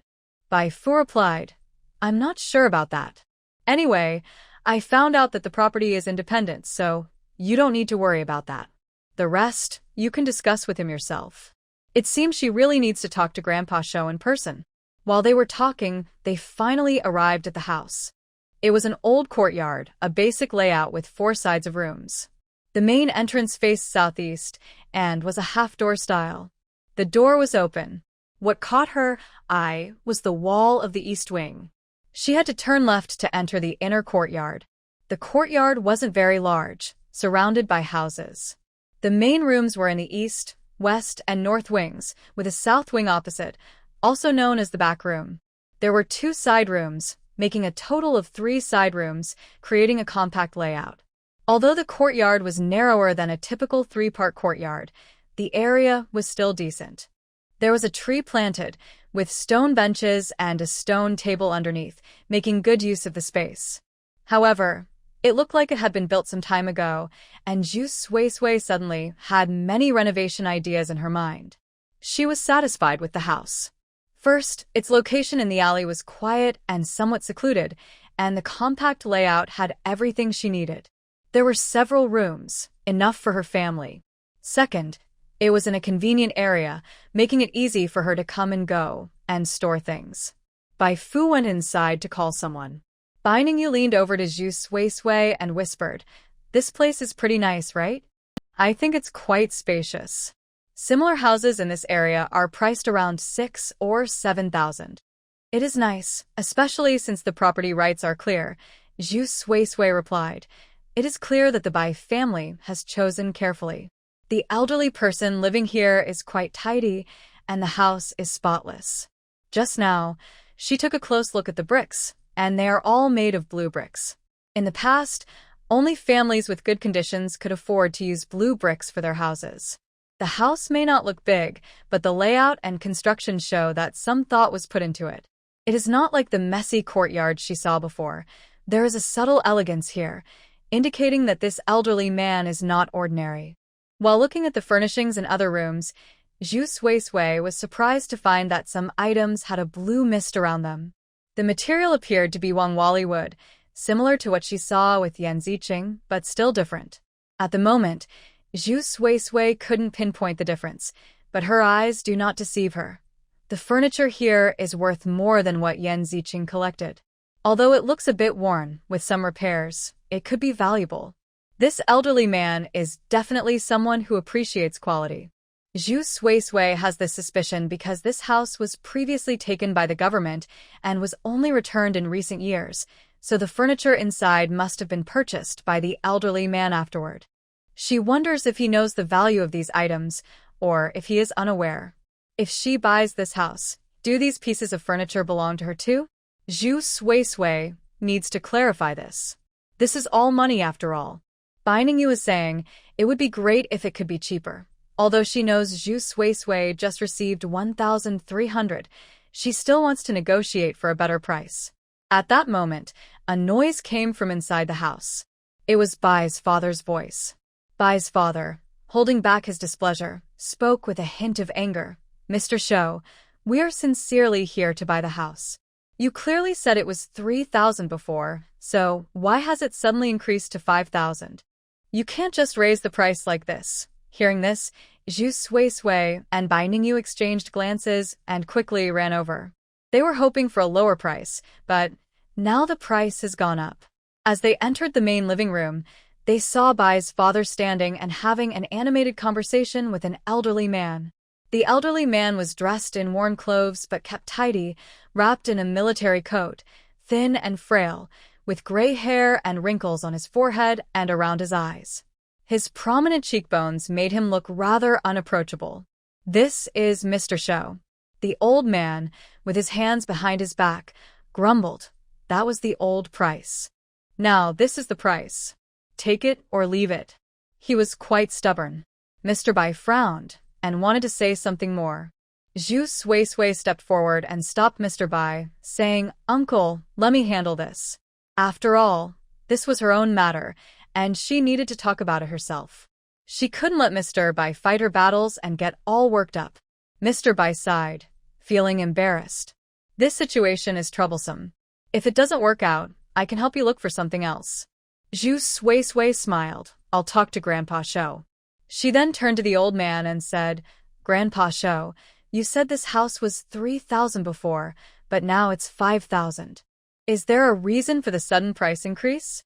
Hearing Zhu Suisui's words, Grandpa Shou glanced at her and, after sizing her up, said, "Are you the one buying the house?" Zhu Suisui nodded with a smile.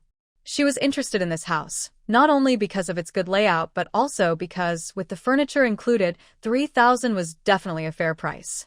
However, now that the price had risen to 5,000, there must be a reason. If she wanted to buy the house, she needed to understand why the price had gone up. If it was just about money, she felt that Grandpa Shou didn't seem like someone overly focused on profit. If he were that type of person, she would have to approach the situation differently, rather than directly expressing her desire for the house and the higher price. She would need to engage in a back-and-forth negotiation, where whoever gave in first would lose. The price would naturally be set by him. But looking at Grandpa Shou, he seemed like a principled person. She guessed he was either facing some difficulties or simply didn't want to sell. If it was the former, that could be resolved through discussion. But if it was the latter, that would be a problem. If he didn't want to sell, even if she could offer 5,000, he wouldn't be willing to sell. No matter how much Zhu Suisui liked the house, she would have to let it go. She couldn't force someone to sell. Grandpa Shou waved his hand. If you want it, it's 5,000. I want cash. If you don't have it, then forget it. Don't bother me. After saying this, he couldn't help but cough and made a gesture to show she should leave. Zhu Suisui couldn't help but look at him a few more times. So he was willing to sell? That meant he had some difficulties. But what kind of difficulties? Zhu Suisui wanted to ask something, but old Shou was coughing nonstop and struggled to get up to go inside. He didn't want to talk anymore. This left Zhu Suisui feeling puzzled. Seeing this, Bai Fu sighed and looked at Zhu Suisui. I heard it was 3,000, so I came to take a look. If it's 5,000, then I might as well show you some other options. We have plenty of old houses in the 4-9 city. No need to buy something so expensive. Zhu Suisui nodded, but her gaze fell on a packet of medicine on the table. She seemed to be deep in thought. Then she looked at Bai Fu and asked, Uncle, could you help me find out something? She didn't have 3,000, let alone 5,000. It was impossible for her to gather that much money quickly. She couldn't ask the Lu family for a loan. She really liked the good house, but if she couldn't afford the price, she would have to give it up. However, before that, she wanted to understand why old Shou suddenly raised the price. Once Zhu Suisui finished speaking, Bai Fu understood immediately. He said, I'll get back to you with news. Zhu Suisui nodded. It was getting late. She politely declined the invitation from the Bai family and planned to take the tram back to the Lu family with a pile of study materials. Not far away, someone was staring intently. A friend beside him nudged him. Qingji, what are you looking at? I think I just saw my sister-in-law, Lu Qingji replied, his eyes darkening a bit. Hearing this, his friend immediately looked over, but could only see a figure getting into a car. He clicked his tongue. No wonder you always say your sister-in-law is beautiful. With that figure, she really is stunning. Your brother is lucky. How did your sister-in-law end up choosing that old-fashioned brother of yours? There's an 8-year age gap, right? Talking about this made Lu Qingji a bit unhappy. He said, it's like a beautiful flower growing in cow dung. A beauty like my sister-in-law married to someone so dull is just a shame. Who knows, your brother might not be around forever. Then you could take care of your sister-in-law, and that would be a nice story, said his friend, who was not the best influence and spoke without restraint. But this made Lu Qingji's heart stir. If that were true, it would be great. Ever since he met Zhu Suisui, he found dating others tasteless. They were all just ordinary people and couldn't compare to his sister-in-law. He recalled what his mother had said to him. If Zhu Suisui had chosen him, he wouldn't be wasting time in a relaxed job now.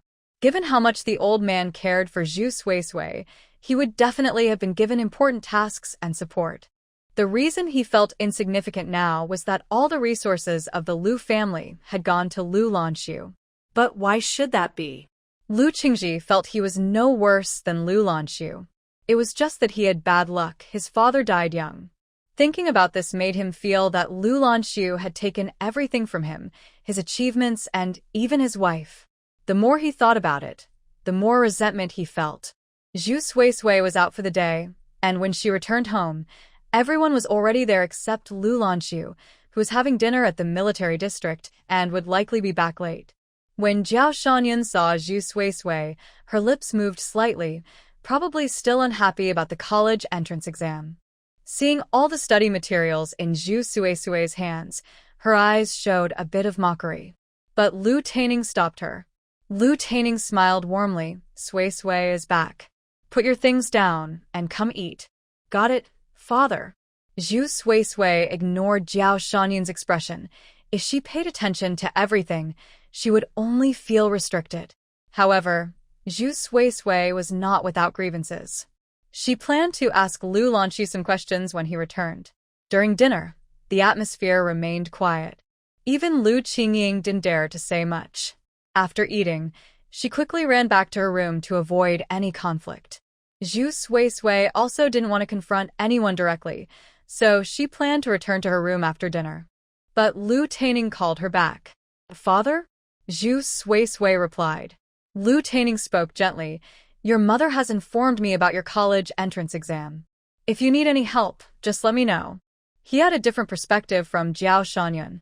Jiao Shanyan thought Zhu Suisui's exam performance would reflect poorly on the Lu family and Lu Lanxu. But Lu Taining believed that Zhu Suisui was still young, and if she showed a good attitude, people wouldn't be too harsh if she didn't do well, especially since she came from a rural background. Once she experienced the difficulty of the exam, she would naturally adjust her expectations. There was no need to play the bad guy and make things uncomfortable. If she succeeded, to be honest, the Lu family had never had a proper university student, which would be an honor for them. Therefore, Lu Taining felt that whether Zhu Suisui passed or not wasn't a big issue. Hearing this, Zhu Suisui was a bit surprised but nodded. "Thank you, father. Go back now, and don't blame your mother. She's just straightforward." "I will talk to her more," Lu Taining said. Zhu Suisui replied with an Anyway, whether others agreed with her decision to take the college entrance exam or not would not affect her choice. After returning to her room, Zhu Suisui started reviewing her studies until she heard some noise outside. It was Lu Lanxu returning. Zhu Suisui heard the noise but pretended not to. She continued reading, though her ears were alert. The sounds outside grew closer, followed by the sound of the door opening. Under the dim light, a beautiful woman with long hair wearing a silk nightgown sat lazily at the desk, revealing her fair arms. She looked like a delicate rose ready to bloom. At that moment, Lu Lanxu still carried the chill of the wind. His expression darkened slightly, clearly surprised by the alluring scene. He took off his coat, hung it on the rack, rolled up the sleeves of his white shirt, and began to wash up. It was already 9 o'clock. Those who slept early were already in dreamland. Lu Lanxu, having worked all day, looked a bit tired. After finishing these tasks, Zhu Suisui noticed the noise had stopped, indicating he was about to sit down. However, footsteps approached again, but they were not coming toward her. Instead, they headed for the door.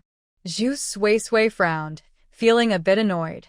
She had been holding in her frustration all day and wanted to confront Lu Lanxu, but he just walked out. This left her with no choice but to continue holding it in. How frustrating. Zhu Suisui felt she could never understand Lu Lanxu. Because she couldn't see through him, she often felt confused and insecure around him. Even when she wanted a divorce, he patiently spoke a lot and showed a willingness to solve problems, but she still couldn't help but wonder. Did he not want to divorce her because he truly felt that way, or was it simply the best option for now? Zhu Suisui leaned toward the latter. Now that they had reached an understanding and the threat was gone, he returned to being as indifferent as ever. Thinking this way made her logic fit together. Zhu Suisui felt less angry. What's there to be upset about? She knows Lu Lanxu's personality. She is just worrying for no reason. If you think about it differently, instead of seeing Lu Lanxu as a husband, view him as a partner where both can benefit. He needs a seemingly happy marriage to help him advance in his career. This is a good time for him, and if there are issues in his marriage now, the organization will definitely reconsider him. On the other hand, she needs Lu Lanxu's help to review high school material. When a couple doesn't need to focus on feelings but rather on mutual benefits, it makes sense. With this thought, Zhu Suisui understood. However, if someone is trying to interfere with her college entrance exam, it affects her interests and she needs to talk to her partner about it. After all, Jiao Shanyan is his mother. Unless necessary, she doesn't want to confront anyone directly. Just as she settled on this thought, the door opened again. Lu Lanxu walked in. He went straight to Zhu Suisui's side and placed the warm milk he had prepared on the desk. "How is your studying going?" His voice was gentle and charming. Zhu Sui glanced at the milk and thought, did he go out just to warm this for me? Then she quickly dismissed that thought. Zhu Sui, stop thinking like that. What she once saw as kindness was just Lu Lanxu being polite to everyone. His actions were simply his way of being courteous. It was silly to think she was special. She replied coldly, it's fine, but I need to talk to you about something. There was no warmth on her face, only formality and distance, and her tone was naturally indifferent. Lu Lanxu looked at her, and from this angle, he could see her beautiful face illuminated by the light, adding a touch of liveliness. The neckline of her silk nightgown was a bit loose, revealing smooth, fair skin, especially in a certain area, which appeared even more pronounced without the constraints of undergarments. He recalled that night, the captivating image of his wife, and his gaze darkened slightly before he looked away. Lu Lanxu found a seat and said, go ahead. Zhu Sui put down her pen and looked at Lu Lanxu, saying flatly, my mother spoke to me today. Upon hearing this, Lu Lanxu frowned. What did she say? Zhu Sui replied, she found out about my college entrance exam and told me not to take it. This made Lu Lanxu look at Zhu Sui. She appeared calm, but there was a hint of mockery in her eyes. Lu Lanxu understood the changes in Zhu Sui and realized that what she wanted most now, besides divorcing him, was to take the college entrance exam. He had just convinced her to reconsider the divorce, and now his mother had interfered. He could understand why Zhu Sui was cold towards him. Lu Lanxu pressed his lips together and said, you don't need to worry about this. I will talk to my mother. Zhu Sui nodded. Okay, then let's discuss the second matter. The issue of Jiashanian not allowing her to take the exam was just a prelude. The main point was the second matter. Lu Lanxu looked at her, waiting for her to speak. Zhu Sui said calmly, when do you plan to move out? This was something Lu Lanxu had promised himself. Last time, he hadn't asked in detail. If Lu Lanxu said it would be a few more years, that would be a waste of her time. It was too inconvenient here. Even if she woke up a little later, the disapproving looks from Jiashanian were uncomfortable. After all, she was living under someone else's roof and couldn't do as she pleased. Zhu Sui wanted to know this point now. She needed Lu Lanxu to give her a clear timeline, not a vague answer. After saying this, she looked directly at Lu Lanxu, meeting his gaze. Zhu Sui had beautiful eyes that sparkled under the dim light, creating an alluring scene, but her eyes showed no emotion. Lu Lanxu felt that if he said the wrong thing, his wife could easily turn against him.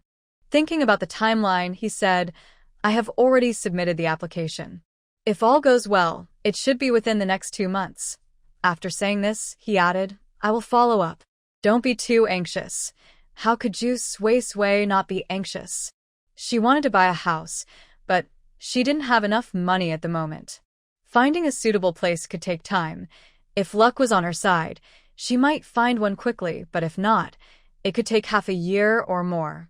And Lu Lanxu was unreliable in this matter. If he had thought about moving out earlier, they wouldn't have to live with his parents now. After thinking it over, Zhu Sui felt that it was all Lu Lanxu's fault. Zhu Sui picked up her textbook again, not even glancing at Lu Lanxu. Got it, you can sleep now. Since she had gotten her answer from Lu Lanxu, she had nothing more to say to him. When Lu Lanxu noticed that Zhu Sui was ignoring him, he realized she was unhappy with his answer. However, he truly couldn't make any promises at that moment. The housing in the courtyard was in high demand. There were many out-of-town officers coming to the city, and they were prioritized for housing first. Lu Lanxu was a genuine local of the city and had often been on missions, so he never considered applying for a unit apartment. He thought he had a place to stay, so why compete with his colleagues? The leaders had asked him before, but at that time, he willingly let others take precedence. Now that he was applying for housing, the leaders were quite surprised. But it was within the rules. Even though Lu Lanxu was a local, the benefits were fixed. Many locals also applied directly for housing, as having multiple places to stay was a benefit anyone would want to take advantage of. Only Lu Lanxu always thought of others and never considered himself. Now that he wanted a place, the leaders naturally paid attention. However, he had to wait for a vacant room to become available before he could move in. The leaders had hinted to Lanxu, there's a nice courtyard next door, which was previously occupied by Comrade Wang. He will be moving out soon, and once the transfer order comes through, the house will be available for you to move in. It's just a matter of time. Lanxu had been to the leader's home and knew how Comrade Wang's house was. It faced south, and the courtyard was newer than others, with flowers planted by Wang's wife, creating a lovely atmosphere. It was a 2-story building, making it quite comfortable to live in. The family compound was large, with many houses inside, but most were single-story and small. Each room could only fit a bed and a wardrobe, with only 3 or 4 rooms total. With more people, it would definitely feel cramped. The courtyards were also small, only enough for a few vegetables and a water tank, making it feel crowded. In contrast, the 10 or so small villas in the leader's area were different from the single-story houses. They had 2 levels and were over 100 square meters, built with red bricks, looking quite impressive. Their courtyards were also twice the size of the single-story ones, allowing for more plants. Only those with enough rank and merit could live in that area. Lanxu completely met these requirements. He just let others take precedence before. Fortunately, Comrade Wang is leaving, so this apartment has become available. The leaders who heard the news, along with Lanxu's application for housing, will naturally keep it for him. Lanxu thought about the apartment and figured that Zhu Suisui would like it, so he didn't refuse the leader's kindness. Since they were going to live in the family compound, there was no need to stay in a less desirable place. Lanxu met all the requirements, and even if he didn't consider himself, he had to think about Zhu Suisui. However, he wasn't sure when Comrade Wang would leave, so he couldn't give Zhu Suisui a direct answer. Now that his wife was ignoring him, Lanxu pressed his lips together and silently took out an empty book to start making notes for Zhu Suisui. The room was very quiet, with only the sound of the pen gliding across the paper.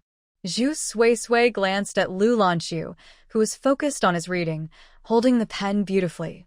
His posture was nice, and he wrote with a relaxed yet elegant style. Lanxu was also exceptional in calligraphy, and Zhu Suisui had learned from him.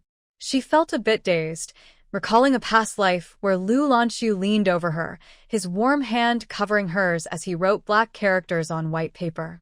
He was patient and a great teacher. In the interplay of light and shadow, Lanxu seemed to overlap with her memories of the past. Which was real, and which was not, Zhu Suisui couldn't tell. She looked away and flipped to a page that had a piece of paper tucked inside. It had neat handwriting. Having expectations of a man will only bring me misfortune. That snapped her back to reality. Zhu Suisui focused and began to read seriously.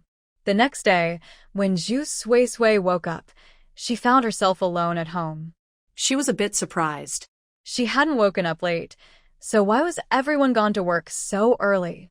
When Luma saw Zhu Suisui was up, she shared what had happened that morning.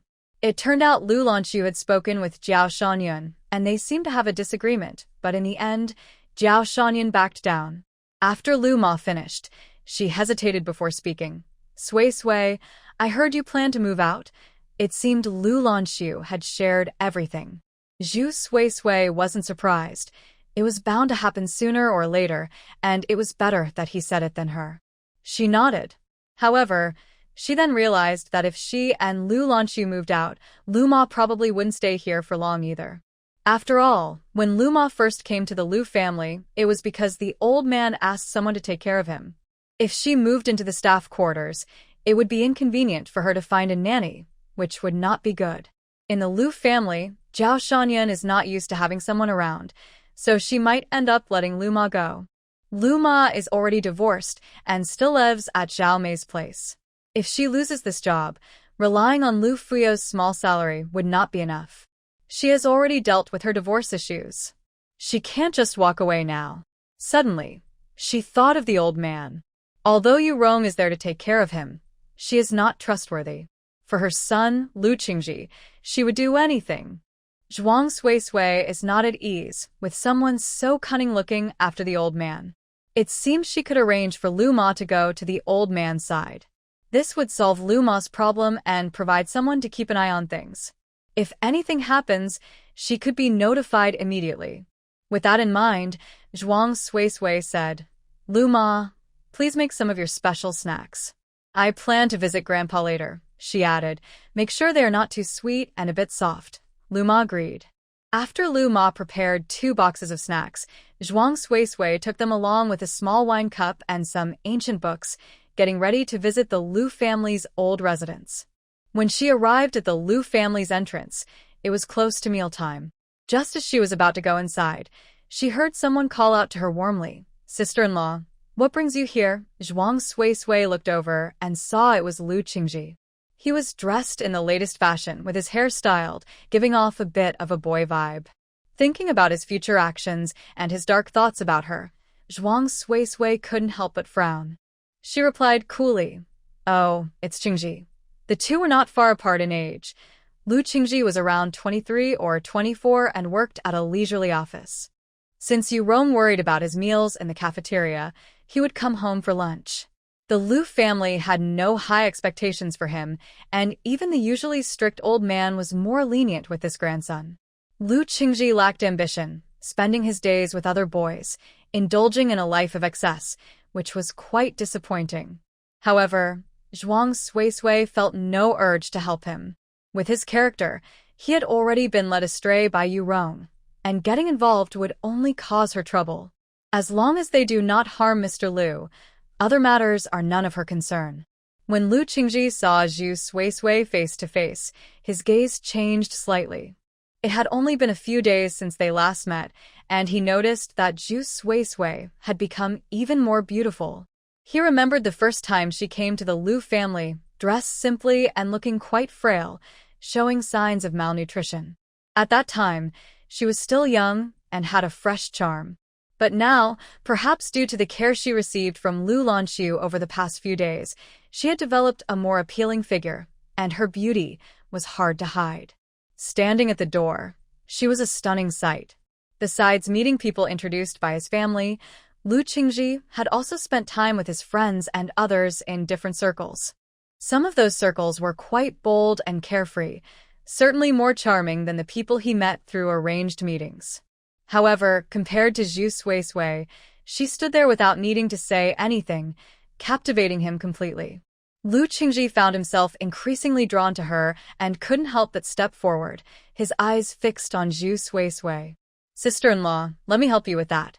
Seeing his gesture, Zhu Sui showed a look of disgust, taking a step back and cooling her tone. "No need, I'll go in first." Lu Qingji was quite bold in his advances. The thought of his gaze made Zhu Sui feel uncomfortable. This was still in the Lu family, and he was so openly unrestrained.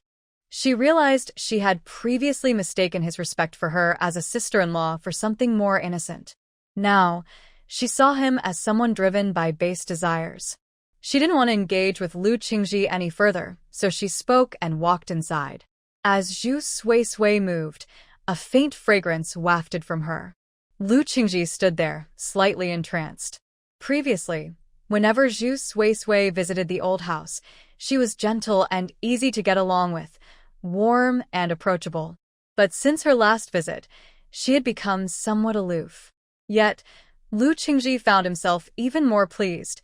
A beautiful woman's cold demeanor often ignited a man's desire to conquer. He wondered how such a cool woman would be when they were alone together. With a darker look in his eyes, Lu Qingji followed her inside.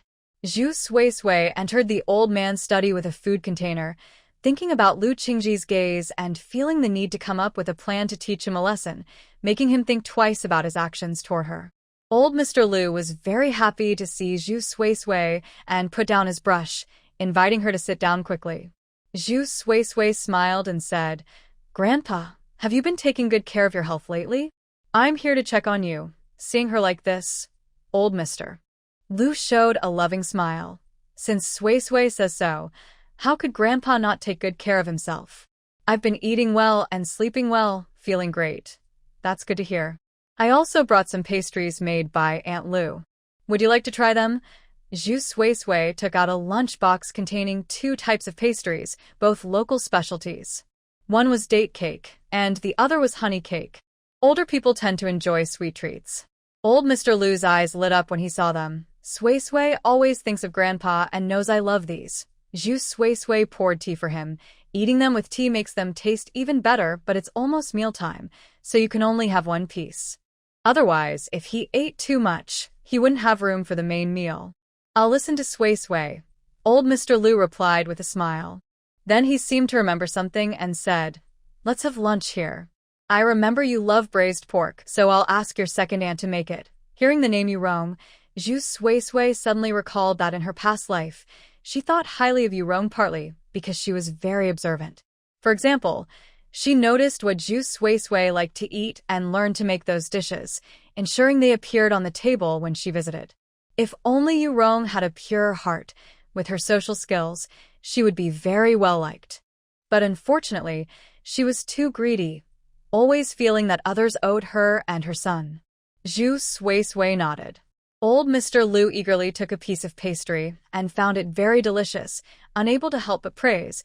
Aunt Lu's skills are impressive. If you like it, I can ask Aunt Lu to make more for you next time, Zhu Sui said with a smile. She needed to help old Mr. Lu get used to Aunt Lu's presence before arranging for her to stay. Old Mr. Lu asked a few questions about the family, and Zhu Sui only spoke positively, not wanting to worry him with other matters. They enjoyed their conversation. Zhu Sui remembered she had promised Yan Ziqing to help with some work, which would be inconvenient to mention directly, so she said, Grandpa, I'm planning to visit my parents in a few days. This is just to show face to the old man and silence others. I want to visit my family, but if I don't tell him, I can't be sure that Jiao Shanyan won't have other thoughts. Upon hearing this, old Master Lu said, you should go back and take a look. I'll have your second aunt prepare some things for you to bring back. Just let Lanxu go with you. This contradicted Zhu Sui's thoughts. She didn't want to go back with Lu Lanxu. Zhu Sui quickly replied, no need, Lanxu has been quite busy lately. I can go by myself. Old Master Lu was very firm. How busy can he be? He's in the city, isn't he? Is he too busy to accompany you back home? I'll call him right now to see if he wants you to go alone. Saying this, he stood up. There was a phone at home, so it was easy to make a call. Seeing this, Zhu Sui realized she couldn't stop him. Zhu Sui didn't understand why Lu Lanxu hadn't left in the past few days. In her previous life, he didn't stay in the city long and left after just a few days. Because of this, she hadn't considered Lu Lanxu at all when speaking to the old man. She had planned to say that she heard Yan Ziqing mention going to the countryside, and they could go together. But she didn't get to say it before old Master Lu called. Now, Zhu Sui couldn't stop him and could only hope that Lu Lanxu would say he was too busy when he answered the phone. The call was answered quickly. Zhu Sui was too far away to hear the conversation, but saw old Master Lu's expression change from serious to cheerful before hanging up. She furrowed her brows slightly. What did Lu Lanxu say? He should be busy lately. Old Master Lu came over and said to her, Lanxu said he will make arrangements. With that, I feel at ease. Otherwise, I wouldn't be comfortable letting a young girl go back to the countryside alone. Hearing this, Zhu Sui finally relaxed. It seemed Lu Lanxu wouldn't be able to accompany her, but would make arrangements for her. Thinking about it, he was indeed very busy and probably didn't have time to go back with her. Lu Lanxu knew that Yan Ziqing would be going with her, so that was a form of arrangement, allowing her to go alone without worry. With this in mind, Zhu Sui didn't say anything more. Soon it was time for lunch. Zhu Sui went out with old Master Lu. Yurong knew that Zhu Sui was coming and thought about her silly son's infatuated expression. Seeing Zhu Sui's charming appearance made her even less pleased. However, she didn't show it at all and even prepared Zhu Sui's favorite dishes, treating her with extra warmth. It was as if Zhu Sui's previous indifference had no effect on her. Of course, this was also related to her recent good fortune. Zhu Sui felt that if she could reach such a level, she might achieve great things in the future. There were still many things she needed to learn. However, she noticed that Yurong seemed to have changed a bit. After looking closely, Zhu Suisui realized that Yurong's clothing and style were a bit different, appearing more fashionable than before. There was a smile in her eyes, as if she had encountered something good. Zhu Suisui thought carefully. Did something good happen to Yurong's family around this time in her past life? It was a long time ago, and she couldn't quite remember. During dinner, Yurong was very attentive, constantly serving dishes to Zhu Suisui. With her behaving this way in front of Grandpa Lu, Zhu Suisui couldn't refuse directly and had to let her be. After dinner, Zhu Suisui accompanied Grandpa back to the study. While Yurong was clearing the dishes, she noticed Lu Qingji's gaze lingering on Zhu Suisui's back, and her expression changed slightly. She called him into the kitchen. Lu Qingji was reluctant and looked at Yurong with dissatisfaction. "Mom, why are you making me do this? This isn't something I can handle. Just keep your thoughts to yourself." With that look in your eyes, even if others don't notice, they'll eventually figure out what you're thinking, Yurong replied sharply. Lu Qingji pressed his lips together, feeling somewhat unjust. If it weren't for Suisui choosing Lu Lanxu back then, with his personality like a block of wood, how would he understand a wife's worth? "I told her she chose the wrong person. She should have picked me." Yurong frowned. "Don't talk nonsense." But Lu Qingji was getting into it, even blaming Yurong. "Mom, you said Suisui would end up with me. During that time, I treated her well. No one liked her more than I did. But on the day she chose, she just glanced at my cousin and picked him. I really don't understand what I lack compared to him." In Lu Qingji's view, it was clear that he had spent more time with Zhu Suisui, and it should have been a sure thing. If Lu Lanxu hadn't appeared, he would have won her heart. At that time, the military district had important matters to attend to.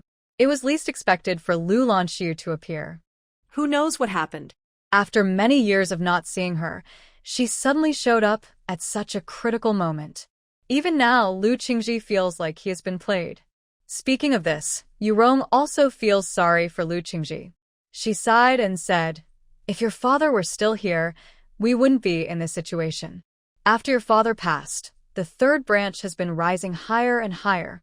With the support of the Lu family, Lu Lanxu gained power. Outsiders only know how impressive Lu Lanxu is, but they don't realize it's all because old Master Lu favored her. Now she has even taken away the person you liked. It seems there is no place for us in the Lu family anymore. You can blame and be angry, but I feel the same way. However, there's nothing we can do. After all, the old master favored her. Lu Lanxu is already so outstanding, and now he's giving Zhu Suisui to her. Her future will only get brighter. Even though Zhu Suisui comes from a rural background, her family has saved the Lu family before. Marrying her would only bring benefits. Just on old Master Lu's side, he would favor her even more. Everyone knows that old Master Lu cares the most for Zhu Suisui.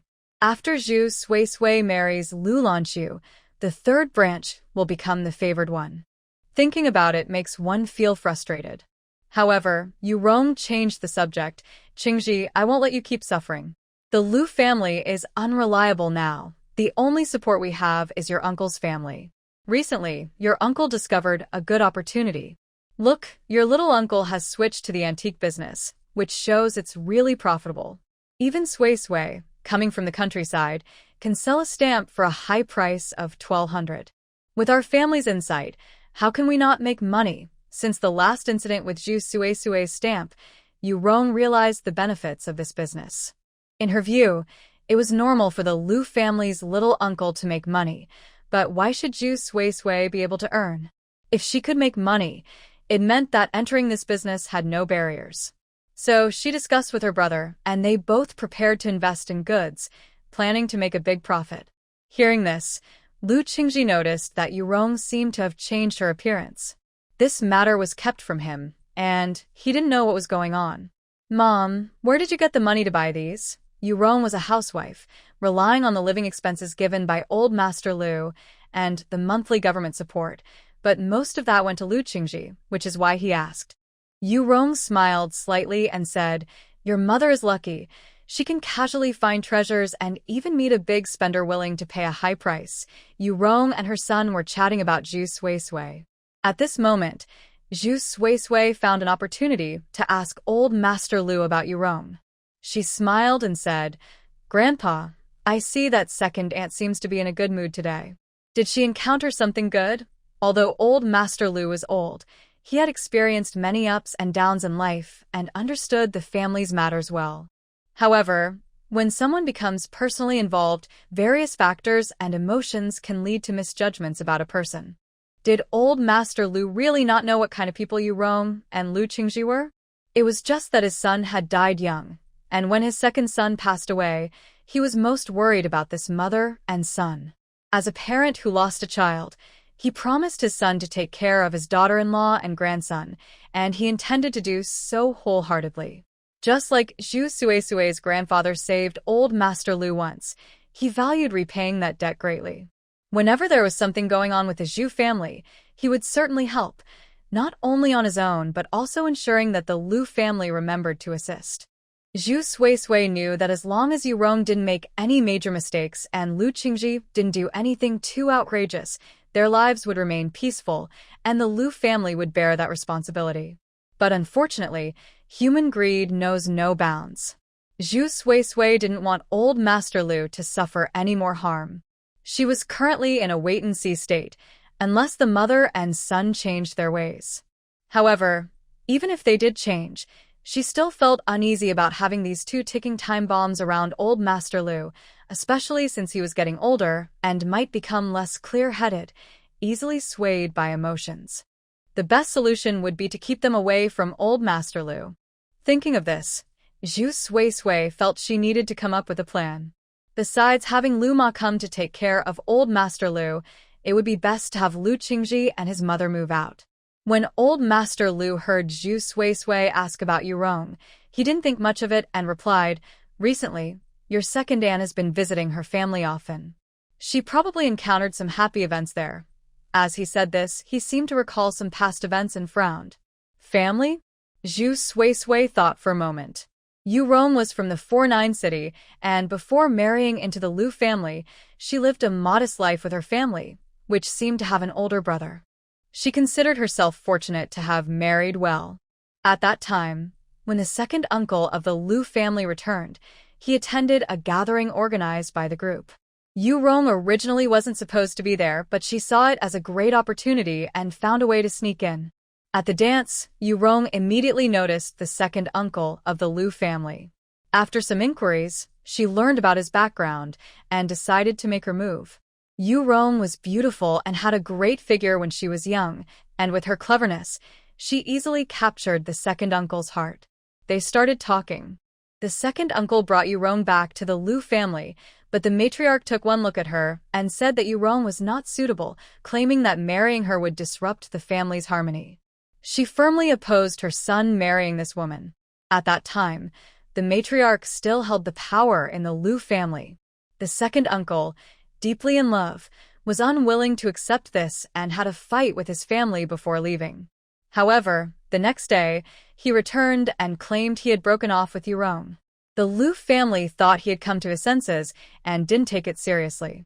Little did they know, the two had gone from being open about their relationship to keeping it secret and never truly ended it. The matches the matriarch introduced to the second uncle were all turned down by him through various excuses, and he remained single for a long time. Later, during the war in Vietnam, he sacrificed himself. It was through letters from his comrades and family that they learned he had been with Yu Rong all those years, and they even had a child together.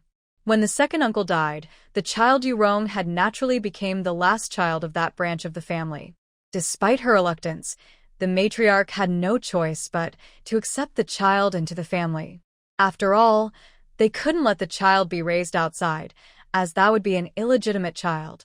The matriarch thought it would be better for her to raise the child than for Yu Rong to do so. Unfortunately, when Lu Qingji returned, the child was already 7 or 8 years old and had already formed a personality. Zhu Suisui learned about this past only after Yu Rong became unhinged and revealed the truth. Yurong did not trust the Lu family and only believed in her own family, which was also exploitative. Her brother relied on the Lu family's connections to live well. She had the chance to meet Yurong's brother once and immediately saw that he was arrogant and not the type to work hard. Now that the two were involved together, it seemed they were up to something. There must be some differences due to her rebirth compared to her past life. Zhu Suisui couldn't figure it out for now, but she wasn't in a hurry. After all, a fox will eventually reveal its tail. She stopped talking about Yurong and instead mentioned her plans with Lu Lanxu to move out. Hearing this, old Master Lu became a bit anxious. Is it because your in-laws have made things difficult for you? Otherwise, why would she want to move out? Zhu Suisui shook her head. My parents are good to me. It's just that Lanxu said he plans to apply for housing in the compound and wants me to move with him. I thought about it and think it's a good idea. That's right. As long as she could shift the blame onto Lu Lanxu, everything would be fine. Upon hearing this, old Master Lu nodded. That's fine. It's better for you two to live separately. But I'm worried you might not get used to living in that compound with all the colleagues' families around. I just don't want you to feel uncomfortable there. There probably isn't anyone now who could make Zhu Suisui feel uncomfortable. She understood that very well. In her life, she wouldn't care about anyone else's opinions. However, to old Master Lu, she was still a little one who needed protection, which he could understand. Zhu Suisui leaned closer and playfully wrapped her arm around his. With Grandpa here, who would dare to make me feel uncomfortable? Only Zhu Suisui would be bold enough to say that, and old Master Lu looked at her with even more affection. He patted the back of her hand and said lovingly, Suisui is right. As long as Grandpa is alive, I will never let anyone bully my Suisui. Hearing this made Zhu Suisui's nose feel a bit sour. Whether in her past life or this one, the person who treated her the best in the Lu family was always old Master Lu. This made her even more determined to protect him. Zhu Suisui tilted her head and asked, Grandpa, can you help Suisui with one more thing? Old Master Lu replied, What is it? Zhu Suisui blinked. When Lanxu and I move out, Aunt Lu will definitely not stay at home anymore, and I can't take her to the compound. So, please let her come and take care of you. Then, when I miss Aunt Lu's cooking, I can come back for a meal and see you. It would be a win-win situation, don't you think, Grandpa? Old Master Lu's eyes were sharp. He stared at Zhu Suisui for a long time. Zhu Suisui felt that he might refuse. Just as she was thinking about how to phrase her response, old Master Lu spoke up. Suisui wants to find someone to take care of Grandpa, right? Zhu Suisui was taken aback. He already had an idea of what she was thinking. She bit her lip and didn't argue. After all, that was indeed what she had in mind. Seeing this, the old man gently rubbed her head and said softly, All right, I understand. Little Lu's pastries are indeed quite delicious. When she makes more tasty treats, remember to bring some to Grandpa. That was a promise. Zhu Suisui's eyes lit up. She felt she had made the right choice. She had been thinking about how to bring Luma into the picture. But when she met Grandpa Lu, she didn't want to hide anything from him. In this world, besides family, Grandpa Lu was the least likely to refuse her. For those who treat her well, Zhu Suisui thought it was better to be straightforward and share her thoughts. Grandpa Lu did not refuse. He understood that what he was doing was also for his own good. Zhu Suisui leaned on Grandpa Lu's knee, feeling comforted. She fluttered her eyelashes and said softly, Grandpa, I never had a grandfather growing up. Your presence has shown me how wonderful it is to have one. So, she must live a long life. Right? Grandpa Lu didn't respond, but gently patted her back. When it was time for his afternoon nap, Zhu Suisui prepared to leave. Since their homes were close, she would have more chances to visit. However, she didn't see Yurong when she went out, which surprised her. She asked the guard at the entrance, Where's my aunt? She just went out, the guard replied. Could she be visiting her family? Zhu Suisui pondered. After leaving the alley, she first went to Lilikang. Today, she didn't see Bai Ningqing, which relieved her. It seemed he hadn't fallen into the trap of money yet. That high air was not easy to deal with. Although Zhu Suisui hadn't interacted with him much, she understood the importance of being cautious. For now, it was best to lay low and develop quietly. Yan Ziqing had been waiting at the entrance for a while. When he finally saw Zhu Suisui arrive, he welcomed her in. Zhu Suisui first handed a wine glass to Yan Ziqing and received 1,300 from him. Seeing her put it straight into her pocket without counting, he raised an eyebrow and said, "You trust me that much?" The descendants of the Yan family have no need to deceive in this matter, Zhu Suisui complimented him. Since they would meet again, Yan Ziqing really had no reason to play tricks over such a small amount of money. He just smiled at her words. Then he looked at the wine glass in his hand and sighed. Shuang has been upset about this for a while. Knowing you were coming to the shop today, she didn't even want to leave the house this morning. I guess this taught her a lesson. It's common to make mistakes in this line of work. She's young and doesn't need to feel so bad about it, Zhu Suisui replied. Yan Ziqing nodded. That's true. She feels guilty, but it's normal to make mistakes with this glass. Look at the material. Anyone who doesn't know much wouldn't think twice about it. They would just assume it's made of stone. Those who know a bit might think it's made of Qingtian stone. The only reason Shuang accepted it initially was because the carving is exquisite. Items like this can fetch a good price. The carved orchids looked very lifelike. For someone who truly appreciates craftsmanship, selling it for several hundred is not unusual. Hearing this, Zhu Suisui raised an eyebrow. But it's not carved from Qingtian stone. This was actually Zhu Suisui's guess. She wasn't entirely sure why this item was valuable. However, if it were truly made of Qingtian stone, it wouldn't sell for such a high price. At this moment, Zhu Suisui was starting to want to learn from Yan Ziqing. She felt that spending time with him would help her gain a lot of knowledge in this area, which would be beneficial for her. This is also why she often tried to take advantage of Yan Ziqing's expertise. After all, he was relatively trustworthy in this business. Working with others would require her to be more cautious, and one wrong move could lead to trouble. Yan Ziqing examined the wine glass carefully, touching every part of it. Then he lightly smiled and said, "At first, I wasn't sure, but now that I have it in hand, I can confirm that the feel is different from Qingtian stone." Zhu Suisui was a bit surprised. It seemed that handling antiques more often increases one's sensitivity to them. No wonder some experts can tell the real from the fake, just by touch. Yan Ziqing led Zhu Suisui into the back room. The room was much darker. He took out a special small flashlight and shone it on the wine glass, saying to Zhu Suisui, "Qingtian stone is softer." This wine glass likely dates back to the Ming or Qing dynasty. After all this time, it's impossible for it to have no scratches at all. If you're not careful, you won't notice this. Shuang is just a bit too impulsive and doesn't take the time to think things through, so she overlooks the details. If she looked closely, she would notice the details. When the light shines on it, this piece is semi-transparent. With careful examination, one can tell that this is a piece of Hetian yellow jade. Among Hetian jade, the value of mutton fat jade is the highest. However, Hetian yellow jade is extremely rare, so its value is comparable to mutton fat jade. Additionally, during the Qing dynasty, the word for yellow in yellow jade sounds similar to the word for emperor, which made its economic value surpass that of mutton fat jade at that time. Zhu Suisui now understands this. This wine cup is indeed a good item.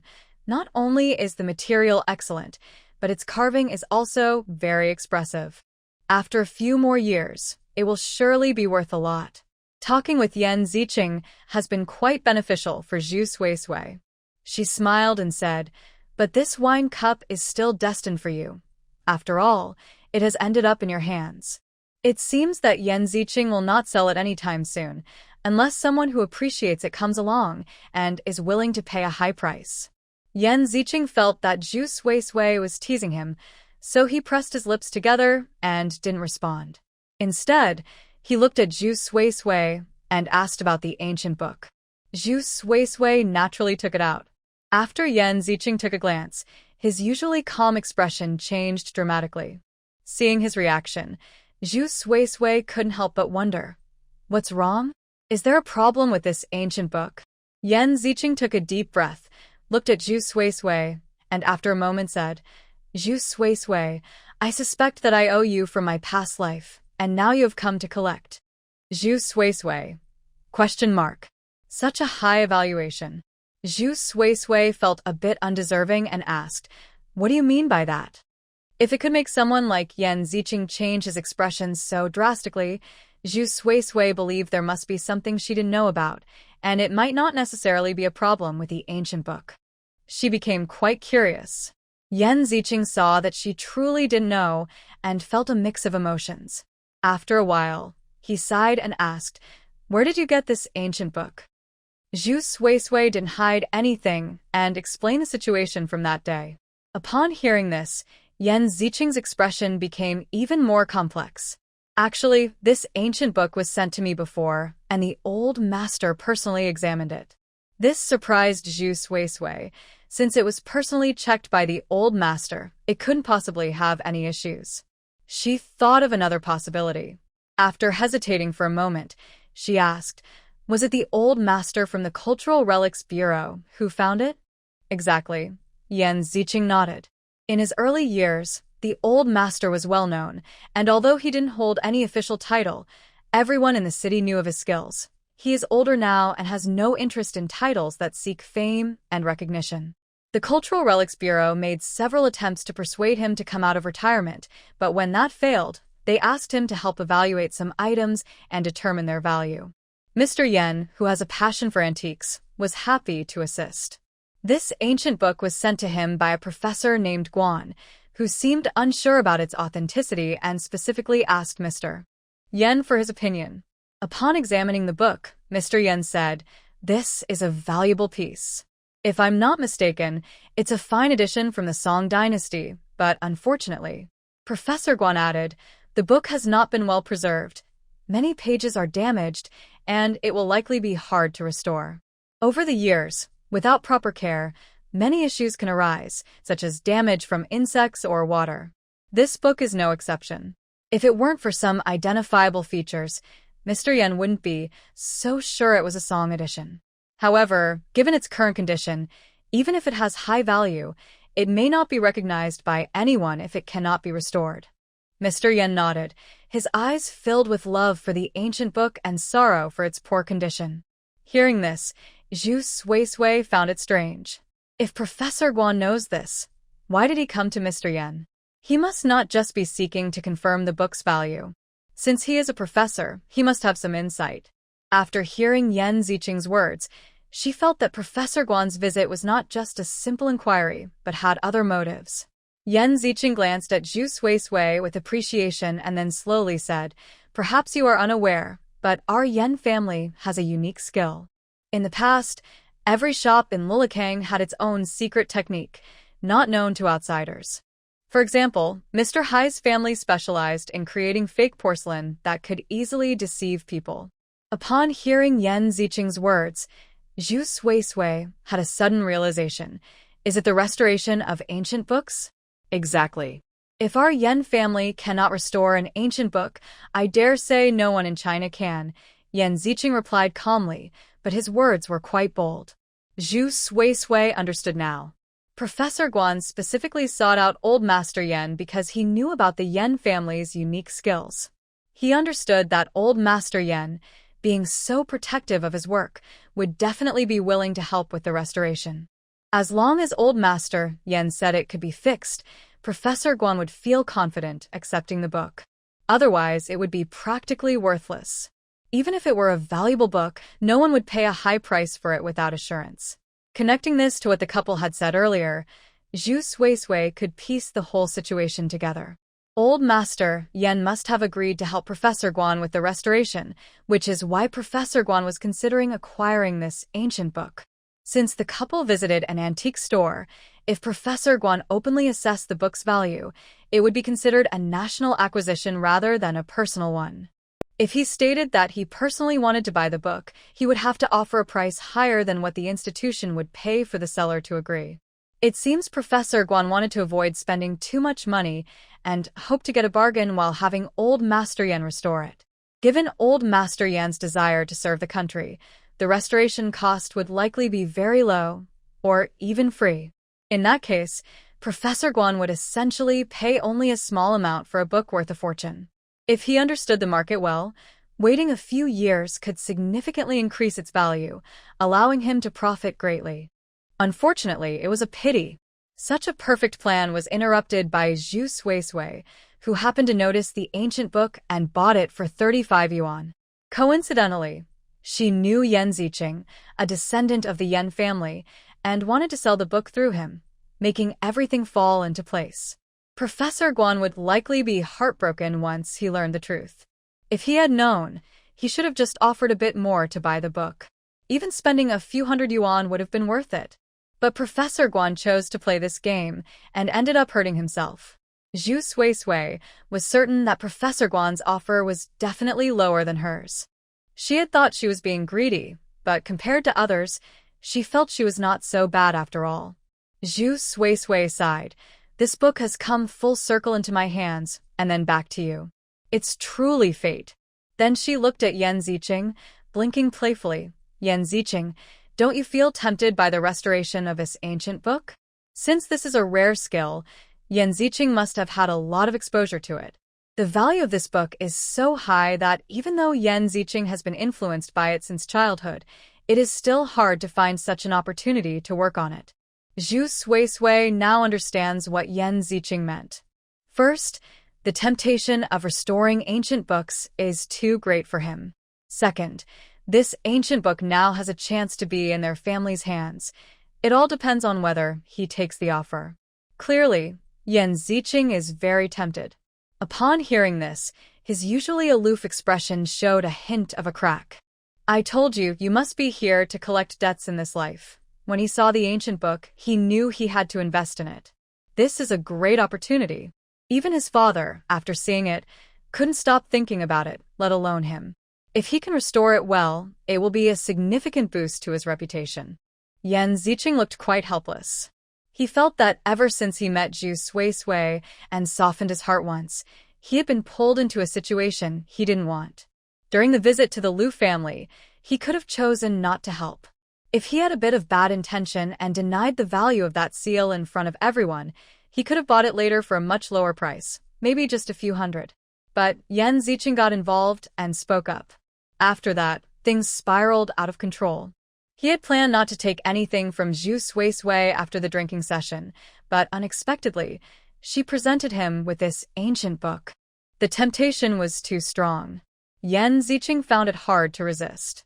He certainly had other ways to handle it, like not telling Zhu Suisui the details and later claiming he sold it for a high price, but he knew that wouldn't work for future collaborations. Yan Ziqing appreciated Zhu Suisui. Otherwise, he wouldn't have suggested taking her along for the project. He wanted to test her abilities and also hoped to work with her more. Since they would be working together in the long run, they might even become good friends. Yan Ziqing felt it was only natural to be open with her. Zhu Suisui understood this too. She felt that meeting Yan Ziqing in this field was her luck. She sensed that he had no bad intentions toward her, so she didn't mind returning the favor. Zhu Suisui said, "You can set the price for this ancient book. To be honest, I only paid 35 for this rare edition. If it weren't for your family's restoration, I probably wouldn't be able to sell it for a high price, so I'm not asking for too much. I just want to cover my costs." Even though she needed money, some relationships are more valuable than money. It was clear that Yan Ziqing really liked this ancient book, and Zhu Suisui had already made a good profit from him, even if she knew it was above market price. She couldn't keep taking advantage of him forever. If she took everything, she wouldn't have anywhere to go for more. It was better to nurture this little sheep so that it could grow strong and provide her with endless benefits. If she built a good relationship with this little sheep, he could introduce her to more little sheep to help her. The thought of that made her smile. Hearing her say this, Yan Ziqing was a bit surprised. If he were to set a high price for the ancient book, 2,000 or 3,000 would be reasonable. Now that Zhu Suisui was saying he could set any price, it seemed like she trusted him. Yan Ziqing felt he couldn't just throw out a random price. After thinking for a moment, he said, "Since you put it that way, I don't want you to lose out." The price for this ancient book can't compare to the seals I offered you. It still needs restoration. I'm about 80% sure I can fix it, but it will take time and effort. I can offer you 500 for it, and if it sells for a high price later, I'll give you 1% commission. What do you think? 500 wasn't much. In fact, compared to previous offers, it was quite low. However, Zhu Suisui realized that if Yan Ziqing didn't take it, she wouldn't be able to sell it at all. Even if she did sell it, no one would pay 500. If the Yan family refused to restore it, having the ancient book would be like having nothing. Once the book was restored and Yan Ziqing sold it for a high price, that would be his achievement, not hers. After all, restoring ancient books was their family's expertise, passed down through generations, so they deserved the credit. Now, offering her 500 and a 1% commission was like giving her a friendly price. Even if it sold for a lot later, it wouldn't matter to her. But Yan Ziqing had agreed to this rare deal in the antiques world, so she had no reason to be unsatisfied. Zhu Suisui felt a mix of emotions. Her uniqueness lies in her special ability, but compared to others with proper heritage, she feels a bit lacking in confidence. If she had a unique skill, others would respect her earnings. Unfortunately, she doesn't have such luck.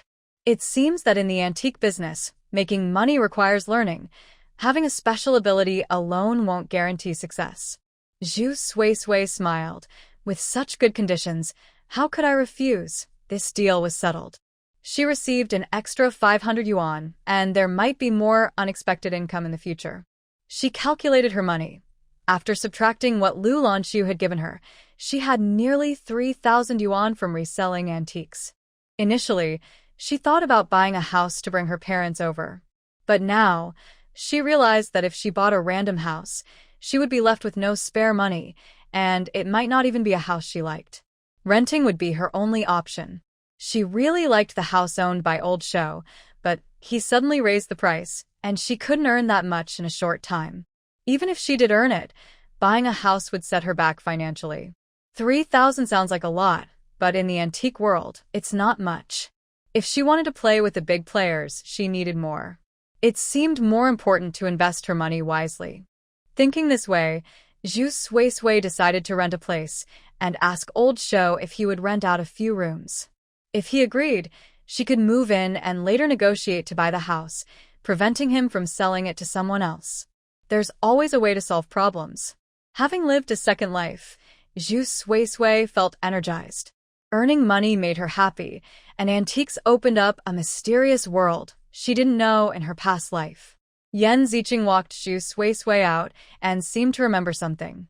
The plan to clear the land in the countryside might be delayed for a few days. I want to focus on restoring this ancient book first. It wasn't urgent, and delaying was reasonable since restoring the book was more important now. Zhu Suisui thought for a moment and said, "How about this? I'll go ahead, and when the time comes, we can meet up. I can stay at my family's house for a few days." Hearing this, Yan Ziqing nodded and remembered Lu Lanxu replying, "Since you're going back home, it's safe for you to have your husband with you." Zhu Suisui felt a bit less cheerful. She had originally planned to go with Yan Ziqing, but now it seemed she would have to go back alone. As for Lu Lanxu accompanying her, that was impossible. Lu Lanxu was busy, and she didn't want to either. However, she wouldn't express these thoughts to anyone. Zhu Suisui realized she needed to organize things properly. Only then could she bring her family over.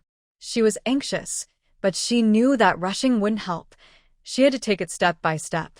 She had already done quite well, moving forward one step at a time. Previously, she was just a full-time housewife, living in the Lu family for many years with no social experience. Besides her household skills, she had learned a lot about extravagant things, all of which cost money and none of which earned any. Thinking about it, if she didn't have her special abilities, starting over would indeed be tough. However, where there's a will, there's a way. Even without her abilities, Zhu Suisui believed she could find other ways to improve her situation. She was determined to make her life better. As she thought this, Yan Ziqing spoke up, "Are you planning to go back now?" It was still early, and Zhu Suisui hadn't thought about returning. Although she had received some money, She didn't have any valuable items. She was eager to accumulate more wealth and planned to visit the antique market for some luck. She didn't necessarily need something of high value. Even items of lower worth could be worthwhile. She knew she wouldn't find treasures every day, but anything with some value that she could resell for a profit would be good enough. One shouldn't aim too high. With that in mind, Zhu Sui replied honestly, I want to check out the Bagua Temple. The antique market at Bagua Temple was also worth visiting, as it had a variety of items. She heard there were many old coins and books, so she might find something valuable. Knowing Zhu Sui planned to hunt for treasures, Yan Ziqing nodded. He was eager to return to discuss the restoration of ancient texts with Elder Yan, otherwise, he would have gone with Zhu Sui. He was curious about how she managed to buy items that were all quite valuable. But there would be plenty of time later to observe when they worked together. The two parted ways. Zhu Sui soon boarded a tram with few passengers and found a window seat, closing her eyes to rest for a moment.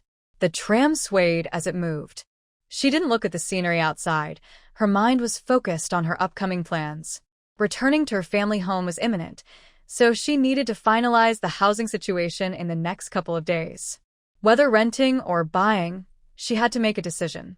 Although she liked the old man's house, if he wasn't willing to sell, she would have to let it go. She would discuss it with the Bai family, and if nothing suitable was found, she would rent for now and put buying on hold. Once this was settled, she could confidently go back to the countryside and persuade her family to come to the city. After that, it would be about making money and preparing for college. Time was tight, as her marriage to Lanxu had only 3 years left. After that, she would be free. She would use these 3 years to build a foundation for her career under the Lu family's name. Lost in her thoughts with her eyes closed, she didn't notice the car that passed by. Not far away, the car window rolled down. Lanxu closed the documents in his hands and looked at the vehicle that had just left, frowning slightly. Which direction did that car go? The driver, Xiao Pan, glanced outside and replied, It seems to be heading towards Bayaguosi. Bayaguosi? That place was known for its mix of people, and there had been serious incidents of human trafficking there recently. Thinking of this, Lanxu pressed his lips together. Turn around, let's go to Bayaguosi. Xiao Pan was puzzled. They were on their way to a dinner meeting, and being late would leave a bad impression. However, Lanxu was his boss and always had a clear sense of priorities. Having worked with him for a long time, Xiao Pan didn't think he could persuade Lanxu, or that his ideas were better. He nodded and turned the car around towards Bayaguosi. The car stopped. Zhu Sui got out and walked a bit further, where she could see the lively scene at Bayaguosi. Because of the temple, there were more people here than at other antique markets. Some came specifically to worship, while others were hidden among the crowd, looking to buy and sell. The inspections here were stricter, so those dealing in antiques didn't display their items openly but found discreet spots to wait for potential buyers. As Zhu Sui walked a few steps, focused on finding treasures, she was unexpectedly drawn in by the bustling atmosphere ahead. She couldn't help but look a little closer. It didn't seem like people were there to sell antiques. If they were, with the Cultural Relics Bureau checking regularly, they wouldn't dare to make such a big show. It was likely food vendors instead. Zhu Sui touched her stomach, feeling a bit hungry. She thought that with so many people buying, the goods must be good. It was hard to squeeze in. When she saw the seller, she was shocked. Wasn't that Bai Ningqing? He was still selling peanuts, and his business was booming, completely unaware of Zhu Sui's arrival. Zhu Sui noticed the bowl he was using was a Song Dynasty Jun kiln piece, and she felt speechless. It seemed Bai Ningqing was being two-faced. He really wasn't afraid of trouble. Zhu Sui felt a bit angry. If it weren't for the Bai family's kindness to her and the fact that this idea was hers, she wouldn't want to deal with this matter at all. Just as Zhu Sui was about to call out to Bai Ningqing, she spotted someone in the crowd, very close to the bowl, holding a black cloth that seemed to be wrapped around something. Another person was blocking Bai Ningqing's view, seemingly talking to someone. Seeing this, Zhu Sui's expression changed, and she narrowed her eyes. The excitement in this place was much greater than at Lioli Factory. What was even stranger was that these people seemed genuinely there to buy peanuts. Their eyes weren't on the bowl, except for the one holding the black cloth, who kept glancing at it. She thought of a possibility. Perhaps Bai Ningqing had purposely come to set up a stall at Bayaguosi right under the nose of that high-air Yi. One should know what that person used to do. Since it was something they desperately wanted, they might resort to extreme measures. How could Bai Ningqing handle these people? She watched the person, who seemed ready to open the black cloth and take out what was inside. At that moment, Zhuo Suisui suddenly shouted, "Bai Ge, something happened at your home. You need to come with me quickly." Her voice was loud, and everyone stopped moving. Zhuo Suisui noticed the person quickly wrapped the black cloth back up, clearly feeling guilty. Bai Ningqing, hearing someone call his name, immediately looked over. Seeing Zhuo Suisui pushing through the crowd, he believed her completely. He looked very anxious. What happened? Although Bai Ningqing was caught up in making money, he was actually quite filial. When something happened at home, he had no reason to continue doing business. Therefore, when he heard Zhuo Suisui's words, although he was anxiously asking, his hands had already started to pack up. The Song Dynasty June Kiln Bowl was the first to be placed in his bundle, and he began to apologize to the others. "Not selling today, something happened at home. Let's come back tomorrow." With years of business experience, he quickly packed up his things. Before anyone else could react, he had everything cleaned up. Zhu Suisui quietly observed the suspicious individuals while urgently saying, "It seems something happened to Uncle. I'm not sure of the details, but I was asked to inform you. We need to leave quickly." After saying this, she silently apologized to Uncle Bai. This was the only way to save his foolish son. She noticed a flash of menace in the eyes of those individuals as they gathered their things. Zhu Suisui felt a weight in her heart. She guessed correctly. These people were likely sent by Master Hai. She managed to save Bai Ningqing this time, but she couldn't guarantee a second chance.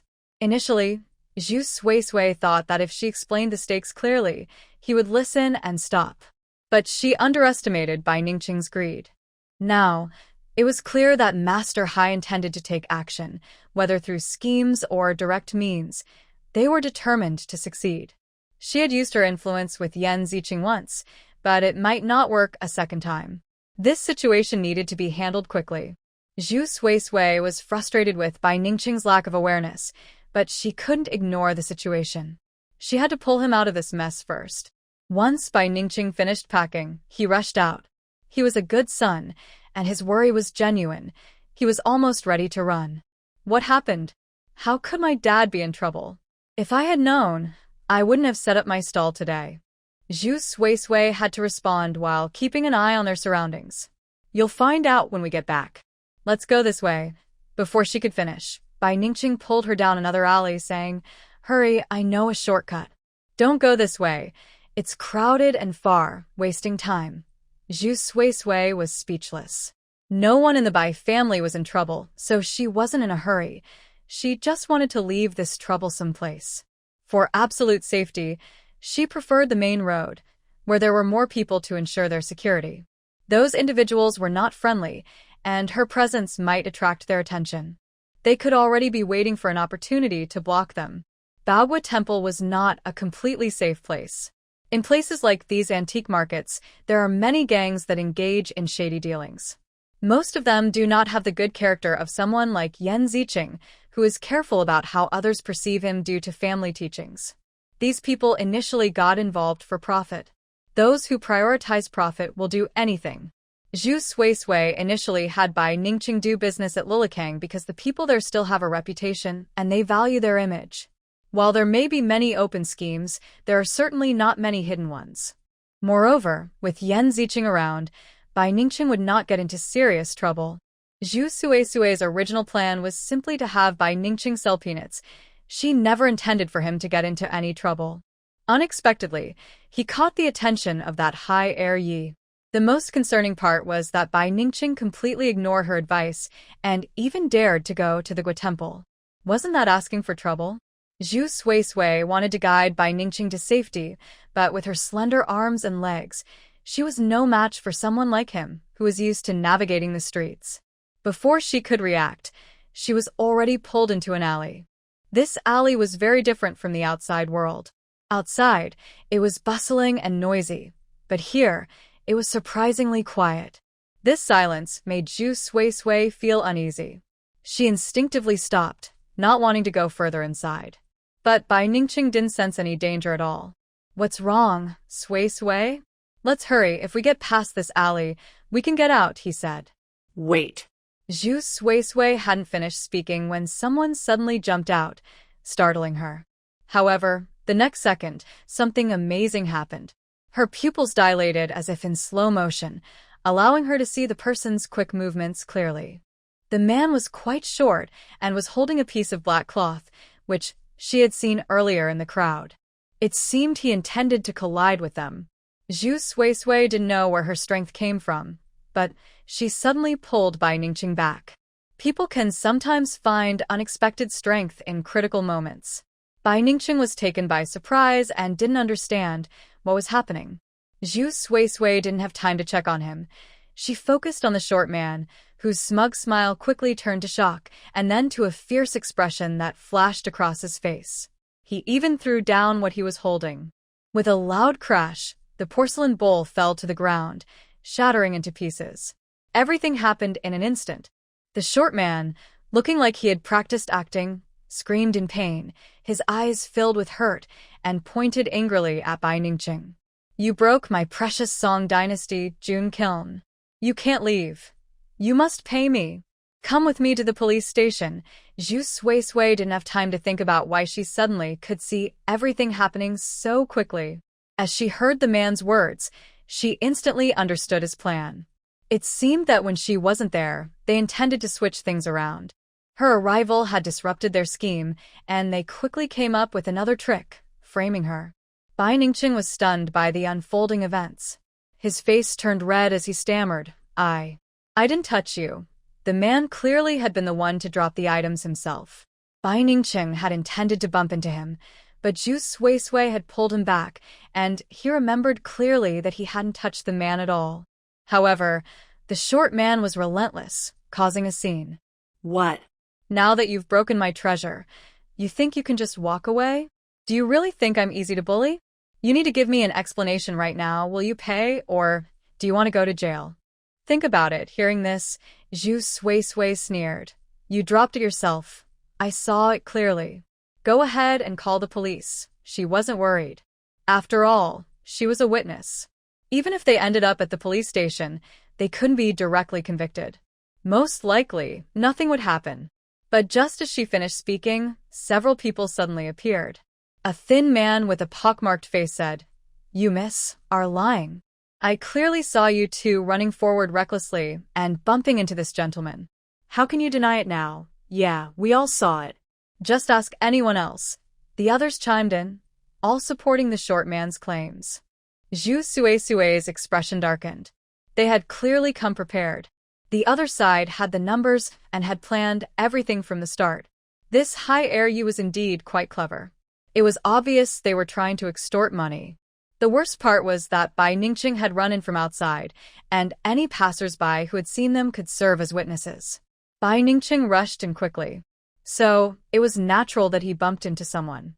Bai Ningqing had never seen anything like this. Although he was a businessman, he mainly sold small items, and any conflicts were usually just verbal among peers. He had never done anything that would lead to a serious confrontation, so overall, Bai Ningqing had been quite successful. The most he had earned was from selling peanuts this time. He had tasted success and couldn't resist ignoring Zhu Sui's advice to go to another place to do business. He had planned to save up a few $100s after selling this batch of peanuts and then buy clothes in bulk. But he hadn't even finished selling the peanuts when he accidentally broke someone's precious item. Bai Ningqing knew he hadn't intentionally bumped into anyone, but this short man clearly wanted him to pay, threatening to call the police if he didn't.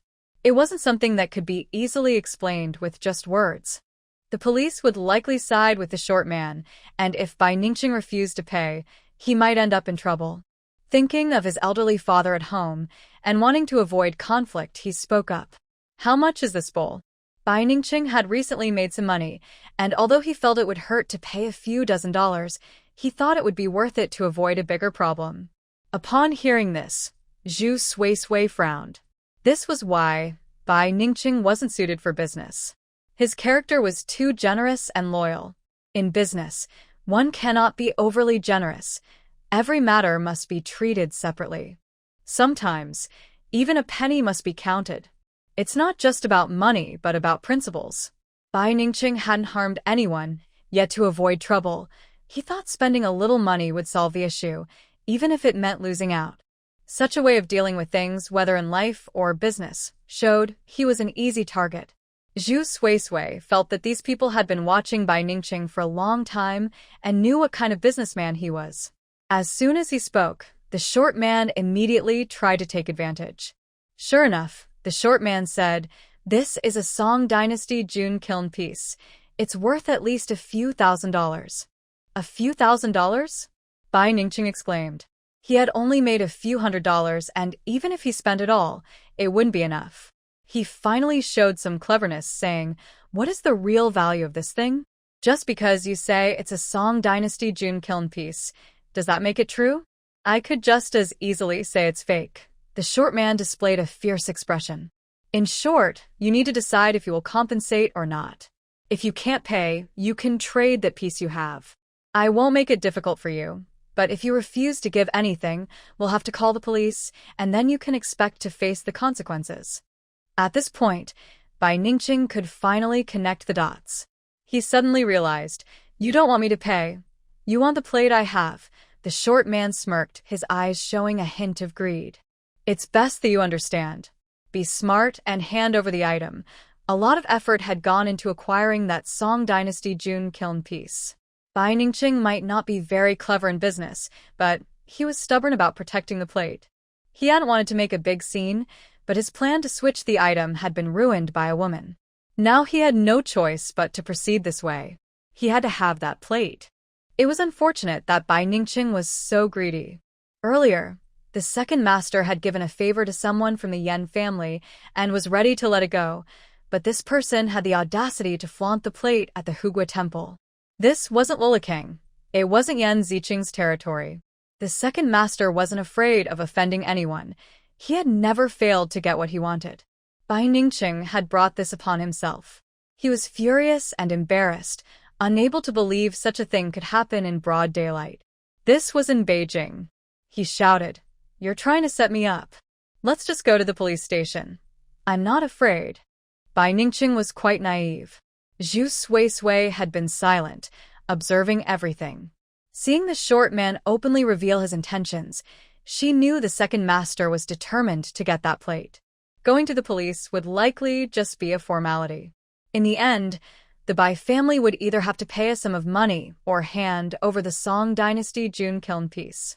The Bai family didn't have that much money, and giving away the plate felt humiliating. Among these two options, the worst outcome would be Bai Ningqing ending up in jail. This situation arose because of her.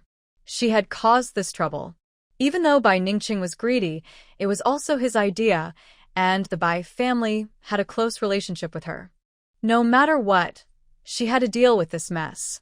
Zhu Suisui suddenly made her move, grabbing the Song Dynasty June porcelain from Bai Ningqing's hands before anyone could react. She noticed the greed in the eyes of those around her. She narrowed her eyes slightly and smirked, her tone lazy yet undeniably arrogant. "This plate was just something I lent a brother Bai. I thought it was just a little trinket, but I didn't expect someone would dare to covet it. I don't really know much about antiques, but I thought this plate looked nice and could help someone. Now that it's causing so much trouble, I'm quite unhappy. I've always believed in breaking things rather than letting them be worthless. I enjoy the idea of both sides suffering. Now that your plate is broken, once I break my plate too, we can go to the police station and see what they decide to do about it." With that, she raised the plate high. "Don't." The short man's face changed instantly. That plate was important to Second Master. It had to be returned intact. If there were any marks on it, it wouldn't be complete.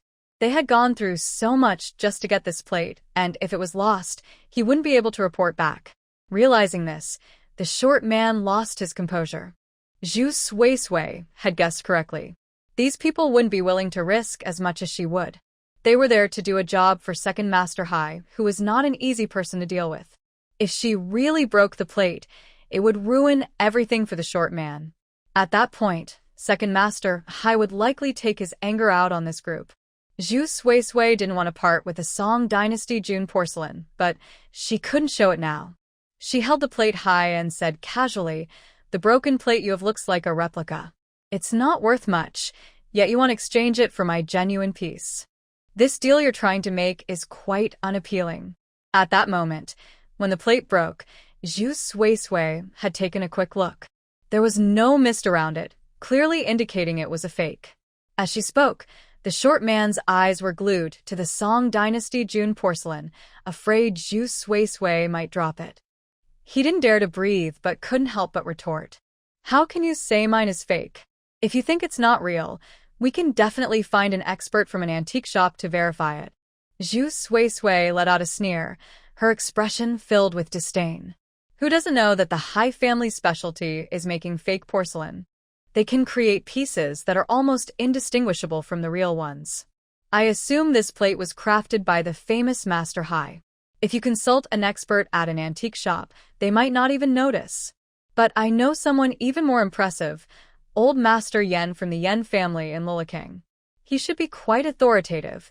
Although the Hai family has great skills, making fake porcelain requires years of practice. As for Master Hai, from what Zhu Suisui knew from her past life, his skills could fool most experts, but he couldn't truly replace real items with fakes. Otherwise, he wouldn't bother collecting genuine pieces at all. During the turbulent years, he didn't have the chance to see many porcelain treasures, and now he likely wants to collect them to elevate his own skills. This is why Master Hai is so determined to have this plate. The Yen family's reputation is very useful. They are well known in the city. When the short man heard this, his face turned dark. His eyes flashed with anger. "You dare to ruin my plans, you filthy woman." After saying this, he exchanged glances with a few others. Seeing this scene, Bai Ningqing felt frustrated, realizing that by not listening to Zhu Suisui, he had attracted trouble. Even if they broke the plate now, he had to prioritize Zhu Suisui's safety. Otherwise, what kind of man would he be? Thinking this, Bai Ningqing stood protectively in front of Zhu Suisui, firmly shielding her, and whispered, "Suisui, don't worry about me. This trouble started because of me. If they try to make a move, I'll get you out of here. Just don't look back or worry about me." Seeing him like this, Zhu Suisui felt helpless about his obsession with money, but she also knew he meant well. Having already involved herself in this matter, she couldn't just abandon Bai Ningqing. She glanced at the group of men, realizing they were ready to be aggressive. This alley was remote and quiet. With just the two of them, if these men truly wanted to rob them, she might have to break the plate. Thinking this, she prepared herself. Zhu Suisui shouted, "If you dare to take a step closer, I will smash this plate. You are helping Master Hai, but you won't succeed in your task and you'll all regret it. You can ask around in the city about who I am.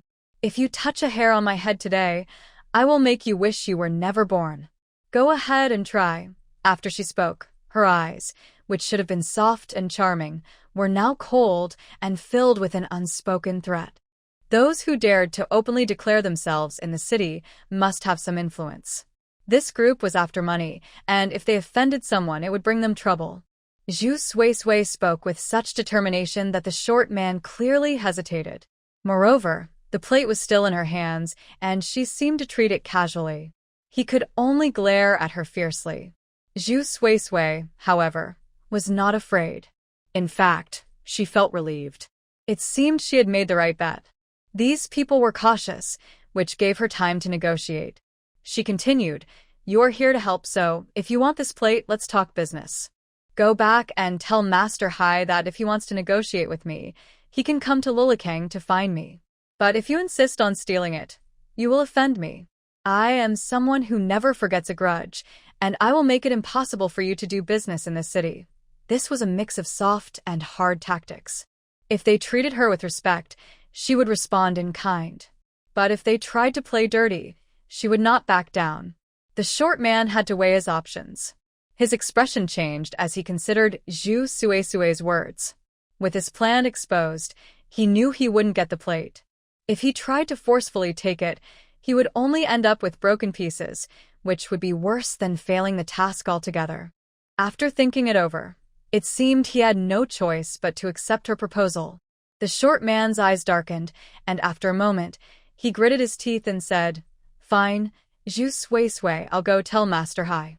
But offending him won't be good for you, so think carefully." With that, he waved his hand, and the others followed him out. The tense atmosphere finally lifted after they left, allowing a breath of relief. Bai Ningqing realized that her back was completely soaked with sweat. He couldn't help but look at Zhu Suisui and admired her, saying, "Suisui, you were amazing just now. Those people looked so fierce, yet you weren't scared at all. Tell me, how did you do it?" Hearing this, Zhu Suisui shot a glare at Bai Ningqing and replied, "Next time you risk your life for money, I won't help you with your problems." Was she not scared? Of course she was. But fear wouldn't help. Since she had decided to enter this line of work, she would likely face more dangerous situations in the future. She would treat this as a way to build her courage. Not far away, in the car, Xiao Pan watched the scene and sighed, "Commissioner Liu, your sister-in-law really has some skills. She has your style." Every time they wanted to step in, Zhu Suisui managed to handle things on her own. Little did she know that the two of them were secretly protecting her. This showed her bravery and cleverness. In the back seat, the man had cold, emotionless eyes. Then, as if recalling something, Lu Lanxu's expression turned slightly colder, and he said flatly, "Let's follow those people." The short man felt defeated all the way. One of his subordinates asked, "Skinny brother, if we can't handle the second master's business this time, how will we report back?" The short man gritted his teeth and replied, "What can we do? That woman is going to ruin everything.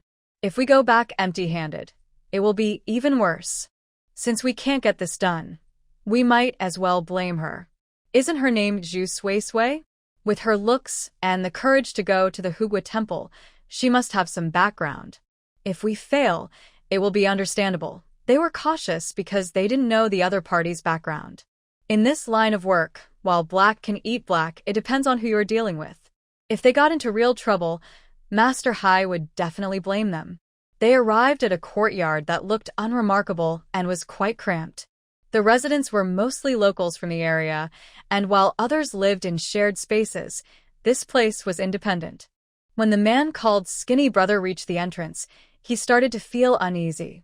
Although he had boasted to his subordinates, the failure to complete the task made him anxious, especially thinking about Master Hai's methods. But there was no choice. He had to go in and report. As soon as he entered the courtyard, the room was filled with a messy assortment of items, all looking like junk, the kind that no one would even glance at. Under the big tree, a young man sat there, seriously studying the clay model in front of him. His hands were covered in mud as he carefully shaped it with his fingers. His clothing was quite simple, but he had an exceptionally striking face, with features so beautiful that it was hard to tell if he was male or female. At first glance, one might even struggle to distinguish between the two. This was a case of a boy with a delicate appearance. If someone didn't know him, they might think he looked very youthful and might even want to tease him. But if they knew who he was, they would fear his cunning ways, as he was known to be both cold and ruthless. At his age, without family or connections, it would be impossible for him to gain a reputation in this line of work. This was the legendary Master Hai. Someone entered the room. Master Hai seemed not to notice, as he continued to focus on his artwork, and no one dared to interrupt, standing quietly at the door. After an unknown amount of time, the man working on the clay suddenly clicked his tongue. "Today's pottery work feels off. I suppose the news you brought won't be good either." Upon hearing this, the thin man jumped in surprise. He stammered, "Master, this was supposed to work out, but then a troublesome woman showed up. She seems to have some influence and said that if you want the Song Dynasty June kiln, you should go to Lioli factory and negotiate with her like a businessman, or else she would smash the plates." As he spoke, the thin man began to feel uneasy. Failure was failure, but people often try to justify their shortcomings to avoid blame. Master Hai stopped and tossed the unsatisfactory model into a pile of mud. Next to him was a basin of clean water, and he slowly washed his hands. Once he finished, he took a white cloth and carefully wiped his hands. Then he spoke calmly, "Tell me the details." The thin man was unsure of Master Hai's mood and tried to shift the blame entirely onto Zhu Suisui, hoping to present the situation in a way that favored him. Master Hai listened with little interest, but when he heard the thin man mention Zhu Suisui's words, he raised an eyebrow slightly. "Interesting." He smirked. "This young lady certainly has some courage. Not only can he recognize his own skills, but he can also quickly understand that the porcelain he wants is related to the Yan family. It seems that Yan Ziqing sought him out not for someone named Bai Ningqing, but for someone named Zhu Suisui. When did such a person emerge in the city? He was completely unaware. The thin man cautiously glanced at Master Hai and quietly asked, "Master, what should we do next? That woman ruined our plans. We could have gotten that plate if she hadn't interfered." Upon hearing this, Master Hai lowered his gaze, exuding a lazy aura. He casually replied, "I never miss what I want. Anyone who tries to block my way will be dealt with." Just as he finished speaking, a cold wind swept by, and a small Swiss knife flew past his neck. The knife landed firmly in the root of a tree behind him. Master Hai felt a sharp pain in his neck and looked up, sensing a strong presence in the air. Ignoring the pain, he maintained his lazy tone but with a hint of alertness. "Since a friend has come to my humble abode, let's meet." Seeing this, the thin man and his companions were confused. What was happening? Someone had arrived? They were completely unaware. The thin man scratched his head, and they all turned to look at the entrance. They saw an impressive car parked at the gate, with a license plate indicating the owner's high status.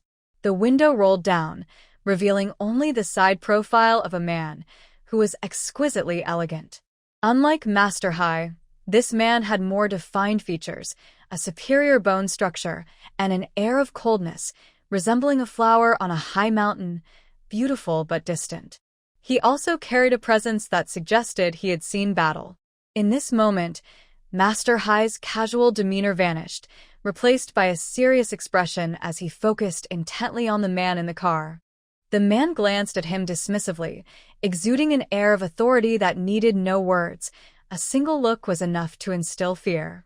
He spoke softly, "Do not provoke those you cannot handle, Hai Chenyang." Such a blatant threat, even calling Master Hai by his name, infuriated the thin man and his companions. "Second Master, this person is too arrogant. Let me take care of him." Hai Chenyang's face grew more serious as he felt the blood slowly trickling down his neck, making his handsome face even more striking. This person must be the one behind Zhu Suisui. The way he openly threatened him showed just how powerful he was. Hai Chenyang stopped his men and looked directly at the man in the car, suddenly smirking. "What if I want to provoke you?" Lu Lanxu glanced at him. Just one look was enough to instill deep fear. The thin man and his group didn't even dare to meet his gaze. In the years they had traveled far and wide, they had encountered many people, but none like the man in the car. He appeared elegant and noble, yet he had only spoken one sentence. His cold voice revealed no emotion, but the weight of his words was palpable. Everyone held their breath. They had previously boasted about dealing with Lu Lanxu, but now, just a simple glance from this man made them feel a chilling fear. Lu Lanxu's expression was indifferent as he lightly said, "You will know the consequences." The car window slowly rolled up, signaling the departure of the esteemed owner in his luxurious red flag sedan. The oppressive atmosphere finally lifted. The thin man, who had been holding his breath, finally took a deep breath. He then turned to Second Master, his eyes filled with anger. "Second Master, does this person really think he is something special? He hurt you, and we can't let this go. Let's find a way to set a trap for him." Second Master coldly glanced at the thin man. "You all came here without even noticing a car following you, and you want to set a trap? Just don't get sold out yourself." The thin man's group was not inexperienced. It took a lot of effort for Second Master to bring them under his wing, as he recognized their abilities. Yet, they had been completely unaware of being followed, showing just how terrifying their opponent's strength was. Second Master took the Swiss Army knife stuck in a tree and realized how deep it was embedded. Such power. Second Master frowned slightly. He touched the Swiss Army knife and said, "Today, we're lucky you didn't act against that person named Zhu Sui. He has been watching us the whole time. If you had made a move, that knife wouldn't have gone into this tree, but into your hand." Hearing what Mr. Hai said, the thin man felt a chill and gritted his teeth. It seems this is the backing of that troublesome woman. Are we just going to let go of that Song Dynasty June Kiln? They had been watching it for several days. If they gave up now, it would be embarrassing. Besides, everyone knew what they wanted, and they had never failed before. Now, to actually fail would greatly damage Mr. Hai's reputation and affect their work. A cold glint crossed Mr. Hai's eyes. First, find out the details about the other party, and keep an eye on them for a few more days. If this dish really belongs to Zhu Sui, we'll have to let it go. But we can still negotiate like business people. If it's not Zhu Sui's, we'll find another way to get it. Meanwhile, on the way back to the Bai family, Bai Ningqing knew there was no trouble at home. It was just Zhu Sui's words, and he felt deeply grateful. He was a good-natured person who admitted his mistakes, and he said with guilt, "If I hadn't been so stubborn, I wouldn't have put you in this situation, Sui. I was too greedy." He had never encountered anything dark, so his thoughts were simpler. After all, he had been too well protected and didn't understand the dangers of this line of work. At first, Zhu Sui was quite annoyed, but since this plan was her idea, she couldn't blame Bai Ningqing entirely. She said, "It's not too late for you to realize this now. In the future, it's better to think things through more." Bai Ningqing nodded eagerly. However, he seemed to remember something and cautiously glanced at Zhu Sui. Sui, do you have a big reputation in Siju City now? Or are you using the Lu family's name? That seemed a bit concerning. He felt like he had brought trouble to Zhu Sui. He had heard his sister mention that Zhu Sui's marriage life in the Lu family wasn't very good, which made him feel guilty. Zhu Sui casually replied, "I don't have any big reputation. I was just trying to bluff them. If I didn't act tough, they might have just taken it by force." She had just claimed the dish was hers out of quick thinking, trying to trick those people. After all, they must have thoroughly investigated Bai Ningqing's background, while she appeared suddenly. In that situation, she could only claim to have connections. There's a saying, one's identity is self-given. Bai Ningqing. He was honest and didn't think of this point, but soon he began to worry again. It seemed he made a decision. He looked at Zhu Sui and said through gritted teeth, "This situation is truly a hot potato, and our family doesn't have the ability to handle it. Sui, I'm really a bit scared now. Why don't you just buy it?" Although Bai Ningqing wanted to keep it, he realized it was like a ticking time bomb. Holding onto this treasure now might help him avoid one problem, but who knows if another one will come along. He wanted to sell it to Zhu Sui not to push the trouble onto her, but because he knew she had the ability to protect it. She was smarter than him and understood the situation well. Moreover, the Lu family's reputation was significant. People like Hai Er would think twice before acting against them. This is the advantage of having strong backing. At least if the treasure was in Zhu Sui's hands, it wouldn't be taken away by underhanded means, which was better than leaving it with the Bai family. Bai Ningqing was afraid Zhu Sui would refuse, so he quickly added, "I won't sell it to you for a high price. Just give me a fair amount. We got this treasure by chance and have only used it as a bowl for feeding the cat. If you hadn't recognized it as valuable, it might have been sold cheaply to someone else, and we would have thought we got a great deal. Just the fact that Zhu Sui recognized it without trying to take advantage already proved her character. Plus, Bai Ningqing had already made several hundred from this treasure, so he felt he owed it to Zhu Sui. At least now, he only trusted Zhu Sui, and selling the treasure to her seemed like the best option. Upon hearing this, Zhu Sui's heart stirred. She hadn't expected that after all the twists and turns, the treasure would end up in her hands. She understood Bai Ningqing's worries and his intention to sell it to her. After all, it was because she had the Lu family behind her. Thinking of this, Zhu Suisui felt that staying in this marriage wasn't a loss. It could help her career. After all, this industry was quite complex. After a moment of thought, she said, "How about this? Let's go to your house first, and you all could discuss it. If you're willing to sell it to me, I won't let you suffer any losses." Bai Ningqing accepted this plan. The two quickly returned to the Bai family. Just in time, the whole Bai family was there, including Bai Fu.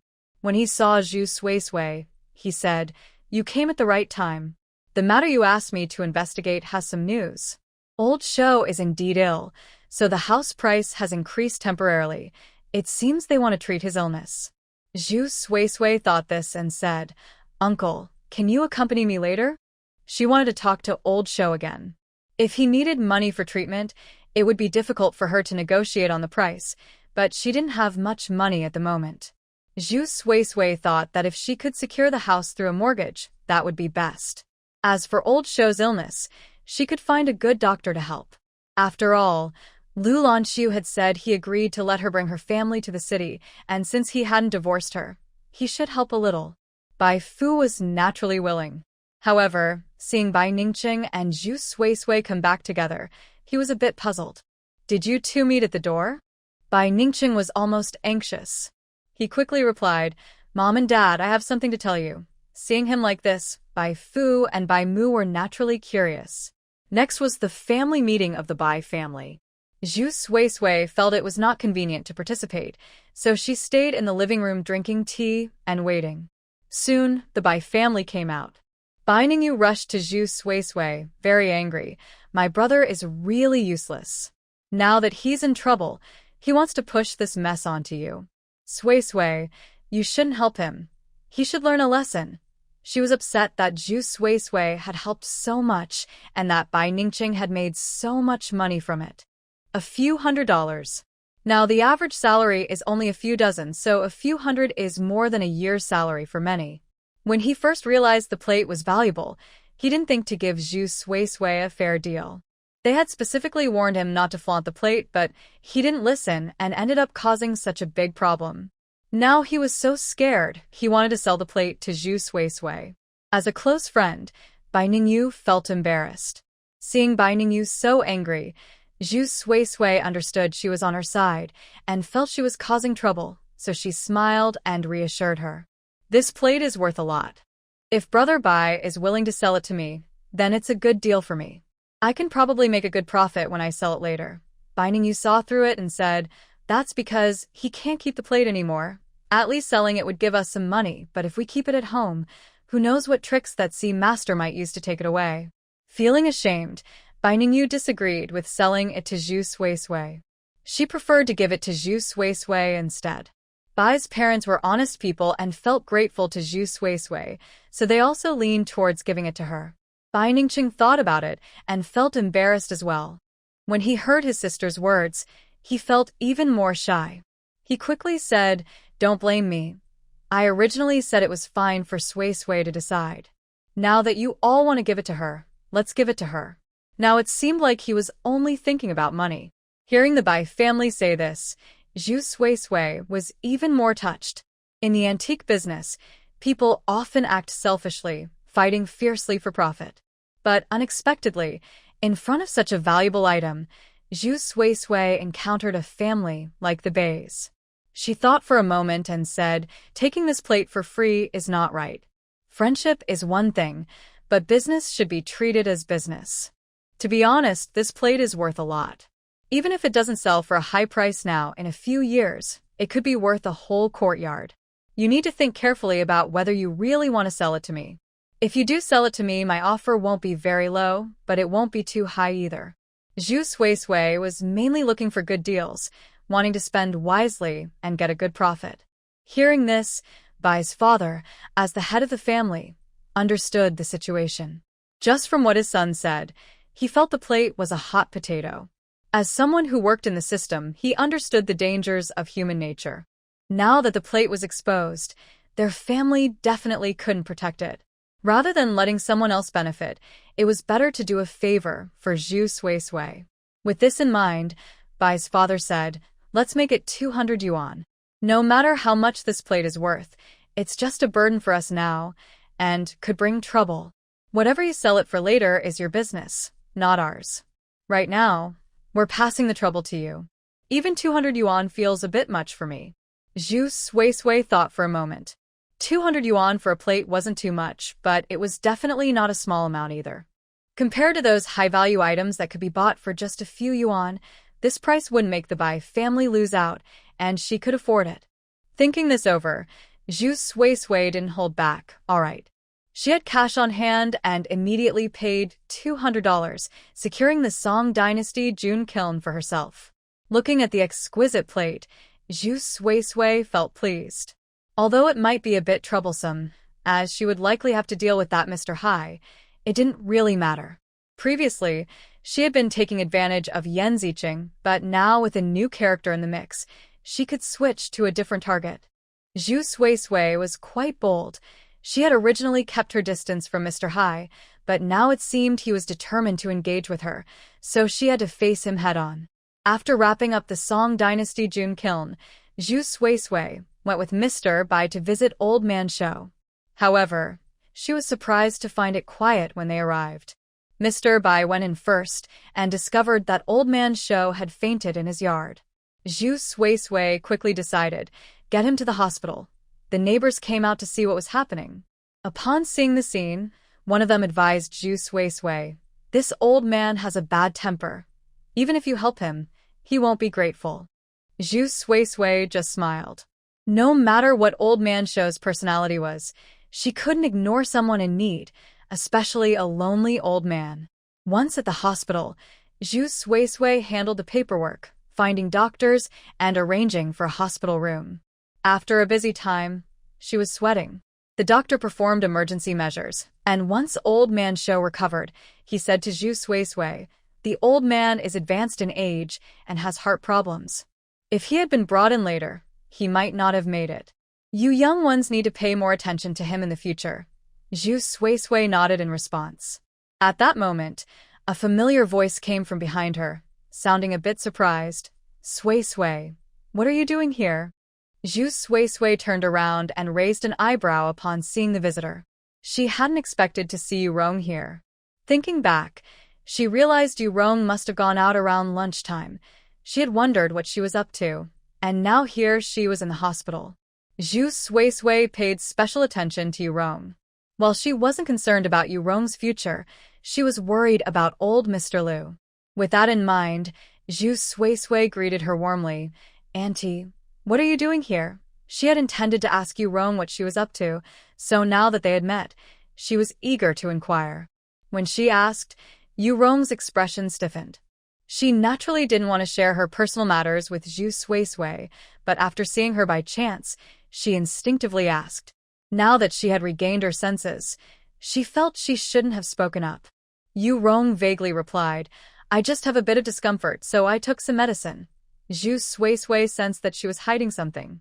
Since she couldn't pry any information from her, she smiled and said, "What a coincidence. I'm also feeling unwell and thought I would come to the hospital." The Liu family knew that Zhu Sui had a weak constitution. Being a premature baby raised poorly in the countryside, the old man spoiled her especially. This was common knowledge. Yurong wasn't surprised to hear this. Then, as if she thought of something, she said, "You should get it checked out. I know a good doctor, and I have a good relationship with them. How about I introduce you? By the way, you and Lanxu have been married for almost 2 years, right? If you don't take care of your health, how will you give the Liu family more branches? Your aunt is waiting to hold your child." Upon hearing this, Zhu Sui found the words familiar. She suddenly remembered that in her past life, when she had just married Lanxu, she was determined to have a child with him. It had almost become an obsession from her previous life. It wasn't about having a son to secure her position. She simply believed that having a child with the person she loved was a very happy thing. She longed for signs of life in her belly. But reality dealt her a heavy blow. She had never had a child until her rebirth.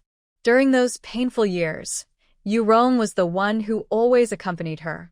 Compared to her mother-in-law, Jiao Shangyun, Yu Rong cared for her more, almost like a mother.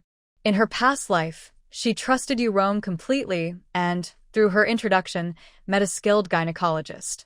Her body was being treated by that expert. Still, there was no sign of anything changing. Now that she thought about it, Yu Rong should have disliked her and Lu Lanxu, since she was the one who seduced her son, while Lu Lanxu stood in the way of her son. So, why did Yu Rong care so much about her health? If she were to become pregnant, it shouldn't be a good thing for Yu Rong. Zhu Sui deliberately said, "Aunt, you're too kind, but I've already had checkups in this area. Both Lanxu and I are in good health, so having a child is just a matter of time. You don't need to worry about it." Yu Rong was momentarily taken aback, then quickly regained her composure and continued to speak warmly. "That's great. When you start feeling something in your belly, I'm sure the old man will be very happy." Time was getting late. Yu Rong chatted a bit more with Zhu Sui before leaving directly. Zhu Sui watched Yu Rong's back, deep in thought. Forget it. The events of the past life haven't happened in this one yet. It's hard to understand what Yu Rong was thinking back then. It's better to take things one step at a time. She didn't want to dwell too much on her past life. Living well in this life was what truly mattered. However, she still needed to find out more about Yu Rong to understand why she came to the hospital and who she met. She said she was unwell, but during lunch today, she looked perfectly healthy and didn't seem sick at all. Before leaving, she wasn't holding any medicine, which didn't seem like someone who came to see a doctor. Something felt off. At that moment, Mr. Bai rushed out and said to Zhu Sui, "The person is still unconscious. What should we do?" He still needed to go back for dinner. It wasn't that Mr. Bai lacked compassion. It was just that the old man had a bad temper, and since they weren't related, he didn't want to stir up trouble. Who knew when the old man would wake up? To be honest, Mr. Bai had a whole family to take care of and didn't have the energy to deal with strangers. Bringing someone to the hospital was already a big deal. Hearing Mr. Bai's concern, Zhu Sui replied, "Uncle, you can go back now. I'll keep an eye on things here." Mr. Bai frowned slightly. "Are you sure you can handle it? We don't have to buy that house. I can help you look for something better. You've already done enough. With all the old man's issues, who knows when he would leave?" If it was just for buying a house, as Mr. Bai said, it wasn't worth it. The street authorities would handle this matter. Zhu Sui thought for a moment and replied, "I'll wait a bit longer. The person hasn't woken up yet, and I wouldn't feel right leaving. You know how Mr. Shou is. He has no family and has upset many neighbors. Since we've encountered this situation, it feels right to help a little." Thinking of Mr. Shou's situation, alone and without support, reminded her of her past life. To be honest, she felt a pang of sympathy. She couldn't bear to see the elderly suffer. This time, she would consider it her business to help. Seeing Zhu Sui say this, Bai's father was still worried about her.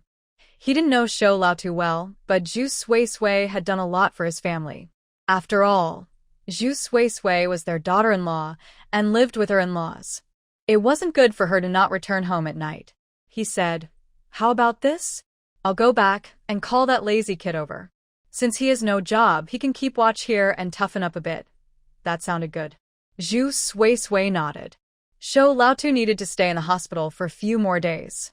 Zhu Sui had prepaid 300 yuan, which should be enough. While Bai's father was away, Zhu Sui entered the patient room. It was a coincidence. She happened to see Shou Lao wake up. Zhu Sui was delighted and said, "Grandpa Shou, you're awake. I'll go get the doctor, just wait here." She quickly ran out to call the doctor. The person in the next bed looked at Zhu Sui and thought, "Sir, is this your granddaughter? You are lucky. She is beautiful and so caring. Does she have a partner?" Mentioning the granddaughter made Shou Lao think of something. His pale face still looked grim, but there was a hint of sadness in his eyes. Shou Lao regained his composure, his face still stern, and glanced at the patient next door. "None of your business." The patient next door was silent. This old man would have been better off staying unconscious. It was better than hearing such harsh words. After the doctor checked on him, Zhu Suisui learned that his condition had stabilized, which eased her mind. She told Shou Laotu, "A friend will come to take care of you later. You can rest in a hospital for a few days and go home when you're better." Shou Laotu shot her a glance and sneered, "Don't think about the house. I don't want to sell it now. No matter how much money you offer, I won't sell it to you." He knew many people wanted to take advantage of his house. When he got sick, some people noticed and spread the word that he wanted to sell. To his surprise, some people actually came to inquire. He raised the price to discourage them from pursuing the idea. Even if he were to die, he wouldn't sell that house. Now that Zhu Suisui knew he was sick, he felt that her kindness must have ulterior motives. Isn't that how the world works? There's no such thing as selfless kindness. It's all about personal gain. This young girl was no exception. Don't expect him to be grateful to her. Now, Zhu Suisui understands that there seems to be a misunderstanding. From start to finish, old Shou probably never wanted to sell the house. She had already figured that out. Buying a house isn't necessary. In this era, it's better to have cash on hand to make more money. If money turns into a house now, what will happen in a few decades? In the long run, this kind of opportunity might lead to losses. It would be better for Zhu Suisui to find a few antiques instead.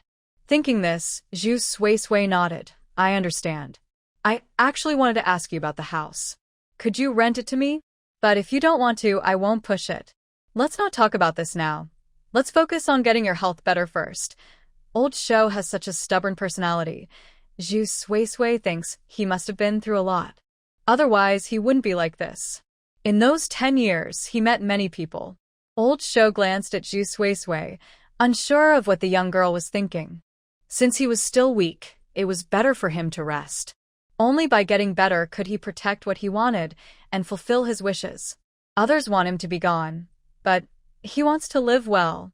Just as he was about to close his eyes, he accidentally caught sight of something in Zhu Suisui's hand, wrapped in a cloth. Due to her recent movement, part of it was exposed. Old Shou's eyes brightened. He recognized it as a Song Dynasty June kiln piece. Could it be that this girl wasn't just after his house?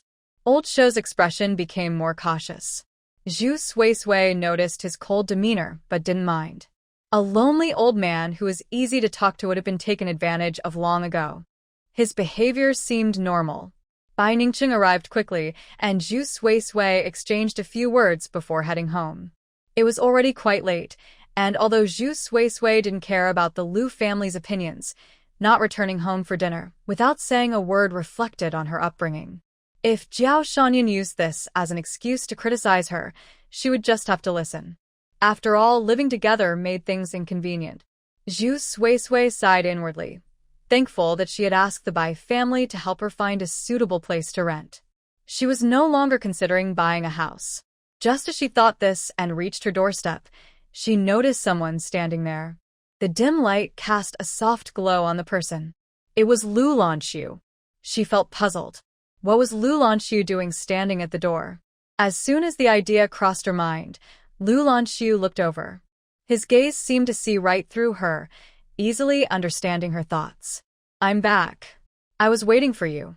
This surprised Zhu Suisui even more. She glanced inside and asked, "Did my parents ask you to wait for me?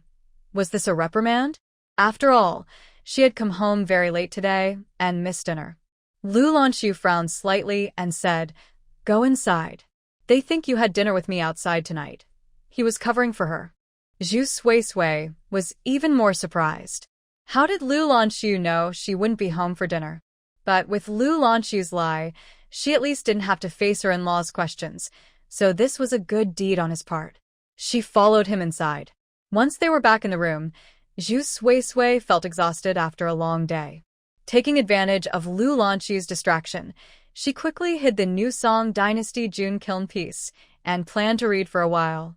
Now Zhu Suisui had to juggle her time. She needed at least 2 to 3 hours each day for studying. While earning money was important, preparing for the college entrance exam was even more crucial at this moment.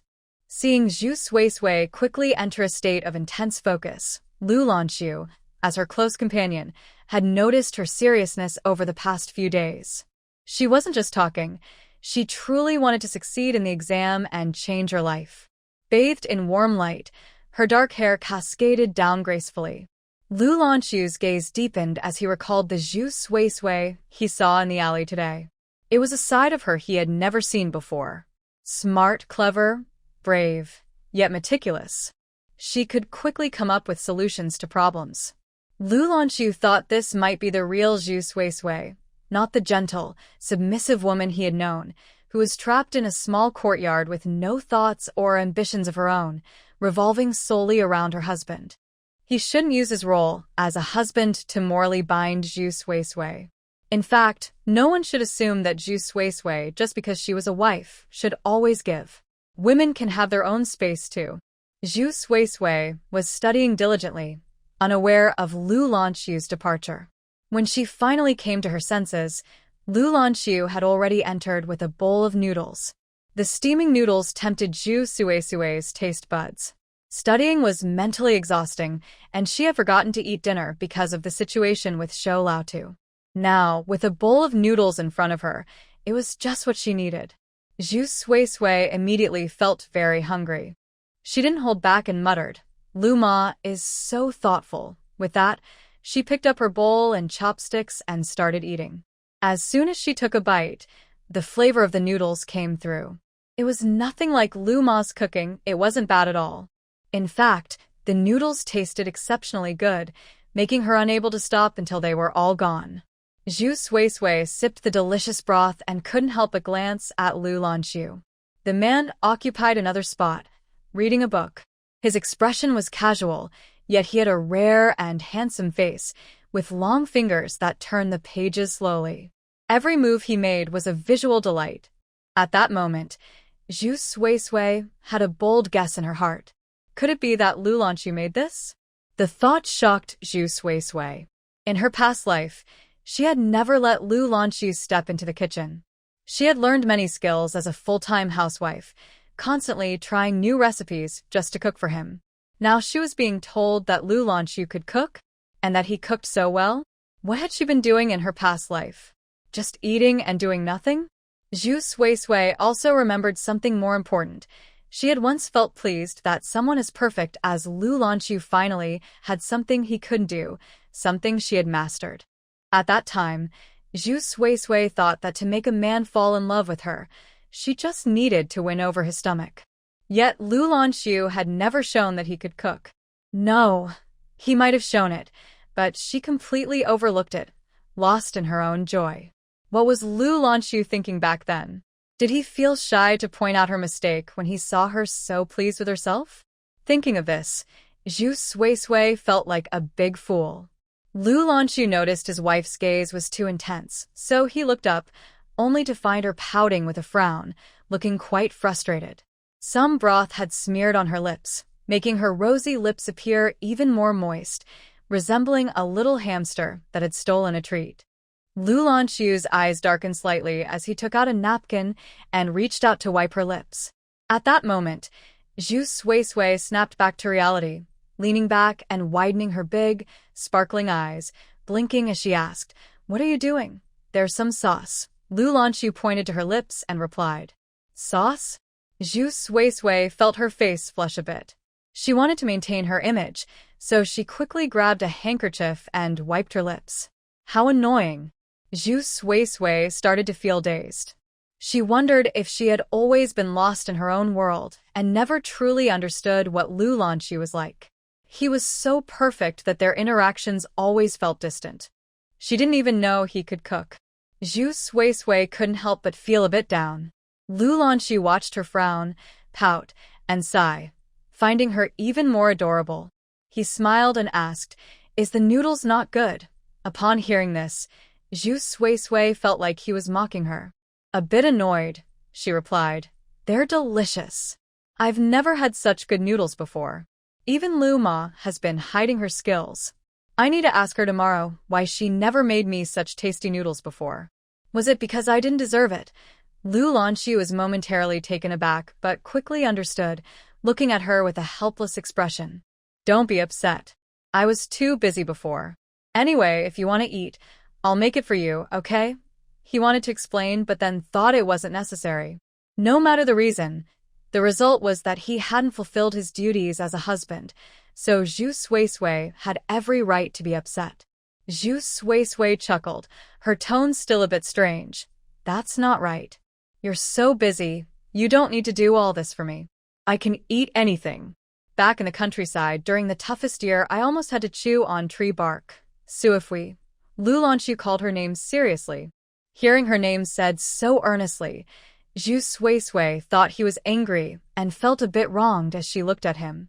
But the man before her still had a stern expression, though his eyes held a hint of warmth. Then her hand fell into his warm, strong one. Under the light, their eyes met. Lu Lanxu saw her stubborn expression and felt only tenderness upon hearing her past stories. He became a bit more serious.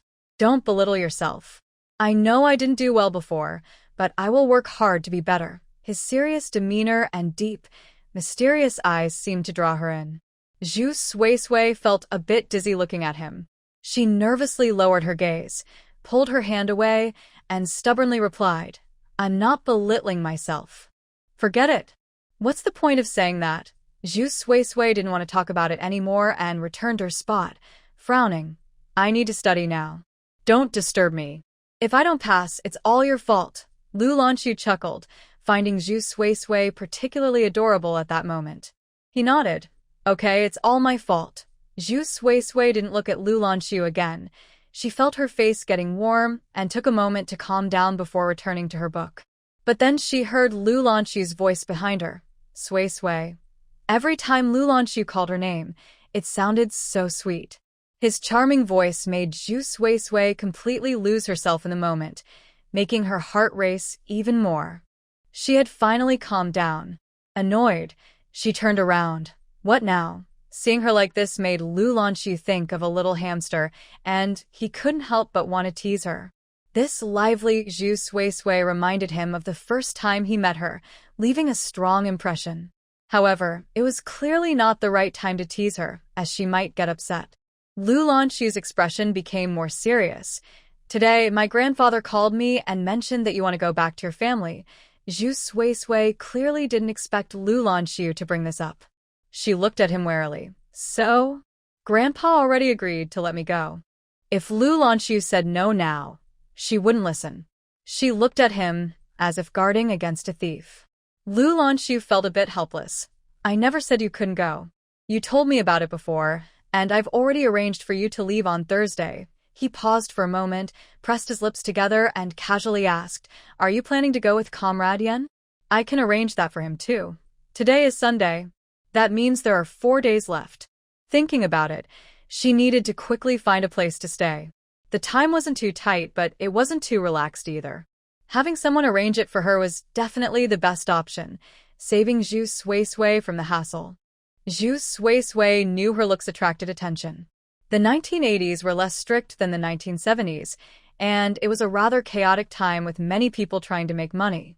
Given her situation, she didn't need to refuse help to avoid trouble. However, Zhu Suisui glanced at Lu Lanxu. As a husband, not only was he allowing her to act independently, but he was also arranging things for other men. He was quite generous. Hee. Zhu Suisui fiercely reviewed 2 large chapters. This helped calm her chaotic emotions. The man noticed she didn't respond and decided not to continue the topic. By around 10 o'clock, Zhu Suisui felt she was getting into the groove, fully focused on her studies. Suddenly, a pair of bony hands appeared and pulled the textbook from her grasp. Zhu Suisui was annoyed and looked up, saying, I haven't finished yet. Study tomorrow. It's late tonight, Lu Lanxu said. He realized that if he didn't keep an eye on her, Zhu Suisui wouldn't go to bed on her own.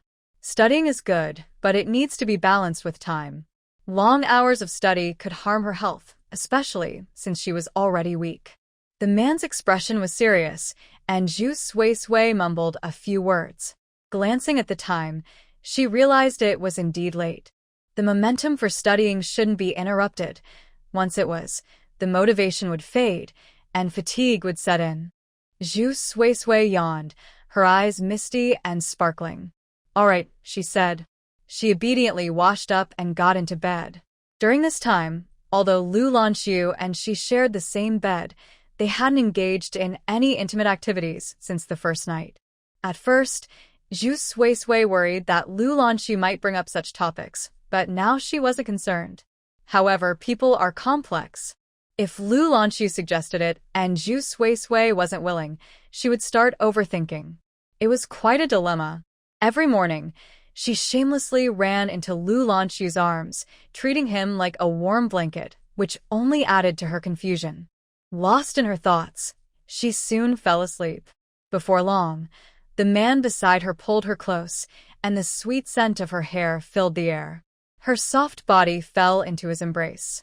In the darkness, Lanxu kissed her hair. He found the girl in his arms to be delicate and charming, her waist so slender that it stirred his protective instincts. Actually, Lanxu didn't mind Zhu Suisui pursuing her dreams or career. He just wished she had chosen a different path than the antique business. It was a field filled with profit and complicated people. How could he not worry about such a fragile girl? Yet, she was stubborn. If he hadn't encountered today's situation, she would never have told him. What can Lanxu do? He should take care of his beloved wife. He will protect her quietly. That Mr. Hai. Lanxu narrowed his eyes slightly. He needs to teach him a lesson. The next morning, Zhu Suisui went to the hospital. As soon as she arrived, she ran into Bai Ningqing, who was yawning and greeted her weakly. He looked nothing like the energetic person from yesterday. He seemed to have not slept, with messy hair and stubble. Seeing this, Zhu Suisui was surprised. "Brother Ningqing, what happened to you?" Bai Ningqing looked at her with a sad expression. "Suisui, who is that old man you know? He kept me up all night, making me do things and making noise. I couldn't sleep at all. His temper is terrible. My roommate even requested to change rooms." Hearing this, Zhu Suisui couldn't help but smile. It seems that Grandpa Shou causes trouble wherever he goes. She tried to comfort him. The doctor said Grandpa Shou will be observed for 2 or 3 days before he can go home. Just be patient with him. After all, he is older, and we should respect our elders. Upon hearing this, Bai Ningqing looked hopeless. Seeing him like this, Zhu Suisui couldn't help but laugh. "You should go get some sleep. I'll keep an eye on things here." Hearing this, Bai Ningqing looked relieved and said, Okay, just call me when you need me." Zhu Suisui nodded with a smile.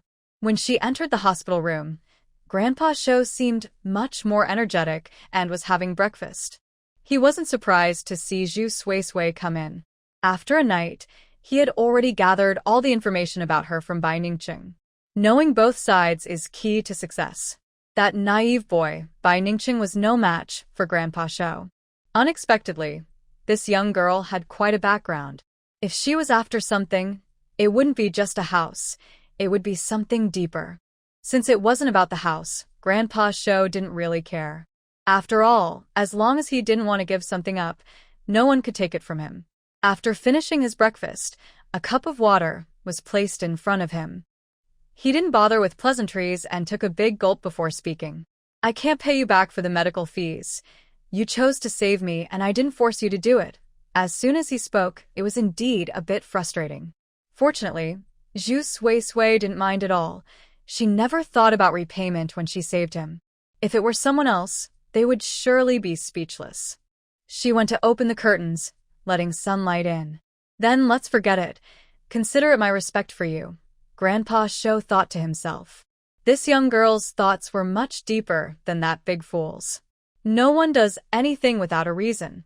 Old Shou maintained a serious expression. "We don't have any relationship, so why should I expect you to show me respect?" After saying this, he smirked and added, "Don't worry, I won't take advantage of you. You want to buy a house, right? I can't sell you mine, but I can rent it to you. I will keep 1 room for myself, and you can rent the rest for 25 a month. However, I have one condition." Hearing this, Zhu Suisui was a bit surprised. She didn't expect Old Shou to be willing to rent her a house. Although she wasn't familiar with the rental market, she thought 25 was probably high. Still, she really liked that house, and finding a suitable place wasn't easy. Most families with houses were living in them, so they wouldn't think of renting them out. Those that did rent were mostly in shared spaces, which were too crowded for Zhu Suisui. The prices for buying were too high, and she felt she could wait a bit longer to buy a house. She needed to bring her family to the city soon, and she didn't have much time to compare options. If Old Show was willing to rent, then 25 was acceptable, especially since it was for 3 rooms, which didn't seem too expensive. As for the conditions, Zhu Suisui looked at Old Show and asked, "What do you want?" Old Show replied with a straight face, "I need you to sign a contract. I will only rent for 2 years. After renting, you must pay me a year's rent up front, and I won't refund that. After that, you can pay me monthly. Besides that, we don't need to have any further contact. Also, since you plan to bring your family to live with you, I need to meet them.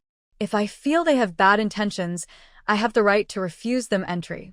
Lastly, no outsiders are allowed in my house." These conditions were quite strict. The price was high, and he would judge her family. If he didn't like them, Zhu Suisui would lose a year's rent. However, Zhu Suisui had confidence in her family, and 2 years was enough time for her. In that time, she should be able to save enough to buy a house. Right now, the urgent matter was to solve her current situation. Thinking this through, Zhu Suisui agreed immediately. Okay. Zhu Suisui calculated. A monthly rent of 25 means a yearly rent of 300. She carried some cash with her, as she wanted to be ready in case she found something valuable. However, when she quickly pulled out the money, Old Show's gaze deepened. It turns out she was well prepared. It seems she knew she would agree to rent the place to her. He wanted to see what this girl was capable of. Old Show said sternly, "No need. The medical fees you paid me are enough." He had asked the nurse early on how much he had prepaid. Upon hearing this, Zhu Suisui thought for a moment that maybe the monthly rent of 25 was just a way to cover the medical expenses for a whole year. She couldn't help but feel a mix of amusement and frustration. However, since Old Show was stubborn, she didn't feel the need to be overly polite. They weren't familiar, and she had already done quite a bit by bringing him to the hospital, covering various expenses, and finding someone to take care of him. She didn't see a reason to take on more responsibility. Zhu Suisui then said, "I'll draft an agreement. You can read, right?" These matters needed to be clear. If Old Show couldn't read, any disputes could become troublesome. She also didn't want others to think she was taking advantage of an elderly man. Old Show glanced at her and replied, Hearing this, Zhu Suisui felt relieved. She asked the hospital for paper and a pen, wrote up the receipt and agreement, and let Old Show review it. Old Show read it carefully. If it were someone like Bai Ningqing, he wouldn't be so worried, but this girl seemed sharp, and he couldn't figure out what she wanted, so he had to be cautious. If others knew his thoughts, they would surely think he was being unreasonable. If he was so distrustful, why was he signing an agreement with Zhu Suisui? Shouldn't he stay as far away as possible from someone with ulterior motives? But Old Show had a different perspective. Since this girl wanted something from him, she wouldn't give up easily. She needed a place to stay, and he was curious about what else Zhu Suisui might be after. If he couldn't find out from her, perhaps he could learn something from her family. It might be better to make a profit from her, and if he discovered her intentions later and didn't like them, he could use the agreement to ask them to leave. After all, everything should be according to his wishes. This way, he could also repay his debts and favors. Once the receipt was finished, Old Show tossed her the keys. Zhu Suisui looked at the keys and felt an unexpected sense of belonging. Even though it was a rental, and she had a larger house with a Lu family, that place wasn't her home. This rented space felt more like a new beginning, a place for her to reunite with her family. This is also an unexpected gain. Zhu Suisui had almost given up on this place, but unexpectedly, the old man loosened up. Now, she could leave Beijing with peace of mind. She felt very happy. "Grandpa Shou, from now on we should help each other." Old man Shou rolled his eyes. By noon, Zhu Suisui helped buy lunch, and after eating with Old man Shou, Bai Ningqing arrived in the afternoon. At this point, Old man Shou's condition had stabilized, so he didn't need much assistance. Bai Ningqing just needed to bring food around mealtime. This was good news for Bai Ningqing. At least he wouldn't be at old man Shou's beck and call. To be honest, Bai Ningqing had never felt so tormented before. Seeing Zhu Suisui about to leave, he felt a bit reluctant. Suisi, are you really leaving? Grandpa Shou is willing to rent me a house. Please tell my uncle that I appreciate his help during this time. Once I move in, I'll invite your family over for dinner, Zhu Suisui said with a smile. Hearing this, Bai Ningqing was happy for Zhu Suisui. He forgot his earlier gloomy feelings and offered to take her to the door to catch a ride. As they reached the hospital entrance, Zhu Suisui noticed Yurong hurriedly coming out of the hospital, looking a bit sneaky. She frowned. Another trip to the hospital? Was there a secret here? But now, it seemed Yurong had finished her business and was about to leave. She missed her chance again. Zhu Suisui didn't know if Yurong would come back to the hospital tomorrow. She had to return to her family and needed to pack, so she couldn't spare the time to investigate Yurong. Thinking this over, her expression darkened as a plan formed in her mind. After taking the tram back to the Liu family, she found the house empty, with only Luma there, who was busy preparing vegetables. Zhu Suisui thought about it. There weren't many people she could trust. The Bai family was one, but they were all busy. The only one available, Bai Ningqing, was taking care of old man Shou. Besides, given his carefree nature, Zhu Suisui wasn't entirely comfortable asking him for help. It seemed Luma was her only option. With this in mind, Zhu Suisui waited until evening. Today, Lanxu was not home for dinner, so there were only 4 people eating. As Zhu Suisui sat at the dining table and picked up her chopsticks, she suddenly remembered something. Luma, yesterday I brought the pastries you made for Grandpa. He said they were delicious. If you have time, could you please help me deliver a portion every day? Upon hearing this, Luma instinctively glanced at Jiao Shanyan. Jiao Shanyan was certainly concerned about the old man's situation. She was a good daughter-in-law, excelling in both her career and family life, earning praise from everyone. Because of this, Jiao Shanyan felt that Zhu Suisui was not very understanding. She had always looked down on Zhu Suisui's demeanor and found her somewhat petty. However, she thought that if Zhu Suisui were obedient, she could teach her step by step. Things had started off well, but lately, she didn't know what had changed. Zhu Suisui had become rebellious, ignoring her words. Jiao Shanyan was proud and wouldn't resort to any underhanded tactics. She could simply choose to ignore Zhu Suisui. However, now that Zhu Suisui mentioned being filial to the old man, she naturally agreed, saying, "The old man rarely has things he likes to eat. Luma, please take the effort to deliver them daily." With Jiao Shanyan's approval, Luma finally agreed. Once this matter was settled, Zhu Suisui could proceed with her plans. After finishing the meal, Zhu Suisui took the opportunity to find Luma in the kitchen when no one was around. "Luma, I have something I need your help with." The task she wanted to assign Luma was quite simple. She asked Luma to keep an eye on Yurong while delivering pastries, to see what she was up to all day. There was no need for direct contact. Just observing would suffice. Zhu Suisui planned to have Luma deliver the pastries in the afternoon, hoping to catch up with Yurong. Luma felt a bit nervous. Why do we need to follow someone? What if we get caught? Zhu Suisui looked at Luma innocently, appearing quite pitiful. "Luma, I don't trust anyone else, but I trust you." Seeing that look in her eyes, Luma felt a surge of maternal instinct. Besides, Zhu Suisui had treated her well. She had helped her out of a tough situation. Following someone seemed minor in comparison, so she decided to go along with it. As for why they needed to follow Yurong, Luma was straightforward and didn't think to ask. Once Luma agreed, Zhu Suisui smiled and then seemed to remember something. "Luma, I've rented a place. If you and Fu Yao have nowhere to stay, you can move in for now until you find another place." She wasn't sure how many days she would be away in the countryside. Moreover, her family might not all come out, and given her grandmother's stubbornness, she felt this would be a difficult task. If Grandma stays behind, Mom and Dad definitely won't come out. They have to take care of her at home. In the end, it's likely that only my 2 older brothers will come with me. However, Zhu Suisui believes that family should always be together. No matter what happens in this life, she wants to be with her family and never be apart again. Convincing them will take time. Mom Lu and Lu Fuyao are currently living in someone else's house, which isn't ideal. It would be better to make it convenient for them to move in first. I believe no one in our family will object. When Mom Lu heard this, she thought Zhu Suisui had rented a place on purpose and was surprised, quickly waving her hands. No, you should cancel that.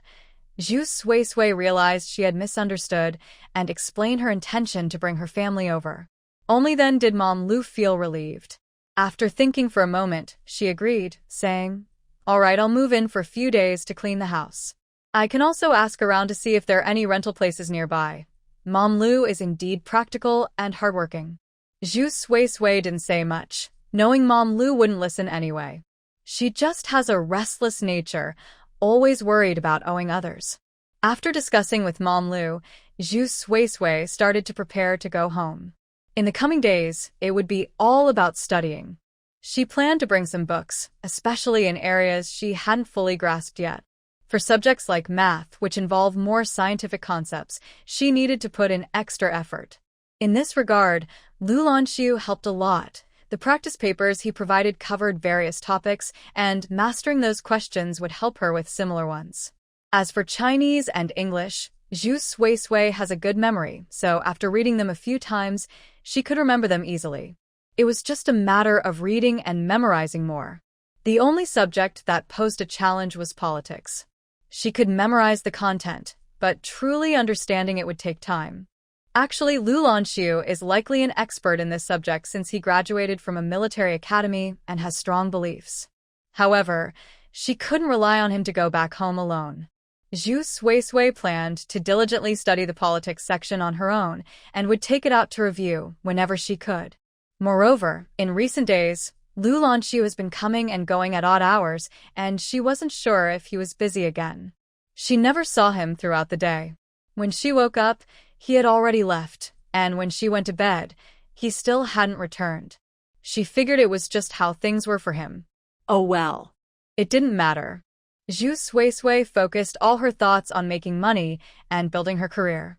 Before leaving, she sought out Yan Ziqing to discuss the matter of Master Hai. When Yan Ziqing heard that the Song Dynasty Jun Kiln had fallen into Zhu Suisui's hands, he was quite moved. "It seems that this piece was meant for you," he said. Zhu Suisui laughed. "It's all just luck. Who knew it would end up with me? But I am a bit worried. Although I haven't dealt with Master Hai, I've seen his people, and they all seem fierce and capable of anything. I doubt Master Hai will easily give up." Upon hearing this, Yan Ziqing's expression was rather strange. "You don't need to worry about that," Zhu Suisui asked. "Why not?" Yan Ziqing looked surprised that she didn't know. "Isn't it you who did it?" "What do you mean?" Zhu Suisui was confused. Given Zhu Suisui's tendency to deceive herself, Yan Ziqing hesitated before answering. After studying her closely, he reluctantly believed she wasn't lying.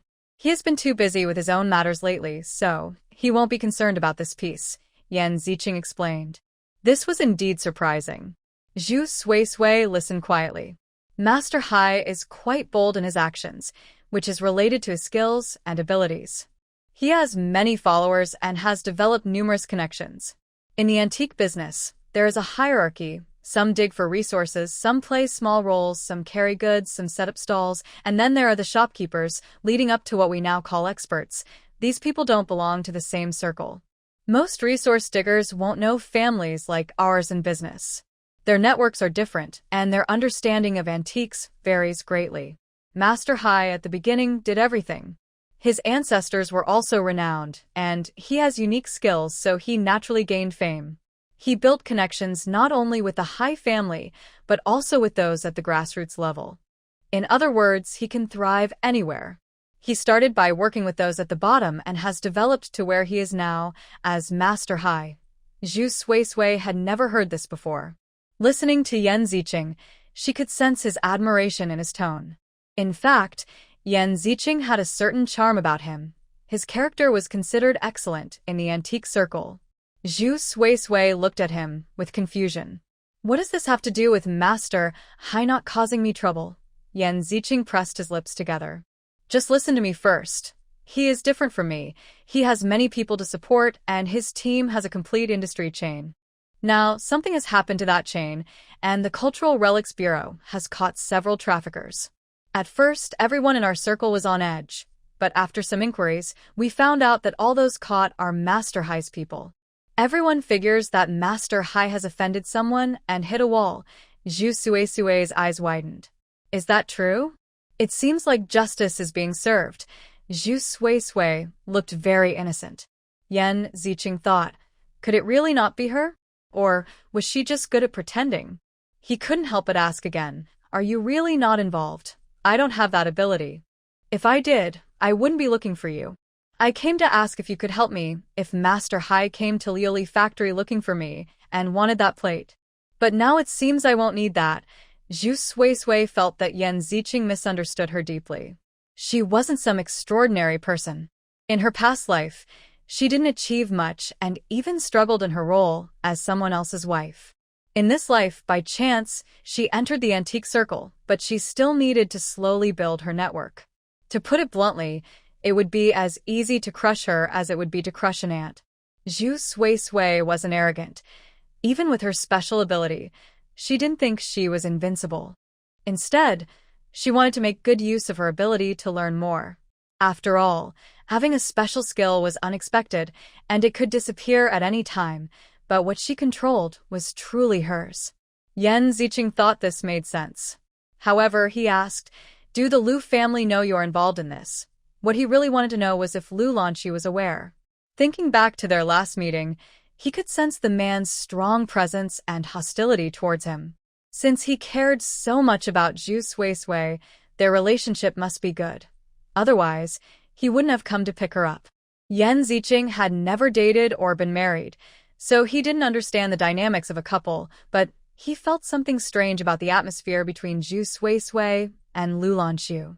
When it came to the Lu family, Zhu Sui understood that Yan Ziqing probably thought she had talked to them after returning home, leading to the Lu family's conflict with Master Hai.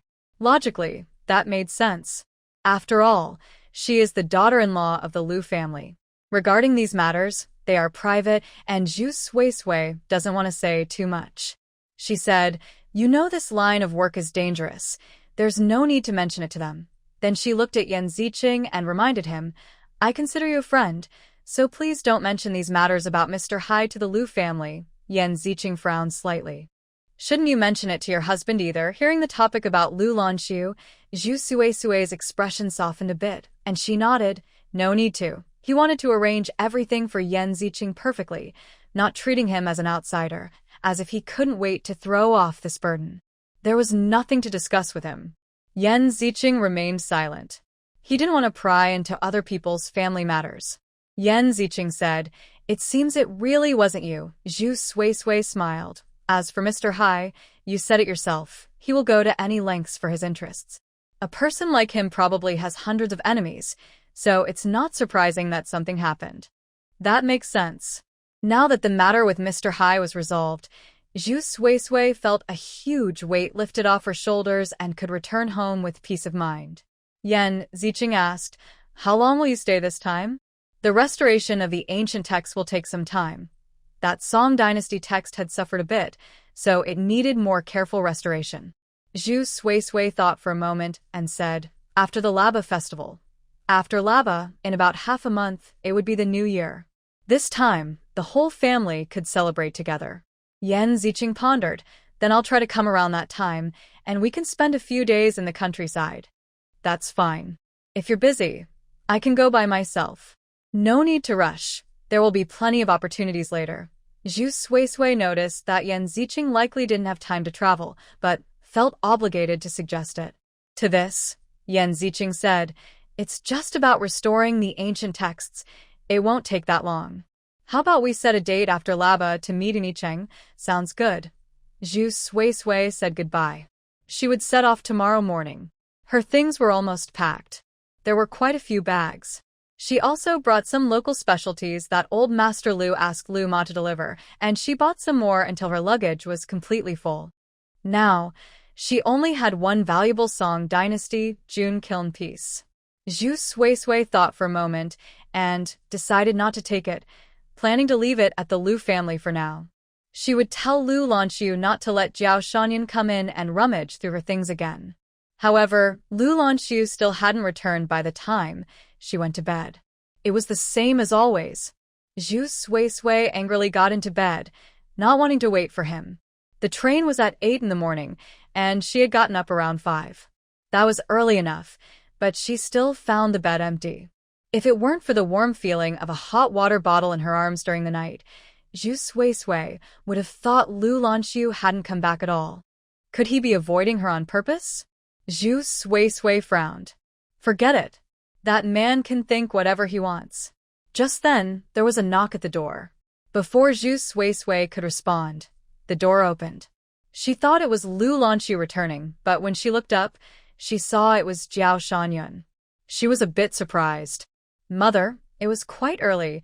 Jiao Shanyan usually got up at 7. Seeing Zhu Suisui, Jiao Shanyan had no expression and said lightly, "Have you packed everything?" "Yes." Jiao Shanyan checked again to make sure it was really packed before she felt relieved. Zhu Suisui was puzzled by her sudden visit. But in the next moment, something appeared in her palm. Zhu Suisui was startled. It was a red envelope. "Mother, I don't need this." Jiao Shanyan remained cold. "A poor family can still have a good journey. You haven't been back to your family for a long time since you married, so don't feel uncomfortable on the way. Take it.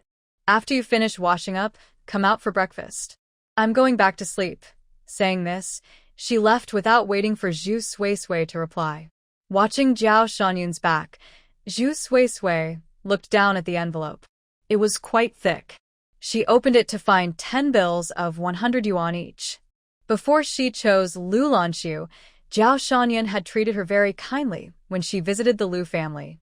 Although she didn't say sweet words like "you wrong," her actions spoke volumes. Of course, there was some distance between them due to the college entrance exam and Lu Lanxu's situation. But that didn't mean Jiao Shanyan was a bad person. It was just that their perspectives and thoughts were different. Zhu Suisui sighed, unsure of what to say. After finishing her packing, Zhu Suisui went to have breakfast. At that moment, Luma handed her something else, a safety charm. "Last night, Qingying gave this to me. She said she couldn't get up this morning and asked me to pass it to you." She felt a bit embarrassed because she found out you were going back home, but she had already spent all her pocket money. So, she took out the safety charm she got from the temple and said to keep it with you for a safe journey. Looking at the safety charm, Zhu Suisui smiled, thinking it was a lovely gift that suited Lu Qingying's charm. She carefully placed it on herself. Having had her own adventures, Zhu Suisui couldn't help but feel a bit superstitious. After finishing breakfast, Luma chatted with Zhu Suisui, mostly about Yurong. Luma mentioned that Yurong would be visiting her brother-in-law's house for a few days, but overall, everything seemed normal. Zhu Suisui felt puzzled. Could it be that her 2 encounters with Yurong at the hospital were just coincidences? She pondered. "While I'm away, you should keep an eye on things. If something is off, it will eventually show." Luma agreed, as she had to deliver pastries every day. It was almost time, so Zhu Suisui prepared to go back to her room to get her luggage. However, when she entered, she found someone inside holding her suitcase. It was Lu Lanxu, which startled her. Zhu Suisui widened her eyes. "Why are you still here?" "I just want to get the car," Lu Lanxu explained and then asked, "Are you ready to leave?"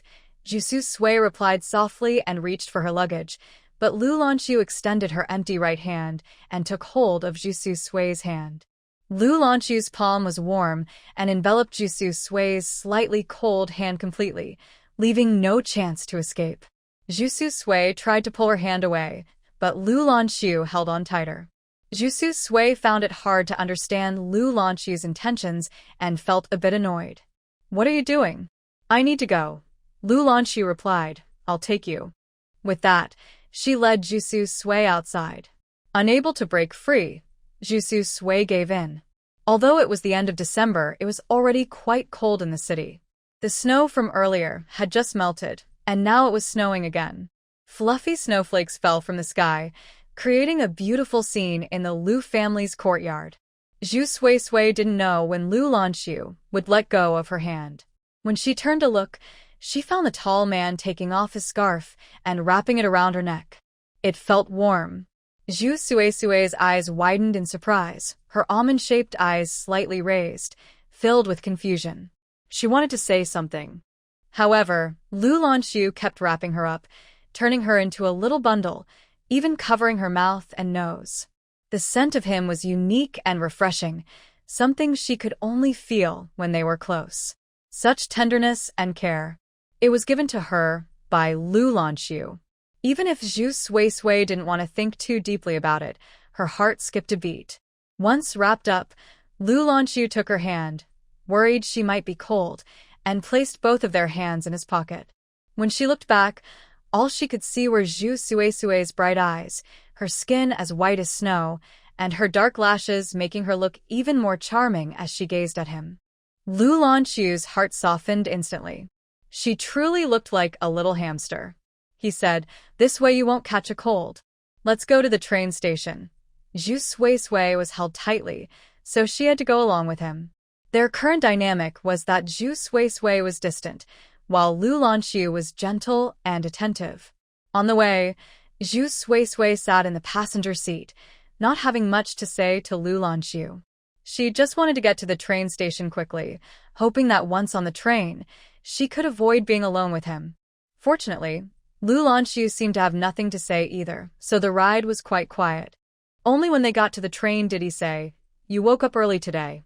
It will take some time to get to the train station, so you should sleep for a bit. I'll wake you when we arrive." Zhu Suisui closed her eyes. She had studied until 9 the night before, and even though she had slept for about 8 hours, she figured she wouldn't be able to sleep once on the train. The car drove smoothly. Before she knew it, Zhu Suisui fell asleep. When she woke up, the car had stopped outside the train station. Lu Lanxu heard the movement, turned slightly to look, and saw her opening her sparkling eyes. He smiled gently. "You're awake? Why didn't you wake me when we arrived? What time is it?" Zhu Suisui's voice was soft and slightly charming from just waking up, her tone rising but not annoying. It felt more like she was being playful. Lu Lanxu opened the car door. "The time isn't up yet, so waiting inside is pointless. You might as well sleep a bit more in the car. It's almost time, let's go." After saying this, the person got out of the car and went to the back to get the luggage. Zhu Suisui thought about it and realized that Lu Lanxu had a point. She had woken up early today because she had factored in the time to wait for the train, not expecting Lu Lanxu to drive her. It seemed Lu Lanxu wasn't busy today. As she got out of the car, she noticed Lu Lanxu had an extra piece of luggage. Surprised, she asked, "Why do you have more?" Lu Lanxu replied calmly, "I prepared it just in case." Zhu Suisui gave him a suspicious glance. Lu Lanxu stood straight, snowflakes melting quietly on his army green coat. He looked striking against the snowy backdrop, his cool demeanor complementing the scene. He spoke again. "Let's go. We're running out of time." With that, Zhu Suisui stopped questioning it. There were quite a few people at the train station at this hour. Since the reform and opening up, the first 2 years were more cautious, so the changes weren't as noticeable. However, starting in the second half of this year, those with boldness began to take risks. The train station was a clear reflection of this. Doing business required constant travel, and the crowd at the train station became a mix of all kinds of people. Some were rushing with large bags, almost bumping into Zhu Suisui, who barely had time to react before being pulled aside by a strong force. Lu Lanxu was very close to her, asking softly, "Are you okay?" Zhu Suisui shook her head. Seeing this, Lu Lanxu felt relieved but kept her close as they boarded the train. Zhu Suisui hardly noticed what was happening and found herself taken to a private compartment with 4 beds. "Did you buy a sleeper?" Such accommodations were hard to come by these days. It wasn't just about having money, but also needing connections to secure one. Given the Lu family status, getting a sleeper wasn't surprising. What surprised Zhu Suisui was that Lu Lanxu usually didn't use those connections.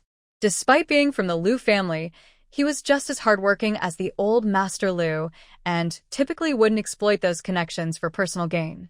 Lu Lanxu nodded. You rest for a bit. I'll go put our things away. Zhu Suisui was happy to go out comfortably so she wouldn't be difficult and refuse. After all, they were still legally married at this moment. She obediently sat on the bed, took off her scarf, revealing a stunning face. Lu Lanxu had a unique charm, raised in a big family, which gave him a certain air of nobility. Although old Master Lu came from humble beginnings, marrying old Madame Lu changed the family's traits, and he was influenced by her in many ways.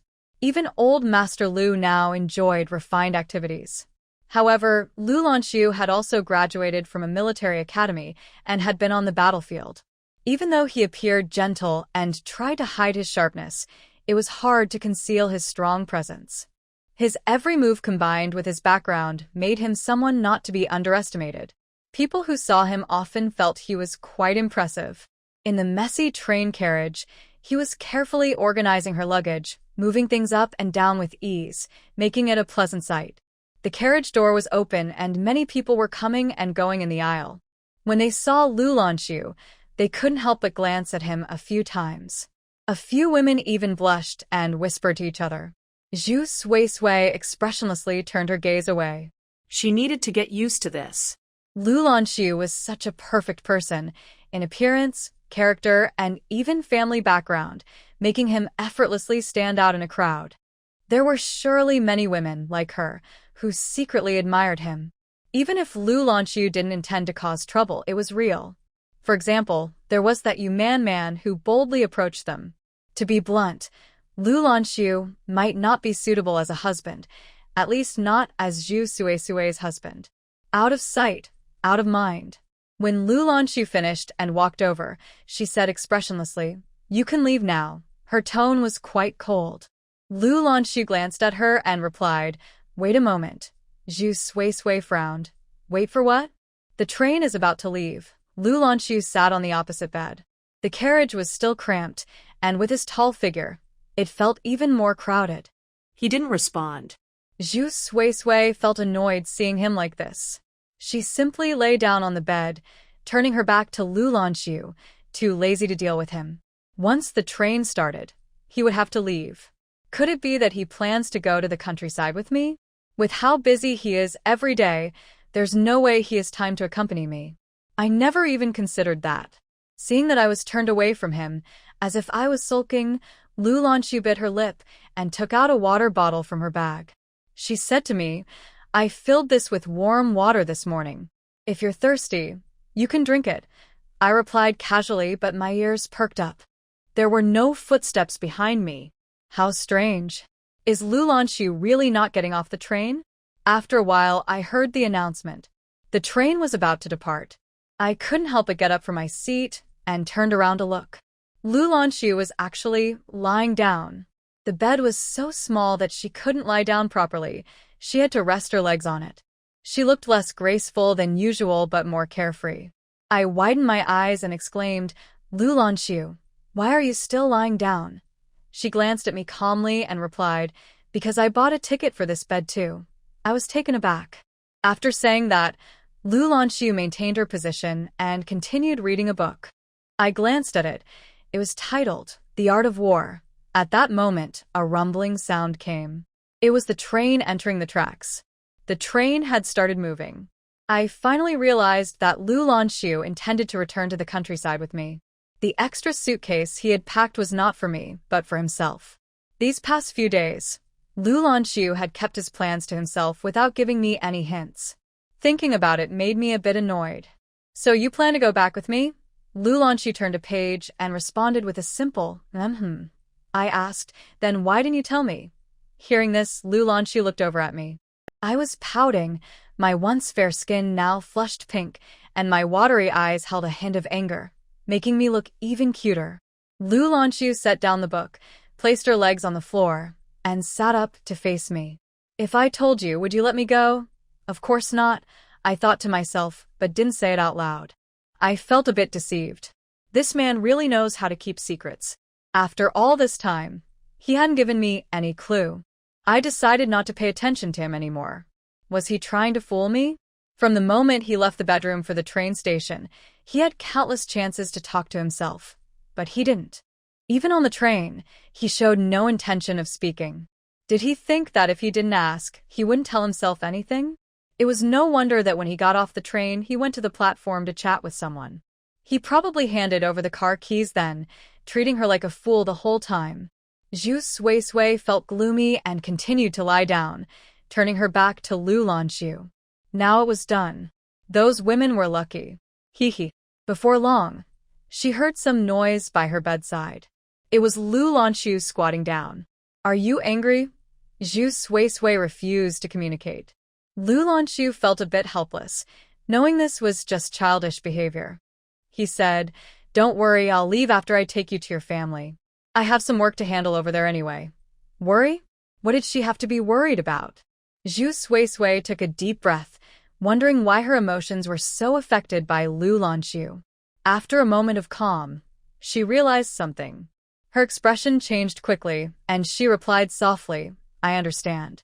Even if you didn't have work to do there and just wanted to go with me to the countryside, I wouldn't stop you." No, I should say I couldn't stop you. Hearing this, Lanxu frowned. But at that moment, Zhu Suisui really didn't want to talk to him. She took out her review book, sat at the table by the bed, and started working on her problems. Seeing this, Lanxu stopped explaining and didn't disturb her anymore. The whole morning passed without anyone new coming in, and Zhu Suisui enjoyed the peace. There were benefits to having Lanxu around. For example, when she encountered difficult problems, he would explain them clearly, helping her understand quickly. By noon, Lanxu went out for a while. Zhu Suisui didn't pay much attention. After studying hard all morning, she was quite tired. She stretched, and her stomach growled. She took out some steamed buns that Luma had made for her, which she planned to use as snacks for the journey. She wondered if Lanxu had prepared anything for himself. After hesitating for a moment, she took out a few more buns and decided to go to the water room to get some hot water. That way, they could eat together without it being too dry. However, when she returned with the hot water, she was surprised to see a strange woman sitting on her bed. Not only that, but everything Zhu Suisui had left on her bed was moved to the upper bunk. She couldn't help but furrow her brow. "Excuse me, but this bed is mine." Zhu Suisui didn't expect to encounter such a situation during her outing. Seat disputes do happen, but usually in the hard seat area, where some people sneak on without tickets or fail to buy a seat ticket. When they get tired on the way, they just sit in an empty spot. Of course, if the person who bought that seat shows up with their ticket, the other person knows they are in the wrong and will naturally stand up. However, this situation with the woman was quite rare. First, this was a private sleeper compartment, and anyone who could buy this spot must have a bed. Second, her belongings were clearly on her bed, which the woman saw, yet she moved everything to the upper bunk, clearly on purpose. Dealing with someone like this, Zhu Suisui knew right away that the woman was spoiled and unreasonable. However, she still chose to be polite. If the woman had any sense of shame and was willing to switch back, Zhu Suisui could pretend this incident never happened. Treating others with respect is how Zhu Suisui approached life. Hearing the voice, the woman turned around. She was dressed fashionably, in the latest style, with makeup on her face, bright red lipstick, and her hair styled in curls. She looked young but dressed very maturely. When she saw Zhu Suisui, a hint of surprise crossed her eyes. Then her gaze fell on the bun in Zhu Suisui's hand, and her expression changed to one of disdain as she looked her up and down, speaking in a very arrogant tone. "Just tell me how much more you want." With that attitude, Zhu Suisui's expression grew colder. It seemed she was not easy to deal with. There was no need to give her any face. She said, "Please stand up and return to your own spot." Tang Duoer was a bit annoyed and impatiently replied, "I already said I would pay you. Just say how much you want. Can't you understand human speech?" She couldn't believe a poor person had managed to get the lower bunk that her fiancé couldn't get. It was infuriating to think about. Could it be Because of her looks? Tang Duoer had a preconceived notion that anyone who could buy this spot couldn't possibly be eating plain buns. It was just too degrading. It was precisely because of this that she thought Zhu Suesue's bed could be bought. She didn't want to sleep in the upper bunk. Climbing up and down was just too much trouble. Zhu Suesue really wanted to roll her eyes. Who was it that couldn't understand human speech? While she didn't want to get into conflict with anyone, it was impossible for her to stay silent in this situation. It was clear that talking to this person was pointless. Zhu Suesue decided not to say anything more and walked to the dining table to set down the hot water and steamed buns. Seeing that Zhu Suesue didn't dare to retort, Tang Duoer became even more mocking, knowing she was after money. She had seen many people like this before. With a dismissive look, she said, 50 yuan should be enough, right? With this money, you won't have to keep eating these tasteless buns. You can buy a meal from the food cart instead. You must be laughing inside when you see me. What are you doing? Why are you throwing my things? Tang Duoer couldn't finish her sentence. She saw Zhu Suesue set her things down and walk straight over. She initially thought Zhu Suesue was going to climb to the upper bunk and even made space for her, preparing to take out money from her pocket. But to her surprise, as soon as she opened her wallet, Zhu Suesue tossed everything she had placed on the bed onto the floor.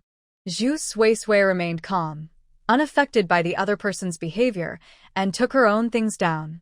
Then she completely ignored Tang Duoer, not even glancing at her. If the other person didn't show respect, why should she? She had no need to please anyone and didn't have to put herself in a difficult position. She would do whatever made her happy. Tang Duoer was shocked by this scene.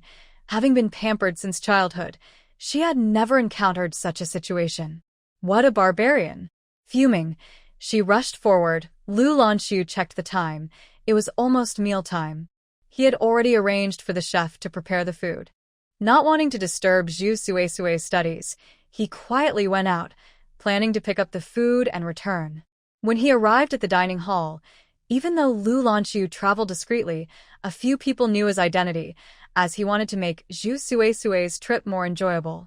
The chef, having finished cooking, personally brought the food over.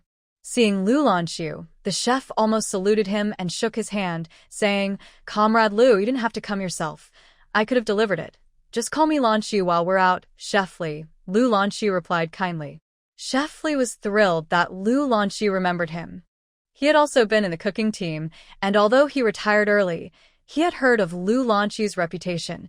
Young and accomplished, it suited him perfectly. Moreover, Lanxu's achievements were truly impressive.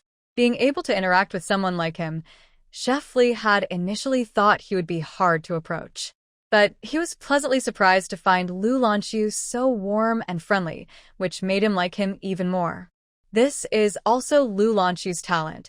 It's hard for anyone who has met him or spent time with him to dislike him. Lanxu patiently chatted with Chef Li for a bit about the past, then said, "How about this? I'll take the lunchbox to my wife first.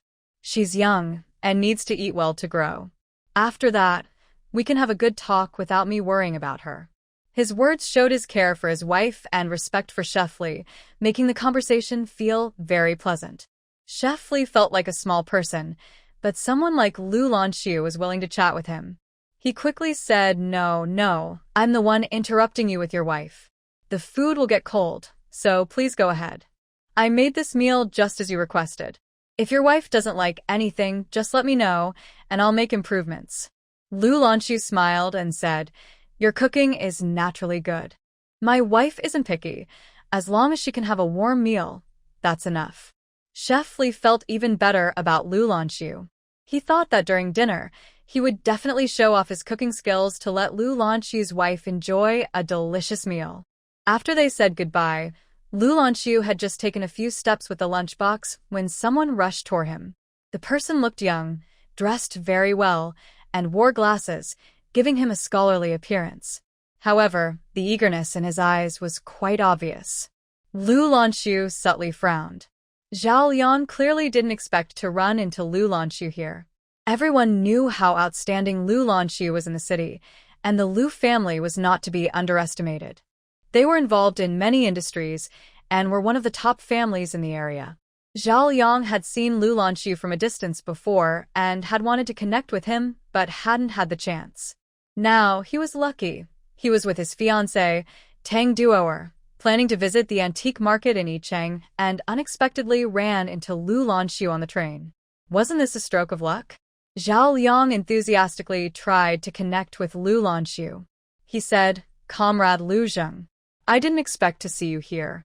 I've heard your name for a long time. Seeing you in person is a pleasure. If you need anything, just let me know." I am Zhao Lian. Lu Lanxu understood why Zhao Liang was approaching him.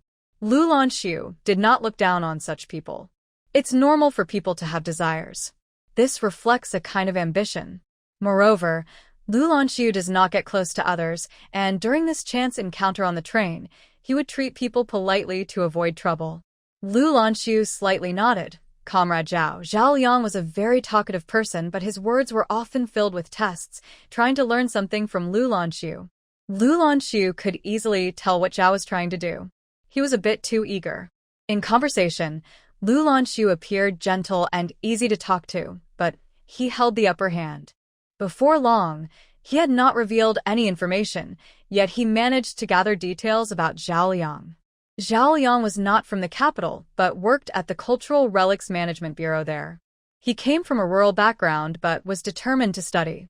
Since his family could not support him, he focused on getting into university to change his life. Before the college entrance examination was restored, students could only enter through worker-peasant-soldier quotas. Zhao Liang was recommended, and he was overjoyed at that time. Most importantly, he got into Beijing University, making him the pride of his village. Although there were subsidies for students, the village leaders, believing in his bright future, gave Zhao Liang extra money in the village's name. After attending Beijing University, he did not disappoint.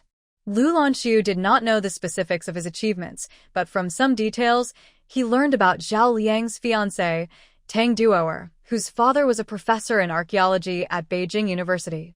This made Lu Lanxu look at Zhao Liang a bit more. It wasn't that he cared about Zhao's personal life.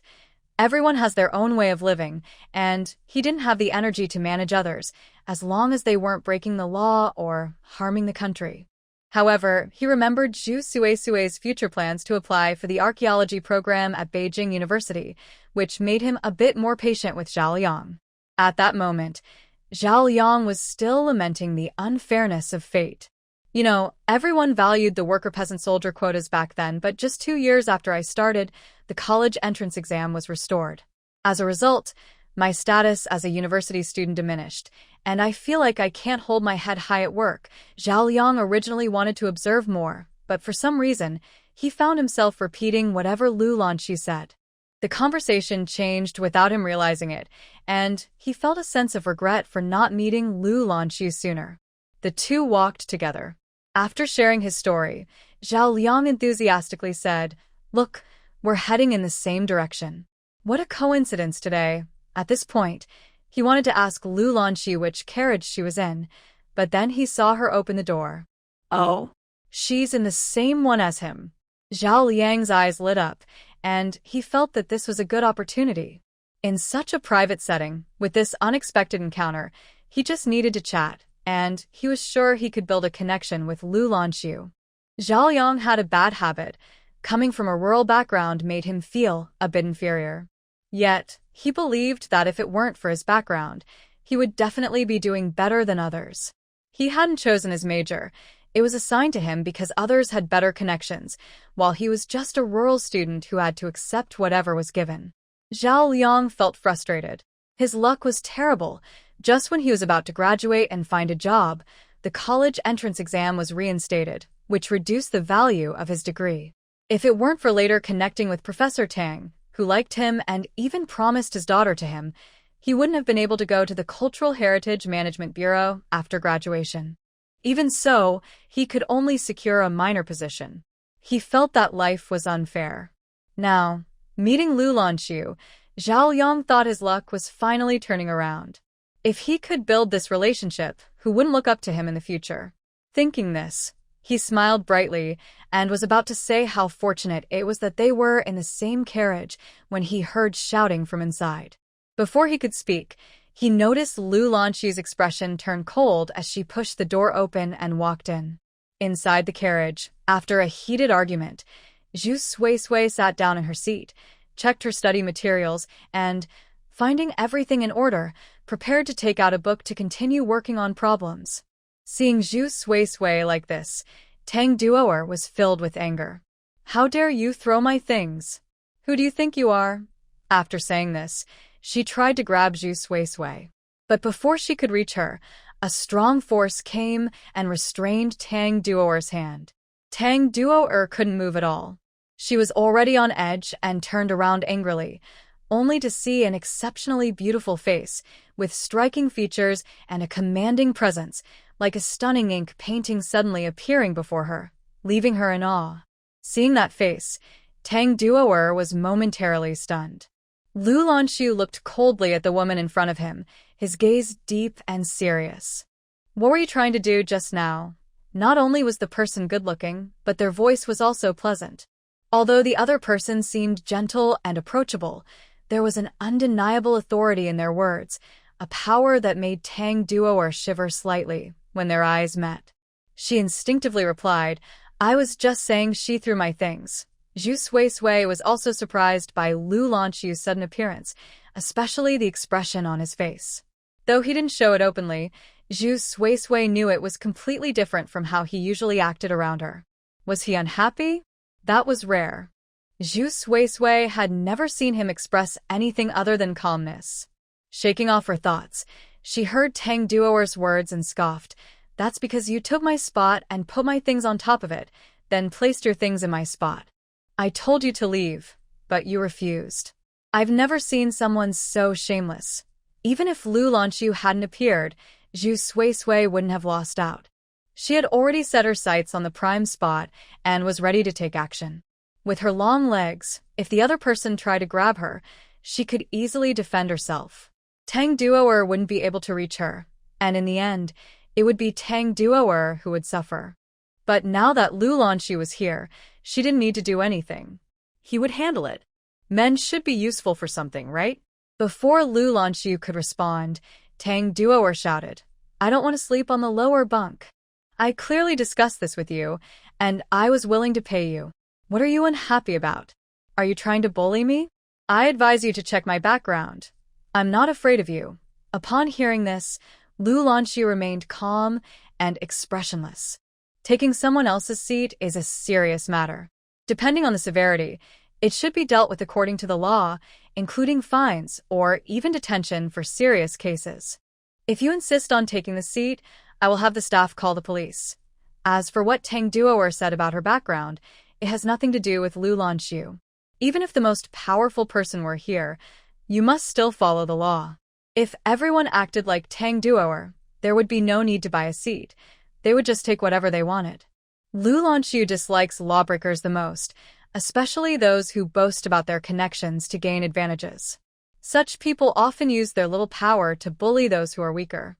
Zhu Suisui glanced at him, thinking that Tang Duoer had met her match. If she hadn't mentioned her background, perhaps Lu Lanxu would have been more willing to offer some advice out of respect for her being a woman. But now, with her arrogant words, even someone like Lu Lanxu was displeased. Everyone knows he hates those who take advantage of others, and he is well-versed in law and discipline. Confronting someone like him is quite daunting. Upon hearing this, Tang Duoer instinctively felt a bit scared. No matter how arrogant she was, hearing about police and laws would make any normal person feel some fear. But then she thought that he was just trying to trick her, since she had never heard of such a rule. What, is occupying a seat illegal? That's ridiculous. Tang Duoer was sizing up the situation. Lu Lanxu clearly wasn't an ordinary person, and she felt hesitant to confront him, feeling quite wronged. This is between me and her. Why do you care so much? Are you trying to be a hero because she flirted with you? She hadn't even considered that the two might know each other. Although both were quite attractive, Zhu Suisui was eating a bun while Lu Lanxu was holding several takeout boxes, clearly just coming from the restaurant. If they were really connected, why would Zhu Suisui still be eating a bun and waiting for hot food to return? Thinking this way, Tang Duoer was even more convinced they didn't know each other. She couldn't help but become sharp-tongued. A man and a woman alone together. What are you trying to do? Don't think I'm easy to bully. When my fiancé arrives, you won't be able to escape. You want to trick me into thinking I'm breaking the law by taking a seat? I could say you two are secretly meeting and committing a crime. Meanwhile, Zhao Liang, who had been eavesdropping outside, was sweating profusely. His fiancée's words were getting more and more outrageous. He knew very well that Tang Duoer wasn't very smart and was quite spoiled and willful. Families with a background similar to hers look down on Tang Duoer, which is why he has this advantage. Professor Tang has only one daughter, and Zhao Yang wants to gain support from the Tang family, so he must treat her well. However, he never expected Tang Duoer to be this foolish. Zhao Yang knows very well that Lanxu is out with his wife. If nothing goes wrong, Tang Duoer is trying to take Mrs. Lu's spot, and now she is still oblivious, speaking in a way that shows her lack of understanding and even being quite rude. She doesn't realize they are a married couple and is trying to spread rumors about them, which has completely offended Lanxu and his wife. Zhao Liang initially wanted to hide. If he could connect with Lanxu, he wouldn't need to lower himself to Tang Duoer's level. But now, Tang Duoer has exposed him. He had previously told Lanxu that he couldn't hide anymore. This mess is something he must deal with. Therefore, before Lanxu could say anything, Zhao Liang rushed in and slapped Tang Duoer twice. He pretended to be angry and said, "Aren't you going to apologize to Comrade Lu and his wife? Taking a spot is your mistake. Do you really think you can do whatever you want here?" The slaps came out of nowhere, leaving Tang Duoer stunned. She couldn't believe it. "Zhao Liang, how dare you hit me? You won't help me, and now you even hit me." She charged at him, and they started to fight. She didn't even process his words, only thinking about how she was being hit by her usually obedient fiancé. She had never felt such injustice before. Zhao Liang, however, didn't go easy on her. He had let her have her way before, but now he easily restrained her with one hand, cursing her in his mind. Fool. Idiot. He had made himself clear. He mentioned Comrade Lu on purpose, hoping Tang Duoer would be smart enough to apologize to Lu and his wife and smooth things over. But who would have thought Tang Duoer could be this hopelessly foolish? Zhao Liang's frustration was growing. He couldn't hide his disgust, but he still had to deal with this mess. He held the struggling person tightly in his arms and then turned to Zhu Suisui with a flattering expression. "Mrs. Lu, this is all Duodua's fault. Please don't hold it against her. I promise I will talk to her properly and won't cause you any trouble." Zhao Liang was somewhat perceptive. In this situation, he shouldn't have been trying to please Lanxu. The fact that Lanxu personally went to get the food showed how much he cared for his wife. Zhu Suisui looked at the person in front of her and realized that he was Tang Duodua's fiancé. From his words and attitude, it was clear he was not helping out a friendship, but out of a desire for power. If he didn't know Lanxu's status, he probably wouldn't have helped at all. Zhu Suisui found it hard to give him any respect. She replied coldly, "I need to study now. If you continue to cause trouble, I will call the police." Upon hearing this, Zhao Liang felt a sinking feeling in his heart. Now he had offended both Lanxu and his wife. It would be even harder for him to connect with Lanxu. At that moment, he truly disliked Tang Duoduo and didn't want to stay and make Lanxu and his wife uncomfortable. He said, "We'll leave now. I'll find a staff member to try to change our beds and not disturb you while you study." Saying this, he ignored Tang Duodua's shouting and covered her mouth, dragging her out. The world suddenly became quiet. Lanxu walked up to Zhu Suisui and asked with concern, "Are you okay?" Zhu Suisui shook her head and looked down, noticing the food container in Lanxu's hand, from which a delicious aroma was wafting. She was surprised. "Did you go buy food?" "Yes, I didn't want you to go hungry." Lanxu placed the container on the table and took out the dishes. Zhu Suisui realized that all the food was her favorite and seemed freshly made, making her mouth water. Seeing her like this, Lanxu smiled a little more. Zhu Sui decisively set aside the steamed bun and picked up her chopsticks, but then thought of Zhao Liang and Tang Duo.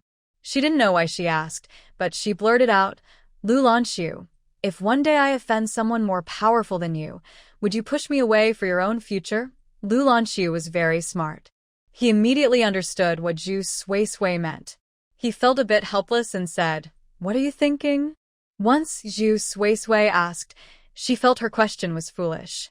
She wondered why it mattered, as it seemed pointless. Did she expect Lu Lanxu to say something nice to comfort her? Zhu Sui found herself quite amusing. People are selfish. Even if Lu Lanxu did that, it would just be human nature. Zhu Sui felt there was no need to humiliate herself. She smiled and said, I was just saying that. You don't have to answer me. With that, Zhu Sui began to eat her meal. To be honest, this was the first time she had such good food on a train. It felt like the chef had put in a lot of effort. It definitely wasn't the usual mass-produced meal. Did Lu Lanxu specifically ask the kitchen to prepare this? A hint of doubt crossed her mind. At that moment, there was an extra piece of braised pork in her lunchbox. It was placed there by the man sitting across from her. Then she heard a deep, magnetic voice from above. That situation will never happen. Zhu Sui was taken aback. What do you mean? Lu Lanxu looked at his wife, her beautiful almond-shaped eyes blinking, her eyelashes fluttering like a little brush sweeping across his heart, leaving him with an indescribable sensation. There were some grease stains on her bright red lips. Instead of using a napkin, he gently wiped her mouth with his hand and said softly, Eat. After a short break, we can get back to studying. Learning needs a balance of work and rest. He wasn't good at expressing his feelings. Perhaps it was due to his upbringing. Because of his excellence, he had always been expected to achieve great things. His mother had always told him that his life was not just for himself. He carried the weight of the entire Lu family's future. Every action he took could affect anyone in the family. So, what does it take to be a great person? The first thing is to not show emotions and to have enough authority to earn respect from others at a young age. This led Lu Lanxu to live as if he were wearing a mask. He longed for a vibrant life, for a sincere heart, just like Zhu Sui. When he first saw her, he was surprised that someone could live so brightly and cheerfully. In that moment, she blossomed in his heart. This was the only time he followed his heart. It felt like only in front of Zhu Sui could he relax for a moment. So, that situation would never happen. Before facing such a choice, Lu Lanxu would steadily climb to the highest peak. Use your own abilities to protect what you want to guard. Zhu Sui felt a slight touch of oil on her cheek, and the other person's fingertips, rough and calloused, brushed against her, making her feel a bit ticklish. Her face suddenly turned red, and she quickly said, Let's eat first. She even forgot to ask what that meant. Seeing her blush, Lu Lanxu smiled gently. The two of them ate in silence. Lu Lanxu was gentle and meticulous. When he wanted to care for someone, he could be very attentive. After the meal, Zhu Sui felt quite full. But when she glanced at the steamed buns, she sighed, What a pity, I even asked Aunt Lu to make some buns to bring along. Otherwise, I would eat them tonight. Lu Lanxu paused while clearing the dishes and said lightly, Buns aren't nutritious. He was quite firm about this. However, he then suggested a solution. You keep them. I'll eat them tonight. Zhu Sui opened her mouth. But didn't you say buns aren't nutritious? Lu Lanxu replied, You're not getting enough nutrition, so you can't eat them. I can. Hearing this made Zhu Sui think back to when she first arrived in the city 2 years ago. She didn't eat much in the countryside, mainly lacking in oil and fat. Even though her family saved the good food for her, she still felt different from the Lu family. Her hair was dull and lifeless, and at that time, she was as thin as a little chick. But that was 2 years ago. Now she had gained some weight, and besides, her development was just fine. Zhu Sui straightened her back defiantly. I'm not malnourished. As soon as she said that, she felt the man in front of her glance at her chest with a cool gaze. Lu Lanxu paused before meeting Zhu Sui's eyes. A specific area doesn't represent the whole. After the new year, I'll take you for a checkup. He added, that's settled. That meant there was no room for discussion. Zhu Sui huffed. Fine, if Lu Lanxu wanted to eat the buns, let him. After all, there were so many dishes. Having buns as the main dish with the sides was also quite good. She didn't want to continue discussing nutrition with Lu Lanxu. After finishing up, Lu Lanxu handed the plates to the attendant and returned to the compartment. He felt it was better not to leave Zhu Sui alone. Whenever he did, someone would bully her, and he couldn't help but worry. Fortunately, he had come along. After Lu Lanxu entered, he took an apple from his luggage and peeled it with a Swiss knife attached to his waist. There were only the two of them in the carriage. Zhu Sui was being forced to stop reading, and after finishing her meal, she couldn't sleep. Her attention turned to the man by the window. Warm sunlight poured in, casting a golden hue on his dark hair. Lu Lanxu's features were sharp and well-defined, appearing even more striking in the light and shadow, as if he had been carefully sculpted. His long-term training made every movement pleasing to the eye, full of energy and spirit. His relaxed sitting posture made him hard to ignore. She found herself staring. After all these years, his face seemed to always captivate her. Lu Lanxu handed her a piece of apple and asked, "What are you thinking about?" Zhu Sui snapped back to reality. She felt a bit guilty and couldn't admit she was admiring his looks. Quickly, she shifted her gaze and found an excuse. "I was just wondering about those two people from today, what their backgrounds are." Seeing her expression, Lu Lanxu suspected she was lying but didn't call her out. He explained based on her question. One is Zhao Liang, a staff member from the Cultural Relics Management Bureau, and the other is Tang Duoer, the daughter of a professor from the archaeology department at Jing University. Zhu Sui was taken aback and straightened up, asking, Jing University's archaeology department? Wasn't that the school and major she wanted to apply for? This was quite a surprise. Now, she had directly offended the daughter of that professor. If she got accepted later, it was possible that the professor might make things difficult for her. Finish the apple first. Lu Lanxu was more concerned about her nutrition. After she finished eating, he asked, "Are you worried?" Zhu Sui swallowed the apple, shook her head, and then nodded. "It's not that I regret offending Tang Duoer. No matter who it is, I can stand my ground. I'm just worried that if that professor is petty, I might face some trouble when I enroll." Though she could handle it, such situations were still a bit frustrating. Lu Lanxu handed her another piece of apple. "Don't worry, we're not easy to bully." We? When Zhu Sui heard that word, a ripple of emotion stirred in her heart. She didn't respond. Seeing her like this, Lu Lanxu didn't say anything more. He let Zhu Sui rest while he focused on his writing and drawing. In the afternoon, Zhao Liang came by. It was to take the luggage away. They said a lot of nice things, sincerely apologizing and mentioning that Tang Duoer already knew she was wrong and was too embarrassed to see them, which is why she sent him. Zhu Sui didn't take it seriously.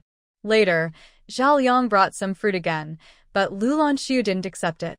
He probably understood that 3 times is too much. Zhao Liang didn't come back after that but left a contact number, saying that next time he would definitely bring Tang Duoer to apologize in person. Lu Lanxu politely declined as usual. He considered this incident a minor issue. If he had offended them, he could have shown some kindness, but it was Zhu Sui who was bullied. If he hadn't been there, he didn't know what the outcome would have been. Zhu Sui watched with curiosity. After they left, she still felt a mix of emotions. Good-natured Lu Lanxu never puts others in a difficult position. He always leaves a little room, as he puts it. Forcing someone into a corner only leads to trouble. It's better to give others some hope, so they can think things through. This time, however, he lost that balance. Lu Lanxu was writing something, and when he finished, he glanced at Zhu Sui, who was looking at him, and spoke up. "What are you thinking?" Zhu Sui blinked. "I was just curious why you directly rejected Zhao Liang. It doesn't seem like your style." Lu Lanxu raised an eyebrow. "It seems like Sui knows my style well." That sounded a bit ambiguous. Zhu Sui blushed and instinctively retorted, "Who am I to know the style of Commissioner Lu? Her husband." Lu Lanxu felt a bit helpless. Whenever she was unhappy, she called him commissioner. It was quite sarcastic. Lu Lanxu said, "Zhao Liang is too opportunistic. While that's not necessarily bad, he has a strong agenda. If I opened that door, it would likely lead to trouble later." To win over Professor Tang, he appeared as the prey, but he was actually the hunter. That's not someone ordinary. In the village, it was the same. The quotas for workers, farmers, and soldiers were not easy to obtain. It wasn't just about being excellent. It depended on connections. But Zhao Liang's parents and relatives were farmers with no positions in the village committee. He got that quota purely because of his ability to navigate situations. Lu Lanxu didn't dislike such people, but he didn't want to be a stepping stone for them either. Especially with the situation involving Tang Duoer. After hearing this, Zhu Suisui didn't say anything more. She didn't like Zhao Liang anyway. Lu Lanxu stopped discussing that matter and called Zhu Suisui over. Zhu Suisui was a bit confused, but when he walked over, he handed over the notes he had been working on. Zhu Suisui took a look and was taken aback. "Did you come up with these questions?" Lu Lanxu nodded. "I've been studying with you lately, and I noticed some areas where you need more practice. I reviewed past exam papers and this year's key topics for the senior year, and I guessed some possible questions. Of course, I can't guarantee they're accurate. Try them out and see how many points you can score." Zhu Suisui. "That's impressive. Is this really me studying, or is it Lu Lanxu studying?"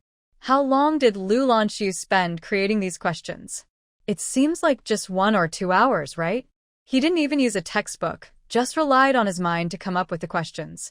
Zhu Suisui took a closer look. The questions were similar to those on the exam paper, and each question had a score marked. She felt a bit discouraged. Even though she had gained special abilities after her rebirth and her memory was excellent, it seemed that all these advantages didn't match Lu Lanxu's sharp mind. You really can't compare people. But soon, Zhu Suisui regained her confidence. As the saying goes, hard work pays off, and diligence can make up for shortcomings.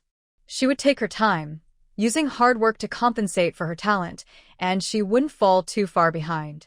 Lu Lanxu would surely shine in his field. And she too could excel in antique studies, an area Lu Lanxu didn't understand, allowing her to surpass him. Moreover, she believed she would earn a lot of money in the future, while money was the last thing Lu Lanxu would likely pursue. There was no need for them to compete. Zhu Suisui began to seriously work on the questions. This was her first time doing a proper exam paper after studying, and it was completely new material. She wanted to see how many points she could score. The train rumbled along the tracks. The scenery outside the window rushed by. Only Zhu Suisui, focused on her work, remained still and clear.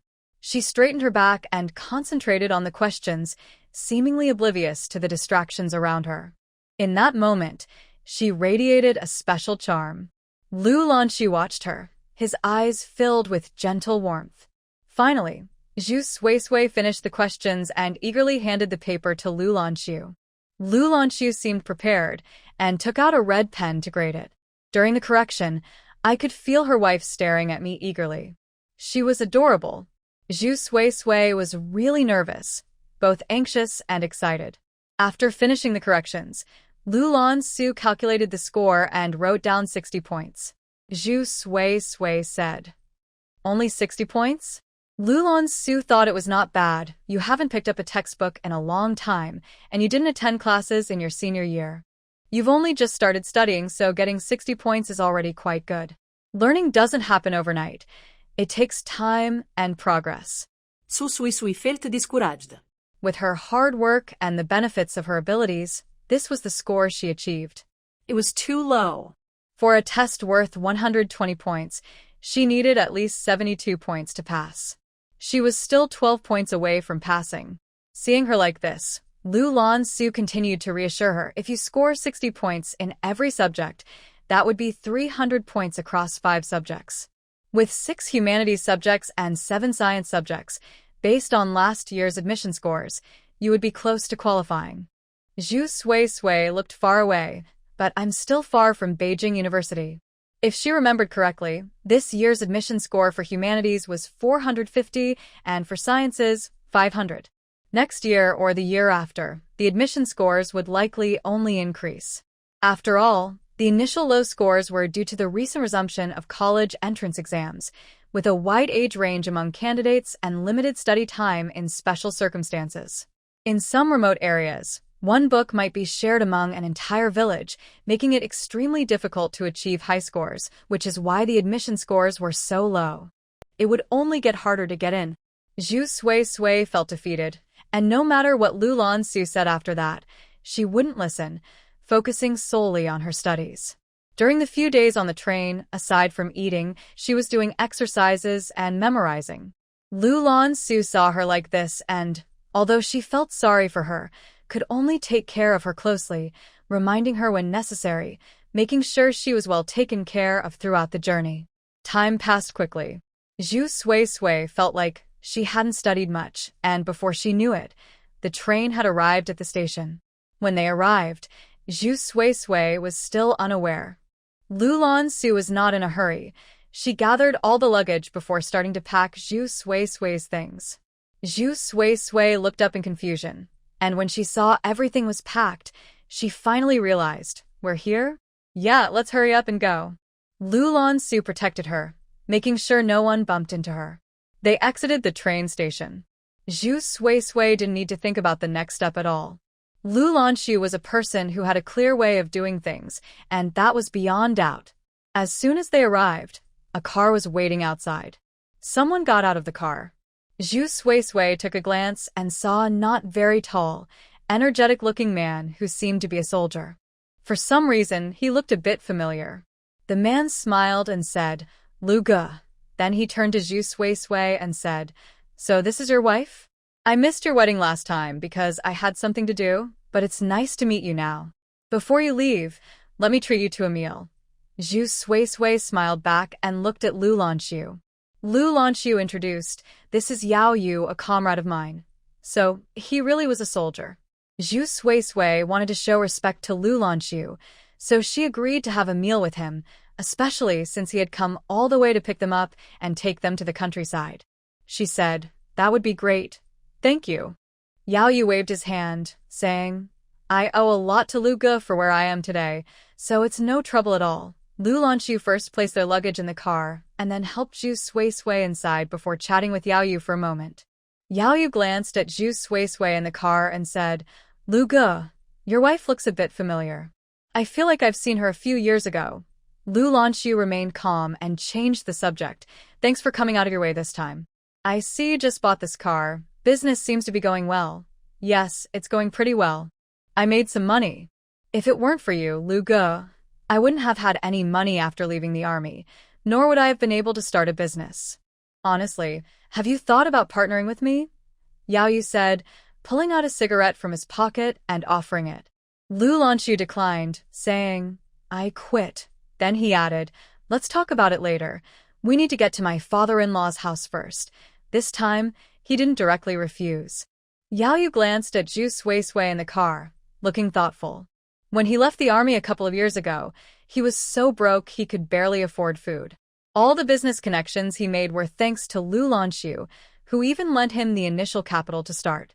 Yao Yu remembered this kindness and initially planned to share half of his profits with Lanxu once he made money. However, Lanxu didn't want to take anything and insisted that Yao Yu focus on growing his business first. Yao Yu had brought up the idea of a partnership several times, but Lanxu had always declined. This time, it was rare for him to even consider it. He felt that it was mostly related to his sister-in-law. They both got into the car. Zhu Sui was sitting in the back seat and had already noticed that this was not a public car, but a private one. In this day and age, being able to afford a private car means you must be earning quite a bit, right? In her previous life, she had never seen Yao Yu. But looking at their relationship, it seemed quite good. Yao Yu had come specifically to pick them up. Driving from here to the countryside would take about 3 to 4 hours, and they would arrive just in time for a meal. Zhu Sui thought that she would need to cook a few dishes. As the car swayed along the road, Zhu Sui finally saw her hometown from her memories. She felt a bit dazed. Her hometown had a very beautiful name called Happiness Lane. In Zhu Sui's memory, her purest and happiest days were spent in this village. When she got married, the Lu family's car drove into the village, and everyone came out, each holding apricot blossoms to sprinkle on her as a blessing for the newlyweds. Now, looking at the still, simple village, quiet and serene, with rolling hills in the distance shrouded in mist, it had a unique beauty. Even the air felt fresh to Zhu Sui. Perhaps because her emotions were heightened, Lu Lanxu sensed her excitement. He reached out and held her hand. Zhu Sui paused but did not pull away. Her home was at the foot of the mountain. It was somewhat remote but also peaceful. As the car drove in, many people came out to watch. Zhu Sui rolled down the window and greeted familiar, yet unfamiliar faces. Once the car entered, someone in the crowd wondered, "Who is that?" "That's the Zhu family's young daughter, returning with her husband, who is an official." "Wow, look at that car. So impressive. Our village has the best match with Sui Sui." Word spread quickly. Soon, everyone in Happiness Lane knew that the Zhu family's young daughter had returned. And she came back in a nice car. Zhu Sui pointed to the road and soon arrived at her home. At that moment, she was eager to see her family. Noticing Zhu Sui's urgency, Lu Lanxu said, "You go in first. I'll bring in the things." Zhu Sui thought for a moment and then agreed. "Then I'll go in first." Lu Lanxu nodded. As soon as she entered, Zhu Sui saw her grandmother feeding the chickens. Her hair had turned gray, her eyesight was a bit poor, and she was very small and hunched over. Just looking at her made Zhu Sui's eyes well up with tears. She called out, "Grandma." Grandma Zhu heard the voice and thought she was dreaming. She paused while feeding the chickens, but instinctively looked in the direction of the sound, and there she saw her precious granddaughter standing there. She was overjoyed. "Sui Sui, is it really you back home?" Hearing the familiar voice, Zhu Sui's eyes began to fill with tears. She walked over, held Grandma's hand, and nodded. "Yes, Grandma, it's Sui Sui back home." Grandma Zhu noticed her red eyes and frowned slightly. "Why do you look like you might cry? Have you been wronged?" At first, Zhu Sui just missed her family and couldn't wait to see them. But now, hearing Grandma's words, she truly felt a sense of grievance. It was like a child who had been away for too long, returning home to the closest family member. Just one simple sentence made her emotions surge like a tidal wave, and she couldn't hold back her feelings. However, Zhu Sui managed to hold it together. She held Grandma's hand and said sweetly, "No, I just missed you." Her voice was soft and endearing. Seeing her like this, Grandma Zhu felt relieved and asked, "Why did you come back alone?" "Your older brothers planned to finish their work and come to get you." "What if something happened to you, a young girl?" Zhu Sui had told her family she would return, but she was afraid they would worry and come to pick her up. The journey from there to the train station involved many transfers, and she would have to leave much earlier. She didn't think she was that precious, and she would still need to travel around the countryside for work. She didn't want to trouble her family, so she lied and said she would arrive the next day. She thought she could disguise herself, avoid taking unlicensed taxis, and keep a low profile. Just as Zhu Sui was about to explain, Lu Lanxu walked in. He was carrying a lot of things and called out, "Grandma." Grandma Zhu looked up and saw a handsome man standing in the rundown yard. She didn't know many adjectives, but she thought he was really good-looking. Grandma Zhu had a habit of being drawn to good looks. In fact, it seemed that everyone in the Zhu family had this trait. They were all attractive, and the partners they chose were even better-looking, so their children naturally turned out beautiful as well. She had only met Lu Lanxu once before, when he came to propose, but it was a rushed visit due to work, and he couldn't stay long. That was a long time ago. If it weren't for Lu Lanxu's good looks, Grandma Zhu would surely have forgotten him. Seeing a handsome person lifts everyone's spirits. She warmly said, "Oh, it's Lanxu. Are you not busy with work lately? Why are you back with Sui Sui?" Then she glanced at Zhu Sui Sui. "You should have told Grandma you were coming back with Lanxu," Zhu Sui Sui replied. She clearly felt that Grandma favored Lanxu. It was obvious that it was because of his looks.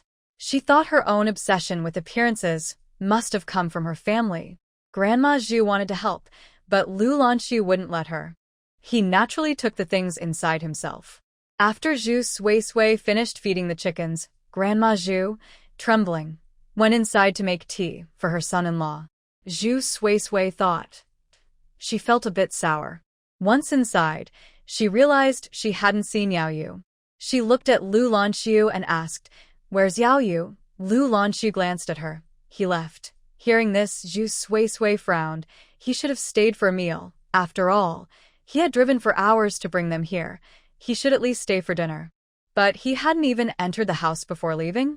Lanxu explained, "He has other things to do, and will come back in a few days.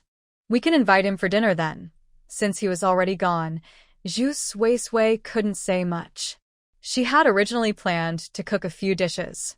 But thinking about it, since he came so suddenly, there probably weren't any good ingredients at home.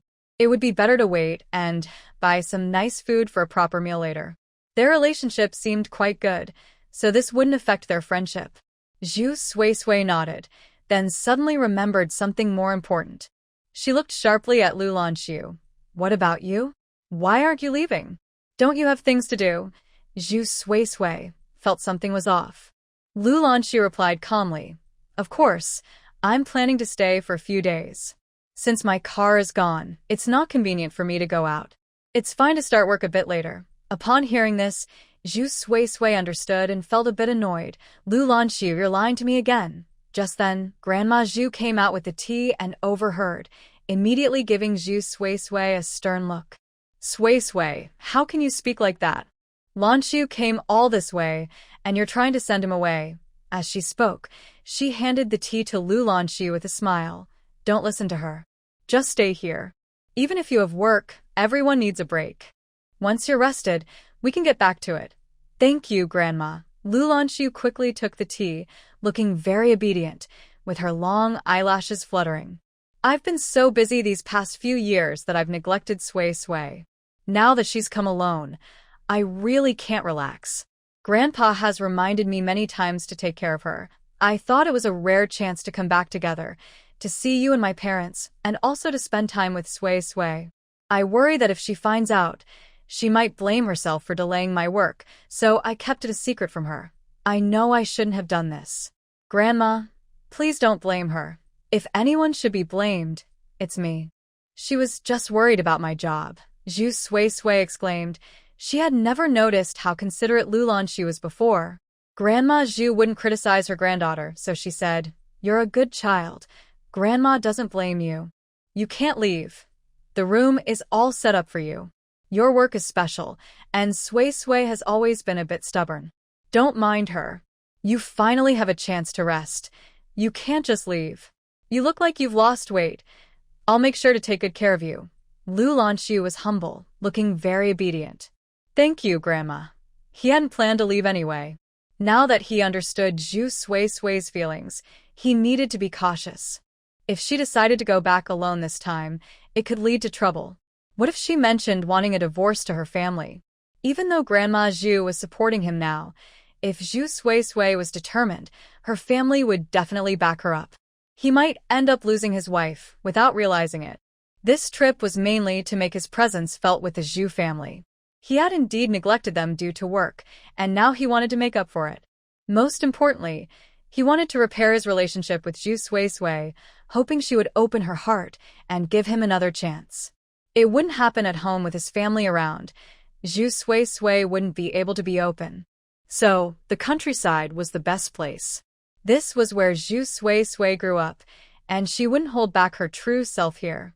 He also wanted to learn more about her. Lanxu glanced at Itsu Sui. Her little face was puffy with anger, making her look especially cute. Grandma Zhu was happy that her granddaughter and son-in-law were back, but wondered why the others hadn't returned yet. She stood at the door for a while, mumbling to herself. They used to be back by this time. Why are they still not here? Hearing this, Zhu Sui also felt puzzled. On this trip back, they came in a small car, which surely caused a big stir in the village. In such a small place, the news must have spread quickly. Knowing my family, they probably didn't do any work and rushed straight home. But now, It's strange that I haven't seen anyone yet. Just then, someone hurriedly ran over. Zhu Sui focused and saw it was her second brother, Zhu Lichen. Second brother. Zhu Sui waved at him. Seeing her, Zhu Lichen rushed over, very happy. Sui, the villagers said you were back, and I didn't believe it. I can't believe you really came back by yourself. Then he looked worried. How did you come back alone? Did you meet any bad people on the way? You're so brave, but what if something happened? Do you want to make your brother worry? He went on and on. Zhu Sui felt like her ears were going to get sore, so she quickly interrupted him. I came back with Lanxu, so don't worry. I'm not that foolish. By the way, why are you here alone and in such a hurry? Where are Mom and Dad? What about Big Brother? At this, Zhu Lichen remembered why he had come back. Oh, I came back to start cooking so Grandma wouldn't go hungry. Mom and Dad and Big Brother are at Grandma's house. Do you remember my little aunt's daughter? You played together when you were younger. She's a year younger than you and is 18 now. My uncle wants to find her a match, and guess what? The guy is 30 and just got divorced. They say he's from the city and has a good job, but if he's so great, why did his first wife leave him? My uncle is blinded by money. He agreed to 100 yuan bride price, without thinking. Can you believe parents like that? Selling their daughter for a little money? Today, in the winter, when they went to see him, Rong felt so pressured that she jumped into the river. We happened to hear about you coming back and passed by just in time to save her, but now she's unconscious. We don't know if she's okay. Mom and Dad are there now, and they probably won't be back for a while. That family isn't easy to deal with. They want my uncle's family to give them an explanation. Zhu Sui just remembered things from her past life. When she was young, she played with Su Rongrong because they were the same age and related. Su Rongrong only received respect at her house, so she often visited. Zhu Sui's uncle was always ambitious, but not very capable. Since Zhu Sui's mother was not his real sister but an adopted one, he didn't show much respect to others. Later, after the Lu family came to visit, her mother's relatives started to become more friendly. If she remembered correctly, in her past life, Su Rongrong was rescued after jumping into a river. There were too many people around, and the Su family, wanting to save face, scolded her a bit before deciding not to push the matter further. The villagers then dispersed. But just a couple of days later, while they were sleeping, Su Rongrong's parents allowed a man into their home, and he ended up mistreating their daughter. At that point, she had no choice but to marry. However, not long after the marriage, Su Rongrong was killed by her husband's family. Zhu Sui's uncle went to demand compensation and returned home happily, thinking that losing a daughter was not a big deal since they still had a son. Zhu Sui learned about this the following year during the New Year celebrations, when Lanxu accompanied her back to her family. When she didn't see Su Rongrong, she asked her parents and found out that she had passed away, and there was no funeral, just a simple burial. Her uncle's family wouldn't spend money on a proper ceremony. They didn't even have a decent grave. Thinking about this made Zhu Sui quite sad. After all, they had played together since childhood, and she had no sisters. Su Rongrong was like a sister to her, and they were close. But as they grew older, her uncle stopped her from visiting the Zhu family and made her work at home. After that, they lost touch. When Zhu Sui married and moved to the city, they had even less contact. Now, unexpectedly, she found herself facing this situation. At that moment, Lanxu helped Grandma Zhu come out. They had already heard everything clearly. Grandma Zhu quickly said, "I'll cook, I won't go hungry. You two should go check it out. It's truly disgraceful. How can parents act this way? It's really a tragedy." The villagers were warm-hearted. They cared when someone faced trouble. Years ago, Grandma Zhu, a widow with a child, fled here, and the village chief took them in, even giving them land. Although some villagers had their issues, most had helped the Zhu family. Otherwise, how could they manage their lives? If the son hadn't married and had children, they would probably have starved by now. Grandma Zhu remembers this kindness. She is always willing to help anyone in trouble, especially since she received help when she was in a tough spot. Not to mention, This situation involves family, and seeing a life lost is hard for her to bear. Lanxu called out to his second brother and said, "I'll go with you." He definitely didn't want to let Zhu Suisui go alone. Seeing Lanxu wanted to go, Zhu Suisui hadn't spoken yet. Zhu Lichen glanced at him, as if assessing him. Then he raised an eyebrow and said, "Let's go." Lanxu noticed that look. It reminded him of their first meeting when the other had warned him. He realized they were watching to see how he would act. The three arrived at the Su family's place. As soon as they got there, it was crowded outside. There were many villagers, some just watching, while others wanted to get involved. Even the village chief was alerted. Zhu Suisui and the others then learned that the family who came to propose was causing trouble, demanding the return of 100 yuan and compensation for emotional distress from Uncle Su and his wife. Uncle Su and his wife were cursing, only willing to return the 100 yuan, and it wasn't until the village chief arrived that the other family agreed to leave. That seemed to be the end of it. But then the worst happened. Once the people left, Su Rongrong woke up. Her mother, having lost the money, felt the engagement was off and blamed Su Rongrong for being a burden. She thought if she was going to die, who would care? Seeing her daughter awake, she directly said, "You might as well die. What good are you alive? You even threaten your own parents. Fine, if you die, I'll arrange a ghost marriage for you." This shocked everyone in the village. Su Hui couldn't hold back and said, "Sister-in-law, how can you say that? Rongrong is your own daughter. Aren't you pushing her to her death?" Hearing this, Su Rongrong's mother sneered at Su Hui and said, "Eldest sister, this is my daughter. I can do whatever I want with her. I gave birth to her. Can I decide her fate?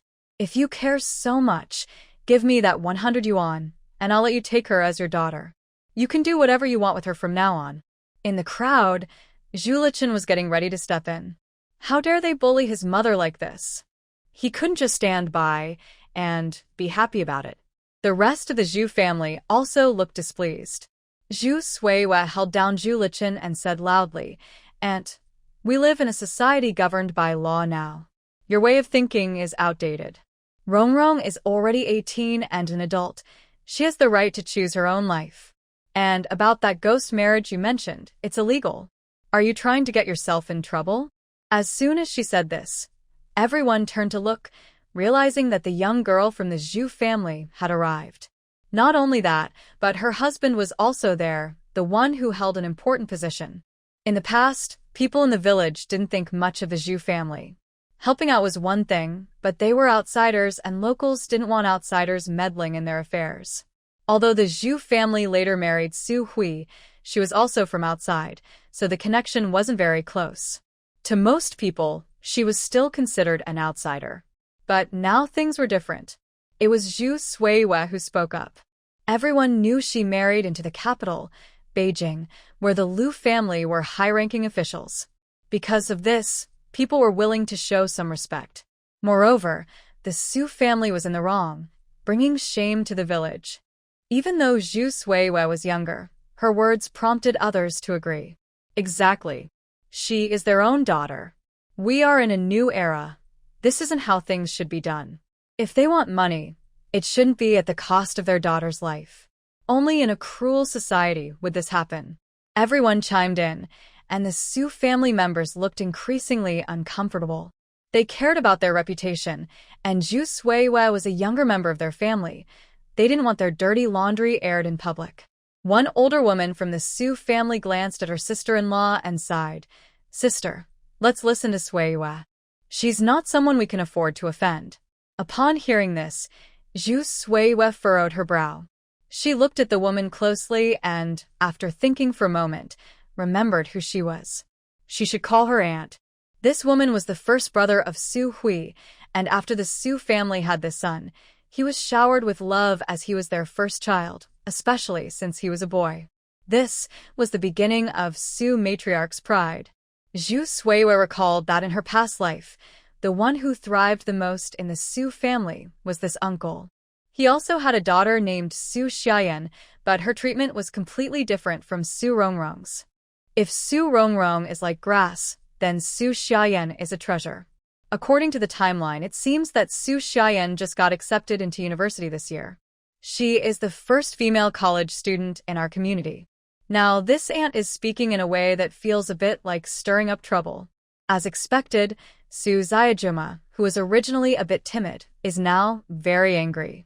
She puts her hands on her hips and sharply says to Zhu Sui, "You've done well for yourself, marrying a high-ranking official to enjoy a good life. Our Rongrong isn't as lucky. She's just unfortunate by nature. We don't need you, the official's wife, to meddle in our family matters. You can't come back to your family and act like you're still in charge." Her tone is quite sarcastic. Zhu Sui was about to respond when she felt her hand being held by Lu Lanxu. She looked up to see Lu Lanxu not looking at her, but instead addressing the village chief sitting at the front. "Chief, if I remember correctly, encouraging someone to commit suicide is punishable by law. Additionally, forcing children to marry and using violence to interfere with others' freedom to marry is also illegal to some extent. This situation has developed to the point where the whole community is aware of it. It's no longer just a family matter.